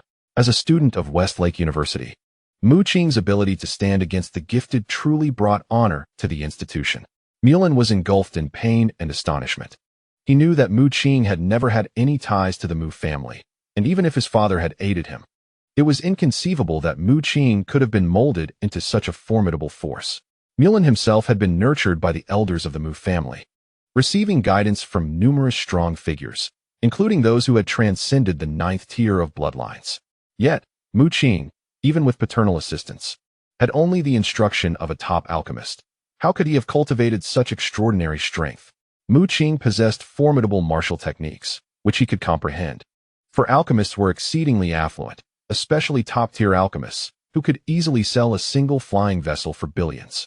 However, alchemists were not adept in martial arts, and Mulan could not fathom how, despite receiving direct tutelage from multiple powerful mentors, he had been defeated by Mu Qing. Do not give him an opportunity, Shen Yu bellowed urgently. Each prodigy had their own hidden trump cards. Before entering the Kunlun secret realm, their families would surely prepare numerous life-saving items for them. Upon hearing this, Mu Qing swiftly advanced, his feet crackling with lightning as he brandished a golden spear, its surface flickering with brilliant white lightning, charging towards Mulan. Mulan's expression turned anxious, and he gritted his teeth, finally retrieving a shield from his spatial ring. The shield was translucent and appeared to be crafted from white jade, small yet imbued with a mysterious power, levitating in midair. As Mu Qing's golden spear pierced through, a thunderous roar erupted, but the jade shield perfectly absorbed the blow. Though the shield was no larger than a fist, it unleashed a massive barrier at the critical moment, shielding Mulan. Mulan produced several cylindrical potions, each equipped with a needle, and forcefully injected them into his arm. His injuries began to heal rapidly. The golden spear in Mu Qing's grasp continued to erupt with radiant light, roaring like a dragon as it relentlessly struck the jade shield. The reverberating force sent tremors through Mu Qing's hands, causing them to numb. His expression darkened. He understood that he could not afford to delay, for the effects of the potions in Mulan's possession were astonishing and evidently costly. Once more, Mu Qing thrust his spear forward, unleashing a surge of lightning, and at last, a fissure appeared on the jade shield. He stepped forward and hurled a transparent crystal. Mulan's face was etched with confusion. What was that? Boom. A tremendous roar erupted, accompanied by a terrifying explosion of energy that whipped up fierce winds and swirling dust. The jade shield was shattered, disintegrating into fragments. A crisp sound resonated as the jade-like shards fell to the ground, dim and lifeless, marking the destruction of the jade shield. Mulan was struck by a shockwave of energy, spewing forth a copious amount of blood that stained the air, his body hurtling backward. The precious potions he had been carrying were shattered, their million-dollar contents spilling uselessly onto the ground. The injuries he had just recovered from had become far more severe. Aside from his black robe, which remained intact, he was drenched in blood, rendering him a crimson figure. What had just occurred? A grenade? An energy projectile? Or perhaps stellar core explosives? The onlookers were left in shock. The power unleashed was staggering, leaving a massive, perfectly circular crater in the ground, the debris having been obliterated into nothingness by the sheer force of the explosion. In Shun Yi's mind, various weapons flashed through. He had thought Mu Qing was equipped with a stellar core grenade. The stellar core of a ferocious beast harbored immense energy, requiring minimal processing to be utilized in various weaponry. Shun Yi suspected that what Mu Qing had just employed was a grenade crafted from a stellar core by an alchemist. However, it appeared otherwise, as the energy fluctuations were remarkably pure, devoid of any mixed attributes. Mu Qing's expression mirrored shock. The transparent crystal was the result of the little black fish's earlier display of its devouring ability, having absorbed 2 solar energy arrows from Mulan. This transparent crystal emanated energy waves that seemed utterly harmless. Yet, Mu Qing had personally tested it and knew it was exceptionally volatile, possessing tremendous explosive power. It now appeared that the force of the crystal's explosion exceeded his expectations. Acting swiftly, Mu Qing rushed to Mulan's side, unleashing a palm thunder strike, leaving a charred mark on his chest as he coughed up blood. In Chapter 125, Thunderstorm City Lord, Mu Qing's eyes glinted with cold determination as he gathered lightning around his golden spear, aiming to deliver a lethal blow to Mu Lin. However, at that moment, Mu Lin retrieved another artifact from his spatial ring. It was a jade pendant, radiating light and forming a barrier. Mu Qing was incensed, not having anticipated that Mu Lin possessed so many protective measures. He shouted vehemently, wielding his golden spear like a club, relentlessly striking the barrier. Bolts of lightning repeatedly slammed into the shield, while Mu Qing also unleashed palm thunder, the eerie blue lightning crackling against the barrier. The shield was bombarded by a torrential assault, quickly developing cracks. Clearly, although the jade pendant was a treasure, it lacked the defensive capability of the jade shield. Had Mu Lin been able to produce a defensive artifact of the shield's caliber once more, Mu Qing would have found himself at a disadvantage. The transparent crystal had already been utilized, leaving Mu Qing without other explosive means. Fortunately, the jade pendant's defensive power was not particularly high. The golden spear in Mu Qing's hands blazed with brilliance as he thrust it forward, piercing through the barrier like a coiling dragon, shattering the shield. Mu Lin's expression darkened. He felt deceived. This jade pendant, a one-time treasure he had procured online, was reputed to possess formidable defensive capabilities, allegedly crafted by a certain master alchemist. According to the merchant's assertion, this jade pendant is entirely capable of withstanding the assaults of a fourth-tier bloodline warrior. When Mu Lin first beheld the pendant, he expended a considerable sum to acquire it, considering it to be his ultimate trump card, the very foundation of his collaboration with the Ratman leader. However, it now appears that he has unwittingly purchased a counterfeit. While the pendant possesses some defensive capability, it is woefully inadequate. Under Mu Qing's onslaught, the barrier begins to shatter. Mu Lin's heart races with indignation, realizing that at this crucial moment, he has been betrayed by this sham. Though Mu Qing is unaware of the underlying circumstances, the feeble defense of the pendant is fortuitous for him. With a tremor of his spear, the barrier is utterly fragmented. Alarmed, Mu Lin's expression shifts repeatedly before he resolves to strike the spatial ring with his palm. The black chip atop it fractures, and an intangible force envelopes him. Mu Qing's pupils constrict as he comprehends the adversary's intent, hastily grasping him, a bolt of azure lightning crackling from his palm. Mu Lin's injuries worsen as he is repelled by the secret realm's power, on the verge of being transported away. A sense of dread fills Mu Qing's heart as he extends his hand, clutching Mu Lin's black robe tightly, yanking it forcefully. The black robe falls into his possession, while Mu Lin himself is expelled by the secret realm, vanishing from sight. He lets out a sigh, never anticipating that such a prodigious figure would possess so many means. Armed with defensive treasures, yet ultimately failing to eliminate him. The destruction of the black chip signifies Mu Lin's failure in the examination, barring him from early entry into the Federation and its numerous advantages. However, as a distinguished talent of a major power, the benefits of the Federation are of little consequence to him. The sole reason why all these prodigies strive to enter this examination is to seize the so-called second blood spirit. Mu Lin has already acquired the second blood spirit, a cyan oil lamp of considerable potency, evidently achieving his objective.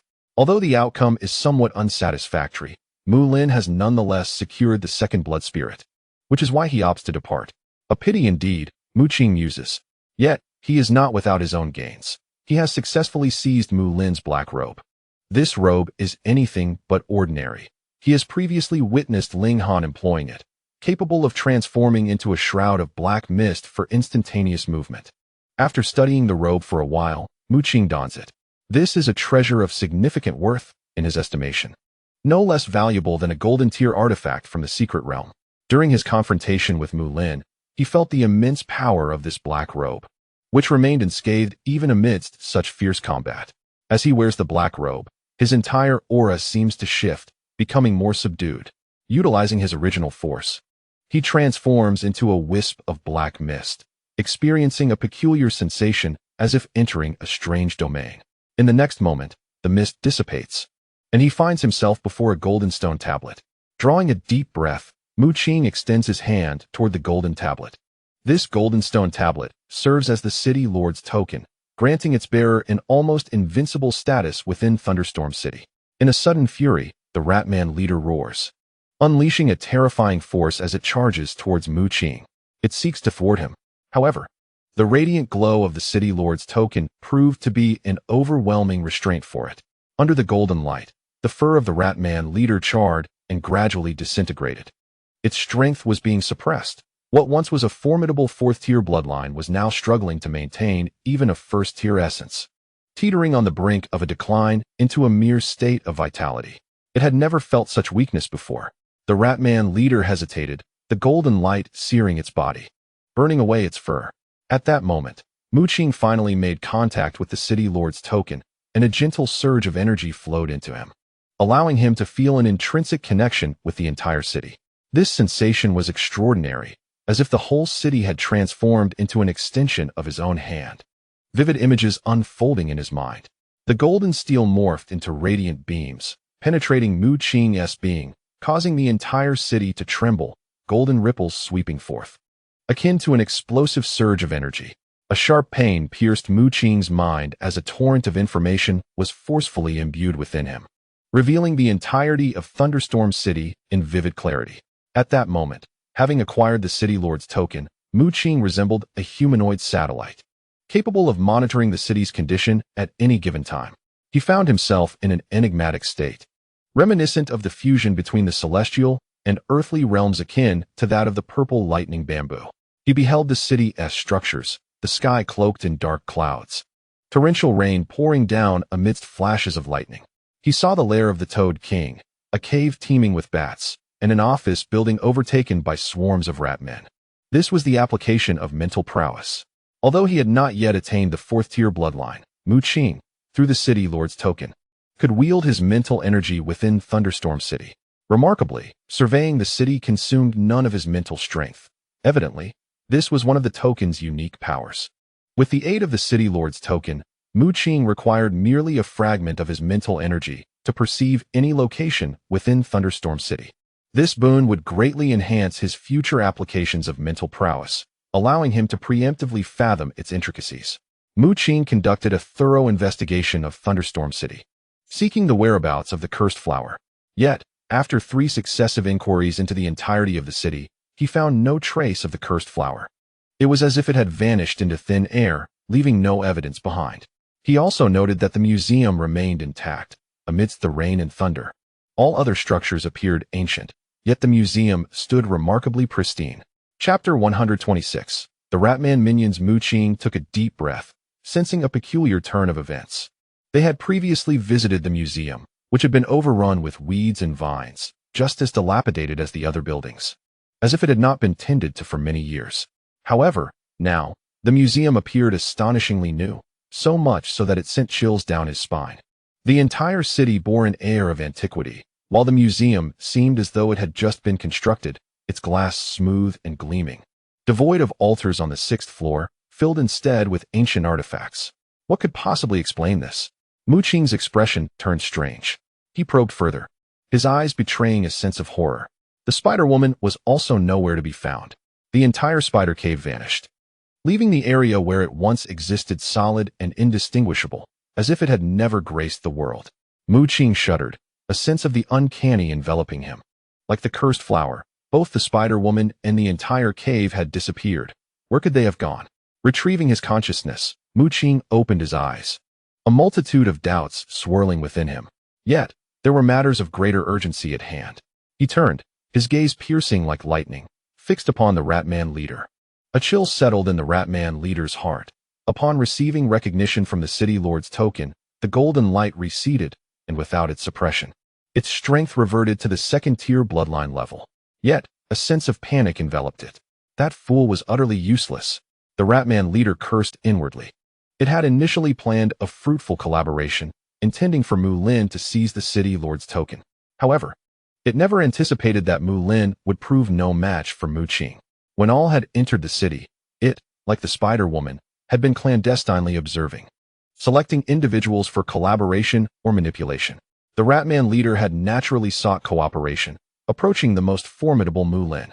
It discerned that all prodigies had suppressed their cultivation when entering the Kunlun secret realm. Most could only suppress their cultivation to the 10th level of vitality, which was a limit, yet Mu Lin managed to suppress it to the 9th level.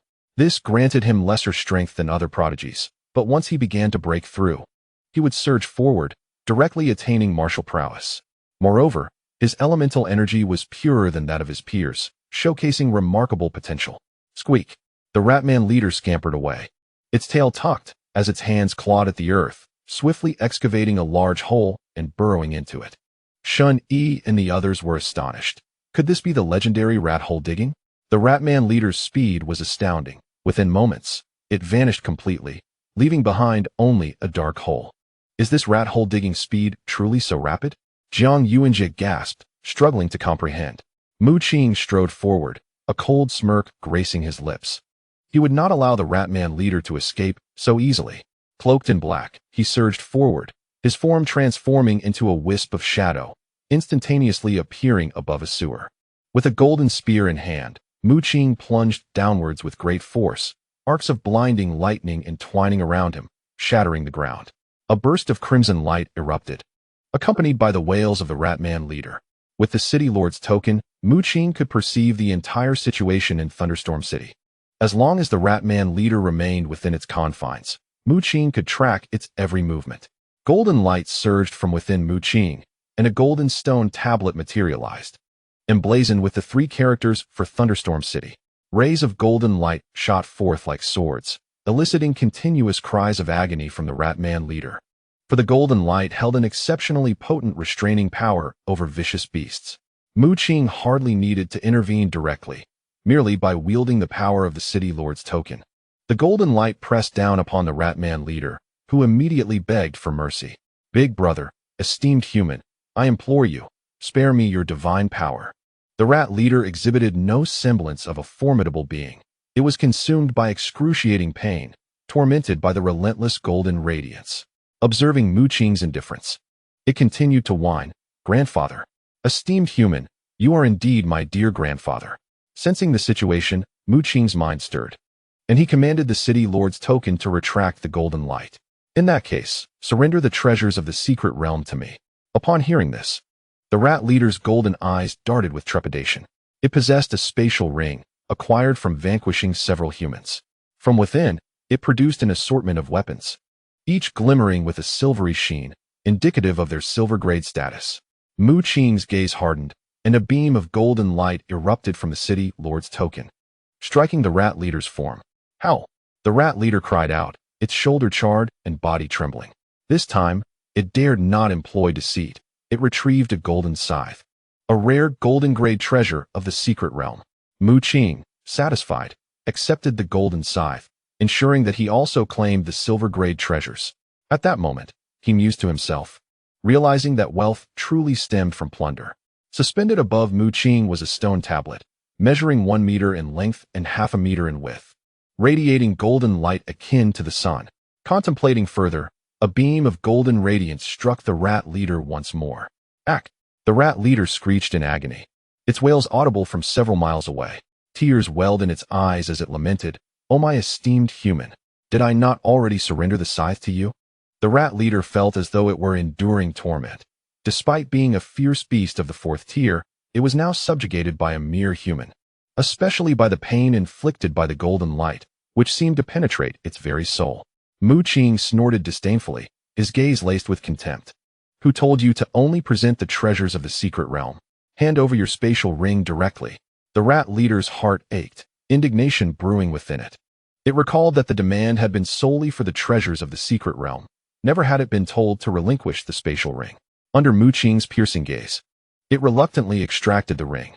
Upon inspection, Mu Qing's eyes sparkled. Within lay an abundance of rare herbs and precious materials, nearly forming a mountain. The rat leader's face fell in despair, watching as its years of collected herbs were seized by this human fiend. "Excellent. You shall henceforth be my steed." Mu Qing nodded, thoroughly pleased, before a thought struck him. "You are rather unappealing. Perhaps you could serve as my subordinate instead." With an air of feigned reluctance, Mu Qing's golden stone tablet shimmered ominously, as if poised to descend at any moment. The rat leader instinctively felt rage, yet upon seeing the radiant tablet, it recoiled slightly, begrudgingly nodding in agreement. It was a disheartening realization to be threatened by a human in such a manner. Had it not been for the City Lord's token, even with its 1st tier bloodline strength, it would have felt confident in its ability to depart unscathed. However, the oppressive golden light rendered it immobile, engulfed in ceaseless pain. What was most infuriating was the fact that this human had the audacity to declare it unattractive, relegating it to the status of a mere subordinate rather than a steed. Mu Qing led the rat leader back to the others, introducing its new identity amidst their astonished gazes. Chapter 127. Letting go of Ling Han. Greetings, I am Shalayasan, the humble subordinate of the esteemed human lord. Shalayasan spoke with a hunched neck and a subdued tone, as if resigned to his fate. Yet, the golden glimmer in his eyes betrayed a flicker of defiance. He was merely biding his time under Mu Qing's threat, and should the opportunity arise, he would undoubtedly retaliate. Why do you go by Shalayasan? Do you have two brothers? Jiang Yuanjie inquired with curiosity, simultaneously expressing admiration for Mu Qing's methods. Shalayasan scratched his head, chuckling as he replied, I devoured them. Our rat kin do not possess pure bloodlines. We must consume our own to enhance the richness of our lineage. Jiang Yuanjie shuddered at the implication, recognizing that this seemingly subdued Shalayasan was, in truth, a ferocious beast capable of unspeakable violence. Yang Shanshan covered her mouth, repulsed by the images that danced in her mind. Sensing his master's discomfort, the goblin scurried to Shalayasan's side, swinging a club with a resounding thud. Ouch! A dead rat! Shalayasan yelped, his head adorned with lumps from the blows. Enraged, he bared his teeth, fur bristling, ready to rend the goblin limb from limb. However, a flash of golden light coursed through him, causing Shalayasan to shudder and grin foolishly, suppressing his fury. Deep within, he lamented, feeling particularly aggrieved. After all, he was a fourth-tier beast, albeit temporarily suppressed to the second tier due to an explosive energy surge. Did he not deserve a modicum of respect? With indignation, Shalayasan confronted Mu Qing, demanding acknowledgement, only to be silenced and pinned to the ground by the golden radiance of the city lord's token, his cries echoing in despair. I won't do it again. I'm going to die, he lamented, wailing on the ground. Mu Qing approached Yang Jie, who was entangling Ling Han with blood-red vines, binding his arms and legs immovably. After Mu Lin had destroyed the black chip and departed, Ling Han attempted to escape, but found himself ensnared by Yang Jie's plants. Rendered helpless, Yang Jie had triumphed over Ling Han, but at a cost. His chest was charred and bloodied from a fireball strike. Shun Yi assisted in his recovery, and with the miraculous herbal gourd in Shun Yi's possession, Mu Qing and the others could quickly recover as long as they were not immediately mortally wounded. Moreover, Shun Yi was a skilled healer, almost akin to a divine physician within the team. The medicinal vapors from his gourd became increasingly extraordinary with his burgeoning power. Mu Qing stepped forward, wielding the golden scythe he had seized from Shalayasan, a gleam of gold radiating as he prepared to sever Ling Han's head. Shun Yi strode forth, blocking Mu Qing's path. Leave a line for humanity, he admonished, shaking his head. Shun Yi took the initiative to destroy Ling Han's black chip, causing him to be expelled from the Kunlun's secret realm into the outside world. Mu Qing, intrigued, questioned his reasoning. Ling Han was their adversary.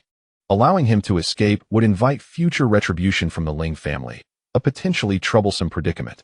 Although I find Ling Han rather distasteful, he does possess a certain moral threshold. By sparing him this time, he will likely refrain from utilizing his family's influence against you, Shun Yi explained. He possesses a profound understanding of the personalities of the prominent figures among various factions. The two sides merely stand on differing platforms. Tell me, aside from your father and the esteemed Ko Fei, do you have any other notable background? He retorted to Mu Qing. Mu Qing shook his head. In truth, both Ko Fei and Mu Yu had only provided him with slight assistance, and Mu Yu's guidance paled in comparison to that of Ko Fei. Then we must exercise caution. Shun Yi nodded in agreement. He informed Mu Qing that the upper echelons of the major factions possess their own means of intelligence, and whoever slays their own prodigy would inevitably be aware of it. Mu Qing's father, Mu Yu, was rumored to be an exceptional alchemist. Yet even the major factions had not heard of his name for many years, compounded by the fact that Ko Fei had also remained silent for over a decade.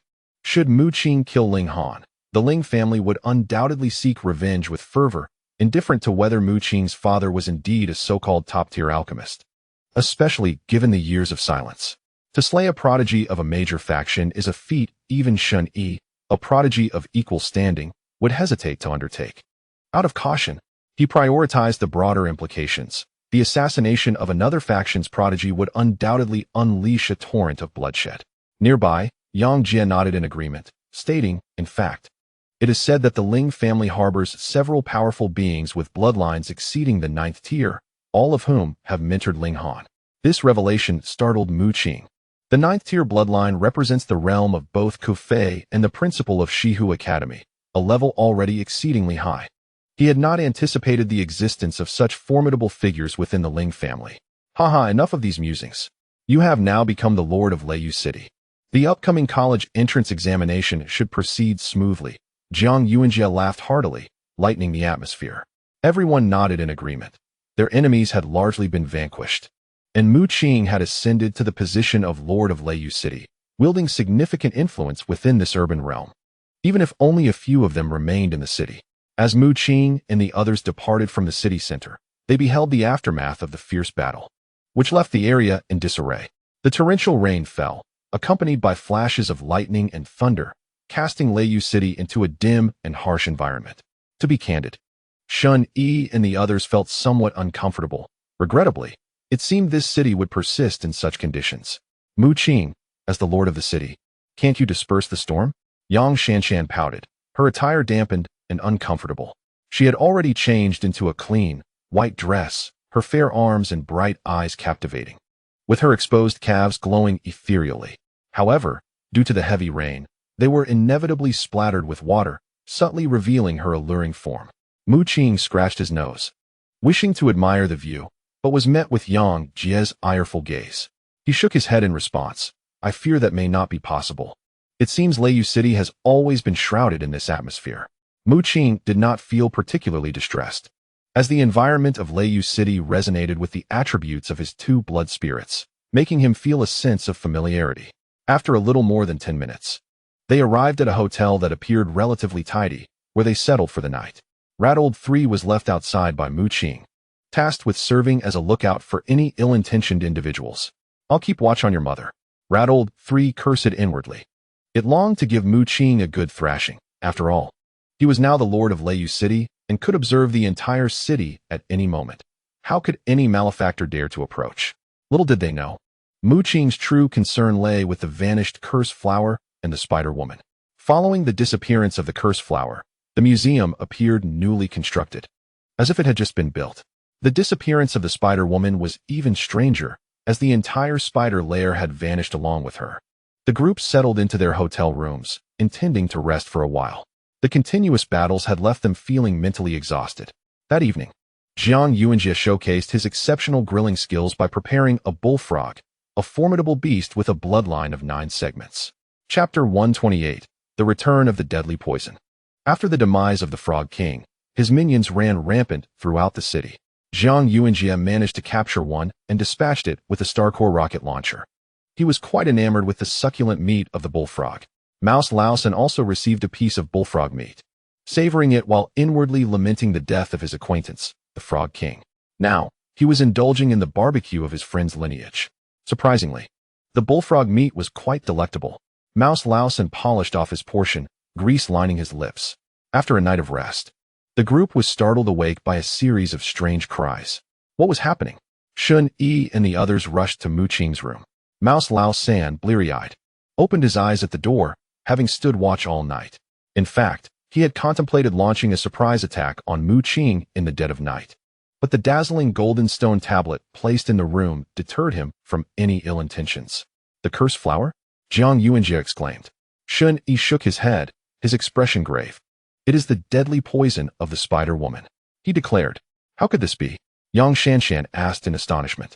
There, at Mu Qing's brow, a purple curse flower materialized, vividly formed from concentrated venom. This was a 12th grade curse flower, boasting 6 more petals than the one in the museum. Originally, when Mu Qing faced peril, the curse flower, sensing danger, had instinctively departed. Believing he had completely rid himself of the toxic interference, Mu Qing was taken aback when the curse flower re-emerged after his slumber. Moreover, the flower had become far more potent, with the 9th petal now fully blossomed. The toxicity was terrifying, at least 100 times more potent than before. Shun Yi examined Mu Qing's condition, his expression serious. He informed Mu Qing that the good news was the poison was highly concentrated and showed no inclination to spread throughout his body. However, the toxicity was exceedingly fearsome. Should all 12 petals fully unfurl, no one could predict the ensuing chaos. Shun Yi pointed towards a building across the street from the hotel. Are you suggesting that this deadly poison could obliterate an entire structure? Jiang Yuanjie speculated. Shun Yi shook his head, explaining it would dissolve all buildings visible from the window, turning them to nothingness if the poison were to erupt. A chill ran down Jiang Yuanjie and Yang Shanshan's spines, while Yang Jie furrowed his brow. As a student of medicine, Shun Yi naturally possessed greater understanding and would not exaggerate the situation. That was merely the gravest scenario, as the potency of the toxin had escalated significantly from its initial state, as Shun Yi remarked. He asserted that the most favorable outcome would be for the cursed flower to bloom and then depart on its own, a scenario that held a considerable probability. The toxic gas from the cursed flower had never spread, seemingly not intent on claiming Mu Qing's life. The group was deeply concerned. The lethal toxin afflicting Mu Qing posed a significant dilemma. Perhaps we should separate, so that if the toxin erupts, it will not endanger you all, Mu Qing suggested. Yang Jie shook his head, a confident smile gracing his face as he replied, "We've fought together this far. How could we abandon you now? Moreover, the cursed flower on your brow requires time to fully blossom." Shun Yi and the others nodded in agreement. Warmth filled Mu Qing's heart, touched by their camaraderie. But his gaze fell upon Rat Old 3 outside, secretly reveling in amusement. His expression darkened immediately, and a golden stone tablet levitated, radiating golden light. The brilliance struck Rat Old 3 with the ferocity of lightning. Ouch! Rat Old 3 collapsed onto the ground, trembling uncontrollably, crying out, "Human master! Stop! Please spare me! Ancestor! Oh, human ancestor!" After enduring the torment, Rat Old 3 rose, regarding Mu Qing with a gaze akin to that of a demon. Initially, upon witnessing Mu Qing afflicted by the toxin, it had felt a sense of delight, secretly wishing for Mu Qing's demise. However, it had not anticipated that its intense emotions would be so visible, catching Mu Qing's attention. "Do you know about the Spider-Woman's venom?" Mu Qing inquired. Rat Old 3, being one of the most formidable creatures, had undoubtedly encountered the Spider-Woman before. It nonchalantly picked its nose, scoffing, "That wretched Spider-Woman cannot compare to me. Her venom derives from the corpses of the deceased. Merely finding herbs imbued with life force can neutralize it." It believed that Mu Qing and the others were overreacting. The Spider-Woman's poison was not particularly difficult to counteract. Though herbs infused with life force were rare, there were surely some within Thunderstorm City. In truth, Mu Qing had acquired several such herbs from the space ring taken from Rat Old 3. Furrowing his brow, Mu Qing was met with Shun Yi's incredulity. "My second blood spirit's medicinal aura is derived from life force. If it could truly detoxify, how could it be ineffective?" Shun Yi had attempted to cure Mu Qing's toxin before, but to no avail. The medicinal aura had no effect. "Impossible," Rat Old 3 exclaimed, asserting that life force must have an effect on the Spider-Woman's toxin. Yang Shanshan pondered. "Do you remember the poison from Fatty Jiang?" "Indeed. My toxin was neutralized by Shin Yi," Jiang Yuanjie affirmed. "So, Jiang Yuanjie's poison is the Spider-Woman's standard venom, while Mu Qing's toxin is not," Yang Jie murmured. "How could that be?" Rat Old 3 was now skeptical. It urged Shun Yi to treat Mu Qing once more. Having witnessed the efficacy of Shun Yi's medicinal aura, which was indeed a manifestation of life force, it held high hopes. The outcome was evident. The medicinal aura bore no effect on the toxin plaguing Mu Qing. Mouse Old 3 personally took action, scrutinizing Mu Qing's brow from left to right, subsequently employing its mental prowess to investigate further. As a fourth-tier warrior, it could initially harness mental energy. Although Mouse Old 3's strength was suppressed, its mental faculties remained unaffected. Regrettably, it lacked the formidable capabilities of an 8th or 9th-tier beast. Hence, its mental prowess bore limited coercive and offensive power, which rendered Mu Qing a non-threat. How peculiar. Mouse Old 3 furrowed its brow. With a radiant smile, it retreated. For the potent toxin emanating from Mu Qing's brow presented a daunting challenge, one it had never encountered before. Upon closer examination, it discerned a singular truth. Even if it regained its full strength, it would be incapable of dispelling the toxin. You might consider seeking a more adept solution. There are numerous human experts. Surely one among them can assist. Mouse-old 3 remarked before returning to the doorway to resume its slumber. Mu Qing's expression darkened as he pondered over the situation, ultimately arriving at a resolution. Let us visit the museum. He suspected a connection between the toxin and the cursed flower, and with the latter now vanished, he deemed it essential to investigate the enigmatic museum for clues. Chapter 129. The Resurrection of the Fallen Beasts. Prior to their excursion to the museum, Mu Qing entrusted the golden spear to Jiang Yuanjie, while he wielded Mouse-old 3's golden scythe. As Jiang Yuanjie possessed the lowest cultivation level, Mu Qing bestowed upon him his golden grade artifact, a decision unanimously supported by the others. It was worth noting that Jiang Yuanjie was akin to a human radar, proving invaluable to their team. With a gleeful expression, Jiang Yuanjie accepted the golden spear, tossing his hair and brandishing it with a flourish, golden lights swirling around him, instilling a sense of grandeur. He offered the Starcore rocket launcher to Yang Jie, only to have it returned with a firm rejection. This is merely a toy I borrowed from my family's treasury, Yang Jie stated, insisting that the Starcore rocket launcher be gifted to Jiang Yuanjie. Though delighted, Jiang Yuanjie felt a twinge of envy. The prodigies of great powers were indeed different. Such a formidable weapon, in their eyes, was merely a plaything. He accompanied Mu Qing and the others on their journey, brandishing the golden spear in one hand and the Starcore rocket launcher in the other, exuding an impressive presence. In truth, he preferred the Starcore rocket launcher, as it suited him better. Its operation was less cumbersome, and once familiarized, he could strike targets even with his eyes closed, thanks to his extraordinary perceptive abilities. Mu Qing contemplated that perhaps Jiang Yuanjie was more suited for firearms. With an array of energy weapons crafted by alchemists, the instruments, infused with the cores of fierce beasts, were straightforward to operate, essentially requiring only the infusion of original force for utilization, thus far simpler than the ancient firearms. Given Jiang Yuanjie's perceptive capabilities, he might well evolve into a sharpshooter in the future. The journey proceeded smoothly, with few fierce beasts encountered. The city was enveloped in a tempestuous thunderstorm, which seemed to stifle the beasts, resulting in their scarce appearances. As for humans, only their small group remained. You truly make a mockery of the thunderstorm's lordship, Yang Shanshan teased, clad in a white dress, her beauty reminiscent of an enchanting sprite. The entire city was left with only a handful of them. Although Mu Qing was the lord of Thunder Rain City, he could no longer command the respect and authority that once accompanied his position. Shaking his head, Mu Qing felt that this was perhaps for the best. If there were still many students or exceptional talents within the city, even his title might not compel them to heed his words. Simultaneously, he sensed that something was amiss. The difficulty of the college entrance examination should not be this severe. There were 5 cities within the Kunlun secret realm, each teeming with countless individuals. Yet, Thunder Rain City had nearly been entirely eliminated, leaving just a few of them behind. This was clearly illogical, and the danger was alarmingly high. Moreover, Mu Qing was aware that the majority of the university students had perished. While the mortality rate in previous examinations had also been high, it had never reached such astonishing levels as this time. Amidst his thoughts, Mu Qing and the others arrived at the museum. Incredible! Shun Yi exclaimed, astonished. Aside from Rat-old 3, the expressions of the others were filled with shock.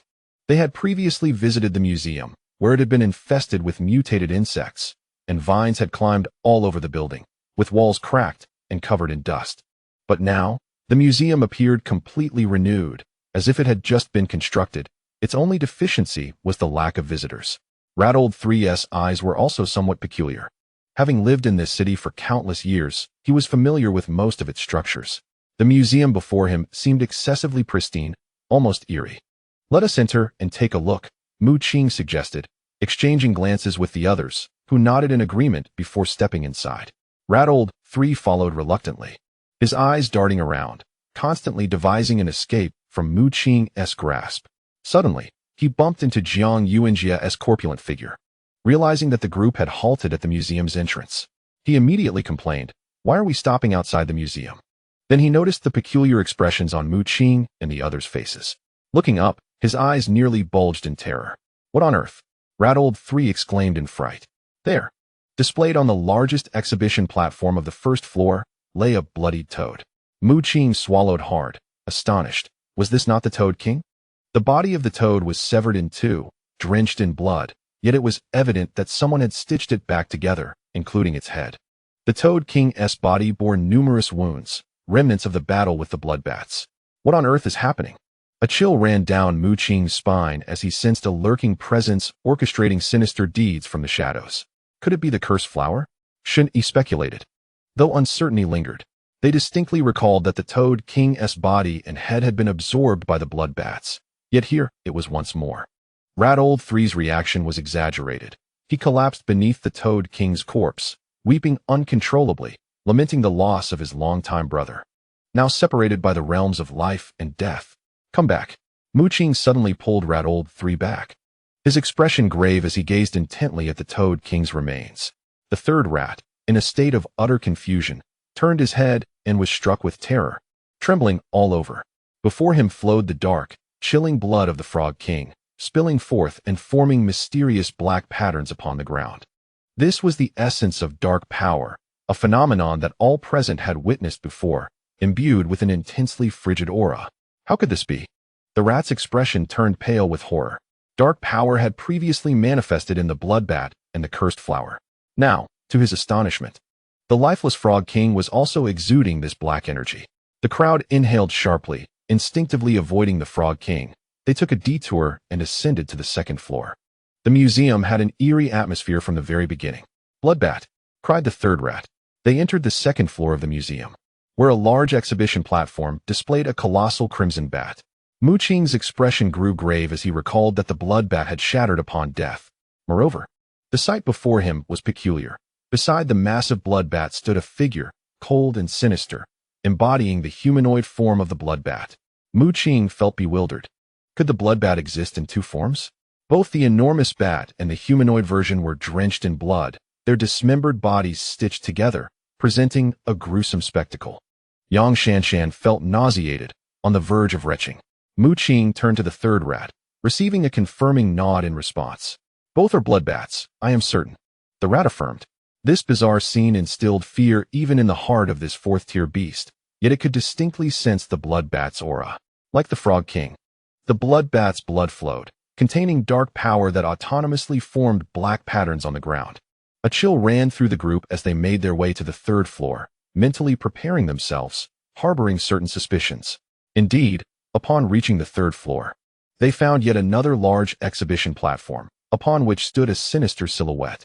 Chapter 130, The Land of Curses. Mu Qing and his companions took a deep breath. And as they had envisioned, on this third floor's platform was a gigantic spider. The upper half of the spider took the form of a stunning woman, her body entirely bare, surrounded by a faint, toxic mist. Her exquisite features were strikingly pale, her lips a fiery red, her bosom prominent, and her dark tresses cascading down her chest. She was the Spider-Woman. Though the Spider-Woman bore no visible wounds, her body was marred by grotesque black patterns, the dark power having coalesced into a swirling mist around her. The vanished Spider-Woman and her lair had materialized here. Mu Qing surveyed his surroundings. On the nearby smaller platforms, there were several human-faced spiders, seemingly devoid of consciousness, each adorned with a dense array of black patterns. What in the world are these black patterns? The third rat exclaimed, filled with dread. Having lived here for many years, it was unfathomable that such powers existed beyond its knowledge. Furthermore, the leaders of the four great beasts of Thunderstorm City had all entered the museum. Even those who had perished, now displayed as exhibits. Deep within the heart of Rat 3, an unsettling thought took root. If he were to perish or mysteriously vanish, would he then find himself on the fourth floor? The others cast him a glance, their thoughts mirroring his own. Perhaps, had he not accompanied them, he would already be on that fateful fourth floor. Mu Qing spoke calmly. Rat 3 felt a surge of panic, truly gripped by fear. Summoning his courage, he joined Mu Qing and the others in ascending to the fourth floor. The fourth floor lay barren, devoid of anything save for a series of exhibition stands and some ancient artifacts. Shun Yi surveyed the surroundings, shook his head, and informed Mu Qing that there was nothing of particular significance here. Rat 3's gaze fixated on the largest exhibition stand, which stood empty. Yet a persistent voice within him insisted that the space was reserved for him. Suddenly, a shadow struck above him with a resounding thud, and Rat 3 yelped in pain, now sporting yet another bump on his head. It was the goblin belonging to Yang Shanshan. The others had already proceeded to the fifth floor. and seeing him lost in thought, she brought her club down upon him. The goblin chattered incessantly, urging Rat 3 to hasten his pace.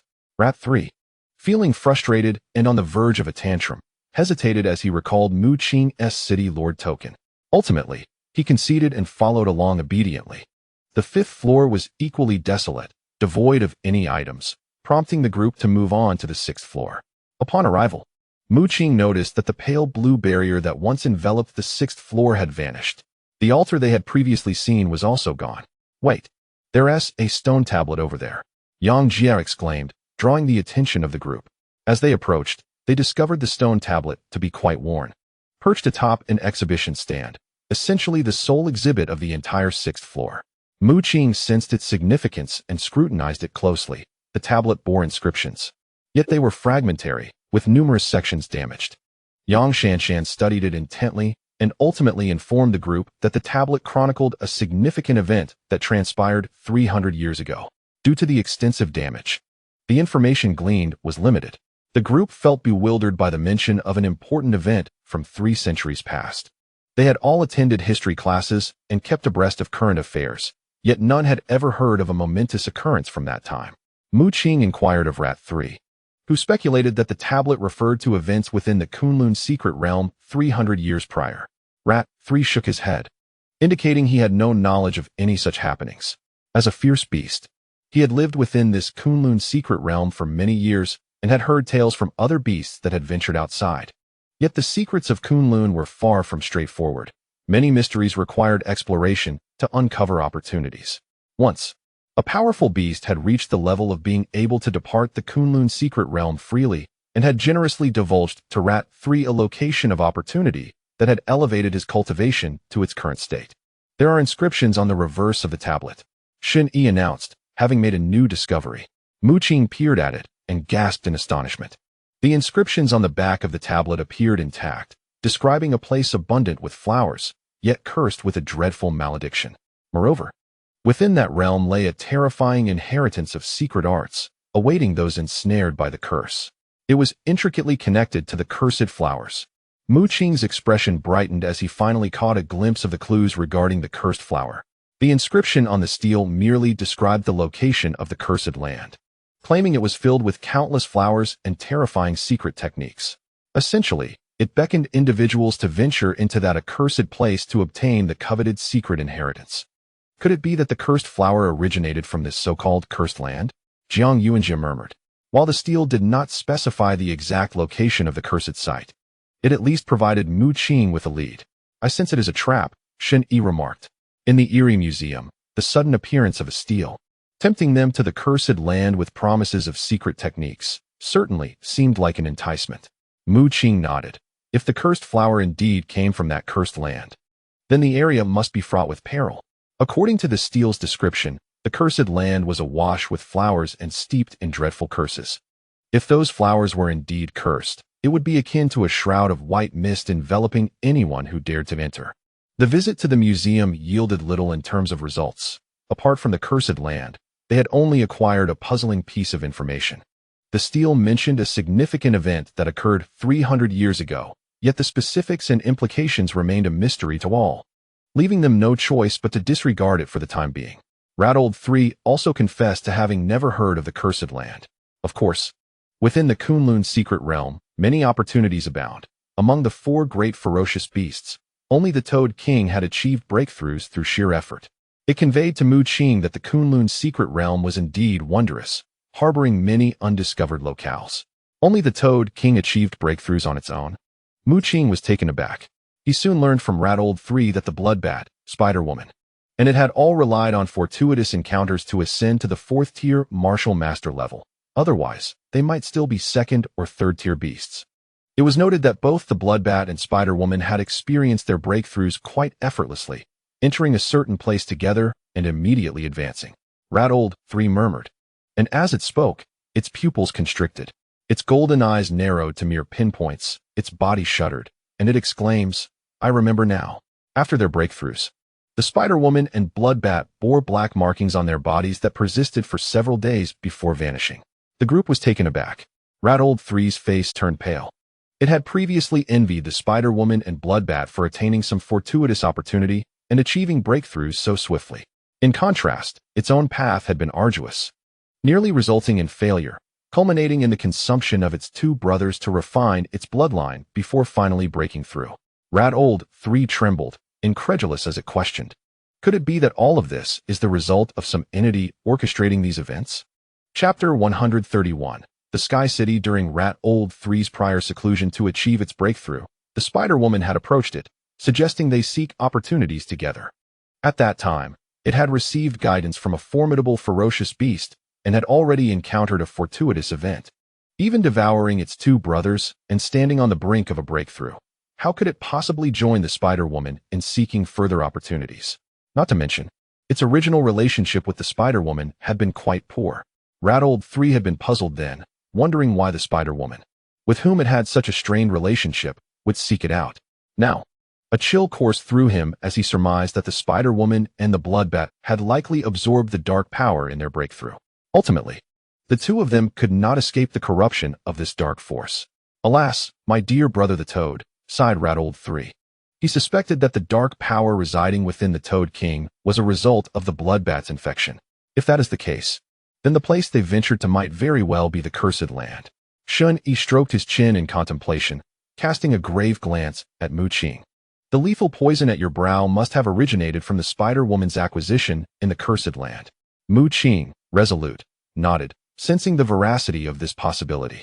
The venom residing at his brow had the capability to absorb the black power of the cursed flower and transmute it into toxic gas, which was, in itself, extraordinary.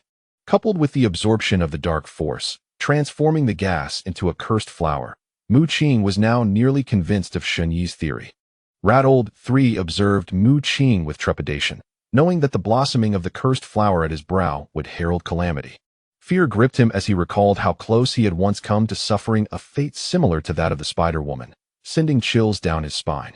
Let us depart. There are no further clues here, Mu-Qing declared, shaking his head. Perhaps the only way to dispel the lethal poison at his brow was to venture into the Cursed Land. Yet, the precise location of this Cursed Land remained a mystery to all. Thunder rumbled as they exited the museum, the torrential rain and thunder becoming almost second nature to them. Mu-Qing gasped softly, noticing that the lightning in the sky appeared increasingly erratic and dense. A crack of lightning sliced through the heavens, striking down near the museum.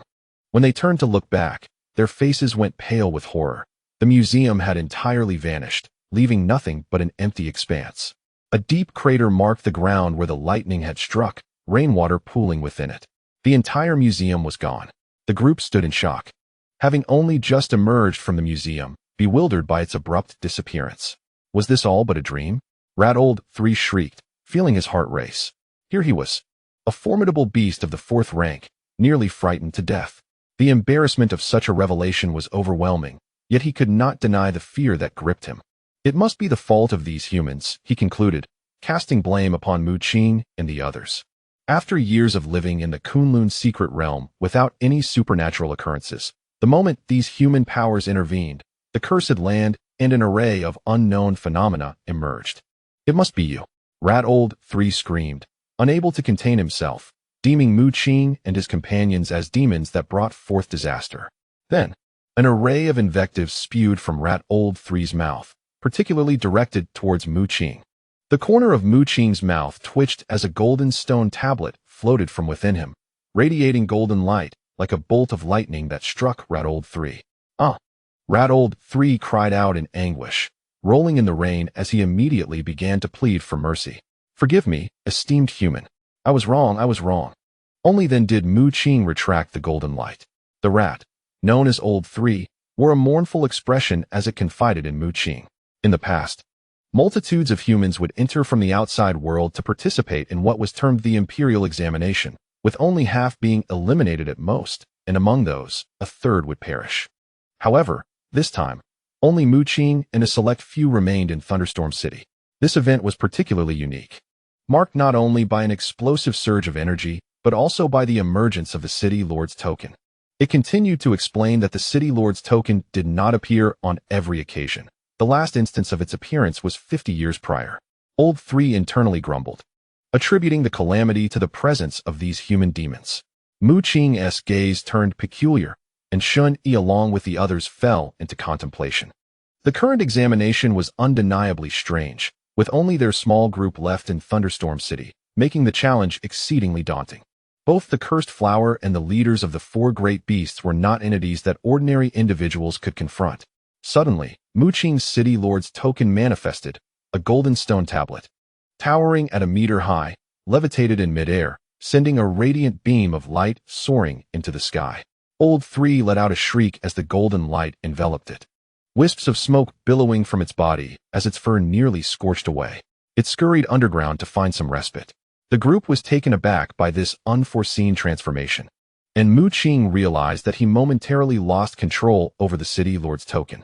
The golden brilliance of the token shot skyward, tinting the clouds with a golden hue. In the far distance, another golden column of light emerged, equally resplendent and dazzling. There, a city could be faintly discerned, slightly ethereal, requiring keen observation to be perceived. Soon after, several golden beams ascended, and with the one before Mu Qing, there were a total of 5. Simultaneously, in the 4 cardinal directions outside Thunderstorm City, ephemeral cities appeared, barely visible. Mu Qing inhaled sharply, comprehending the situation. Those were the other 4 cities of the Kunlun secret realm. A thunderous roar resonated as, under the astonished gazes of the crowd, Thunderstorm City was lifted from the ground by an invisible force, floating high in the air.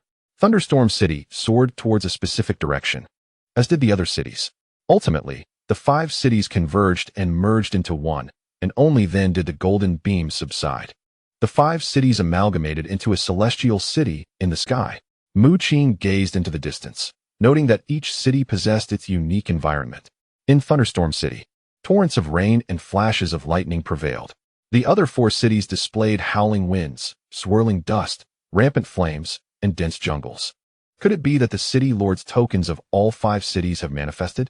Old 3 returned, gazing in wonder at the spectacle before it, speculating aloud. Mu Qing nodded, sensing the possibility. This celestial city, now a fusion of the 5 cities, implied they would soon encounter others. Due to unforeseen circumstances, the examination would conclude in 3 days.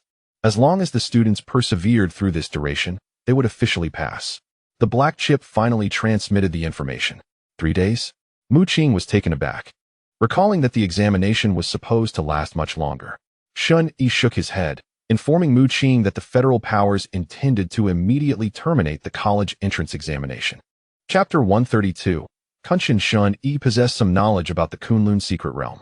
He conveyed to Mu Qing that the opening of the Kunlun secret realm required a considerable amount of time. If they wished to exit, the federal powers outside would need 3 days to activate it. The information relayed by the black chip indicated that the conclusion would be in 3 days. However, in reality, the federal powers had already commenced preparations to open the Kunlun secret realm. It was likely that Mu Lin and others, who had been eliminated, had reported the circumstances to the Federation. Yang Jie speculated that the federal powers must have discovered a series of highly dangerous events occurring within the Kunlun secret realm, prompting their decision to conclude the examination immediately. This was indeed a favorable outcome, as the cursed flowers and cursed lands were exceedingly bizarre, accompanied by dark forces. Shun Yi's expression turned grave. He believed it would be better to leave sooner, as the situation was perilously treacherous. In fact, had it not been for Mu Qing's father, who had already devised a means for Mu Qing to control the statue, they would have undoubtedly been eliminated, even if they had not perished at the hands of the bloodbats. Mu Qing attempted to use the city lord's token, but found that he no longer possessed any privileges and was unable to probe the entire city with his spiritual force. Following the merger of the 5 cities, the city lord's token had undergone a transformation, seemingly losing all its capabilities. Mu Qing, filled with suspicion, presented the city lord's token before Mouse Lao San, which shimmered with a golden light, dazzling to the eyes. "Ah!" Mouse Lao San shrieked, covering his eyes.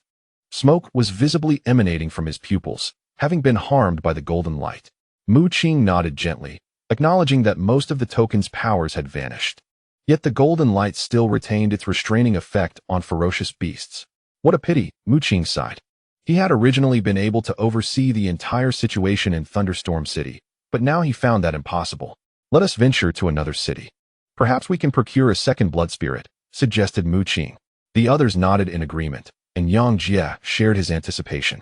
He yearned to acquire an energy entity, to obtain a second blood spirit. However, second blood spirits were relatively rare and possessed sentience, choosing their own masters. Do not worry. Even if you cannot obtain a second blood spirit this time, you will at least gain invaluable experience, Shun Yi reassured, patting Yang Jie's shoulder. Yang Jie nodded in acknowledgement. For their formidable factions, seeking a top-tier alchemist to concoct a blood spirit potion, while not without cost, was certainly not a daunting task. The various families encouraged their prodigies to seek a second blood spirit within the Kunlun secret realm precisely because these second blood spirits were exceptionally unique, manifesting as energy entities. Once absorbed, the resulting blood spirit would instantly ascend to the same level as its master's cultivation.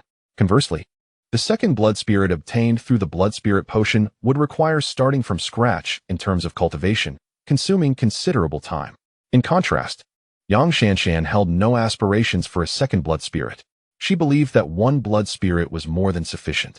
As her blood spirit space, Gate could summon countless otherworldly creatures in the future. They chose to proceed to the city abundant with trees. The area was teeming with flora, which Yang Jie could manipulate, providing them an advantage should conflict arise. After nearly an hour's journey, Mu Qing and his companions reached the outskirts of Thunderstorm City. Before them lay a dense jungle, with towering trees reaching up to the clouds, transforming the entire city into a veritable forest. They halted in their tracks, ceasing their advance, as they spotted a group of individuals approaching from the distance. This band emerged rapidly from a city engulfed in a sandstorm, each adorned in ancient, traditional robes. Are not you humans typically clad in fashionable attire? Why do these individuals appear so rustic? Inquired Mouse Third, intrigued. Mu Qing's lips twitched slightly. Those are the people from Kunlun Mountain, Shun Yi declared, identifying the approaching group. Kunlun Mountain? Mu Qing exclaimed in surprise, recognizing it as the very location of their entrance examination. Yang Jie nodded, possessing some knowledge about Kunlun Mountain, and informed Mu Qing that all disciples from Kunlun Mountain were required to wear robes. It is said that the prodigies of Kunlun Mountain enjoy dressing in a trendy manner, only to be reprimanded by their elders in front of all their peers, Shun Yi whispered to Mu Qing. Mu Qing was momentarily speechless, astonished that even the illustrious prodigies of Kunlun Mountain had endured such an embarrassing episode. A proud prodigy, chastised before all their fellow disciples, was indeed a most humiliating affair. Mouse Third, overhearing this, stifled a laugh. Shun Yi cautioned everyone to remain vigilant. He could not ascertain whether the newcomers were friends or foes. If they harbored ill intentions, one must be wary of the formidable martial arts of Kunlun Mountain. Mu Qing nodded in agreement, and at that moment, the group finally arrived before them. "Hello there, friends," called out a man with an explosive hairstyle and sunglasses, leading a contingent of over a dozen individuals, all adorned with tattoos and wearing tattered robes riddled with holes. Shun Yi's mouth twitched. He found the man oddly familiar. "What's wrong? Shun Yi, Yang Jie, do you not recognize me?" The man with the explosive hair grinned. He introduced himself as Kunshin, a prodigy from Kunlun Mountain. Shun Yi and Yang Jie recognized him immediately, having encountered Kunshin previously.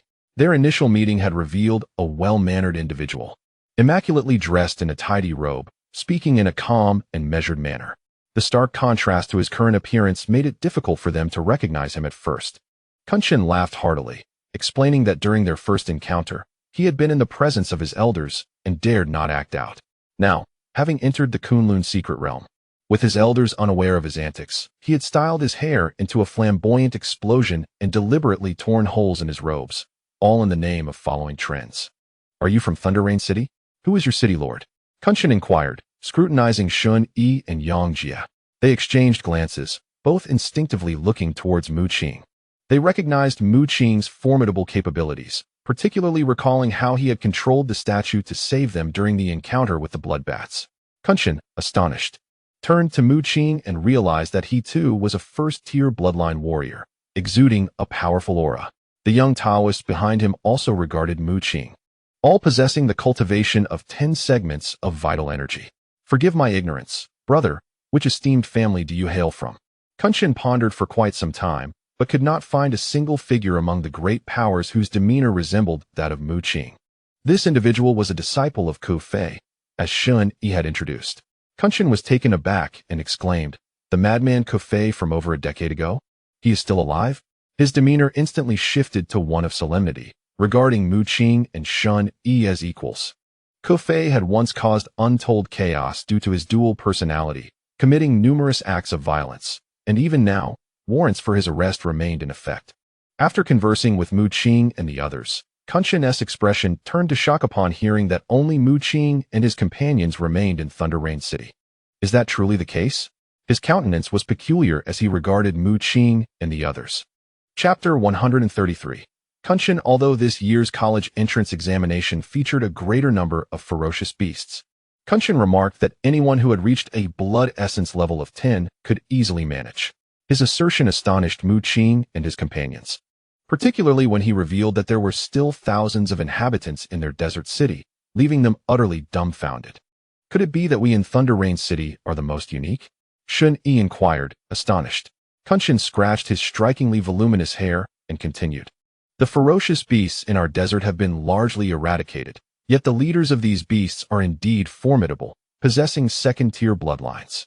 He claimed that following a massive energy explosion, resulting in golden ripples, the strength of the ferocious beasts diminished significantly, rendering them no match for humans. Are they truly so weak? Mouseold 3 was taken aback. The leaders of the 4 great ferocious beasts were all 4th-tier bloodline martial beasts, and it had been assumed that the ferocious beasts in the other 4 cities were similar. However, it appeared that reality diverged from its expectations. According to Kunshin, the strongest beast in their desert city possessed merely a 2nd-tier bloodline. Ferocious beasts? Kunshin gazed at Mouseold 3 and was startled upon hearing it articulate human speech. Only after breaking through to the martial artist level could these creatures converse in human language. This is a ferocious beast from our Thunder Rain City, with a 4th-tier bloodline. Shun Yi introduced. Mu Qing suppressed Mouseold 3 with the golden light of the city lord's token, compelling it to submit. A display that left Shin Yi greatly impressed by Mu Qing's prowess. Kunshin's expression shifted, and a gathering of Taoists from Kunlun Mountain observed. A 4th-tier bloodline ferocious beast was indeed a formidable presence. Mouseold 3 felt a shadow of despair, akin to a monkey surrounded by onlookers. It longed to retaliate. Yet upon catching Mu Qing's sidelong glance, it quivered in its core. Who would have thought I, Mouseold 3, would ultimately descend to such a fate?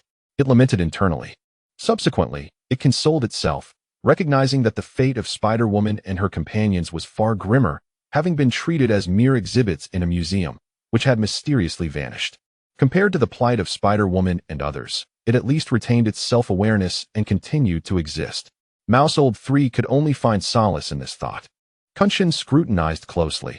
Although Mouseold 3's power was suppressed to a 2nd-tier bloodline, he discerned its true strength. He was astonished and felt a flicker of respect for Mu Qing. Truly, the Lord of Thunder Rain City is deserving of admiration, Kunshin praised. Mu Qing then inquired whether Kunshin was the Lord of the Desert City. Mu Qing sensed the formidable strength of Kunshin, indicating that he had evidently broken through to the 1st-tier bloodline quite some time ago. It could be said that Kunshin possessed a distinct home field advantage. Being a disciple of Kunlun Mountain, he was undoubtedly well acquainted with the secrets of the Kunlun realm. Shun Yi and the others nodded in agreement, acknowledging Kunshin as the Lord of the Desert City. However, Kunshin shook his head, clarifying to Mu Qing that he was not the Lord of the Desert City, and had even failed to seize the 2nd blood spirit, being driven out instead. Yang Shanshan appeared astonished as she gazed at Kunshin and his companions, recognizing them as a remarkably powerful force. With a hint of bitterness at the corners of his mouth, Kunshin explained that the Lord of the Desert City was a prodigy from the high family, possessing terrifying strength. After defeating him, the Lord also acquired an energy entity and had already attained a dual blood spirit. In fact, I initially intended to seize the position of the Lord of Thunder Rain City, Kunshin said with a sheepish smile. Mu Qing felt a surge of curiosity regarding this prodigy from the high family, who had managed to defeat a talent from Kunlun Mountain and drive him out. Consider yourself fortunate, Shin Yi interjected, shaking his head. He informed them that Thunder Rain City was exceedingly formidable, having eliminated even Mu Lin and Ling Han. With 3 fierce beasts of the 4th-tier bloodline perished. So terrifying? Kunshin trembled at the mere description from Shun Yi, feeling a chill course through him. Shun Yi patted Kunshin on the shoulder, attempting to coax him into joining their group. After all, Mu Qing and his companions were woefully outnumbered, which was somewhat embarrassing. Moreover, Kunshin's strength would undoubtedly bolster their ranks. Kunshin hesitated, but after witnessing the second-tier bloodline power displayed by Mousehold 3, he agreed to join. The second-tier bloodline was even more potent than the prodigy's strength. Kunshin seamlessly integrated into the team, bringing along over 30 subordinates, all of whom were Taoists. In contrast to Kunshin's unconventional demeanor, the other young Taoists were impeccably attired, speaking with utmost politeness and devoid of any foul language. After some deliberation, the group ultimately resolved to continue their journey toward the forest city. Upon entering the forest, they were surrounded by towering trees, with the occasional glimpse of buildings. Mu Qing speculated that this city had not always appeared as such, but had been enveloped by vast expanses of forest over time.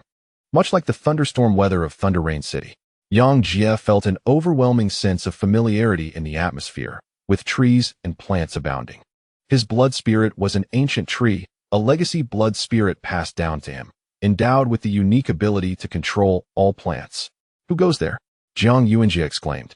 Having detected something amiss, he hurled his golden spear, transforming it into a javelin, unleashing its brilliance.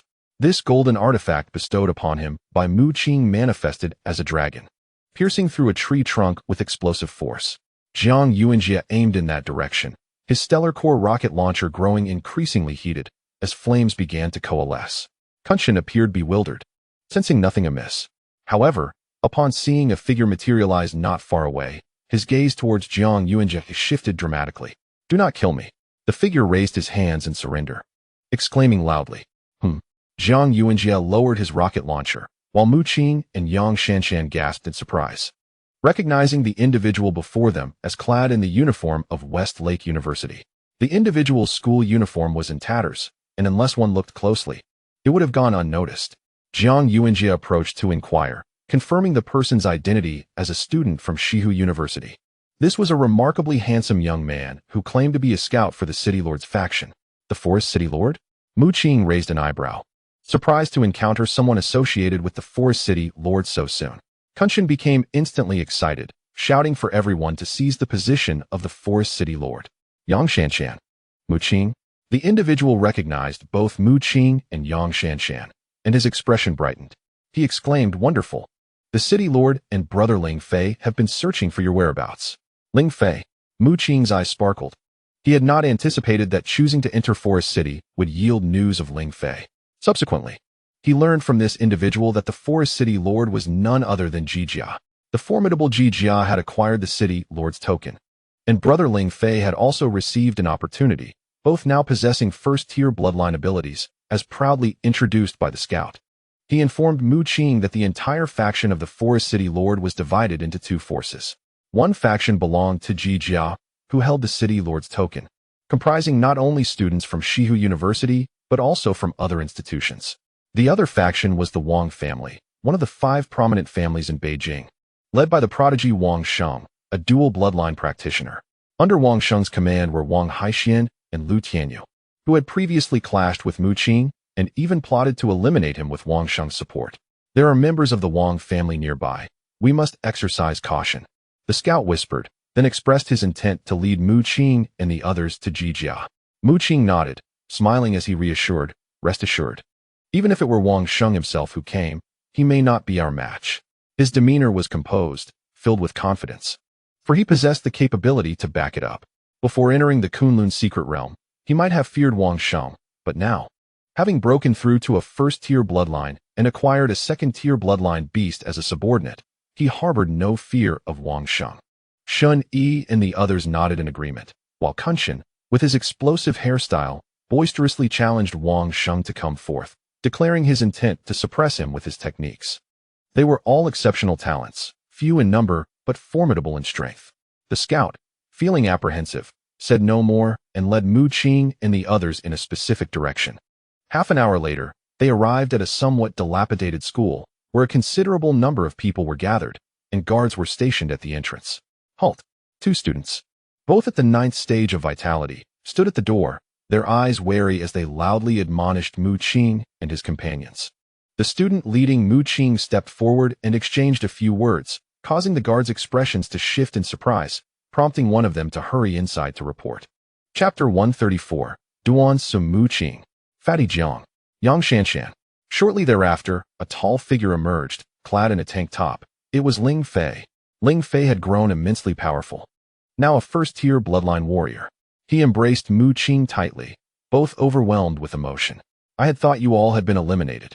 To my surprise, you are in other cities. Ling Fei expressed his astonishment, and then he noticed the formidable strength of Mu Qing and the others, his eyes widening in disbelief. What? They are all first-tier warriors. Wait. There's even a second-tier bloodline rat. Ling Fei exclaimed, realizing the terrifying power of Mu Qing's group. Qin Shan, with a flamboyant demeanor, tousled his explosive hair, exuding an air of vanity. Yang Jie also emerged, her beauty striking, her skin as immaculate as lamb-fat jade, clad in a pink t-shirt and denim shorts, her long, fair thighs alluring. Her scarlet hair cascaded down to her waist, and in her hand, she held a sword gleaming with golden radiance, a golden-grade artifact from the secret realm. She was now the lord of the forest city, with numerous students pledging their allegiance to her. Wang Haixian has also been seeking you, intent on killing you. She approached Mu Qing, playfully twirling a strand of her crimson hair. Mu Qing replied with a cold laugh, stating that not even Wang Haixian, nor Wang Sheng, could pose any threat to him. Their team possessed considerable first-tier bloodline combat prowess, bolstered by the presence of goblins and Qin Shan, amounting to 6 in total. Not to mention the second-tier bloodline of Rat-old 3.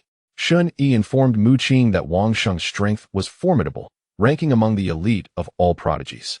Yang Jie nodded, revealing that his family, the Yang clan, was one of the 5 great families, and he had a deeper understanding of Wang Sheng. He had fought Wang Sheng once, resulting in a crushing defeat. Mu Qing was astonished. From their tone, it seemed Wang Sheng was indeed an extraordinary figure. Rat-old 3's eyes darted around, resolutely deciding to hold back during the battle, ideally allowing others to eliminate Mu Qing, thus freeing itself. What is the flower on your forehead? Ling Fei suddenly noticed the cursed flower on Mu Qing's brow. Mu Qing offered a bitter smile, not concealing the truth, and shared the details with Ling Fei and Yang Jie. The two were momentarily taken aback, but they understood that something extraordinary must have transpired in Lei City, leaving only a few survivors. After reminiscing for a while, upon learning that Jiang Yuanjie had attained the 10th level of Qi and blood, Ling Fei quickly pulled him aside. We have ventured into a wondrous place where breakthroughs are possible, Yang Jie briefly described.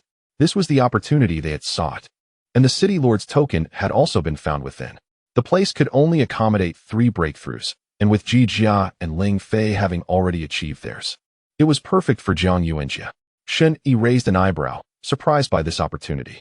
However, Jiang Yuanjie's breakthrough was indeed favorable, as his perceptive abilities were formidable, enhancing the team's agility, especially in the intricate terrain of Forest City, providing them with a significant advantage.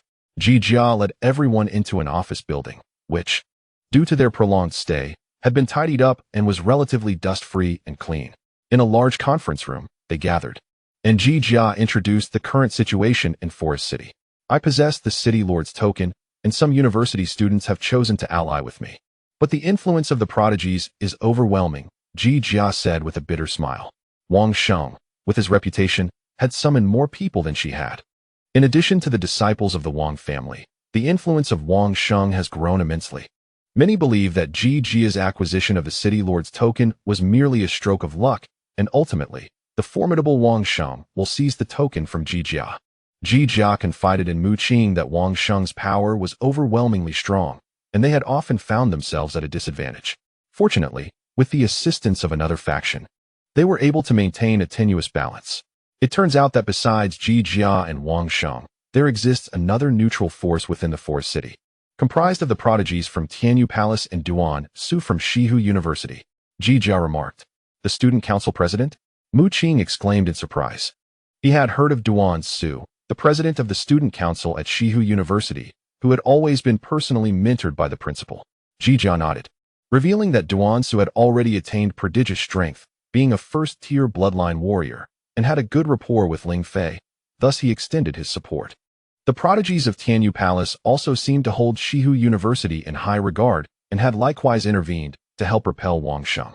To Mu Qing's astonishment, just as they had resolved matters with Mu Lin, They were now to confront Wang Sheng. Yang Jie burst into laughter. Shen Yi nodded, feeling that they had primarily encountered formidable foes.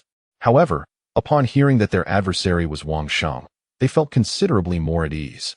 For their previous opponents had been anything but ordinary, be it the cursed flowers or the fourth-tier bloodline beasts. They were nearly insurmountable adversaries. Qin Shan sighed in secret. He had initially aspired to seize the position of city lord. Little did he know it was among his own. As a prodigy of Kunlun Mountain, he possessed extensive knowledge of the Kunlun secret realm, yet failing to secure a lordship left him feeling somewhat embarrassed. Ji Jia arranged accommodations for Mu Qing and the others, while Jiang Yuanjie was taken by Ling Fei to a mysterious location for a breakthrough. Mu Qing surveyed the surroundings. The buildings encircling the office tower were enveloped by various trees, within which many people resided. Ji Jia had mentioned that over 1,000 students had chosen to support her as city lord, while Wang Sheng also commanded a similar number. The remainder had opted to follow the prodigies of Tianyu Palace and Duansu. As dusk settled, the sky was adorned with a luminous moon, casting a gossamer glow. Mu Qing gazed at the moon, uncertain whether the sun and moon of the Kunlun secret realm were indeed the true celestial bodies. From his spatial ring, he retrieved a wealth of herbs and various luminescent plants. Following the onset of the energy explosion, the flora surrounding Thunderstorm City had transformed into precious medicinal herbs imbued with spiritual essence, and he had taken the opportunity to gather numerous specimens upon his departure. Simultaneously, he produced the rare herbs cherished by Mouse III, who was presently in Mu Qing's room, watching with wide eyes as Mu Qing consumed herb after herb, his heart bleeding. Oblivious to its presence, Mu Qing continued to ingest the herbs. Some of the luminescent plants emitted a rich aura of both thunder and water attributes, perfectly aligning with his blood spirit. He devoured the herbs as if they were mere snacks, consuming in abundance, while waves of energy surged within him, crashing against his limbs and bones. Mu Qing noted that the number of medicinal herbs within Forest City seemed not to be as plentiful as he had initially imagined. Perhaps it is due to the fact that Thunderstorm City serves as the epicenter of energy surges, resulting in a remarkable transformation of all flora within its bounds. In contrast, although Forest City boasts a fair number of transformed plants, with some trees appearing crystalline and luminous, yielding fruits imbued with substantial energy, it still pales in comparison to Thunderstorm City. Mu Qing sat upright, his mind restless and sleep eluding him, as the cursed flower embedded in his brow instilled a sense of urgency within him. To avert unforeseen circumstances, he recognized the necessity of augmenting his strength. He endeavored to break through to the second tier of bloodlines, channeling energy into his veins, transmuting it into the purest essence of power. Radiance from the heavens gradually penetrated Mu Qing's being, albeit at a sluggish pace. Upon achieving the status of a first-tier warrior, he could commence absorbing energies from the world around him, though the process was far from swift. Dissatisfied, Mu Qing entered a state of harmony with the cosmos, his internal techniques surging with fervor as energies from the environment coalesced into a vortex and flowed into him. Originally indifferent, the third rat, having assumed that the training of a mere first-tier warrior would offer little spectacle, was taken aback by the astonishing speed at which Mu Qing absorbed the energies of the universe. Could it be that this boy was indeed human? The rat was astonished, for Mu Qing's current rate of absorption surpassed even that of the fourth-tier beast before it. Mu Qing immersed himself in an enigmatic state, his bloodline techniques operating at an accelerated pace, while his comprehension of lightning and water forces ascended rapidly. His state of cosmic fusion could be sustained for an extended duration, owing largely to the significant enhancement of his mental acuity following his ascension to warrior status. Simultaneously, he retrieved various herbs and luminescent plants, presenting them to the little black fish. The little black fish activated its devouring ability, shattering the herbs and luminous plants into the most refined essence of energy. However, it refrained from absorbing this energy, as its nature only permitted the assimilation of water attribute energy. Instead, it coalesced the remaining energies into transparent crystals. Chapter 135. The laboratory. While the little black fish's devouring ability could not enhance itself or provide feedback to Mu Qing, it was capable of forming numerous transparent crystals. Mu Qing had previously witnessed the potency of these crystals. Mu Lin once employed a jade shield, a defensive artifact, which shattered under the force of a transparent crystal. Mu Qing distributed a portion of the herbs and luminous plants to the little black fish, allowing it to create transparent crystals akin to star-core grenades, boasting immense power. Furthermore, crafting star-core grenades typically necessitated a 6th or 7th-tier alchemist, requiring numerous high-quality star cores and an extensive time investment. Yet, the transparent crystals forged by the little black fish's devouring ability exhibited power comparable to that of grenades, with a significantly expansive explosive range. Seated upon his bed, Mu Qing felt the emergence of a black hole at his dantian. The third rat observed this phenomenon, its pupils narrowing in surprise.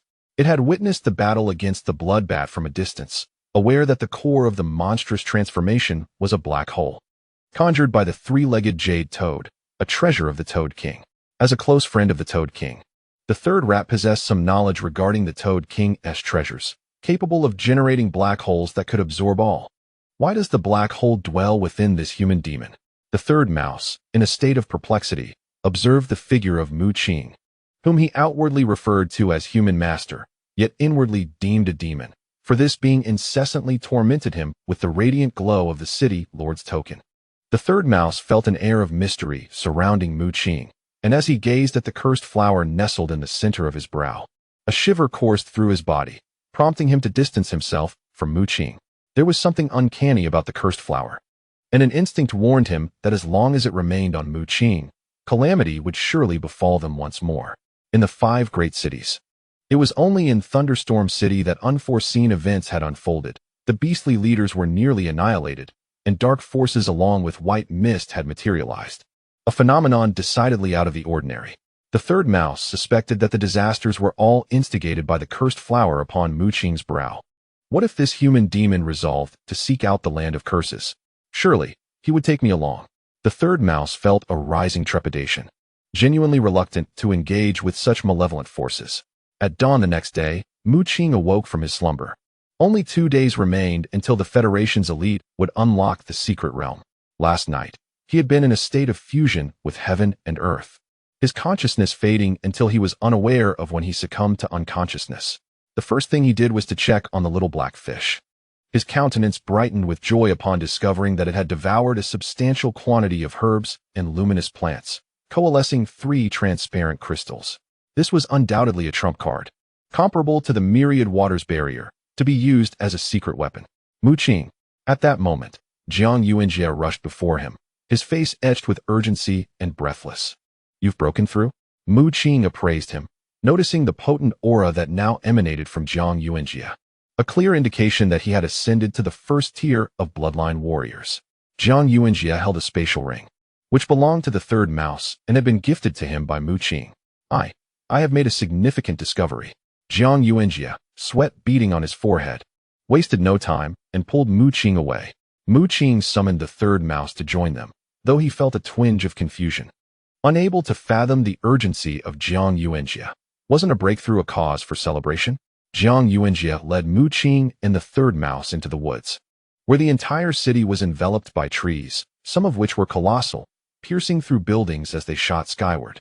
He guided them to the depths of a shadowy grove, where a withered trunk stood, distinguished by a hollow that set it apart from the surrounding verdant trees. By the tree hollow, Ling Fei awaited their arrival. Upon seeing Jiang Yuanjie approach with Mu Qing, he gestured for them to enter the hollow. Jiang Yuanjie, with Mu Qing in tow, followed Ling Fei into the tree hollow, while the third mouse trailed closely behind. This is where Yang Jie and I discovered our opportunity. Ling Fei led them into the hollow, revealing another realm within, a space where the walls gleamed with a metallic sheen. Inside were 3 glass pillars, alongside various instruments and sheets of data. Jiang Yuanjie informed Mu Qing that these pillars had originally contained liquid. Upon entering, one could absorb the substance, transforming it into an exceptionally rich energy that stimulated the physical form, facilitating his breakthrough. Mu Qing examined the dimensions of the glass pillar and then glanced at the ample form of Jiang Yuanjie, his curiosity piqued by the thought of how cramped it must have been for him to enter. Jiang Yuanjie offered an awkward smile, acknowledging the ordeal he had endured to fit into the glass structure, ultimately aided by Ling Fei. At the time, they were fleeing from Wang Haixian and his associates, and upon escaping, they stumbled upon this location, as Ling Fei recounted. He claimed that there was a city lord's token present. And after absorbing the liquid within the glass pillar, both he and Yang Jie had attained a breakthrough to the first tier of their bloodlines. Yang Jie had once speculated that this place resembled a kind of laboratory, noting the liquid within the glass pillar bore similarities to certain potions. Mu Qing nodded, yet he remained puzzled as to why he had been summoned here. Look over there at the experimental table. Jiang Yuanjie pointed to a nearby area. It appeared to be a laboratory, with numerous suspicious items scattered about, including several shattered potion vials on the floor. Mu Qing turned his gaze and immediately noticed a flower on the experimental table, covered by a white cloth and appearing to be in ruins.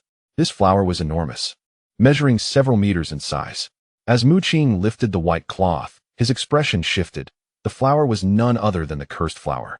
Jiang Yuanjie's countenance grew solemn as he realized the significance of this discovery, prompting his urgent call to Mu Qing. He suspected a connection between this place and the cursed flower.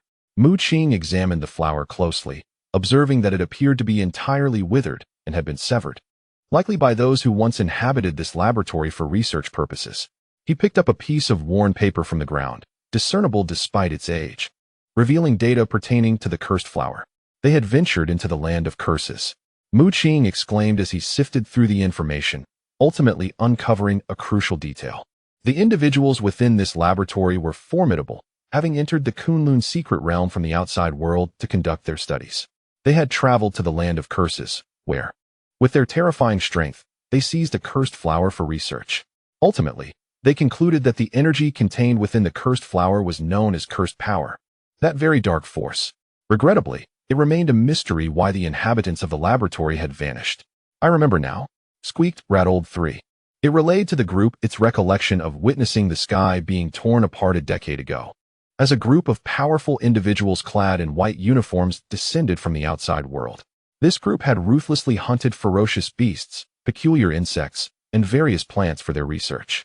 At that time, the most powerful leaders among the ferocious beasts had planned a united retaliation, but they subsequently disappeared, a memory vividly etched in Rattled 3's mind.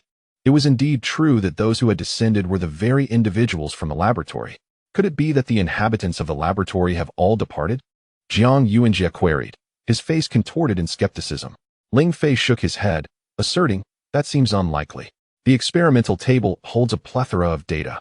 Along with the liquids within those 3 glass pillars, they must have been concocting some form of potion. He reasoned that if the laboratory's inhabitants had vacated the Kunlun secret realm, it was improbable they would leave behind the substances in the glass pillars and various invaluable records. Could it be that they succumbed to the corruption of the cursed power and perished? Mu Qing unexpectedly posited. The chilling thought sent shivers through everyone present. With Rattled 3's fur standing on end, its tail raised high, he harbored a profound dread concerning matters related to the cursed flower, vividly recalling the sight of the Frog King and other formidable beasts displayed as exhibits in a museum. Ling Fei and Jiang Yuanjie wore grave expressions, convinced of the possibility of such occurrences. Just as Rat Third had articulated, the strength of the lab's elite was formidable. They had entered the Kunlun secret realm, ruthlessly hunting beasts and mutated insects for research purposes. Should they discover the cursed flower, their curiosity regarding the flower's white mist and dark powers would undoubtedly lead them to investigate further. The elite of the laboratory were likely a cadre of alchemists. Ling Fei was certain of the identity of these individuals, for concocting potions and studying various beasts was beyond the capabilities of ordinary bloodline warriors. Only alchemists, adept in mental prowess, could perceive things invisible to others. Alchemists were the successors of scientists, their minds brimming with unparalleled and invaluable knowledge. Alchemist. Mu Qing felt momentarily stunned, his thoughts drifting back to his father. Chapter 136. The Revival of the Cursed Flower. Mu Qing's father, Mu Yu, had once been the pride of the Mu family. Although he was not particularly skilled in combat, he possessed an extraordinary talent in the realm of alchemy. By the time Mu Yu vanished from the Mu family, he had already established himself as a top-tier alchemist. No one knew of his whereabouts. All traces of him had vanished. Mu Qing had always perceived his father as a figure shrouded in mystery, having insisted on his boarding at school since his early years. What truly astonished Mu Qing was that, 10 years prior, Mu Yu had disappeared for a period, claiming to be abroad for business. Mu Yu frequently provided him with substantial funds to procure cultivation resources, and Mu Qing, believing his father was merely preoccupied with work, paid little heed. However, at this moment, piecing together the earlier encounter with the statue in Thunder Rain City that bore an uncanny resemblance to his father, all clues converged. He arrived at a startling conclusion. One of the lab's elite, as mentioned by Rat Third, was none other than his father. Had everyone in the laboratory escaped? Or was it solely his father who had departed? Mu Qing furrowed his brow. Given the disarray within the lab, it seems something tumultuous had transpired. I suspect the elites in the lab have been cursed, Jiang Yuanjie asserted with unwavering conviction. Having encountered the cursed flower himself, he was acutely aware of its terror. Inhaling even a single breath of the white mist could induce violent coughing, particularly with the black power. Once it invaded the body, one would feel as if frozen, rendered immobile. Such was the fearsome nature of a single cursed flower. If the lab's elites had seized it from the cursed land, they would surely have become tainted by its curse. Jiang Yuanjie theorized that the elites had been invaded by the black power and ultimately perished. Mu Qing nodded, finding Jiang Yuanjie's reasoning sound. Yet, his father Mu Yu had also been a member of the laboratory and had survived. It appeared essential to inquire further after the college entrance examination. A glimmer of determination flickered in Mu Qing's eyes. The group thoroughly searched the laboratory, uncovering numerous records, most of which were densely packed experimental data. Wait! Rat Third exclaimed, clutching a piece of paper, his golden eyes widening in surprise. Noticing Rat Third's unusual reaction, Mu Qing approached to inquire. Mouse Old 3 meticulously retrieved a series of experimental data, his expression increasingly one of astonishment. Mu Qing observed closely, equally taken aback, as he discerned a remarkable detail. The documents in Mouse Old 3's hands all pertained to the study of mutated insects. These mutated creatures had been witnessed by Mu Qing and his companions within the museum, only to be subsequently consumed by the white mist. Each document regarding the mutated insects bore the conclusion dated 3 centuries ago. Mouse Old 3's voice trembled upon uttering this sensitive figure, leaving Mu Qing and Jiang Yuanjie in shock, while Ling Fei remained bewildered, lost in confusion. As Mu Qing and Jiang Yuanjie scrutinized the documents, they indeed discovered that every conclusion stated these insects possessed an extraordinarily long lifespan, having survived for 300 years. This indicated that the mutated insects had emerged abruptly 3 centuries prior, without any form of reproduction. The significant events inscribed on the museum's stele were likely connected to these insects. Mu Qing inhaled deeply. The clues he had gathered were enigmatic and perplexing, leaving him with a headache. Despite obtaining considerable information, the location of the cursed land remained elusive. Mu Qing sensed a potential connection between the events of 3 centuries ago and the cursed flower. Otherwise, the stele would not have found its place within the museum. Given that both the stele's inscriptions and the experimental data referenced this time frame, it was evident that the text on the stele coincided with the period when these experimental experts recorded their findings. Someone had etched those words onto the stele at that time, only for it to shatter under unknown circumstances later. Mu Qing speculated whether the laboratory's experts had uncovered something significant, prompting them to inscribe those words. Brother Ling Fei, something is amiss. At that moment, a handsome young man rushed over, the very reconnaissance soldier they had encountered earlier. His face was pale with panic as he stumbled to Ling Fei's side. What is it? Ling Fei inquired, his expression shifting dramatically after hearing the report. Wang Sheng had launched an offensive against them, seemingly intent on seizing the city lord's token. Realizing the urgency of the situation, Mu Qing promptly gathered everyone to depart towards Yang Jie's location. Yet, he was perplexed. With Kunshin, Xinyu, and others present, their combined strength, bolstered by several first-tier bloodlines, should have been ample to contend with Wang Sheng. Why, then, was this reconnaissance soldier in such a state of disarray? As Mu Qing and the others made their exit, within the laboratory, the once withered and shattered cursed flower began to swell with vitality. As if bolstered by some unseen force, black tendrils spread across the flower, ultimately enveloping the laboratory's metallic walls and floor in a frightening display of darkness. The cursed flower had fully revived, boasting 6 enormous petals identical to those of the cursed flower previously seen in the museum, albeit without the vertical pupil within its core, and its size was lesser than that of its museum counterpart. This cursed flower exuded a dark power, the very essence of the curse as described by the laboratory's experts. Wisps of white mist billowed forth, quickly suffusing the entire laboratory, and then began to spread outward. Mu Qing and his companions returned to the office building, only to discover that many structures around them had collapsed, with the building itself showing several significant breaches. Nearby, a towering tree stood tall, where Yang Jie and his allies were engaged in combat, facing off against Wang Sheng and his group. Beneath the tree, a large throng was locked in fierce struggle. Yet it was evident that Yang Jie's followers were at a disadvantage, being relentlessly pressured by their adversaries. This was quite understandable, for those who had allied with Yang Jie were primarily students from various prestigious universities, lacking the resolve to fight fervently for him. Should circumstances turn dire, they would not hesitate to shatter their black chips or switch allegiances. On the other hand, Wang Sheng's forces consisted largely of members from the Wang family, who possessed formidable strength. Among them were several unique individuals. When the blood spirit manifested, a scorching wave of heat radiated throughout the vicinity. The blood spirit, embodying the essence of the sun, a rare and powerful lineage of the Wang family, had a low awakening probability, but once roused, its might was formidable and fearsome. "I will assist below, you all ascend," Jiang Yuanjie declared. Having recently broken through to the warrior level, he was still unfamiliar with the strength coursing within him, and he feared that confronting an opponent of the same tier might lead to his defeat. Thus, he chose to aid the battle below instead. Mu Qing and Ling Fei nodded in agreement, swiftly dashing towards the great tree. This magnificent tree was so vast that a single branch could easily accommodate dozens of individuals. With Jiang Yuanjie joining the fray below, morale soared. Armed with a golden spear in one hand and a Starcore rocket launcher in the other, he charged towards the enemy with a powerful roar. Before the Wang family disciples could react, a brilliant golden light pierced through them, leaving a gaping hole in their chests. This was a golden grade artifact, unleashing terrifying power in Jiang Yuanjie's hands. Most alarming was the eruption of the Starcore rocket launcher, which unleashed a fiery beam capable of annihilating many foes. A conflagration of flames erupted, eliciting cries of anguish from numerous members of the Wang family. Perched upon one of the tree's branches, Wang Sheng's countenance darkened as he observed the shifting tide of battle below. As a first-tier warrior, Jiang Yuanjie was a formidable presence, with few capable of inflicting harm upon him, while the devastating power of the Starcore rocket launcher wreaked havoc upon the Wang family forces.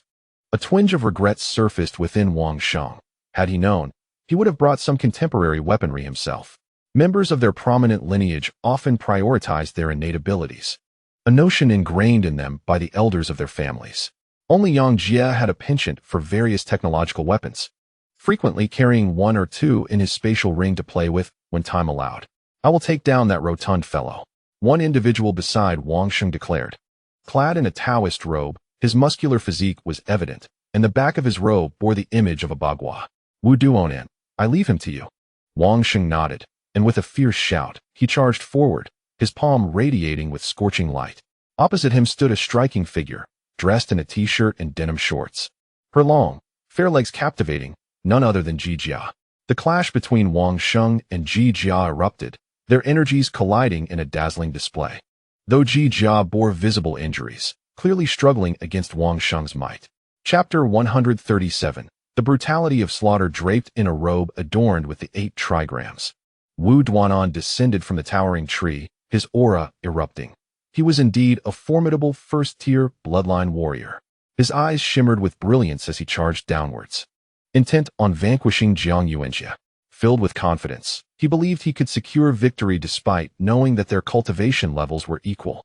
Jiang Yuanjie, of course, sensed Wu Duanan's presence well in advance. However, he chose to disregard it, for Mu Qing and Ling Fei were already racing towards the tree. "Get back!" Ling Fei bellowed, radiating a blinding golden light. A magnificent golden lion materialized beside him, emitting a terrifying roar as an overwhelming force of gold surged forth. Mu Qing was taken aback, observing that Ling Fei's blood spirit bore a striking resemblance to Ling Han's blazing lion. Could it be? He pondered, yet shook his head with a wry smile, realizing that while Ling Fei was of the gold attribute, the Ling family was predominantly of the fire attribute. Ling Fei unleashed a punch, a dazzling burst of golden brilliance piercing through the air directly towards Wu Duanan. Wu Duanan's expression shifted to one of surprise as he swiftly defended himself, his hands weaving intricate patterns that conjured a whirlwind in the form of the 8 trigrams. as he redirected the incoming golden light. The force shifted and surged back towards Ling Fei. Ling Fei, startled, retaliated with another punch, the golden luminescence flashing as he shattered the redirected energy. "Who are you?" Ling Fei demanded, having not encountered him during his previous confrontation with Wang Sheng. The martial technique displayed by Wu Duanan was perplexing, capable of deflecting his attacks. With an air of arrogance, Wu Duanan proclaimed, "I am Wu Duanan, a disciple of Wudong." Clearly, he was a prodigy from Wudong, summoned by Wang Sheng. Ling Fei glanced upward, noticing that the opponents faced by Shun Yi and the others were unfamiliar figures, leaving him curious about Wang Sheng's sources for such formidable foes. A sense of dread washed over him.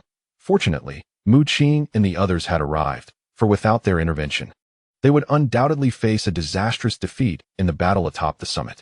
Wu Duanan regarded Ling Fei with disdain, believing that despite the latter's formidable strength and overwhelming gold attribute attacks, he would prove no match for his 8 trigram palm, which could rebound all assaults. Suddenly, his countenance shifted as he felt a gust of wind whistling behind him. A mass of black mist materialized, Mu Qing, clad in a dark robe, his eyes glinting with icy determination. In his grasp was a golden scythe, which he swung, unleashing a radiant arc of gold that transformed into a crescent-shaped beam of light. With remarkable speed, Wu Duanan reacted, energy erupting from his feet as he momentarily stepped into the void, evading to another branch. Gritting his teeth, he touched the back of his neck, where a wound oozed blood. The golden scythe, acquired from Rattled 3, was a golden-grade treasure, exceedingly sharp. It had narrowly missed him, yet even the rush of wind had inflicted injury. Seeing this, Ling Fei erupted in laughter. "What's wrong? Aren't you supposed to be able to rebound? Why not give it a try?" He jeered, igniting Wu Duanan's fury as he gathered energy, unleashing a tempestuous gust. Ling Fei, enveloped in golden light, shattered the fierce wind with a single punch. At that moment, a swirling mass of black mist reappeared beside Wu Duanan, as a golden scythe descended, illuminating the air with a burst of crimson light. Wu Duanan gasped in shock and hastily retreated, his arm injured and still crackling with residual white lightning energy. "Haha, your mouse father is here," a peculiar cry echoed, startling Wu Duanan as he realized a third presence. He took a deep breath, maintaining his composure, and with a flourish of his hands, summoned a protective Bagua shield that enveloped him entirely. This formidable defense could withstand attacks of equal magnitude and even rebound them. However, before Wu Duanan could fully comprehend the situation, the tree trunk beneath him erupted, splintering wood flying in all directions as a cunning rat man sprang forth. Master Rat 3, an expert in tunneling, had burrowed a passage even through the towering tree, emerging directly from beneath Wu Duanan's feet. Little did he know that the enemy lurked right beneath him. He had fortified his defenses against threats from the front, back, sides, and above, but neglected the ground below. With a resounding thud, Master Rat 3, brimming with resentment, unleashed a merciless punch, leaving Wu Duanan with a black eye and stars dancing before his vision. "Wow, quite tough, aren't you?" Master Rat 3 exclaimed, delivering another blow. Wu Duanan coughed up blood. Several teeth dislodged from the ferocity of the strike as it connected with his mouth. Master Rat 3 chuckled menacingly, preparing for yet another attack. At that moment, a golden figure materialized, with a resounding crash echoing like metal striking metal, intercepting Master Rat 3's onslaught. The rat man rubbed his claws in disbelief, exclaiming, "So hard." It was a monk, youthful and radiant, adorned in shimmering golden light, his face adorned with a serene smile. "Shaolin, Xianlingyi, I've encountered a few before," the monk thought, his visage exuding warmth. Yet, he was secretly swallowing blood in his throat, his eyes wide with horror as he assessed Master Rat 3, whose might was utterly terrifying. Xianlingyi had employed the Shaolin golden body technique to absorb the impact of the blow meant for Wu Duanan. But the force had been so overwhelming that he had sustained injuries himself. Narrowing his eyes, he scrutinized Mu Qing and Ling Fei, particularly sizing up Master Rat 3. He could hardly fathom how Mu Qing and the others commanded such a fearsome beast, which appeared undeniably formidable. Master Rat 3, bored, picked his nose dismissively. "Shaolin and Wudong." Mu Qing inhaled deeply, astonished by the immense presence of the talents summoned by Wang Sheng. Ling Fei's expression turned grave. He sensed that the strength of the two adversaries surpassed his own. Had it not been for the intervention of Mu Qing and Master Rat 3, facing them alone would have posed a significant challenge. Shaolin and Wudong are both powerful factions, teeming with formidable talents. Suddenly, two figures descended, Wang Haixian and Lu Tianyu. Mu Qing was taken aback to realize that these two had somehow attained the first tier of bloodline power. Wang Haixian's face twisted with rage. He had awaited this day for far too long. Initially, he had planned to rely on Wang Sheng's influence to eliminate Mu Qing, but now, having achieved his own breakthrough as a warrior, he was determined to personally end Mu Qing's life. Wang Haixian and Lu Tianyu approached menacingly, harboring a grudge against Mu Qing, intent on his demise. Mu Qing chuckled coldly, declaring, "Even if you two were to break through, in my eyes, you would remain nothing but worthless." Enraged, Wang Haixian and Lu Tianyu charged at him. Flames erupted around Wang Haixian, a member of the Wang family branch in Beijing, with his blood spirit embodying the fire element, akin to a hunting rifle. He conjured a fire dragon, fierce and clawing, roaring towards Mu Qing. However, Mu Qing merely pointed a finger, summoning a water serpent that lunged forth to strike. The water serpent, dwarfed in size compared to the fire dragon, elicited a moment of disdain in Wang Haixian's gaze. Yet, the water serpent, infused with a potent force of water, especially enhanced by Mu Qing's understanding of the essence of water, shattered the fire dragon effortlessly. With lightning at his feet, Mu Qing closed in, executing a series of water serpent strikes. Wang Haixian screamed in anguish as flames erupted from him, revealing 3 gaping wounds. Mu Qing's comprehension of this technique was profound, a testament to the fusion of heaven and earth. Impossible. Wang Haixian gasped in horror, his body racked with pain, struggling to fathom how Mu Qing had so easily injured him. Meanwhile, Lu Tianyu launched his own assault, his palm striking forth with energy surging like relentless waves. His blood spirit a mighty whale, exuding immense power. Yet Mu Qing merely scoffed, his black robe shimmering as he transformed into a wisp of black mist, vanishing from sight. Lu Tianyu, stunned, struck the tree trunk with a powerful blow, leaving a massive crater as evidence of his might. The black mist reappeared behind him, where Mu Qing, wielding a golden scythe, descended with ferocity. "Beware behind you," Wang Haixian, bleeding profusely, shouted in a desperate attempt to warn Lu Tianyu. Too late. Mu Qing's scythe sliced downwards like the Grim Reaper, severing Lu Tianyu's arm, and a torrent of blood erupted forth as Lu Tianyu let out a bone-chilling scream. Mu Qing followed up with a punch, unleashing 9 bolts of blinding white lightning, scorching Lu Tianyu's body as he was hurled backwards, his fate uncertain. To ensure his demise, Mu Qing pointed a finger, sending a water serpent piercing through Lu Tianyu's heart, creating a gaping wound. In a brief span, the two assailants against Mu Qing were left with one dead and the other grievously injured. Wang Haixian trembled, shaking his head in disbelief. How could 2 first-tier bloodline warriors be so effortlessly slaughtered by Mu Qing? As Mu Qing approached him, it was time to address the grievances of the past. He recognized that even among first-tier bloodlines, there existed disparities in strength. Mu Qing possessed the prowess of a prodigy, while Wang Haixian was merely an ordinary, newly ascended first-tier warrior, utterly outmatched. Thus, the one-sided massacre ensued. In truth, even the likes of Shun Yi could achieve the same against 2 adversaries. Chapter 138, The Western Prodigy, Ali.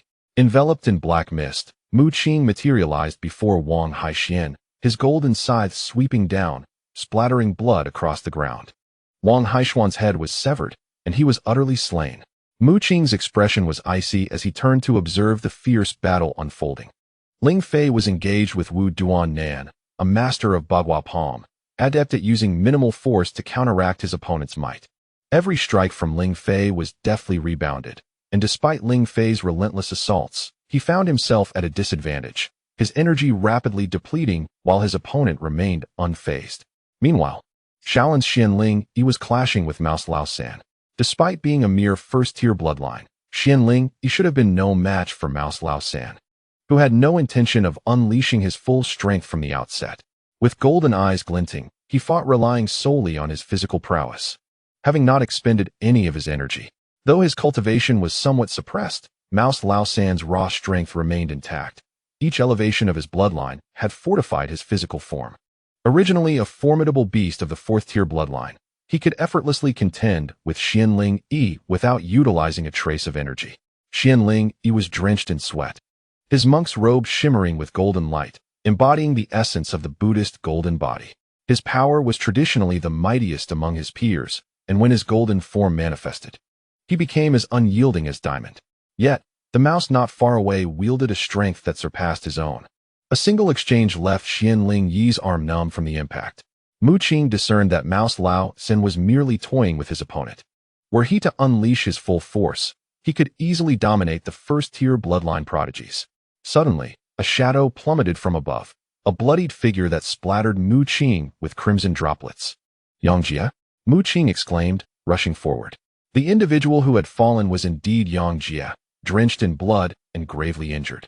Mu Qing swiftly assisted him, assessing the wounds. Relieved to find them non-fatal, he pondered who could have inflicted such harm on Yang Jie. Knowing his strength was formidable enough to contend with first-tier bloodline warriors like Wang Haixian. Brother, Yang Shanshan rushed over, her delicate features etched with concern.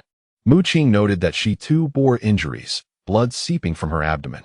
From the treetops, more figures descended, forming two distinct factions.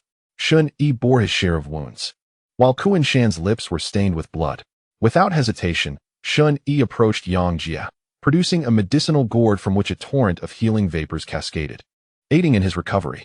Fortunately, with Shun Yi's presence, Yang Jie's injuries began to mend swiftly. Once Yang Jie's condition stabilized, he turned to treat Yang Shanshan and Kuan Shan as well. Ji Jia stood beside Mu Qing, her ancient bronze sword spinning around her, accompanied by a faint yet resonant dragon-s roar. Opposite them stood several individuals, led by a strikingly handsome figure radiating flames, Wang Sheng, the prodigy of the Wang family. Beside him were Wu Duan-nan and Xianling Yi, along with a pair of others, a man with flowing blue hair, from whose back a blood spirit materialized, wielding a large knife enveloped in mist, occasionally emitting piercing howls. The woman possessed long, golden hair and captivating azure eyes that sparkled with allure. Her figure was alluringly curvaceous, adorned in a minuscule skirt and a white short-sleeved top, accentuating her prominent bosom and fair thighs. The man with blue hair, known as Hai Chou, hailed from one of Beijing's 5 prestigious families, the Hai clan's prodigy. Kunshin revealed the identity of the blue-haired man to Mu Qing, noting that Hai Chou was the lord of the desert city, though his presence here was a mystery. Shen Yi also felt perplexed, aware that the relationship between Hai Chou and Wang Sheng was unlikely to warrant such a distant journey for assistance. He speculated that Wang Sheng must have offered some compensation to gather so many prodigies. Be cautious of that woman, Yang Jie warned as he rose, his injuries significantly healed, though he still appeared somewhat drained. Mu Qing paused at his words, then scrutinized the golden-haired beauty beside Wang Sheng. She seemed to be of Western descent, dressed provocatively, and upon noticing Mu Qing's gaze, she winked flirtatiously. A second-tier bloodline? Mouse Old 3 exclaimed beside Mu Qing, astonished. Being a fourth-tier blood beast endowed with spiritual perception, it immediately discerned that the Western beauty had attained a second-tier bloodline. Mu Qing's expression shifted to one of shock. It was no wonder Yang Jie and the others had sustained injuries. One among Wang Sheng's group was indeed a second-tier martial artist. This level of power surpassed that of ordinary prodigies. The golden-haired woman giggled, her figure swaying enticingly, her legs as translucent as white jade. She spoke fluent Chinese, introducing herself as Ellie, an international student from the Western Church. The mention of the Western Church startled everyone. Ji Jia's countenance grew serious as she gathered her crimson hair into a single ponytail, exuding an air of determination. Taking a deep breath, she stated, "The Western Church is a formidable force, dominating much of the West." Ji Jia, possessing some knowledge about the West, quietly informed the others. Unlike the many major powers coexisting in Huaxia, the West was dominated by two terrifying factions, the Church and the Blood Clan. These two forces were in opposition, filled with numerous strong individuals, essentially the mightiest factions on Earth, closest to the federal headquarters. This Ellie is extraordinary. It would take several of us to barely contend with her, Kunshin remarked. Meanwhile, in the distance, Wang Sheng smirked coldly as he regarded Ji Jia, a flicker of murderous intent crossing his gaze. "Hand over the city lord's token obediently, and I may let you go," he declared, his demeanor icy. Even upon discovering the corpses of Wang Haixian and Lu Tianyu, he remained unmoved, viewing them merely as slightly stronger cannon fodder. Wang Sheng understood the disparity between ordinary martial artists and prodigies. Only those with prodigious strength warranted his respect. Ji Jia remained silent. Yet her body radiated light as her bronze ancient sword emanated a faint azure glow, revealing a dragon coiling above it. Generally, those with weapon blood spirits displayed their resolve through such actions, for she knew that even if she willingly surrendered the city lord's token, Wang Sheng would not spare them. Wang Sheng's expression darkened as a brilliant light erupted behind him, ascending like a sun, unleashing waves of searing heat. The sun blazed fiercely, its fiery rays igniting the surroundings. "Oh, how hot it is," complained Ailey beside Wang Sheng, tugging at her collar to reveal a patch of fair skin and deep curves. Soon after, a light laugh escaped her lips, and she began to hum a melodious tune, her soft words imbued with an enigmatic power. Chapter 139, Blood Spirit of the Sun and Moon. Ailey's exquisite figure shimmered with a radiant white light, and to everyone's astonishment, a pair of pristine wings appeared behind her. Pure white feathers drifted down, exuding an inexplicable aura that enveloped those around her in a sense of serenity. Mu Qing's expression grew grave as he felt a flutter of trepidation. His opponent was formidable, a second-tier warrior whose angelic wings fluttered, scattering a multitude of immaculate feathers.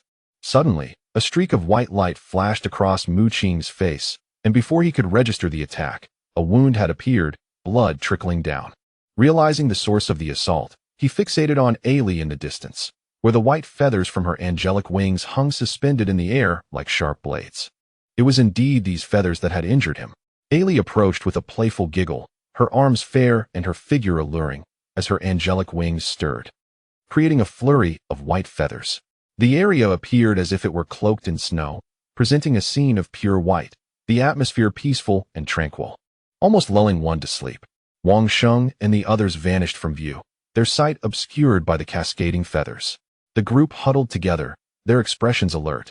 Despite the serene ambience, they were acutely aware that beneath this tranquil facade lay a perilous threat. Once again, this technique. A bittersweet smile crept onto Shun Yi's lips. He recounted to Mu Qing their previous battle atop the great tree, where both sides were evenly matched in a fierce struggle. But it had turned decidedly one-sided upon Ailey's arrival. Her methods were fearsome, the feathers obscured vision, yet Wang Sheng and his companions remained unaffected, striking like elite assassins lurking in the shadows. Especially when surrounded by the pristine feathers, the only sensation they experienced was one of calmness. Other presences were nearly imperceptible. Perhaps once Ailey's cultivation advanced further, even the slightest hint of aura within the feathered realm would become undetectable. Mu Qing remained vigilant, his focus scanning the surroundings.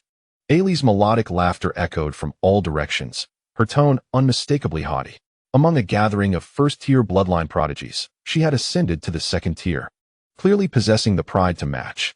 Suddenly, a sun appeared beside Ji Jia as Wang Sheng unleashed a lethal strike, an overwhelming wave of solar fire descending upon them.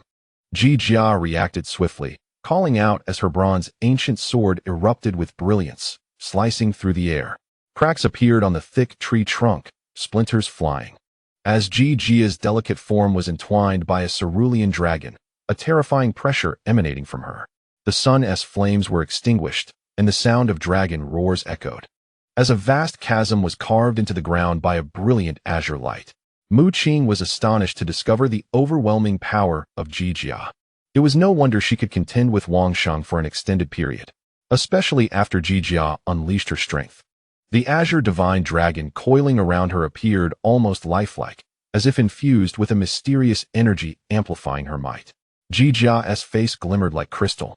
Her crimson hair danced in the air, and her long, white legs stood straight, her beauty rivaling that of Ailey. Dragon might? How could this be? The third mouse, trembling beside Mu Qing, was thoroughly taken aback.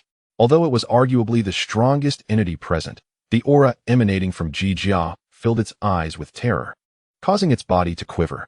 Mu Qing noticed the mouse's unusual demeanor and felt perplexed. This girl is extraordinary. The third mouse gulped nervously, inquiring if Ji Jia was the daughter of a dragon. Mu Qing's expression darkened as he reprimanded it. Ji Jia was clearly human. How could she possibly be the offspring of a dragon? Moreover, dragons, regarded as mythical beasts, were shrouded in legend, their existence uncertain. The third mouse shook its head in disbelief, asserting to Mu Qing that Yang Jie radiated a potent dragon might, a pressure only a true dragon could possess. "Have you ever seen a true dragon?" it asked, scratching its head with a sheepish grin, acknowledging that it could never hope to compare itself to a dragon. The mouse then turned serious, insisting to Mu Qing that it was indeed dragon might. It felt an undeniable instinct of submission in its very being. Despite its own mixed lineage, which had only been marginally purified after devouring its two brothers, it still paled in comparison to the dragon bloodline. Initially, the third mouse had contemplated escaping during the impending clash between Mu Qing and Wang Sheng. However, its perspective shifted upon witnessing Yang Jie's dragon might. It was resolute in its decision to stay and willingly serve as Mu Qing's subordinate. Even if Mu Qing attempted to drive it away, the mouse would stubbornly remain. Given the impurity of its bloodline, it envisioned that acquiring even a drop of Yang Jie's blood could enhance its own lineage.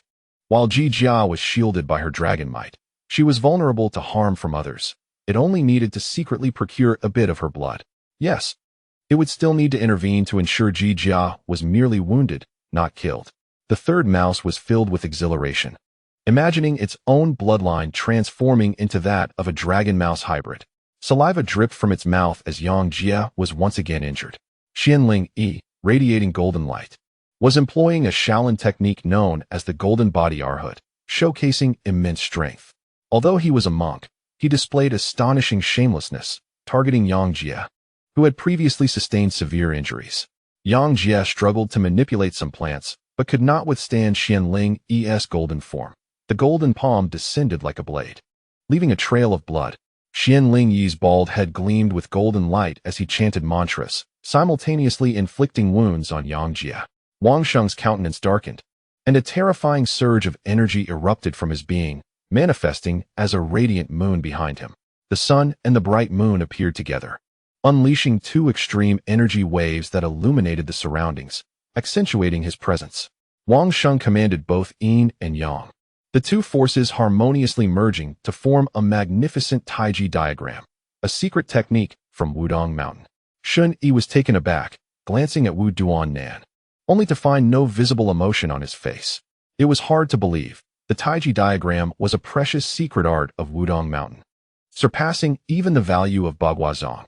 Such a technique should rightfully be reserved for core disciples and not be disseminated to outsiders. Yet, it appeared to have manifested in Wang Sheng, who, judging by the proficiency with which he executed the Taiji diagram, must have been training in this secret art for quite some time. With both yin and yang energies converging in his hands, Wang Sheng directed the Taiji diagram toward Yang Jie. Although he had not secured the city lord's token within the forest city, he had acquired the second blood spirit, represented by the moon. "Be cautious," Shun Yi warned Yang Jie, fully aware of the Taiji diagram's formidable power. The technique was astonishing, and he could only wonder what price Wang Sheng had paid to receive the Taiji diagram from Wu Duan-nan. However, Yang Jie showed no inclination to evade. A resounding dragon's roar emanated from her, her eyes turning a striking shade of blue. Armed with an ancient bronze sword, her blood spirit, she wielded it with strength surpassing that of a golden tier artifact, releasing a hazy azure glow that soared into the sky. As Wang Sheng manipulated the Taiji diagram, advancing with force, Yang Jie's response was even more remarkable. Azure light enveloped the area, adorned with mysterious and arcane runes. With a light exhalation, she swung her bronze sword, a brilliant light erupting alongside the dragon's roar. The Taiji diagram was torn asunder, reverting into the dual energies of yin and yang before ultimately vanishing into the ether. Wang Sheng's expression shifted to one of astonishment as he beheld a cerulean divine dragon charging toward him, an inexplicable pressure enveloping him, causing his heart to tremble. He had not anticipated that despite possessing the dual blood spirits of the sun and moon, perfectly complemented by the Wudong Taiji diagram, he would be thwarted by a single strike from his opponent's sword. Opting not to continue the conflict, Wang Sheng melded into the flurry of feathers, disappearing from sight. Ellie, a prodigious talent from the West, demonstrated remarkable abilities as she supported Wang Sheng and his companions, enabling them to escape like elite assassins, striking swiftly and retreating without a trace. Mu Qing, too, found himself under assault, facing Xianling Yi, who emerged with a radiant bald head, a gentle smile gracing his features. With diamond-like palms, he struck down, exuding a menacing aura. Like Ling Fei, Xianling Yi possessed a golden blood spirit, augmented by the arhut golden body, making him resemble a humanoid beast. Nonetheless, Mu Qing wielded a golden scythe, parrying the attack. The sharp golden light lacerated Xianling Yi's arm. Startled, Xianling Yi withdrew his hand, revealing a gash from which blood flowed. Notably, arcs of searing white lightning spiraled around Mu Qing's golden scythe, exploding with ferocity. Xianling Yi's physique shimmered gold, yet he could not withstand the violent eruptions of lightning. Several wounds marred his arm, and the numbing energy coursing through him caused great discomfort. What manner of weapon is this? As the golden light faded from Xianling Yi, he fixed his gaze upon the golden scythe in Mu Qing's hands, seemingly taken aback. Suddenly, a water snake lunged at him, prompting Xianling Yi to vanish amidst the flurry of feathers. Holding the golden scythe, Mu Qing recalled Xianling Yi's earlier remark, a frown creasing his brow. It appeared that Xianling Yi was unaware of the existence of golden-grade treasures. A detail struck him. Neither Wang Sheng nor the others, including Yang Jie, possessed even a single secret realm artifact, let alone a golden-grade one. Not even a silver-grade artifact graced their possession. Could it be that secret treasures only emerged within Thunderstorm City? Mu Qing speculated, for Thunderstorm City was exceptionally unique, with ferocious beasts far more potent than those in the other 4 cities, and the presence of cursed flowers and an enigmatic museum. Particularly, the energy explosion originated from Thunderstorm City. Mu Qing felt a pang of regret. Had he known golden-grade artifacts were scarcer than he had anticipated, he would have seized the golden bow and arrows from Mulin back then. Mouse Third, is there any way? He inquired. Having withstood the assaults of Wu Duan Nan and Xianling Yi in succession, the myriad feathers obscured visibility, making it difficult to sense any presence. Wang Sheng and the others concealed themselves within this sea of feathers, their figures hidden. While Mu Qing could hold his ground, Yang Jie and the others had sustained injuries. Handsome boy. At that moment, a delicate voice suddenly emerged from behind him, causing Mu Qing's expression to shift as he swiftly turned around. A pristine jade hand struck his chest with astonishing speed, unleashing a terrifying force. A cascade of white light erupted, filling the air with a divine aura. Mu Qing's body shook violently, blood pouring from his mouth. Gritting his teeth against the excruciating pain, he swung the golden scythe. Before him stood a striking figure with an alluring silhouette, a pair of immaculate wings unfurling from her back, and golden hair cascading down to her shapely form. Ollie wore an angelic smile, her delicate hand stained with Mu Qing's blood, enveloped by feathers that concealed her fiery physique, rendering her invisible. Blood trickled from the corner of Mu Qing's mouth. Ali's power far surpassed that of the others. As a prodigy of the Western Holy See, she wielded formidable secret arts. Mouse Third absent-mindedly picked its nose, seemingly indifferent to Mu Qing's inquiry, its attention primarily directed towards Yang Jie. It was torn between concern for Yang Jie's safety and a desire for her to suffer harm. For her fate was intricately linked to its own potential transformation into a dragon mouse man. Mu Qing and his companions fought valiantly, as if cornered beasts. Ling Fei was gravely injured, having previously crossed paths with Wang Sheng, who now targeted him repeatedly. Wang Sheng conjured a taiji diagram, with the sun and moon hanging high in the sky, a truly fearsome sight for one to possess both of these formidable blood spirits. Blood erupted from Ling Fei. His strength fell short of Yang Jie's. Yang Jie harbored an inexplicable dragon power, capable of cleaving through the taiji diagram, and could barely withstand even Ali's onslaught. Meanwhile, Kuan-Shan faced an attack from Haichou. Both Haichou and Kuan-Shan were prodigies from the desert city, having clashed previously in a battle for the city lord's token, but Kuan-Shan had suffered defeat, allowing Haichou to ascend as the desert city lord. Once again, Haichou confronts Kuan-Shan, wielding a formidable black blade, from which swirling mists emerge, revealing grotesque visages. This is the soul-devouring blade of the Hai family. Mu Qing had glimpsed it before entering the Kunlun secret realm, where a colossal sword had torn through the sky, undoubtedly belonging to one of the Hai family's elders. Haichou, with his flowing blue hair and an icy demeanor, swings the soul-devouring blade, releasing a thick black mist. Once this black mist clings to a person, it inflicts severe damage, even eroding their original power.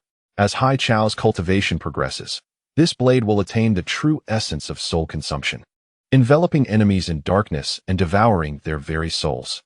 Qin Shan finds himself in a strenuous battle, his own prowess formidable.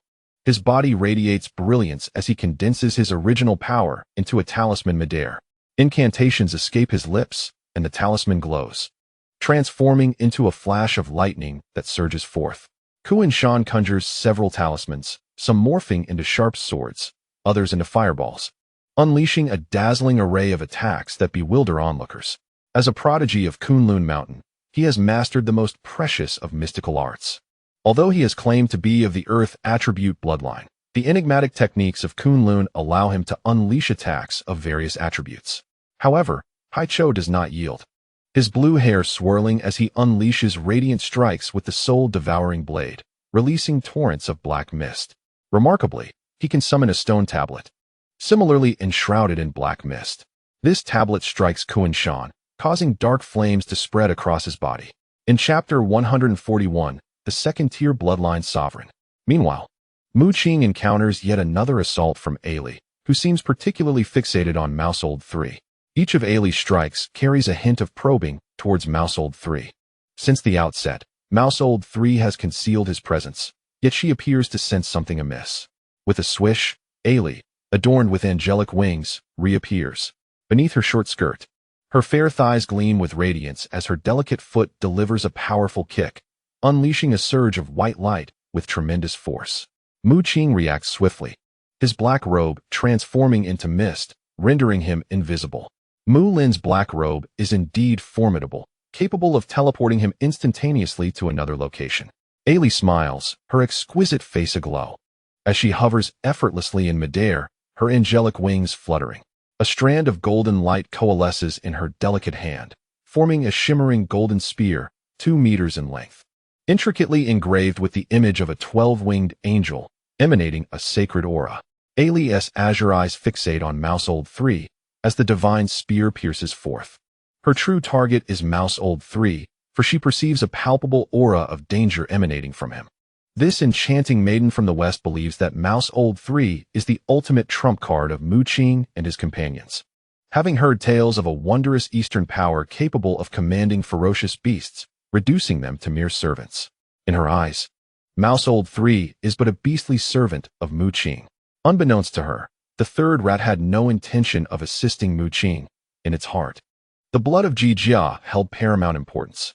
Yet, despite its reluctance to intervene, Ailey persistently sought to compel its hand. A sacred spear, radiant with golden light and inscribed with intricate runes, hurtled towards it, a formidable tactic indeed.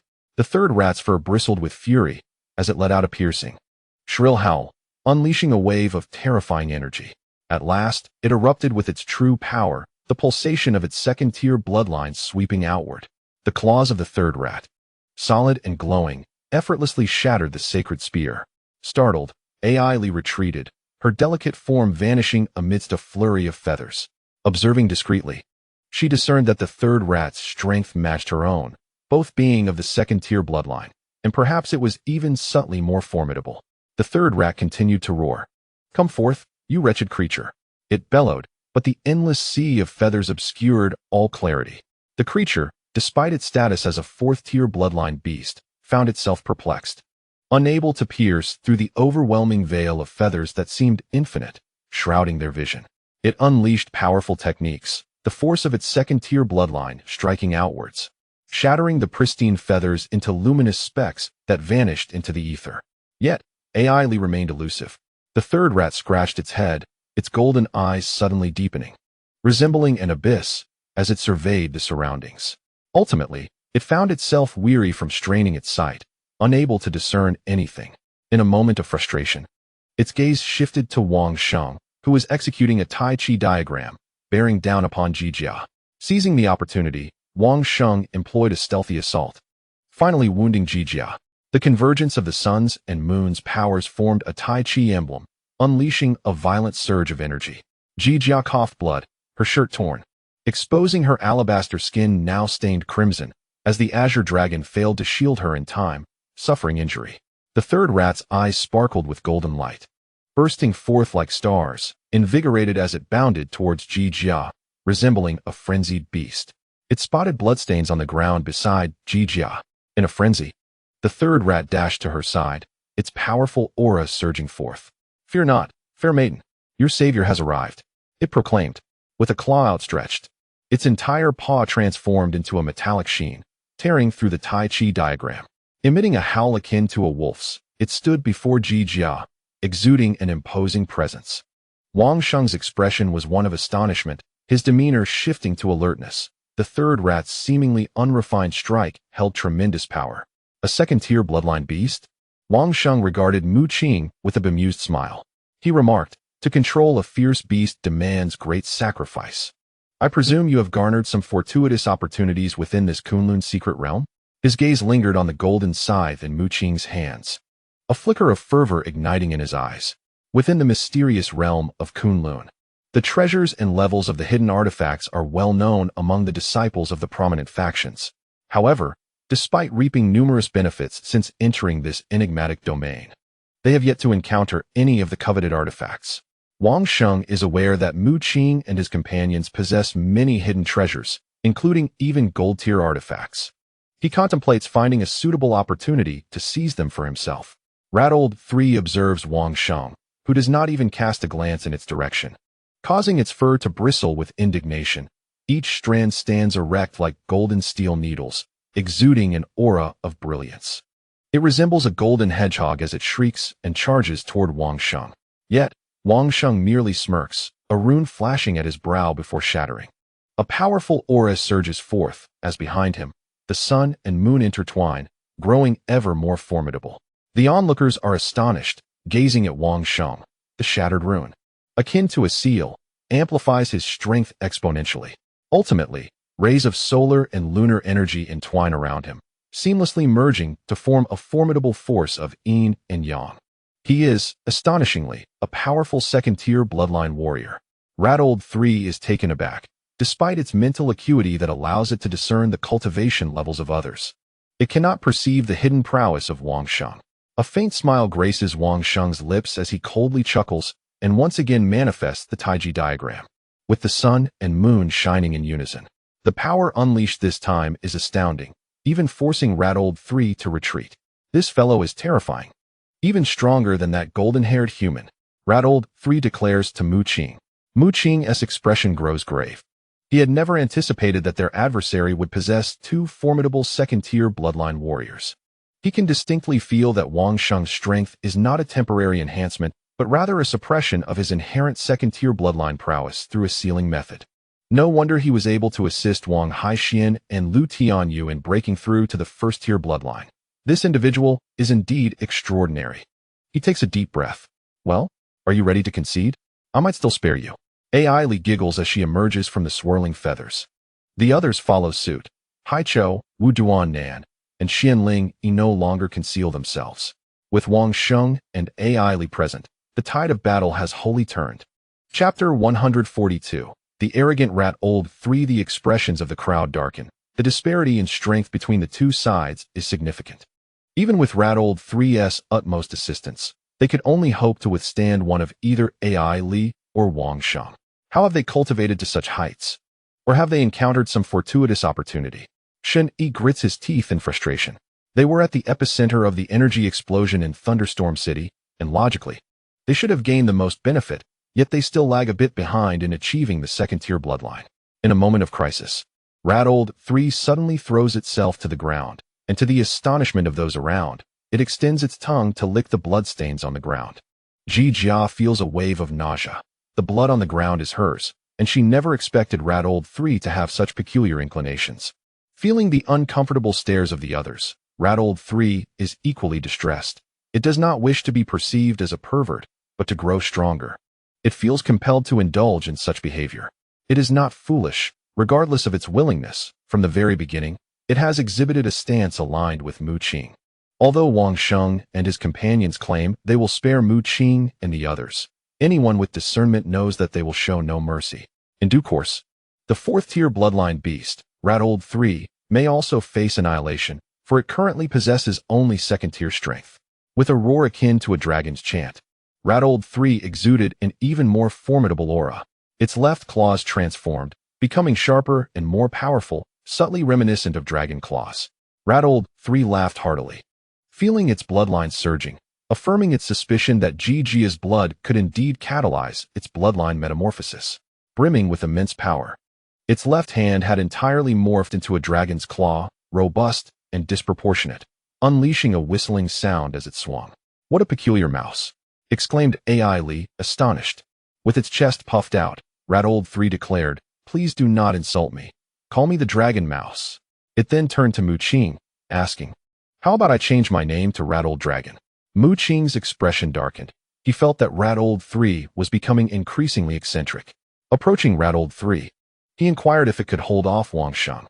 This time, Rattled 3 was exceedingly obedient, thumping its chest with its dragon claw, brimming with confidence. It, too, was eager to test its newfound strength. At that moment, Wang Sheng made his move, unwilling to prolong the confrontation. Intent on swiftly resolving the matter with Mu Qing and his companions, he concentrated the Tai Chi diagram in his hand, crushing it forward. However, Rattled 3 bellowed, emitting a continuous dragon's roar, its left hand having completely transformed into a dragon claw, exuding a hazy azure glow. With a gentle tug, it effortlessly tore apart the Tai Chi diagram. Its power now was indeed terrifying. "Hurriedly, I leave it to you." Acknowledging that he could not deal with Rattled 3 at that moment, Wang Sheng called out to hurriedly. A radiant smile graced hurriedly's beautiful face as she levitated, her angelic wings fluttering behind her. With arms as graceful as the moonlight, she waved, conjuring a vast array of pristine feathers into a colossal sword aimed at Mu Qing. She had always perceived Rattled 3 as a beast under Mu Qing's control. If she were to slay Mu Qing, it might adversely affect Rattled 3. While Mu Qing was enveloped in crackling lightning, bolts of blinding white electricity erupted around him. He rode the electric currents, matching hurriedly's speed. A shroud of black mist enveloped him, causing him to vanish. The feather-formed giant sword pierced through a massive tree trunk, creating a gaping hole. hurriedly scanned the surroundings, but found no trace of Mu Qing. Suddenly, a golden scythe cleaved through the void, revealing Mu Qing in a black robe, his eyes glinting with murderous intent. hurriedly giggled, her laughter ringing like silver bells as her long, white legs swept out like whips. With a resounding thud, a wound appeared on her delicate leg, blood flowing forth.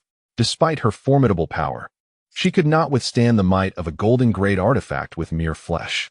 Even a beast like Rattled 3 feared the sharpness of such treasures. At this moment, hurriedly seemed to be devoid of any sensation. Her lips curled into a smile, and behind her, an ethereal figure of a 12-winged angel emerged, clad in resplendent golden robes, radiating an aura of unparalleled sanctity. A mysterious chant resonated, and visible runes cascaded downwards, inscribed by the angel's vocalization, materializing and adhering to the wounds on hurriedly's beautiful legs. In an instant, her injuries healed. Mu Qing faced a formidable opponent of the second-tier bloodline for the first time, yet he remained remarkably composed, confident in his ability to contend with her. Others engaged in combat alongside Wang Sheng, and as long as Mu Qing could hold his ground against hurriedly, while Xu Laosan intercepted Wang Sheng, they would enjoy a significant numerical advantage. However, Wang Sheng's prowess was formidable.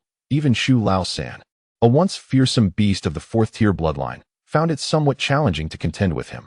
Xu Laosan emitted a dragon's roar, its left arm transforming into a dragon's claw, as its fur gradually shortened, revealing faint scales.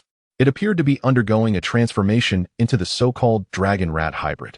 One of its dragon claws exuded a dreadful aura as it lunged toward Wang Sheng. Wang Sheng bellowed, asserting that as a prodigy, he was incomparable to any ordinary second-tier bloodline warrior. Xu Laosan is it?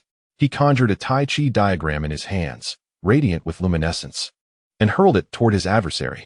With an air of arrogance, Xu Laosan felt its bloodline surging, convinced of its newfound nobility after absorbing dragon's blood. Upon hearing Wang Sheng's voice, it scowled and screeched, "Who told you to call me Xu Laosan? Call me Xu Laolong." It exuded hubris, believing itself invincible, its demeanor reminiscent of its fourth-tier bloodline days, standing tall and disdainful of the onlookers. Xu Laosan's voice boomed, audible to all nearby, leaving them speechless. The name was utterly commonplace. Wang Sheng, his expression darkening, perceived his opponent as a peculiar entity and chose silence, simultaneously channeling the Tai Chi diagram, crushing forward. The precious secret technique of Wudong Mountain unleashed formidable power in his hands.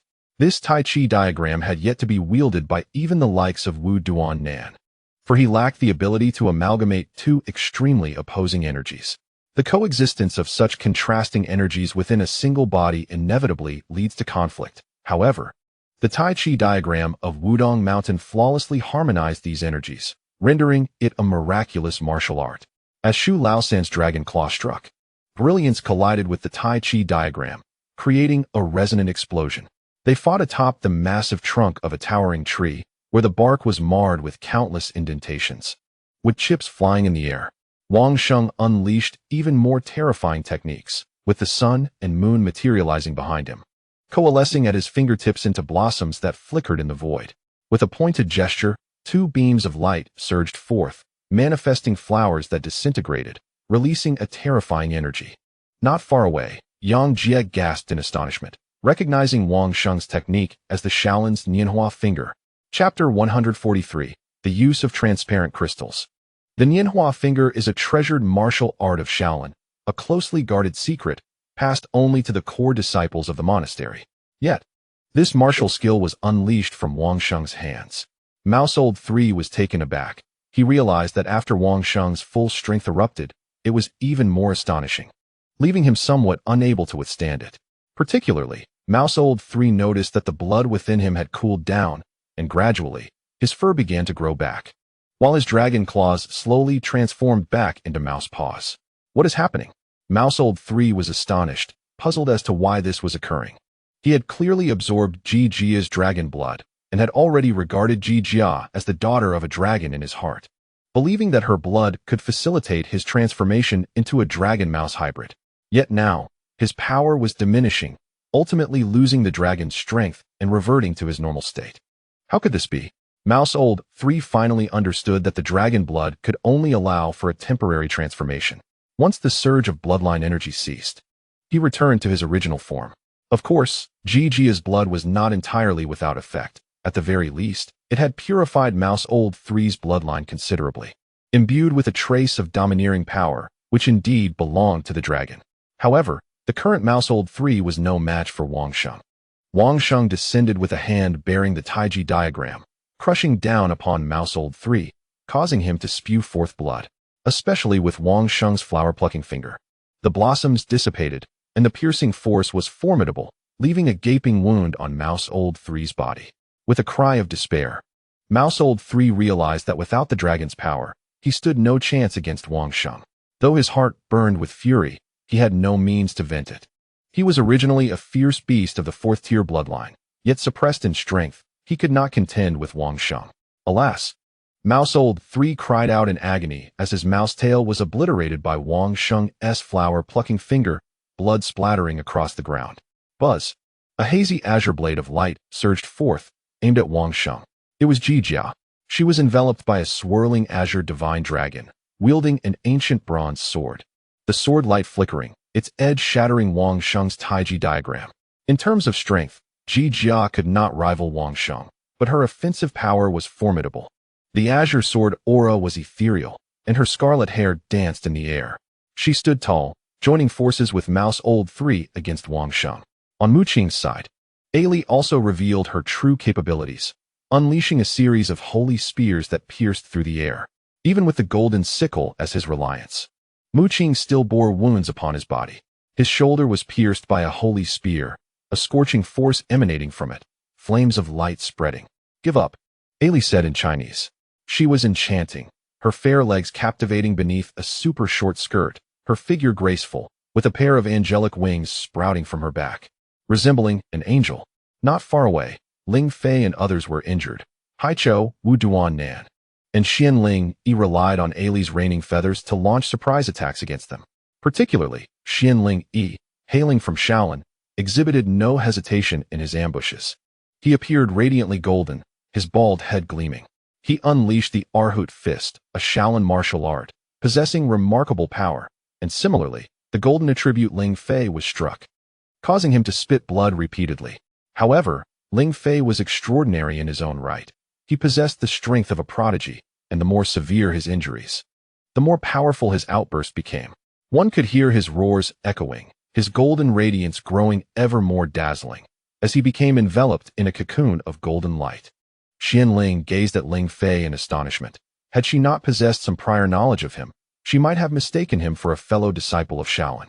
Ling Fei radiated a golden light, reminiscent of the golden body of a Luohan from the temple, while behind him, a magnificent golden lion emitted a roar that echoed like thunder. "Are you a member of the Ling family?" Xianling inquired, her curiosity piqued by the resplendent lion. "Of course. My grandfather's surname is Ling." Ling Fei bellowed, his fist enveloped in golden light as he launched an assault towards Xianling. Despite his severe injuries, he fought with unparalleled ferocity, the golden brilliance transforming into flames, and a second head appeared to flicker into existence above the golden lion. This transformation left Xianling astounded.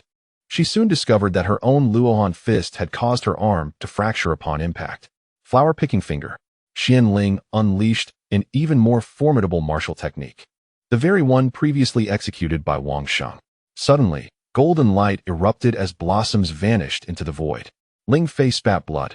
His face contorted in agony as he roared and struck forth, unleashing a two-headed lion that also inflicted injury upon Xianling. The flame lion of the Ling family. "You are a mutated blood spirit." Blood trickled from the corner of Xianling's mouth. Ling Fei wore an expression of confusion, unable to comprehend her words. However, Mu Qing, not far away, felt a stir of recognition. Having had previous interactions with Ling Han, he was aware that the Ling family's inherited blood spirit was indeed a flame lion. He had surmised that Ling Fei was somehow related to the Ling family, as the attributes of their blood spirits were strikingly similar, one fire-based, the other golden. Suddenly, a delicate white hand lunged at him, accompanied by a flurry of razor-sharp angelic feathers. Mu Qing was enveloped in a cloud of dark mist and reappeared at a distance, narrowly avoiding the attack. Ailey's brow furrowed. She had yet to unleash her full power, as her intent was to extract the secrets of controlling fierce beasts from Mu Qing. She had even resorted to seduction, leaning against him, her delicate, smooth thigh nearly brushing against his. Yet, Mu Qing, unyielding, wielded his scythe decisively, and golden light surged forth, carving a deep chasm into the ground. Ailey, growing impatient, manifested 12-winged angels behind her, radiant hues bursting forth as she began to chant the angelic hymn. In that moment, she appeared extraordinarily divine, as numerous sacred spears coalesced around her, hurtling towards Mu Qing like a meteor shower. White runes rained from the heavens, cascading upon Mu Qing, rendering him unable to summon the power of the black robe. His expression shifted in alarm. The black robe, a gift from Mu Lin, had been one of his primary means of countering Ailey, and he had anticipated waging a guerrilla war, only to find that she possessed a method to suppress its strength. "Do you think I fear you?" Mu Qing inhaled deeply, his voice booming. Lightning crackled around him as he wielded the golden scythe, severing the sacred spears. Ailey, no longer willing to hold back, resolved to unleash her entire might to vanquish him.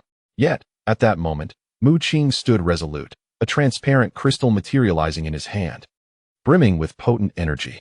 This crystal, wherever placed, would be deemed a treasure, and absorbing its essence would undoubtedly enhance one's cultivation.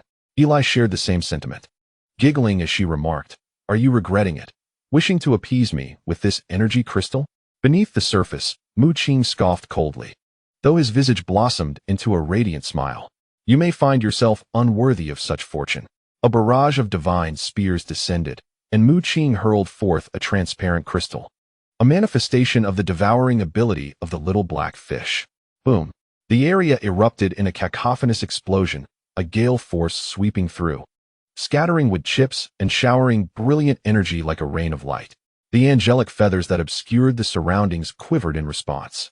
Chapter 144. Breaking the sacred feather barrier amidst the terrifying energy fluctuations, all the divine spears shattered, disintegrating into luminous specks. With a crack, the tree trunk could no longer withstand the pressure, splitting into two elongated fragments. How could this be? Eli gasped in alarm. A gust of wind lifted her ultra-short skirt, leaving her completely exposed, yet she remained in a daze, questioning whether Mu Qing had brought high-tech explosives or superior star core grenades. The tempest of feathers around them trembled, greatly affected by the explosion of the transparent crystal. Mu Qing's black robe billowed, and a mesmerizing cursed flower at his brow radiated a violet glow. In the next instant, Mu Qing's eyes narrowed suddenly, electric sparks flickering. This was the perception of weaknesses bestowed by the purple lightning bamboo, gifted to him by Mu Yu. The purple lightning bamboo harbored many secrets and possessed a multitude of abilities. As Mu Qing unleashed the power of weakness perception, his already limited mental energy rapidly dwindled. For Eli's realm surpassed his by a full tier, causing his consumption to multiply. Ultimately, a glimmer ignited in Mu Qing's gaze as he discerned the weakness amid the flurry of feathers. All the feathers were a manifestation of energy, imbued with special powers. Yet there existed a core feather. After exhausting a significant portion of his mental energy, Mu Qing pinpointed this crucial element. From his fingertips, droplets of water began to coalesce, each containing symbols, the very droplets of the 10,000 waters barrier. Not long before, he had already discerned Eli's tactics. The deluge of feathers she summoned was a manifestation of a barrier martial technique at a minor completion level. This girl from the West was formidable, possessing not only strength but also the mastery of barrier martial techniques, particularly having cultivated them to a minor completion level. It is noteworthy that even Ku Fei, now training in barrier martial techniques, had only reached a minor completion stage, still lacking the proficiency of a major completion. Though Mu Qing was unaware of how she had trained, he had now uncovered her vulnerability, indicating that Eli had only recently grasped these concepts. At the very least, the minor completion barrier martial technique possessed by Ku Fei was beyond Mu Qing's ability to perceive weaknesses. The primal energy within him was consumed rapidly, transforming into droplets of water, each adorned with intricate runes, forming a translucent water serpent that shimmered with mysterious symbols. Ku Fei had once stated that in the face of barrier martial techniques, one must counter with their own. While Mu Qing's realm was still far from achieving minor completion in barrier martial techniques, he had already discerned the opponent's weakness. All the power of the 10,000 waters barrier coalesced, erupting forth in the shape of a water serpent. Crack! A crisp sound resonated through the air, and on Elina's crystalline face, astonishment was evident as she beheld the core feather she had painstakingly conjured shatter into fragments. Mu Qing unleashed the water snake finger, piercing through feather after feather until reaching the very core, unleashing a terrifying surge of energy that obliterated everything in its wake. The once flurrying feathers vanished, restoring clarity to the onlooker's vision. Yang Jie and the others were visibly elated, with the cascade of feathers gone. Wang Sheng and his cohorts could no longer launch a covert ambush, allowing for a fair confrontation to ensue. Elina's attire lay in tatters, remnants of the transparent crystal unleashed by Mu Qing, exposing her alabaster skin. Had she not reacted with remarkable swiftness, the impact would have surely left her grievously injured. Her gaze fell upon Mu Qing, her azure eyes shimmering with curiosity. How had this young man managed to see through her sacred feather barrier? The barrier technique, a source of pride for Elina, had far surpassed her peers, proving invincible until today, when it was breached by someone of a lesser realm. "Ha! Bald donkey. Let us see where you hide this time," Lin Fei exclaimed exuberantly, his body smeared with blood, yet radiating an increasingly formidable aura. The second head of the golden lion behind him became ever more pronounced, suggesting he was the anomalous blood spirit of the Lin family's flame lion. Such anomalous blood spirits possess two notable characteristics. They undergo transformations at each stage and require vast amounts of elemental energy to ascend. Both Yang Shanshan and Mu Qing's anomalous blood spirits exemplified the latter, necessitating considerable elemental energy for their breakthroughs. In contrast, Lin Fei's variant seemingly embodied the former. Enveloped in blood, his fighting spirit surging as his aura escalated. Mu Qing observed with keen interest, speculating that once the second head of the golden lion fully manifested, it would signal Lin Fei's ascension to the second-tier bloodline. He might very well be the first among them to achieve such a breakthrough. Lin Fei shouted, his opponent being Xianling Yi, and as the tides of battle shifted, he had managed to inflict numerous wounds upon Xianling Yi. Chanting a Buddhist incantation, Xianling Yi attempted to execute the flower-plucking finger, causing flowers to dissipate into nothingness. Yet Lin Fei remained unfazed. He allowed the golden blossoms to descend upon him, resulting in a gaping wound, the searing pain only serving to heighten his exhilaration. With a mighty roar, the golden lion erupted in a ferocious bellow, and Lin Fei delivered a crushing punch, golden light flashing as it bore a striking resemblance to the Arhut fist. How do you know the Arhut fist? Xianling Yi gasped in shock, only to be met with excruciating pain in his chest, sending him careening backward, blood spewing from his mouth. Lin Fei laughed heartily, his golden lion roaring in tandem, the golden radiance intensifying around him. Ultimately, the second head of the golden lion solidified beside the first, as though materializing from the void, unleashing a series of thunderous roars that reverberated through the air. A powerful aura enveloped Lin Fei, marking his breakthrough. The onlookers were taken aback, sensing the peculiarity of Lin Fei's ascent to the second-tier bloodline amidst battle. His blood spirit was formidable, seemingly thriving on continuous combat to evolve. Shen Yi's expression turned grave. He sensed a connection between Lin Fei and the Lin family, though he could not ascertain its depth. Yang Jie nodded in agreement, stating, "If Lin Fei truly has ties to the Lin family, once he enters their ranks, Lin Han's status will undoubtedly diminish significantly." Ling Fei's current predicament mirrors that of Yang Shanshan. The mutated blood spirits possess both advantages and disadvantages. Undoubtedly, the powers bestowed upon Ling Fei and Yang Shanshan by their respective mutated blood spirits are formidable. Wang Sheng, taken aback, felt the situation unfolding unexpectedly. While Xianling suffered severe injuries, Ling Fei had ascended to the second tier of bloodline prowess. With a thud, Ling Fei gasped for breath and collapsed onto the ground, his injuries too grave, leading him into unconsciousness. Both parties remained vigilant, yet Wang Sheng's side still held the upper hand in terms of strength. Neither Wang Sheng nor Ai Li had sustained any significant injuries, their second-tier bloodline strength poised to be unleashed at any moment. Conversely, Mu Qing's side was in dire straits. Rat 3 was covered in blood, its tail having been obliterated by Wang Sheng's precise strike. "Oh, the talents among you humans are truly terrifying," Rat 3 lamented as it scurried to Mu Qing's side. Feeling utterly humiliated, this once mighty beast of the fourth-tier bloodline was bested by someone who was not even Wang Sheng's match and had been ruthlessly vanquished. "If only I had more of the Dragon Lady's blood, I could easily overpower him," Rat 3 exclaimed indignantly, firmly believing that Jie was the daughter of a dragon. Mu Qing couldn't help but twitch his lips, harboring serious doubts about the rodent's mental faculties. This creature had boasted of transforming into a dragon-rat hybrid, yet it had been soundly defeated and reverted to its original form, unable to contend with Wang Sheng. "Hand over the city lord's token." Wang Sheng's expression darkened ominously. Mu Qing's side was at a disadvantage, with Jie also bearing injuries. Why was Wang Sheng so adamant about acquiring the city lord's token? Mu Qing's countenance reflected confusion. He perceived Wang Sheng's obsession to be excessive.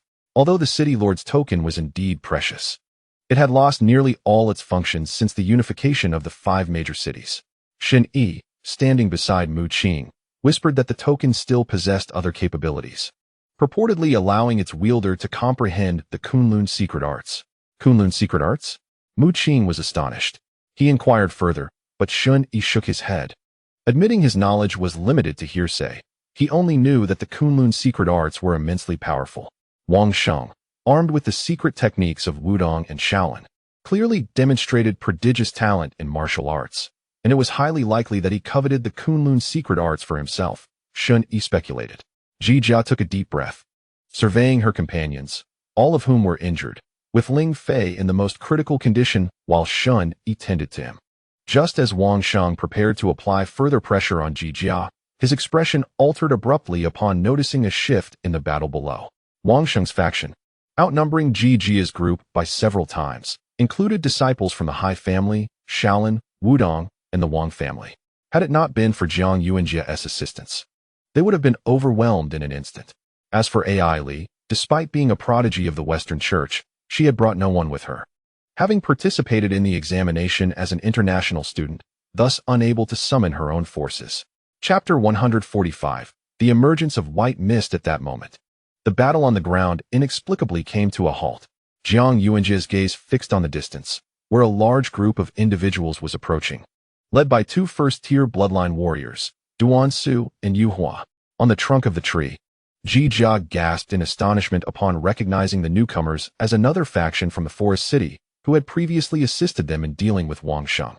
Duansu, clad in black attire with shoulder-length hair, was the president of the student council at Westlake University, having been nurtured under the guidance of the principal. He held considerable privilege at Westlake University due to his extraordinary talent, arguably the strongest student in its history. Historically, students from Westlake University would reach a maximum of merely 8 segments of vitality during the college entrance examination. However, Duansu possessed a first-tier bloodline, and not just any ordinary first-tier warrior, but one endowed with the strength of a prodigy. This was precisely why the principal had taken special interest in him, believing that Duansu could bring glory to Westlake University. In the eyes of the principal and numerous vice principals, figures like Mu Qing and Ling Fei paled in comparison to Duansu. Beside Duansu stood a portly figure, comparable to Jiang Yuanjie, dressed in a loose trench coat and wearing sunglasses. He strode forward, his excess flesh jiggling with each step. This individual was none other than the prodigy of Tianyu Palace, Yuhua. Accompanied by a throng of followers, the two seemed poised to join the fray. Mu Qing, Wang Sheng, and the others descended from the towering tree, positioning themselves on their side and eyeing the unexpected visitors. Duansu and Yuhua approached Yang Jie, clearly opting to assist them. Wang Sheng frowned, sensing that these two were rather presumptuous. He and Ai Li made no effort to conceal their second-tier bloodline aura, which was unmistakable to Duansu and Yuhua. "Hey, my friend, you seem to be carrying a bit too much weight. How about trying my weight loss formula that I've developed?" Yuhua exclaimed as he spotted Jiang Yuanjie and hurried over. Jiang Yuanjie was momentarily taken aback, then his expression darkened, internally scoffing at Yuhua's audacity to discuss weight loss when he himself was not significantly lighter. "You might not see it, but I once weighed a ton, and I've lost quite a bit since then." Yuhua gestured animatedly, as if he felt a kinship with Jiang Yuanjie, who was similarly portly. He continued, "My weight loss method consists of 8 sessions, with visible results in just 10 minutes, and it's quite affordable. Only 998 per session. What do you think?" Jiang Yuanjie was tempted, considering that this prodigy from Tianyu Palace likely wouldn't deceive him. Having shed weight from a ton to approximately several hundred pounds, the prospect seemed promising. However, Shen Yi could no longer bear to watch and approached. This fellow had once weighed 130 pounds, deemed himself too heavy, and after experimenting with weight loss methods, ended up in his current state. Jiang Yuanjie grimaced, instinctively retreating. "Are you joking? If this guy went from 130 pounds to several hundred, what would happen to me if I tried it? I genuinely weigh a ton." Yuhua, unimpressed, pouted and remarked, "Come on, my friend, why expose me like that? Is it so easy to conduct business?" Mu Qing observed from a distance, feeling somewhat exasperated by the peculiarities of this Tianyu Palace prodigy. Meanwhile, Duansu approached Yang Jie directly, exuding charm as he greeted her, inquiring softly if she had sustained any injuries, his gaze unmistakably filled with affection. Yang Jie responded politely, though somewhat awkwardly, as if Duansu's gaze was excessively fervent. "Hey, that guy is flirting with your girl," reminded Mousehold 3 to Mu Qing. Its tail had been reattached by Shen Yi using medical skills and medicinal energy, and its injuries were nearly healed. At this moment, it was fixated on Duansu, sensing that he was merely feigning interest in the daughter of the dragon. "Give me some of the dragon lady's blood, and I'll help you teach that fellow a lesson," Mousehold 3 whispered to Mu Qing. It always regarded Yang Jie as the daughter of a dragon, holding a prestigious status. "Where am I supposed to get you blood?" Mu Qing shot at a glare, realizing this creature no longer considered itself a fearsome beast. Moreover, Mousehold 3 was obsessively fixated on Yang Jie's blood, constantly yearning to transform into the so-called dragon rat man. However, Mu Qing also perceived Yang Jie's discomfort. Duansu was exceedingly enthusiastic, desperately trying to engage Yang Jie in conversation while inching closer to her. Mu Qing's gaze shifted, and he handed Mousehold 3 a transparent crystal. Mousehold 3's eyelids twitched. It recognized this crystal as one that Mu Qing had previously demonstrated, possessing tremendous power. "This is merely a small manifestation of energy I condensed from the heavens and earth," Mu Qing clarified, "to forge a robust, transparent crystal. The little black fish needed to employ its devouring ability over an extended period. While brief absorption of energy could yield a crystal, its potency would be significantly diminished." Mousehold 3 nodded, grinning slyly. It seemed to be captivated by the dragon's aura emanating from Yang Jie, viewing Duansu's proximity to her as a desecration of the dragon's majesty. Swiftly, Mouse-Old 3 donned a black robe provided by Mu Qing, enveloped in shadowy mist. Vanishing from sight. Jia, how about we grab a meal together after the college entrance examination? Duan posed with a gentlemanly demeanor. Upon hearing his address, Jia frowned, goosebumps rising on her skin. Duan chuckled, extending his hand inappropriately towards Jia's delicate shoulder. However, at that moment, a shadow darted past Duan from behind. He barely had time to react before a tearing sound echoed, leaving him feeling a chill in his lower half. Not far away, Mu Qing observed clearly as Mouse-Old 3 appeared behind Duan, ripping his pants apart with a single swipe and placing the transparent crystal inside his underwear. Duan felt something unusual in his undergarments. As he reached down to investigate, boom! A surge of energy erupted, transforming into a dazzling shower of light. Duan felt excruciating pain in his posterior, as if his skin had been torn apart. Who is it? Duan exclaimed, glancing around but finding no suspicious figures. Mouse-Old 3, utilizing the black robe, swiftly returned to Mu Qing's side. The robe subsequently stored within Mu Qing's spatial ring. Yang Shanshan approached Jia, pulling her aside, as Duan, humiliated, refrained from further pursuit. Wang Sheng's expression darkened. His voice icy as he said, "Are you two planning to interfere as well?" The aura of his second-tier bloodline erupted forth. Those possessing the City Lord's token might encounter the rumored Kunlun secret arts. Though not everyone could comprehend them, it at least presented an opportunity. Wang Sheng was determined to seize the City Lord's token from Jia. A brother in need is a brother indeed, Yu Hua proclaimed, thumping his chest. He had a penchant for addressing others as brother or ironmate. Seemingly unfazed by Wang Sheng and Ai Li, Yu Hua appeared to possess some hidden means. Just then, a chilling scream reverberated from a distance, capturing the attention of the group. What has transpired?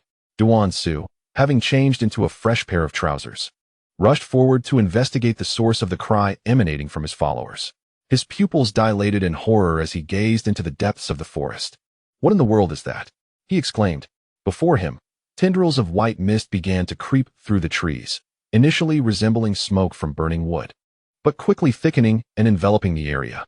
Those ensnared by the mist transformed into clouds of blood mist, their screams echoing into silence as they vanished. Duan stood frozen, and soon found himself engulfed by the white fog, which elicited a chilling scream from him as he stumbled out. His body was covered in frost, blood oozing from his orifices, his skin an alarming crimson, as if his very veins were on the verge of bursting. Panting heavily, his face contorted with terror, he wiped the blood from his visage, only to feel a crushing heaviness in his chest, followed by searing pain, causing blood to involuntarily spill from his mouth and nose. Cursed flower. Mu Qing, Shen Yi, and Yang Jie exchanged glances, their eyes reflecting mutual terror. Unbeknownst to them, they had all been ensnared by the dense white mist, which had appeared suddenly and without warning, as if materializing in an instant. The expression of shock was evident on their faces. From their initial encounter with the cursed flower at the museum in Thunderstorm City to this moment, they had never anticipated its reappearance. Each time the cursed flower had inexplicably vanished, even when closely monitored, it would elude them without notice. The cursed flower was an exceedingly enigmatic bloom, and the only clue they had gleaned was that it thrived in accursed lands. Chapter 146. The cubic crystal in the forest city, where trees thrived abundantly. The majority had succumbed to the white mist. Towering trees trembled slightly before withering, their leaves shriveling as the very essence of life was siphoned away by the fog. Enveloped by the mist, all were ensnared. Some disciples from powerful factions, dismissing the danger, charged into the fog, only to be met with screams that pierced the air as they transformed into blood mist, their bodies seemingly dissolving and disappearing without a trace. Wang Sheng reprimanded his subordinates, all of whom wore expressions of dread as they surveyed their surroundings engulfed in mist. Mu Qing inhaled deeply, his scalp prickling with unease. He noted that with each manifestation of the mist, its reach expanded. Initially, the fog had merely enveloped the museum, but now, it threatened to cover the entirety of the forest city. The cursed flower was evolving. Mu Qing speculated. That is.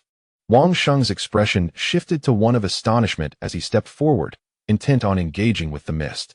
Xian Lingyi and Wu Duan then attempted to intervene. Yet they soon discovered that Wang Sheng remained unaffected. Surrounded by a veil of white mist, Wang Sheng produced a perfectly transparent cubic crystal, within which appeared to be a luminous blue substance. This cubic crystal radiated a brilliant azure light, dispelling the white mist wherever its glow reached. As if the crystal represented a formidable force against the fog, Wang Sheng's expression was one of delight, even bordering on exhilaration. He had acquired this cubic crystal from a dilapidated research facility, a site where a group of powerful beings had perished, leaving behind these crystals and records. They had succumbed to a certain power, and in their final moments, they documented that if one encountered the white mist, the cubic crystal could be used to dispel it. Wang Sheng's excitement stemmed from his conjecture that these formidable beings had ventured into a certain realm, which he believed to be the location of the Kunlun secret arts. His confidence in his deduction fueled his joy upon encountering the mist. The deceased powerful beings had, in fact, left behind numerous treasures, though they had been tainted by some insidious force. Among the few remaining clues was a record linking the white mist to a place filled with flowers, harboring a terrifying legacy of secret arts, shrouded in mist. Wang Sheng was certain that this location was indeed the one where the Kunlun secret arts resided. If he could extract a clue from the present white mist and penetrate its depths, he would no longer need to seize the city lord's token. He returned to his previous spot and extracted several more cubic crystals from his spatial ring, offering them to AI Li and the others. "I didn't realize you possessed such treasures," AI Li remarked playfully, casting a flirtatious glance at Wang Sheng as she accepted the cubic crystal. The blue light emanated warmth and comfort.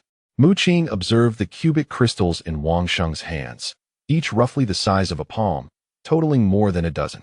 He was astonished, having never before encountered an artifact capable of dispersing the white mist. Mu Qing's eyes glimmered with intrigue as he discreetly passed the black robe to his companion, Mouse Lao San, signaling for caution. Mouse Lao San understood, but shook its head, whispering to Mu Qing that Wang Sheng was far too powerful to contend with. It then indicated that if it could obtain the blood of the Dragon Maiden, it would have a much better chance. Gazing into Mouse Lao San's golden, gleaming eyes, Mu Qing realized that it was primarily coveting Yang Jie's blood. However, Yang Jie's blood was indeed remarkable. Previously, when her blood had touched the ground, it had dried significantly. Even a mere few licks of the bloodstains had transformed Mouse Lao San's left arm into a dragon-esque claw, suggesting that Yang Jie's blood might hold significant potency for it. 1 drop. No, wait. 3 drops. At least 3 drops of blood. Mouse Lao San drooled in anticipation. Unable to confront Yang Jie, who embodied dragon might, it could only rely on Mu Qing to procure it for him. After pondering the situation, Mu Qing ultimately nodded in agreement. He approached Yang Jie, positioning himself close to her while no one was watching, a fragrant breeze enveloping him, subtle and elegant. Curiosity glimmered in Yang Jie's exquisitely crafted features, her eyes shimmering like rippling waters. Embarrassed, Mu Qing chuckled softly and leaned closer to her ear, whispering, "May I borrow some of your blood? It holds great significance." He wished to avoid drawing attention to himself, thus opting for a more discreet approach. Yang Jie's cheeks flushed a delicate pink, as Mu Qing's warm breath brushed against her ear, rendering it soft and sensitive. At this moment, Mu Qing was unconcerned with the implications of his actions. He silently acknowledged the potential offense and reached out to grasp Yang Jie's slender arm, smooth and captivating. Yielding effortlessly to his touch, he blocked her path, feigning a couple's demeanor, and through the fabric of her t-shirt, he could feel the silkiness of her skin. Mu Qing felt a tender softness brush against him, and upon glancing down, he realized it was Yang Jie's bosom, full and alluring. Dressed in denim shorts, her long, pale legs were pressed tightly together, trembling slightly in response to her nervousness, causing the bronze-hued sword in her grasp to dissipate under the weight of her emotions. The temperature between them intensified, and beads of sweat began to form. She bit her rosy lip, her neck, as delicate as mutton-fat jade, blushing, while a faint sting coursed through her arm. A droplet of water formed at Mu Qing's fingertip, morphing into a tiny needle that pierced Yang Jie's skin. Drawing forth a few drops of blood, he carefully harnessed the water's power to preserve her blood, glancing around to ensure no one was watching before collecting it into a slender vial. Inside were several droplets, all Yang Jie's essence. Letting out a sigh of relief, Mu Qing suddenly felt a sharp pain in his foot. Yang Jie, with her gem-like eyes filled with indignation, had stepped on him forcefully. Apologizing hastily, Mu Qing then felt another jab at his foot, as a graceful figure appeared beside him. It was Yang Shanshan, clad in a white dress. Her fair face bore a look of disdain as she raised her middle finger at Mu Qing. In a low, venomous tone, Yang Shanshan exclaimed, "You lecherous scoundrel! How dare you take advantage of Jia Jia?" Overwhelmed, Mu Qing struggled to explain himself until she reluctantly let him off the hook. He quickly returned to the side of Shu Laosan. "How did it go? Did you succeed?" Shu Laosan inquired eagerly. Having entirely shed his animosity towards Mu Qing, he was now willing to serve as Mu Qing's subordinate, all for the sake of Jia Jia's blood. Mu Qing produced 3 droplets for him, which sent Shu Laosan into a frenzy of excitement, even bringing tears to his eyes. "Hurry and take care of business," Mu Qing commanded. Nodding, Shu Laosan donned a black cloak and vanished from sight. "I believe I no longer require the city lord's token. You all should perish sooner rather than later." Wang Sheng approached, his face betraying a clear intent to kill. They possessed cubic crystal stones, which kept the distant white mist at bay. While Mu Qing's group was enveloped in the fog, with anguished screams echoing as some succumbed to the blood mist. Jia Jia tugged at Mu Qing's sleeve, her charming face still tinged with crimson, displaying a hint of shyness. She inquired if there was a way to counter the white mist. Wang Sheng and his companions wielded the cubic stones, yet they did not possess any means to defend themselves. If this continued, there would be no need for Wang Sheng and the others to intervene. The white mist would annihilate them all. Yang Shanshan interjected, sighing, "We've encountered this white mist before. It emanates from a flower known as the cursed blossom, and there is no method to counter it." Jia Jia took a deep breath, watching helplessly as her students, who had rallied to her side, were enveloped by the mist and perished, guilt gnawing at her heart. "Do not worry." Mu Qing offered her a smile, convinced that Mouseold 3 would succeed. Previously, Mouseold 3 had merely licked the bloodstains on the ground and unleashed a terrifying power. This time, however, it had consumed 3 drops of blood. Not far away, Duan Su ground his teeth together, producing a clicking sound. Yu Hua, filled with curiosity, gazed at him and inquired, "Old Tai, what troubles you?" In truth, Duan Su had been closely observing Jia Jia, and the intimate gestures between Mu Qing and Jia Jia had sent his mind reeling, a glint of coldness flickering in his eyes. "It's nothing, but seeing that group of Wang Sheng makes me want to rush out and throw a punch." "Steady, brother." Wang Sheng concentrated the Taiji diagram in his hands, intending to uncover the secrets of the white mist.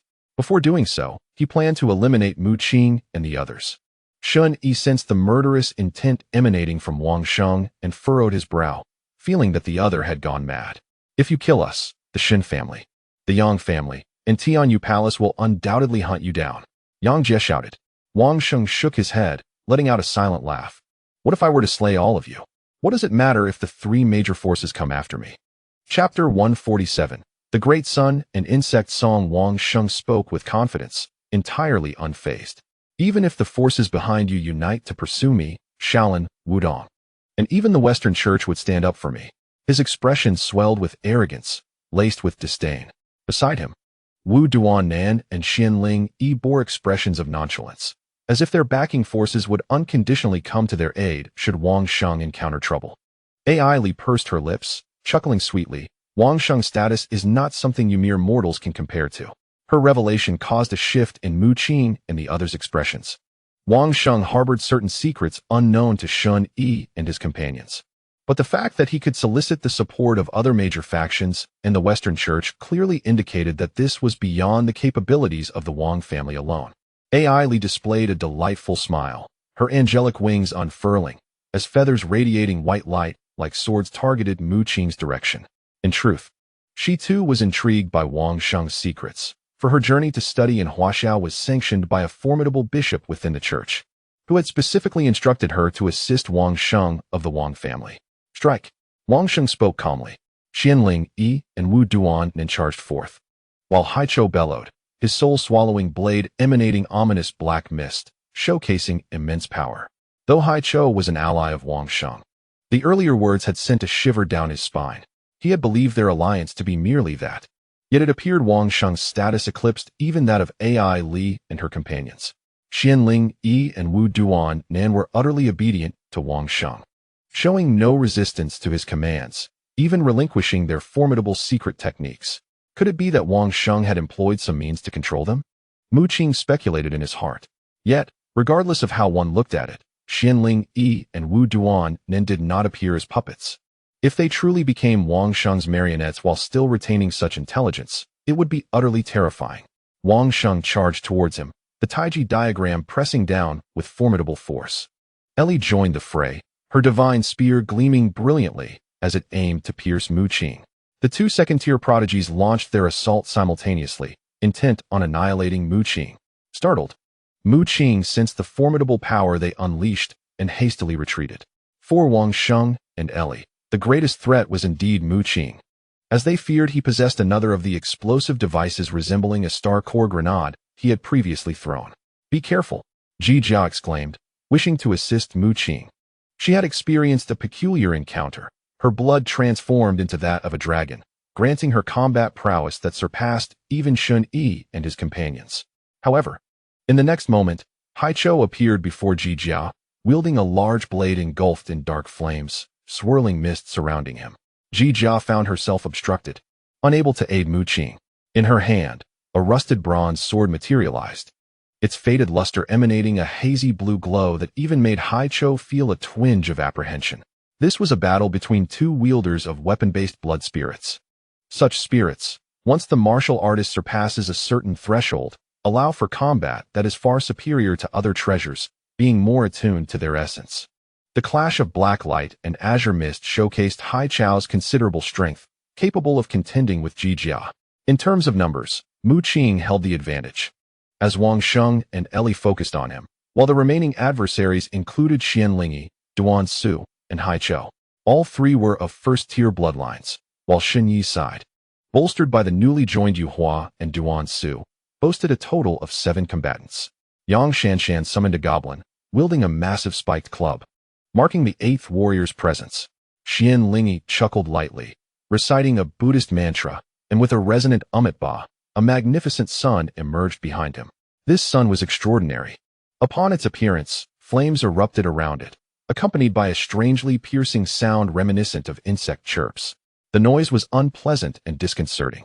Duan Su's eyes inexplicably turned crimson, emanating a beast-like roar as he struggled to maintain his composure, his mind inundated with negative emotions. Ultimately, an image of Mu Qing and Yang Jie's intimate moment flashed in his mind, causing a thunderous echo in his head, and his pupils turned completely red. He attacked, a radiant pupil manifesting behind him, his entire being aglow with brilliant power, which he directed towards Yu Hua. Yu Hua's corpulent form trembled as he screamed, "Old Iron! What are you doing?" He had not anticipated Duan Su's sudden assault. His arm was injured as the beam of light pierced through with astonishing force. In a panic, Yu Hua conjured a sword, not his blood spirit, but a blade forged from a special metal, razor-sharp and capable of slicing through iron. His spatial ring glimmered, producing a dozen such blades in an instant. Under his precise control of energy, these swords floated in midair, a feat even Mu Qing would find challenging. Yet, Yu Hua effortlessly commanded a total of 18 swords, arranging them into a bizarre formation in the air. His gaze was intense, and behind him, a colossal broadsword materialized, positioned at the heart of 18 sharp blades. In an instant, an overwhelming aura erupted, the sword energy pressing forward with a resounding clang. Xianling's expression shifted dramatically. The radiant sun he summoned was a gem bestowed by Wang Sheng, which, when infused with energy, produced strange sounds capable of controlling others' minds. Duan Su, in a state of discontent, was the first to fall under this influence. Just as Xianling contemplated seizing control of another, Yu Hua unexpectedly formed a sword array. This array emitted a piercing sound, the clanging of swords resonating powerfully, even overshadowing the noises emanating from the great sun, thereby preventing it from affecting others. What kind of technique is this? At that moment, Ling Fei finally regained consciousness, gazing in astonishment at the radiant sun and the sword array above Yu Hua's head. Despite his significant injuries, as a second-tier bloodline wielder, he could still barely exert first-tier power. Shun Yi channeled a medicinal aura into him, offering explanations. The Tianyu Palace excelled in swordsmanship, and it was rumored that many of its formidable practitioners possessed flying sword techniques. What Yu Hua demonstrated was a method previously attributed to a group known as cultivators. Ling Fei took a deep breath. He had heard of cultivators, But according to records from many years ago, they were mere fabrications. Cultivators cultivated true energy, while they harnessed the power of bloodlines. Did cultivators truly exist? Ling Fei inquired. Shun Yi shook his head, stating, "No, the existence of cultivators has never been witnessed. The techniques of Tian Yu Palace bear a resemblance to those of the rumored cultivators. Yet their essence remains rooted in primal energy and bloodline power." Boom. At that moment, the great sun summoned by Xianling erupted in a terrifying blaze. Streams of pure solar fire bursting forth. The insect-like screeches ceased, and as the great sun revolved, fearsome flames blazed, creating a sea of fire. Relying on the great sun, he directly intercepted Shan Yi and the others, harboring a cold smile, convinced that Mu Qing was doomed, and that it would soon be the turn of those before him. Indeed, Mu Qing found himself in a perilous situation. He was already wounded, and the golden scythe in his hand had lost its brilliance. Wang Sheng unleashed a variety of martial techniques, mastering both Bagua Palm and Luohan Fist, his attacks unpredictable. A dazzling radiance burst forth as he coalesced a Tai Chi diagram, striking Mu Qing and causing a vast expanse of blood to erupt. Swish, swish, swish. Ailey's sacred spear also surged forward, infused with burning power, promising to amplify the pain manifold upon impact. Mu Qing struggled to endure, as a first-tier bloodline wielder. Withstanding the assaults of these two formidable opponents for this long was no small feat. His gaze was sharp, electric sparks flickering as he continuously utilized his ability to perceive weaknesses, the purple lightning bamboo. Compared to Ailey's threat, Wang Sheng appeared more formidable in his eyes. Mu Qing sought to uncover Wang Sheng's weakness, but the latter's realm surpassed his own, necessitating considerable time and mental effort. Die! Wang Sheng thrust a finger forward, and flowers dissipated in the void as a terrifying energy surged forth. At that moment, a mass of black mist appeared behind Wang Sheng. Mu Qing's eyes narrowed sharply. He knew that Rat Old 3 needed time to process Ji Jia's blood, so he had been biding his time, and now the opportunity had finally arrived. A radiant flash emanated from his hand, and a transparent crystal materialized, which he promptly hurled forth. Both Ailey and Wang Sheng's expressions shifted dramatically. They had previously witnessed the destructive power of that crystal, which undoubtedly posed a threat to their second-tier bloodlines. Chapter 148, The Dragon Mouse Man. Ailey gracefully moved her alluring, snow-white thighs, her short skirt billowing, while the angelic wings behind her shed a flurry of feathers, enveloping her in a protective cocoon. Wang Sheng conjured a colossal taiji diagram to shield himself, uncertain of the type of grenade Mu Qing had just unleashed. They feared that it could be a high-quality star core grenade, and failing to defend themselves in time could lead to severe injuries. Boom! A dazzling rain of light cascaded down, unleashing a terrifying energy that exploded outward with violent force. The enormous taiji diagram Wang Sheng had summoned shattered, causing him to spit blood and stagger backward, while Ailey let out a piercing scream as her feather cocoon erupted, her attire torn and fair skin exposed. The power of a single transparent crystal was formidable, rendering even the two second-tier bloodline warriors incapable of withstanding its might. Mu Qing calculated within, contemplating that if he possessed sufficient energy and harnessed the abilities of the little black fish, he might be able to produce a multitude of grenades resembling transparent crystals. These crystals were undoubtedly lethal weapons. In sufficient quantity, they could pose a significant threat even to martial masters. Wang Sheng wiped the blood from the corner of his mouth, his expression turning icy as a surge of primal energy coursed through him, compelling him to eliminate Mu Qing. Previously, neither of them had exerted their full strength due to their apprehension that Mu Qing still held more transparent crystals, thus opting for probing attacks. Indeed, Mu Qing had another transparent crystal in hand. However, they reacted swiftly and managed to avoid severe injuries. Wang Sheng sneered, convinced that Mu Qing could not possibly possess a third transparent crystal. It was well known that even the prodigies from their formidable factions did not have access to such an abundance of star core grenades, which were typically reserved for large-scale battles on the battlefield between ferocious beasts and humans. A smirk danced upon Mu Qing's lips, hinting at a touch of mockery. Ailey and Wang Sheng exchanged startled glances. Could it be that Mu Qing had more grenades?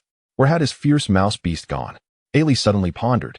Wang Sheng's expression shifted as he sensed something amiss behind him. Turning to look, His pupils constricted in an instant. A dark silhouette loomed behind him, exuding an overwhelming aura, its eyes gleaming like gold. The figure behind Wang Sheng was none other than the third mouse. When the third mouse appeared, even Mu Qing was taken aback. Once hunched and resembling a lecherous old man, the third mouse now stood robust and imposing, its body devoid of fur, covered instead in a multitude of azure scales that resembled armor, glinting ominously. Its eyes shone with a golden hue, yet held an air of authority, as its rodent head transformed into that of a dragon, with whiskers cascading down to its chest and two coral-like dragon horns adorning its crown. The third mouse's arms had grown thick and muscular, its claws resembling those of a dragon, powerful and formidable, while its tail, no longer slender, bore no signs of injury. Encased in azure scales, a row of barbs protruded along its spine, exuding an unsettling aura. "Ha! Humans, mere ants," it proclaimed. "Now, refer to me as Lord Rat Dragon." Its voice resonated with a heavy timbre, and its fangs gleamed with the sharpness of daggers. Rat 3 had undergone a complete transformation into a dragon-like being, devoid of any mouse-like traits, with an aura of draconic majesty enveloping its entire form. It opened its gaping maw and lunged at Wang Sheng, harboring a deep-seated grudge against him for having detonated its cherished tail with a mere gesture. Now, it sought vengeance, intent on crushing Wang Sheng's skull. Wang Sheng waved his hands, summoning both the sun and the moon, as the Taiji diagram coalesced and surged forth. However, Rat 3's biting force was astonishing. With a resounding crack, the Taiji diagram was shattered. A muffled sound emanated from Rat 3's mouth, white smoke billowing from between its teeth. It had obliterated the Taiji diagram, the energy erupting without inflicting the slightest harm upon itself. Wang Sheng's eyes widened in horror. What manner of monster was this? Rat 3 laughed heartily, feeling the surging power within, realizing its strength had been restored to the realm of the third-tier bloodline. Yet, it was no ordinary third-tier bloodline. It had ascended to the level of a prodigy, for the primal energy within had transformed into draconic essence, an advanced energy, each strand of which was terrifying. "Gagaga! Taste my foul breath attack!" Rat 3 bellowed, unleashing a torrent of azure flames. This was not true fire, but rather an embodiment of draconic energy, its might so formidable that it carved a chasm into the ground. Wang Sheng attempted to defend himself with the Bagua Palm, a technique renowned for its defensive capabilities. Yet, in the blink of an eye, he was sent hurtling backwards, blood spraying through the air. A jade pendant appeared on Wang Sheng's chest, only to shatter moments later. In a critical moment, the pendant absorbed most of the attack. "Do not forget our objective," Mu Qing reminded Rat 3. Nodding, Rat 3 charged towards Wang Sheng, delivering a powerful dragon punch that fractured the earth. Observing this, Ellie sought to assist Wang Sheng, but Mu Qing intervened. "Do you believe you can withstand me?" Ellie scoffed, conjuring a holy spear that radiated brilliant golden light, a figure of a 12-winged angel faintly materializing behind her. Mu Qing, however, wore a dismissive expression, retrieving a transparent crystal and hurling it forth. "FCK." Ellie paled, cursing in desperation as she turned to flee, her feathers morphing into shields that shielded her from harm. Boom! The sound of the transparent crystal's explosion was thunderous, yet it merely stirred a tempest in the air without any substantive force. The transparent crystal Mu Qing had thrown was, in fact, a hastily conjured creation, incapable of injuring even a rabbit. Upon realizing this, Ellie was filled with indignation, not expecting Mu Qing to resort to such trickery. This fellow must have run out of powerful grenades, Ellie thought to herself. She charged back, poised to pierce Wang Sheng with her holy spear, only to see Mu Qing throw yet another transparent crystal. Boom! The thunderous roar sent a tremor through Ellie's heart, prompting her to instinctively retreat. The howling wind swept in, accompanied by a cacophony of thunder that proved to be more bluster than substance. Ellie's anger flared. She resolved not to be deceived again. Unexpectedly, Mu Qing teased her with a grin, noting her bear-patterned attire. One could not deny the striking beauty and alluring figure of this Western maiden before him. Following the shattering of the transparent crystal, the gale had exposed Ellie, revealing her short skirt and the bear design to Mu Qing's gaze. Ellie's ears burned crimson as she clenched her teeth, emitting a grinding sound. While her sacred spear thrust forward, Mu Qing hurled another transparent crystal. Ellie scoffed coldly, convinced that Mu Qing was mistaken if he thought her foolish. Hey, this is real. Mu Qing called out, genuinely concerned. Ailey regarded him with disdain, envisioning the moment Mu Qing would be pierced by her sacred spear. A deafening boom erupted as a blinding light burst forth, unleashing an unparalleled force that radiated from the crystal's epicenter, creating a vast crater in the ground where stones were pulverized to dust. The area shimmered brilliantly, the explosion's roar resonating like a cacophony in her ears. The sacred spear shattered in an instant, leaving Ailey in shock, her pale visage reflecting disbelief. The energy shockwave struck her, causing her to spew blood as she was hurled backward, her clothing torn apart to expose her undergarments. Covered in blood and dazed, her short skirt was ripped, revealing the bare pattern once more. How could this be? She lay amidst the crimson pool, eventually succumbing to unconsciousness. Mu Qing breathed a sigh of relief. The transparent crystals were entirely expended. He pondered the necessity of gathering herbs or energy-laden substances for the little black fish to devour, as the transparent crystals were formidable weapons indeed. However, the energy required for their use was immense. The 3 crystals consumed a significant portion of the precious herbs painstakingly collected by the old rat over the years. He even suspected that the little black fish might have secretly absorbed some energy as well. Nearby, Wang Sheng bore numerous injuries, finding himself no match for the old rat. The latter was ferocious, its dragon scales shimmering with an emerald glow, delivering a punch that made Wang Sheng cough up blood. The old rat stepped forward, seizing Wang Sheng's spatial ring with ease. Within that ring lay cubic crystals capable of dispelling the white mist, and if Wang Sheng's black chip were to be broken, he would be eliminated. In Chapter 149, the transformation of the City Lord's token, Yang Jie gazed upon the imposing figure of the old rat, sensing a familiar aura emanating from it. She recalled how Mu Qing had previously extracted some of her blood, and it dawned on her that it must be her own essence that had facilitated the old rat's metamorphosis. The old rat, having snatched Wang Sheng's spatial ring, chuckled wickedly, intent on tormenting the illustrious figure before it. However, at that moment, the dragon energy surrounding it dissipated, and its towering form began to shrink, the azure scales vanishing as tufts of hair sprouted forth. Mouse Lao Sen was taken aback. In less than 3 seconds, he reverted to his humanoid rodent form. After a few moments of dazed contemplation, he raised his head to the sky and cried out in despair, "My dragon mouse lineage." He finally realized that consuming Yang Jie's blood would not fundamentally alter his bloodline, but merely allow for a temporary transformation. Nevertheless, Mouse Lao Sen was not overly disheartened. He rallied his spirits, for there was a faint change in the essence of his bloodline. If he were to continuously consume Yang Jie's blood, perhaps one day he could indeed transform into a dragon mouse. Suddenly, a blinding light surged forth, shattering the flowers and striking Mouse Lao Sen with ferocity. He screamed and was sent hurtling backward, landing on his back beside Mu Qing.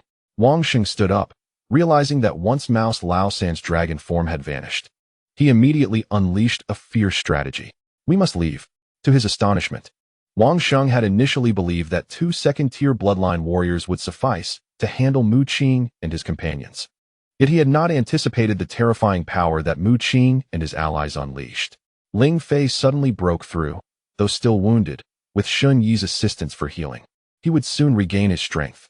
Additionally, the object in Mu Qing's hand, resembling a star-core grenade, was particularly fearsome, leaving Ailey severely injured and unconscious. Wang Sheng was further concerned about the transparent crystal in Mu Qing's possession. Thus, he decided against lingering and urged Wu Duan-nan and others to plunge into the white mist.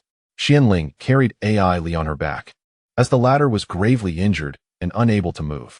Yang Jie commanded the plants, causing numerous vines to emerge in an attempt to obstruct their passage. However, a great sun suddenly appeared, unleashing torrents of flames and creating a sea of fire, accompanied by a strange buzzing sound reminiscent of insects. This peculiar sound had the power to manipulate the mind, and Duan Su unleashed his deadly move, his eyes glowing crimson as he shielded Wang Sheng and the others. "Damn it!" Shun Yi cursed under his breath, unwilling to step beyond the protective perimeter of Yu Hua's sword formation, fearing the influence of the buzzing sound. The individuals present relied on the resonant clangor of Yu Hua's sword array to resist the insect-like noise, apprehensive of suffering the same fate as Duan Su. Boom! The great sun in the sky shattered, morphing into a terrifying energy that radiated in all directions like a tidal wave. By the time Mu Qing and the others regained their composure, Wang Sheng and his group had vanished into the white mist, wielding cubic crystals that allowed them to move freely within it. As the great sun exploded, the buzzing sound ceased. Duance's gaze cleared, leaving him bewildered. Uncertain of what he had just done, Wang Sheng's black chip was not contained within this spatial ring. Mu Qing's expression darkened, recognizing the clever maneuver at play. Initially, he had intended to seize Wang Sheng's spatial ring and destroy the black chip, thereby ensuring that Wang Sheng would be repelled and expelled from the Kunlun secret realm. Yet, he had underestimated Wang Sheng's capabilities. It was evident that the black chip was connected to a different communication device. This individual possessed a plethora of cunning strategies. Shen Yi's countenance soured. Wang Sheng and his faction, numbering in the thousands, had inexplicably vanished in an instant, undoubtedly employing some method of concealment. Alas, this year's entrance examination was indeed more challenging than ever. Each city likely retained only a mere 1,000 or 2,000 individuals who had not been eliminated. Yuhua sighed. Mu Qing and his companions twitched at the corners of their mouths. Their exit from Thunder Rain City had been even more disastrous, leaving only a handful of them. At this moment, they were acutely aware that the college entrance examination had encountered unforeseen complications, with significant alterations unfolding within the Kunlun secret realm, leading the Federation's formidable beings to reconsider the continuation of the event. Traditionally, during the entrance examination, the Federation would incessantly issue tasks via the black chips, which, upon completion, would enhance their scores and determine their rankings. However, the Federation had not dispatched any tasks this time. Instead, they intended to conclude the examination prematurely. It was highly probable that this year's entrance examination would not yield any rankings. Shen Yi remarked that the multitude of unexpected occurrences had likely left the Federation with little time to issue tasks for rankings. But what about the rewards? Yang Shanshan inquired, aware that the top 10 candidates typically received substantial prizes. Yang Jie chuckled. The Federation will always devise a way. Surrounding them, the dense white mist began to envelop their vicinity, but Mu Qing produced a cubic crystal from Wang Sheng's spatial ring, its blue luminescence piercing through the fog and dispelling it. There were still 8 cubes remaining within Wang Sheng's spatial ring, and fortunately, the light emitted from these crystals had a vast radius, sheltering the thousands of them from the encroaching mist. Once Duanzi regained his senses, he resumed his gentlemanly demeanor and apologized to Yang Jie, disregarding the others completely, which Mu Qing and his companions chose to ignore. Old Tai, what exactly is this white mist? Yuhua queried, surveying their surroundings.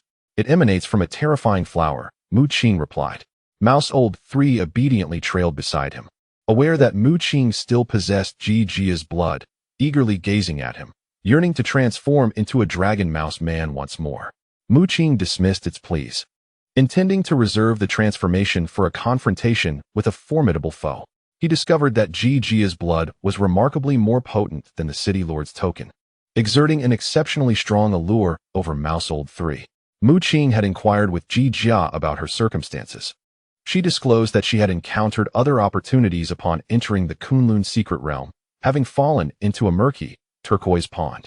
This pond contained a mysterious power that surged into her body. Since then, every time Yang Jie wielded her primal energy, it was accompanied by a dragon's roar, with a blue dragon protecting her. Could it be true dragon blood? Mouse Old 3 speculated, though it had no real understanding of such matters, being merely a beast of martial master rank. Even the fiercest of beasts with 9th-tier bloodlines would likely never encounter a true dragon. Although aware that Yang Jie was not the daughter of a true dragon, it still referred to her as the Dragon Maiden in hopes of ingratiating itself. Yet the dragon's aura surrounding Yang Jie deterred it from approaching. The group decided to vacate the area, as it appeared the entire forest city had been engulfed by the white mist, and they intended to venture to other cities. At that moment, Mu Qing's steps faltered. The City Lord's token within him exhibited unusual activity. Suddenly, a 1-meter-tall golden steel emerged, radiating golden light, causing Mouse Old 3 to shriek and dart away. Mu Qing frowned. Since the unification of the 5 cities, the City Lord's token had lost its efficacy, and he had not anticipated this sudden change. On the golden steel, black threads began to weave and intertwine, unmistakably forming a map adorned with numerous luminescent points. Chapter 150. The map inscribed upon the golden stele is intricate, divided into 5 sections that correspond precisely to the 5 great cities. In addition to a series of luminous points, there exists a glowing ring, seemingly indicating the position of Mu Qing and his companions. What could this signify? Are we meant to seek out these luminous points? Mu Qing pondered with curiosity. Yang Jie appeared even more perplexed. She gazed at the golden stele before Mu Qing and inquired, "What is this?" Tilting her head, her charming face was filled with confusion. Mu Qing, taken aback, explained that it was the Lord's token. Yang Jie, equally astonished, produced her own token, which bore the engraving of an ancient tree and emitted a faint glow. She informed Mu Qing that this was her Lord's token. Could it be that each city's Lord's token is unique? Mu Qing speculated. However, Kuan-shan stepped forward, informing Mu Qing that the Lord's token from the desert city of Haichou was similar to Yang Jie's, except that it depicted a desert scene. Mu Qing was shocked. The Lord's token he possessed was unlike any other. Indeed, the stele before him radiated golden light, lacking any representation of Thunderstorm City. Everything within Thunderstorm City is extraordinary, Yang Jie remarked. After their encounters with cursed flowers, bloodbaths, and the museum, they had grown accustomed to such bizarre occurrences. Let us exit the forest city first, Mu Qing suggested, and the group nodded in agreement. A grand procession ensued, with Yuhua's contingent joined by those summoned by Yang Jie, totaling over 1,000 individuals. In truth, the number had once been greater, but a considerable number had been eliminated or perished due to the white mist. Additionally, many had sustained injuries in the previous battle against Wang Sheng and his associates. Ling Fei's injuries had nearly healed completely, thanks to Shun Yi's formidable medical skills and medicinal aura, allowing him to fully harness the power of his second-tier bloodline. If I lay eyes on Wang Sheng and his companions, I shall beat them to a pulp, Ling Fei boasted, feeling an inexhaustible well of strength within him. His blood spirit seemed to have mutated from the Ling family's blazing lion. With each breakthrough, another head would sprout, and the more desperate the situation, the more it ignited his potential. Volunteering to lead the way, Ling Fei was illuminated by the blue light of the cubic crystal, requiring no concern for the surrounding white mist. Mu Qing cautioned him that there were countless figures within the mist, yet he paid little heed. He eagerly anticipated the appearance of monsters, hoping that if he were pushed into a dire situation, he might even break through to a third-tier bloodline in a moment of crisis. Mu Qing and the others proceeded toward the outskirts of the forest city, with Mu Qing focusing intently on the map upon the golden stele. Upon encountering a nearby luminous point, he hastily led the group toward it. This is a particularly special herb. Leaning against the golden stele, Mu Qing and his companions discovered a mysterious plant. The plant glowed with a radiant light, its translucent form resembling glass, surrounded by a gentle halo, making it appear quite magical. The group recognized it as a precious herb intrinsic to the Kunlun secret realm, which had undergone a transformation following the explosive surge of energy. They deliberated and concluded that the rights to this plant belonged to Mu Qing. After a moment of hesitation, Mu Qing accepted it. For as long as the golden stone tablet remained, the myriad of luminous specks upon it might well signify rare and precious herbs, ensuring that everyone would benefit. Beside this plant, numerous glowing fruits and flowers also exuded energies, embodying further medicinal value. The students from the university allied with Yang Jie and the disciples of Tianyu Palace eagerly advanced to gather these bountiful yields. Duansu observed the golden stone tablet before Mu Qing, a flicker of envy crossing his gaze. The surrounding individuals were filled with astonishment, as the abundance of energy-infused flora nearby promised significant advantages for their cultivation. The disciples of Tianyu Palace beamed with delight, while the students from Shihu University were particularly elated, for among the leading talents, several hailed from their institution. Many students from other universities had also aligned themselves with Yang Jie and Yuhua, treating the Shihu students with utmost courtesy, even bordering on flattery. Duansu's expression darkened as he noticed the group of Shihu students he led gravitating towards Mu Qing and his companions, feeling as though he were cast aside. As the president of the student council, he was accustomed to glory and had anticipated that after breaking through to the first tier of bloodline, he would lead the Shihu students to greatness within the Kunlun secret realm. However, he did not foresee that Mu Qing and others from Shihu would consecutively advance, with Ling Fei even achieving the second tier of bloodline. In contrast to his position as president, The formidable second-tier bloodline of Ling Fei garnered far more admiration among the Shihu students. At last, Mu Qing and his companions discovered another luminous point on the golden stone tablet, reaping an impressive harvest of plants, including a particularly unique fruit that burned with flames. Throughout their journey, Mu Qing had amassed an incalculable number of medicinal herbs, causing even the ferocious beast, Rattled 3, to gaze enviously. Just then, a piercing scream echoed as a university student was engulfed by white mist, vanishing into a cloud of blood. Gasps erupted as witnesses realized that the individual had been dragged into the mist by another. Indeed, Mu Qing and his companions heightened their vigilance as figures began to emerge from the white mist. Unlike the mist, these silhouettes, imbued with dark powers, displayed no fear of the cubic crystal. Even as the mist dissipated, these figures remained capable of emerging, forcibly pulling individuals into the haze. "Everyone, be cautious," Yang Jie shouted. Yang Shanshan remained ever vigilant with a goblin at her side. Mu Qing cast a glance at the golden stone tablet, though obscured by the white mist. The map upon the tablet indicated they were nearing the outskirts of the forest city. Furthermore, there was a luminous point on their path. "Let us first investigate that light," Mu Qing suggested, for it was conveniently along their route. The precious herbs and glowing plants Mu Qing had collected thus far surpassed the accumulated treasures of Rattled 3 over many years. Secretly, he entrusted some to the little black fish, instructing it to utilize its devouring ability to absorb energy and condense transparent crystals. From within the white mist, apparitions began to take shape, their features blurred, their voices drifting forth in fragmented prayers. Ling Fei stood at the rear, and behind him, a radiant double-headed lion materialized, its golden light shimmering. With a single, mighty punch, he shattered the forms of over a dozen figures. Here, Mu Qing and his companions arrived at a luminous point, revealing what appeared to be a research facility. However, it bore an eerie quality, for the surrounding trees were withered, and the ground was cracked, exuding an air of desolation. As they entered the research institute, their pupils constricted in horror at the sight of a corpse. It was a human figure, enveloped in dark, intricate patterns, rendering its face unrecognizable. Was this the power of a curse? The sight of the body sent a chill down Mu Qing and his companions' spines. Chapter 151. The cursed Kunlun secret realm. The corpse before them seemed to date back many years, surrounded by scattered, weathered papers inscribed with text. "There are more bodies over there," Ji Jia exclaimed. The group soon discovered additional corpses within the institute, each similarly tainted by the curse, their forms adorned with dark markings. A common trait among these cursed bodies was the hollow cavity where their hearts once resided, as if they had been forcibly extracted. Ji Jia, Yang Shanshan, and the other girls shuddered at the sight, nausea threatening to engulf them.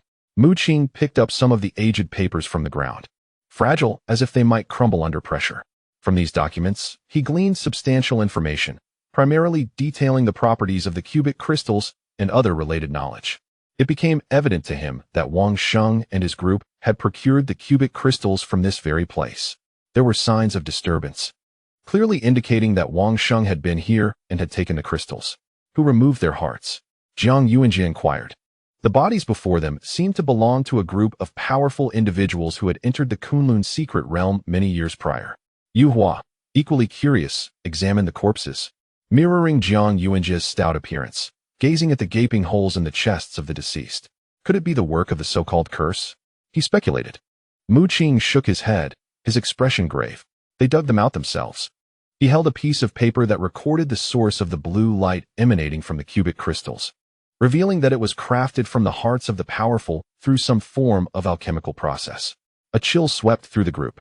In a desperate bid to ward off the encroaching white mist, these powerful individuals had resorted to extracting their own hearts, allowing an alchemist to fashion them into cubic crystals.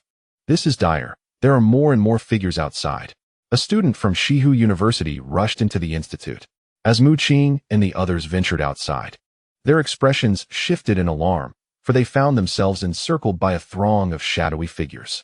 Intermittent prayers filled the air, and the research facility was besieged. With the white mist drawing ever closer, Mu Qing shouted for everyone to place the cubic crystals around the institute. Instantly, a blue radiance enveloped the ground, deterring the white mist from advancing. However, Mu Qing and his companions' expressions darkened as they observed the multitude of figures surrounding them, each cloaked in twisting black patterns. Ultimately, a few decided to remain temporarily within the research facility, for those among them who had attained the first-tier bloodline might withstand the phantoms, while many of the students in the Qi and Blood realm could not. In this research institute, the crowd settled in, while Mu Qing devoted most of his gains to the insatiable little black fish. Its belly appeared to be an endless abyss, capable of absorbing any energy-rich substance that Mu Qing fed it. However, it was only the water attribute energy that could genuinely enhance little black fish's power. After harvesting the majority of luminous points within the forest city, each individual's wealth was astonishing. Perhaps this could allow me to break through to the second tier of bloodlines. In a room, Mu Qing extracted a multitude of herbs. With a swift motion, the entire chamber illuminated, as most of the plants began to glow brilliantly, exuding rich energies of various attributes. Since the tremendous energy eruption in the Kunlun's secret realm, an array of plants had transformed into precious herbs, and the energies of the world had undergone a metamorphosis, continuously fortifying their bodies. Mu Qing meticulously selected, ultimately retaining a collection of luminous plants of water and lightning attributes, discarding the rest into the gaping maw of little black fish. While a few were given to Rat Old San, he recognized that Rat Old San's second-tier bloodline strength was not particularly significant. Hence it required an enhancement to assist him effectively.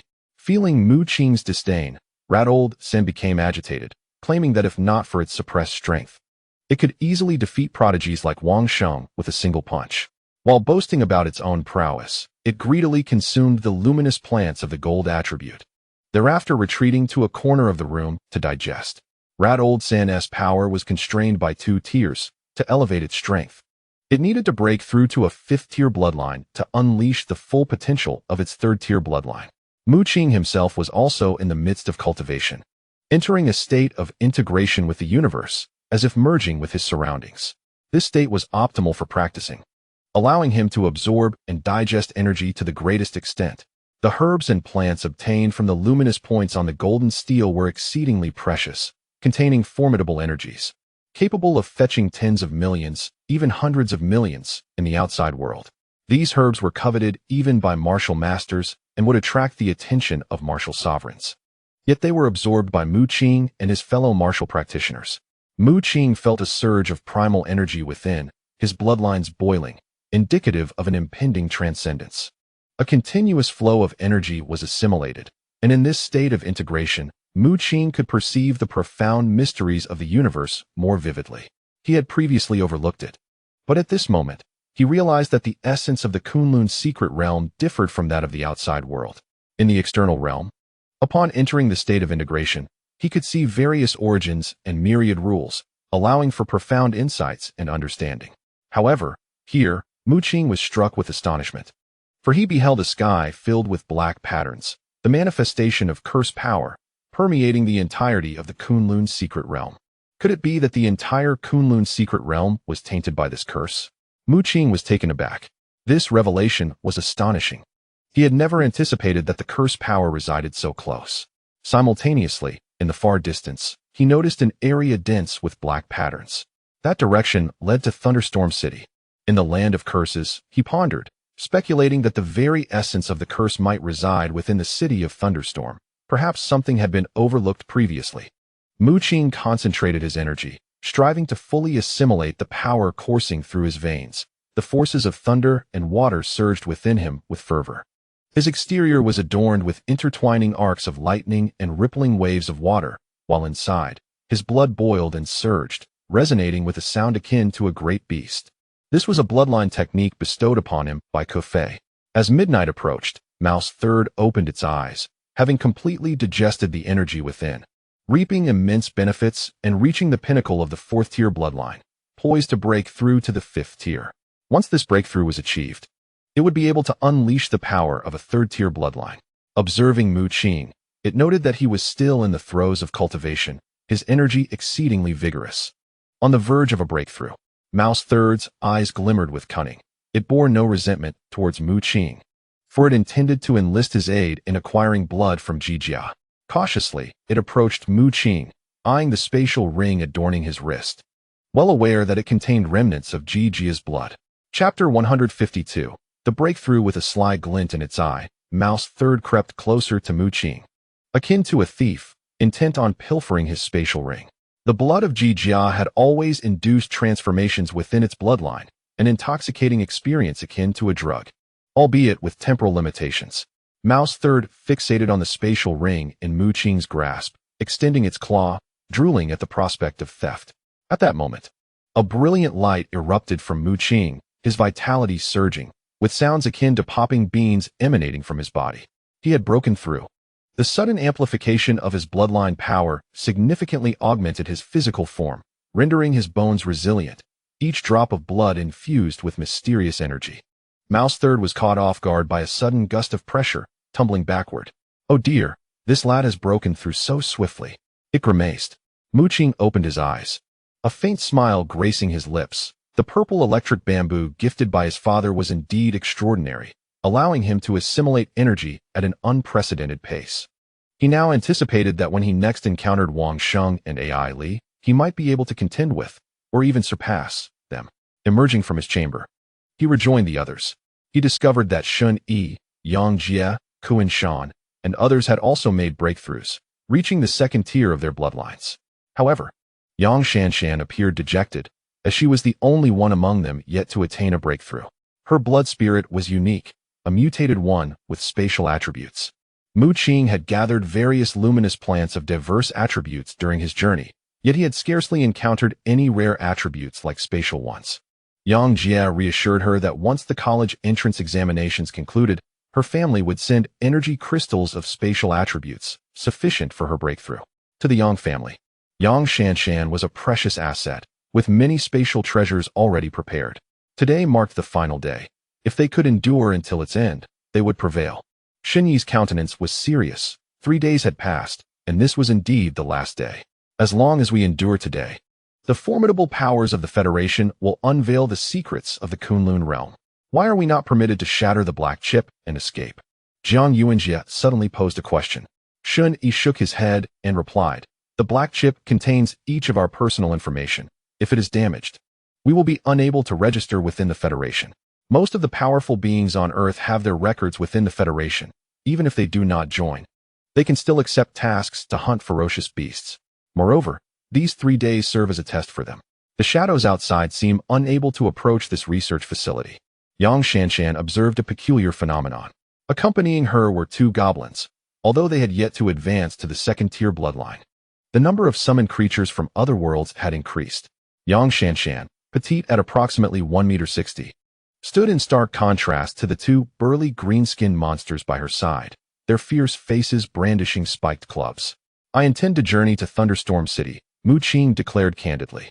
The issue of the cursed flower on his forehead remained unresolved, prompting his desire to seek the place of the curse. This cursed flower was enigmatic, exuding toxic fumes akin to a bomb, poised to detonate at any moment. In this regard, Duan Su and the others diverged from Mu Qing's intentions. Earlier today, the 2 of us ventured outside, and the 5 major cities have already been enveloped in white mist, Yuhua stated. He expressed his apologies, as he could not neglect the disciples of Tianyu Palace, thus opting to remain in the research facility. For reasons unknown, the figures within the white mist do not approach the research facility. They believe it to be completely secure, at least in the minds of Yuhua and the others, capable of withstanding for a day. After today, the Kunlun realm will open, allowing them to depart. Mu Qing nodded. He would not compel others to accompany him to the place of the curse. Ultimately, nearly everyone chose to remain in the research facility, while Shun Yi and others opted to follow Mu Qing to investigate the so-called cursed land. Armed with several cubic crystals, the group departed the research facility, heading toward Thunderstorm City. No students from Shihu University or other institutions followed them. That Duan Su dares to covet the cubic crystals, which Mu Qing seized from Wang Sheng. Jiang Yuanjie fumed. Upon hearing this, Rattled 3 erupted in outrage. That was clearly taken by me. As the group exited the forest city, with Mu Qing's golden steel in tow, they need not worry about losing their way in the white mist. Throughout their journey, numerous figures attempted to assail them, yet those who had advanced to the second-tier bloodline displayed an entirely different level of prowess, effortlessly vanquishing the shadows. A flash of azure lightning struck from the void, obliterating a shadow. These figures, their features indistinct and lacking in strength, proved troublesome solely due to their ability to respawn infinitely. Following his breakthrough, Mu Qing's palm thunder exhibited remarkable power, vanishing into the void after being unleashed. The thick azure lightning effortlessly shredding the shadows. Any shadow shattered in Mu Qing's vicinity could not be reborn, for the cursed energy of their essence was wholly absorbed by the cursed flower upon Mu Qing's forehead. The cursed flower at the center of his brow possesses a total of 12 petals. After vanquishing numerous shadows, it has now blossomed with 9 petals, just as Yuhua had foretold. Upon exiting the forest city, Mu Qing and his companions were astonished. Their eyes scanned the surroundings, only to find an expanse of white mist enveloping every inch of the landscape, with not a single spot untouched by the fog. Could it truly be the white mist emanating from the cursed flower? Mu Qing pondered. Previously, the mist released by the cursed flower only shrouded the center of the city. Yet the current mist cloaked 5 major cities. He recalled the ancient records of the cursed land, which purportedly teemed with cursed flowers. The cursed flowers within the museum had managed to depart from the cursed land. Perhaps others could as well. It was also conceivable that these flowers were brought forth by certain individuals from the cursed realm. Shen Yi began to speculate. They had previously acquired clues indicating that a group of formidable warriors had ventured into the cursed land. Within the museum, there existed a mysterious stone altar adorned with numerous cursed flowers, while a withered cursed flower resided in a laboratory within the forest city. Shen Yi theorized that the cursed flowers could not leave the cursed land on their own. Rather, they had been plucked by those powerful individuals and revived for some unknown reason. Mu Qing nodded in agreement, finding the rationale compelling. Subsequently, they made their way towards Thunderstorm City, where Mu Qing had previously witnessed an exceptionally dense concentration of cursed energy. He retrieved a golden tablet and examined the intricate black lines etched upon it, which depicted a map that included detailed routes to Thunderstorm City. After careful consideration, he selected a path marked by a greater number of luminous points. Chapter 153. Reunion at the museum. The golden tablet served as a distinctive token of authority for the Lord of Thunderstorm City, which later transformed to reveal a map of the 5 major cities along with a multitude of luminous points. These luminous markers represented treasures within the Kunlun secret realm, each promising to yield substantial rewards for Mu Qing. The group successfully entered the vicinity of Thunderstorm City and soon located the first luminous point. Thunderstorm City was vast, and there were many areas that Mu Qing and his companions had yet to explore. Upon reaching the location of the luminous point, they discovered nothing particularly remarkable, merely an ordinary residential structure. Wait, it appeared as though something lay beneath the house. Ji Jia pointed out a cellar beneath the building. Upon entering, Mu Qing was astonished to find a series of advanced instruments, all covered in dust and in disrepair. Someone had been here, he asserted with certainty. The dust on the floor bore numerous footprints, indicating that others had indeed entered after him. I believe it must have been Mu Lin and his group, Shen Yi suggested. Shen Yi noticed traces left by the Mu family, including signs of arrows having been fired and the carcasses of fierce beasts, whose wounds indicated they had been slain by an expert archer. He unearthed several clues, revealing that the powerful individuals from the laboratory had discovered unique ores within Thunderstorm City, which they had used to forge special weapons. Furthermore, they crafted a statue from the outer shell of that ore. The golden bow and arrow in Mu Lin's possession were highly likely obtained from this very location. Thus, it appears that the mystical artifacts are indeed products crafted by the formidable beings of the laboratory, a revelation that astonishes Ling Fei. It is no wonder that other cities lack such treasures while Thunderstorm City possesses them. The artifacts were forged within its confines. Mu Qing inhales deeply, further convinced that his father is among these laboratory elites. He ponders the number of these powerful individuals, speculating that perhaps only his father, Mu Yu, remains alive. With no additional clues to pursue, Mu Qing and his companions resolve to advance further. The sky is rife with intertwining lightning and torrential rain, casting Thunderstorm City into a state of dismal weather, causing the others to frown in discomfort. The pervasive white mist envelopes the surroundings, compelling the group to rely on the cubic crystal to dispel it. In that direction lies the location of the museum. After acquiring several more luminous points, Mu Qing takes a deep breath, gazing into the distance. He enters a state of celestial fusion, perceiving the curse energy present in the world. particularly dense in the area that marks their goal. This location is indelibly etched in Mu Qing's memory. It was once the museum's site, which had inexplicably vanished. Could the concentration of curse energy there be attributed to the museum's former existence? Mu Qing furrows his brow. Determined to uncover the truth, Mu Qing continues toward that direction. Along the way, they gather most of the luminous points, primarily precious glowing plants and herbs. Some points are barren. Yet Mu Qing discovers the place where he previously acquired the golden spear. He understands that the luminous points inscribed on the golden monument still indicate the location of the mystical artifacts, though they have long since been taken. After 10 minutes, they finally arrive at the original site of the museum. How is this possible? Shock is etched on the faces of Mu Qing and his companions as they witness the museum's reappearance. The structure stands pristine as ever, from an external viewpoint. Nothing seems amiss. Having vanished only to re-emerge, what could have transpired with the museum? Jiang Yuanjie exclaims in disbelief at the unexpected return of the once-lost establishment. Mu Qing's expression grows somber as he contemplates the sudden disappearance and reappearance of the museum, pondering what events transpired in between. Could it be that the 5 major cities have been shrouded in white mist as a result of the museum's actions? Yang Jie hypothesizes. Ling Fei and Ji Jiao appear somewhat bewildered, as this is their first encounter with the white mist, and they have not shared in Mu Qing's prior experiences with the museum. Let us venture inside, Mu Qing asserts, leading the way. When they last entered, the first 3 floors of the museum exhibited the heads of 3 ferocious beasts, while the 6th floor housed a stone tablet chronicling the cursed land and events from 3 centuries ago. The laboratory elites had also referenced the cursed land and its historical significance. Roar. At that moment, the white mist begins to churn violently, emitting the growls of ferocious beasts. Mu Qing and his companions turn back, peering into the depths of the mist, where blue radiance emerges. Could it be the cursed flower? Shen Yi's expression turned grave. For the petals of the cursed flower were a striking blue, illuminating the surroundings with a brilliant azure glow. However, it was not just that. Figures emerged from the white mist, revealing Wang Sheng and his companions. Wang Sheng and the others bore injuries. They had originally brought a substantial group. Yet now only Xianling, Wu Duannan, and Ai Li remained. The blue radiance emanated from the cubic crystal stones they held. What calamity had they encountered? Mu Qing was filled with curiosity. He noticed that Wang Sheng and the others had all advanced to the 2nd tier of their bloodline. With Ai Li and Wang Sheng's strength particularly astonishing, their vitality surging. Even in their wounded state, one could sense their formidable aura.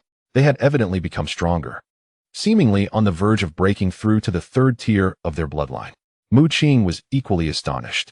They possessed a golden steel that recorded the locations of precious herbs and luminescent plants. They had acquired numerous rare flora, and only after distributing them did they achieve their breakthroughs. He could not help but admire Wang Sheng. Despite lacking the golden steel as a map within the white mist, they had still managed to advance to the 2nd tier of their bloodline, clearly having encountered other fortuitous opportunities.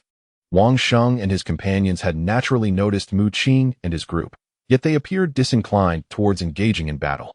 Ai Li's injuries had mostly healed. She had changed into a new outfit, perhaps due to the earlier incident of Mu Qing catching a glimpse of her undergarments, now wearing fitted jeans. At this moment, her expression was one of terror, glancing nervously behind her. Mu Qing and his companions also gazed into the depths of the white mist behind them, as it seemed they were being pursued by some formidable entity.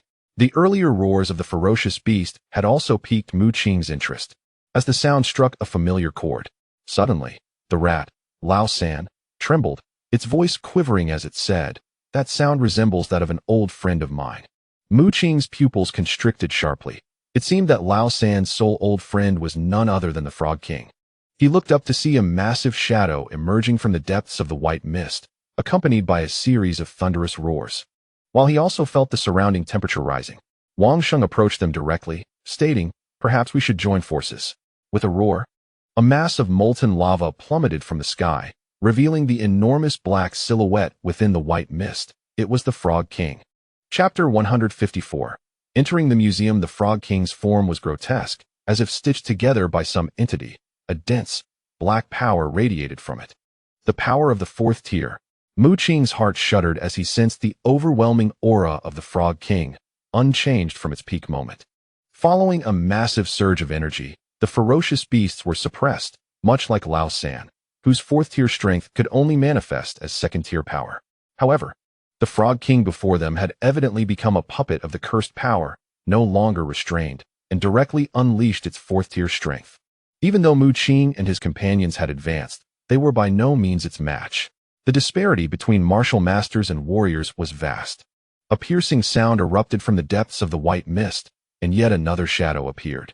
Before them loomed a colossal bat, resembling a lifeless form, adorned with intricate black patterns and possessing formidable fourth-tier power. Mu Qing trembled. He recognized this creature as the true embodiment of the blood bat. However, its form had transformed from crimson to an ominous black. Perched atop its head was a figure, the humanoid manifestation of the blood bat. "Ah, we meet again." A melodious voice echoed through the mist, its penetrating tone both familiar and unsettling. Mu Qing's pupils constricted. He knew this voice all too well. Jiang Yuanjie gasped in shock. A shadow emerged from the white fog, revealing a spider, but with the upper body of an exquisite woman, the Spider Woman. The Frog King and the blood bat emitted feral roars, unlike the Spider Woman, devoid of consciousness. Mu Qing's expression darkened as he gazed at the Spider Woman. Her once suppressed strength now radiated fourth-tier bloodline energy. Her silken hair had turned pitch black, and her alluring form was adorned with dark patterns, resembling an armor forged from cursed power. "Surprised, are we? I no longer require your city lord token. With enough cursed energy, I can venture into the outside world and conquer it." The Spider-Woman's laughter was jarring, her demeanor having shifted dramatically, yet retaining all her memories and intellect. In stark contrast, the Frog King and the Blood Bat, entities that should have perished, were now mere puppets of the Spider-Woman, corrupted by the curse's influence. Veiled in the white mist, the Spider-Woman's form was ethereal, entwined with wisps of white fog. She commanded the Frog King and the Blood Bat to charge forth, intent on annihilating Mu Qing and his companions. "Humans are of no use to me. I can rely solely on my own power to access the outside world." The Spider-Woman emanated an aura of intense malevolence. The Frog King leaped into the air, its massive form soaring like a great bird, lava cascading down like torrential rain. The heat emanating from it was terrifying. The Blood Bat let out a shrill scream, unleashing a vast sea of blood that transformed from crimson to an inky black. A veritable ocean of darkness rising into the sky. The chasm between martial masters and warriors was insurmountable. Even the most gifted could only contend with a fourth-tier martial master upon reaching the third tier.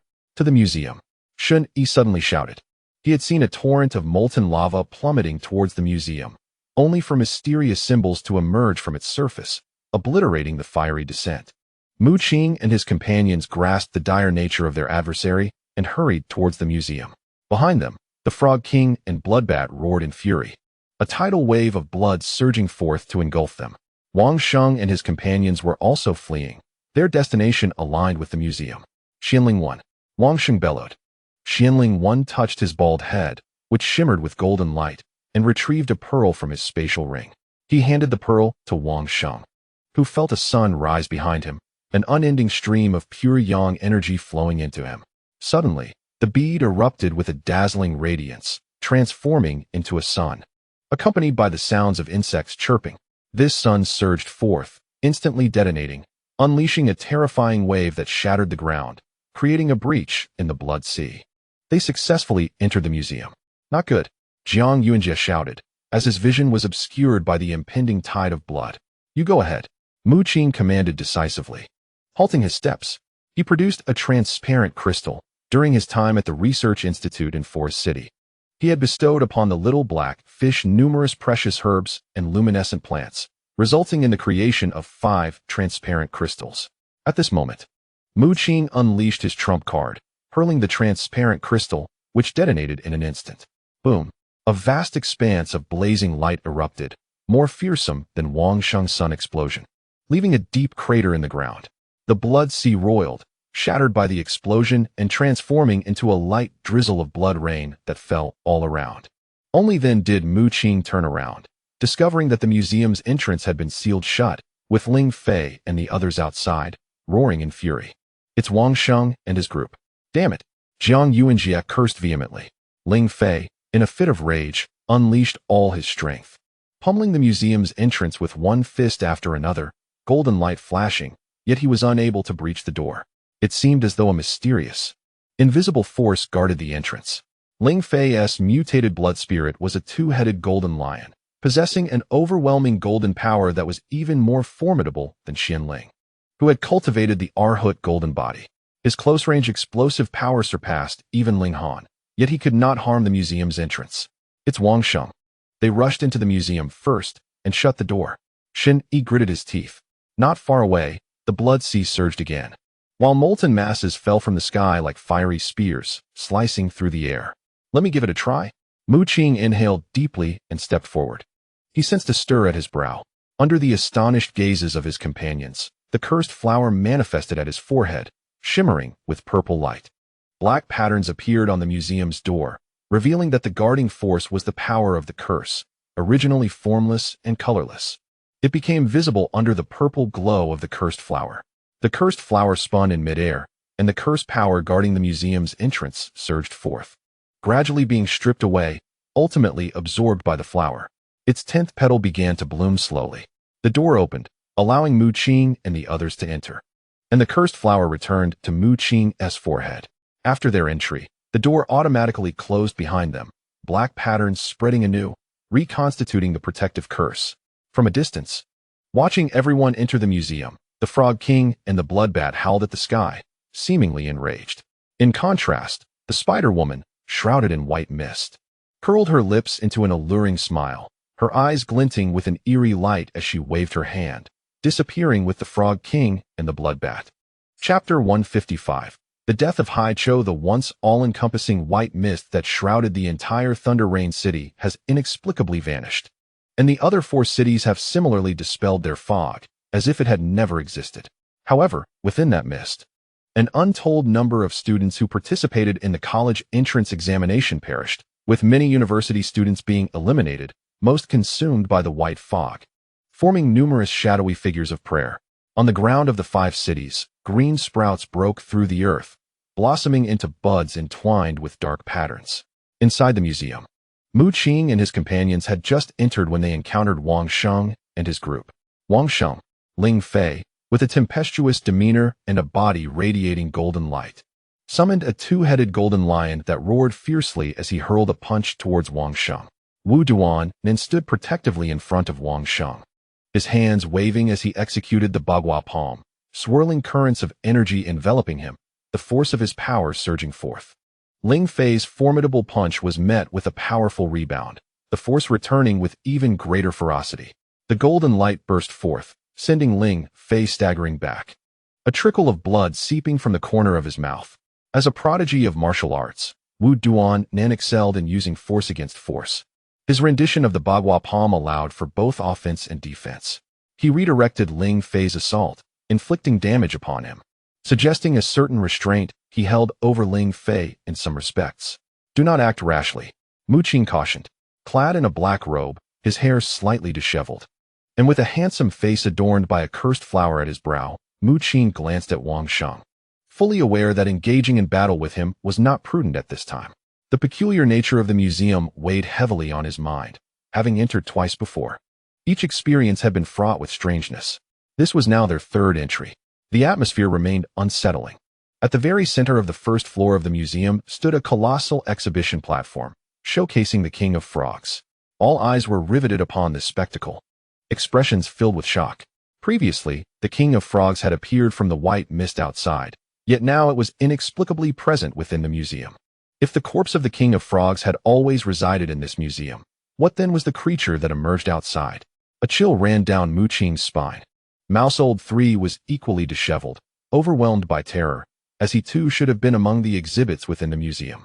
Had it not been for the revelation from a formidable beast elder regarding a hidden opportunity that enabled him to break through to the 4th-tier bloodline, he would have undoubtedly chosen to accompany the Spider-Woman and her kin to the cursed land in search of power. What on earth is this? Ailey grimaced, her brow furrowing as she pinched her nose. The corpse of the King of Frogs oozed black blood, emanating a foul stench. Yang Shanshan and Jie, unable to bear the odor, recoiled. Esteemed practitioners, could you enlighten us regarding the matters of this museum? Xianling approached, his head radiant with golden light. Wearing a congenial expression, Mu Qing's countenance darkened. This bald monk had previously ambushed Ling Fei without a hint of mercy in the forest city. And now he had the audacity to approach with a smile to inquire about the museum's affairs. He blatantly ignored the situation, and Ling Fei, in a fit of rage, seized a spiked club and struck Xianling Yi on the head. Not far off, a goblin beside Yang Shanshan looked slightly bewildered, holding nothing in its hands. It scratched its head, perplexed as to when its spiked club had vanished. Dazed and disoriented, Xianling Yi was fortunate to have cultivated the Arhut golden body. Although a sizable bump formed on his head, he did not bleed. Xianling Yi, incensed, unleashed a powerful Arhut fist, sending ripples of golden light through the air. As Ling Fei swung his club, the golden light collided with a terrifying surge of energy, yet the entire museum seemed to be safeguarded by a curse, resulting in no damage whatsoever. Ling Fei returned. Mu Qing called sharply.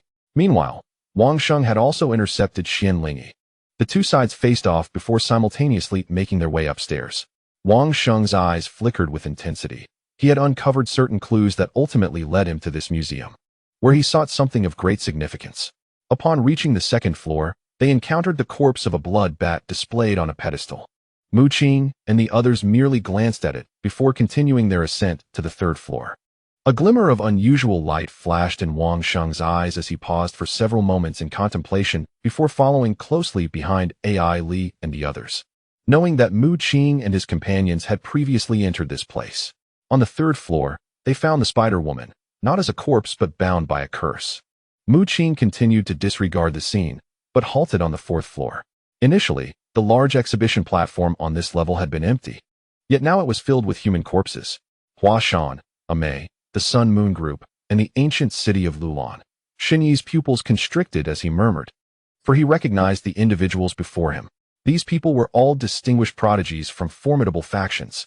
Yang Jie introduced them to Mu Qing. There were at least a dozen prodigies, all sharing a common goal: the dual blood spirit within the Kunlun secret realm and the legendary Kunlun secret arts. Shen Yi had previously informed Mu Qing that the energy entities within the Kunlun secret realm should not be so scarce. Yet now there were hardly any who had acquired energy entities to become dual blood spirits. He suspected that the energy entities capable of transforming individuals into dual blood spirits had all been absorbed by the cursed flowers. Have so many prodigies perished? Jiang Yuanjie gasped in shock. Mu Qing furrowed his brow. Previously, the deceased beasts like the Spider Woman had appeared within the white mist. Yet these fallen prodigies had never manifested. He pondered whether these prodigies had, like the beasts, become puppets of the white mist. If so, these prodigies might eventually turn into their adversaries. Let us move.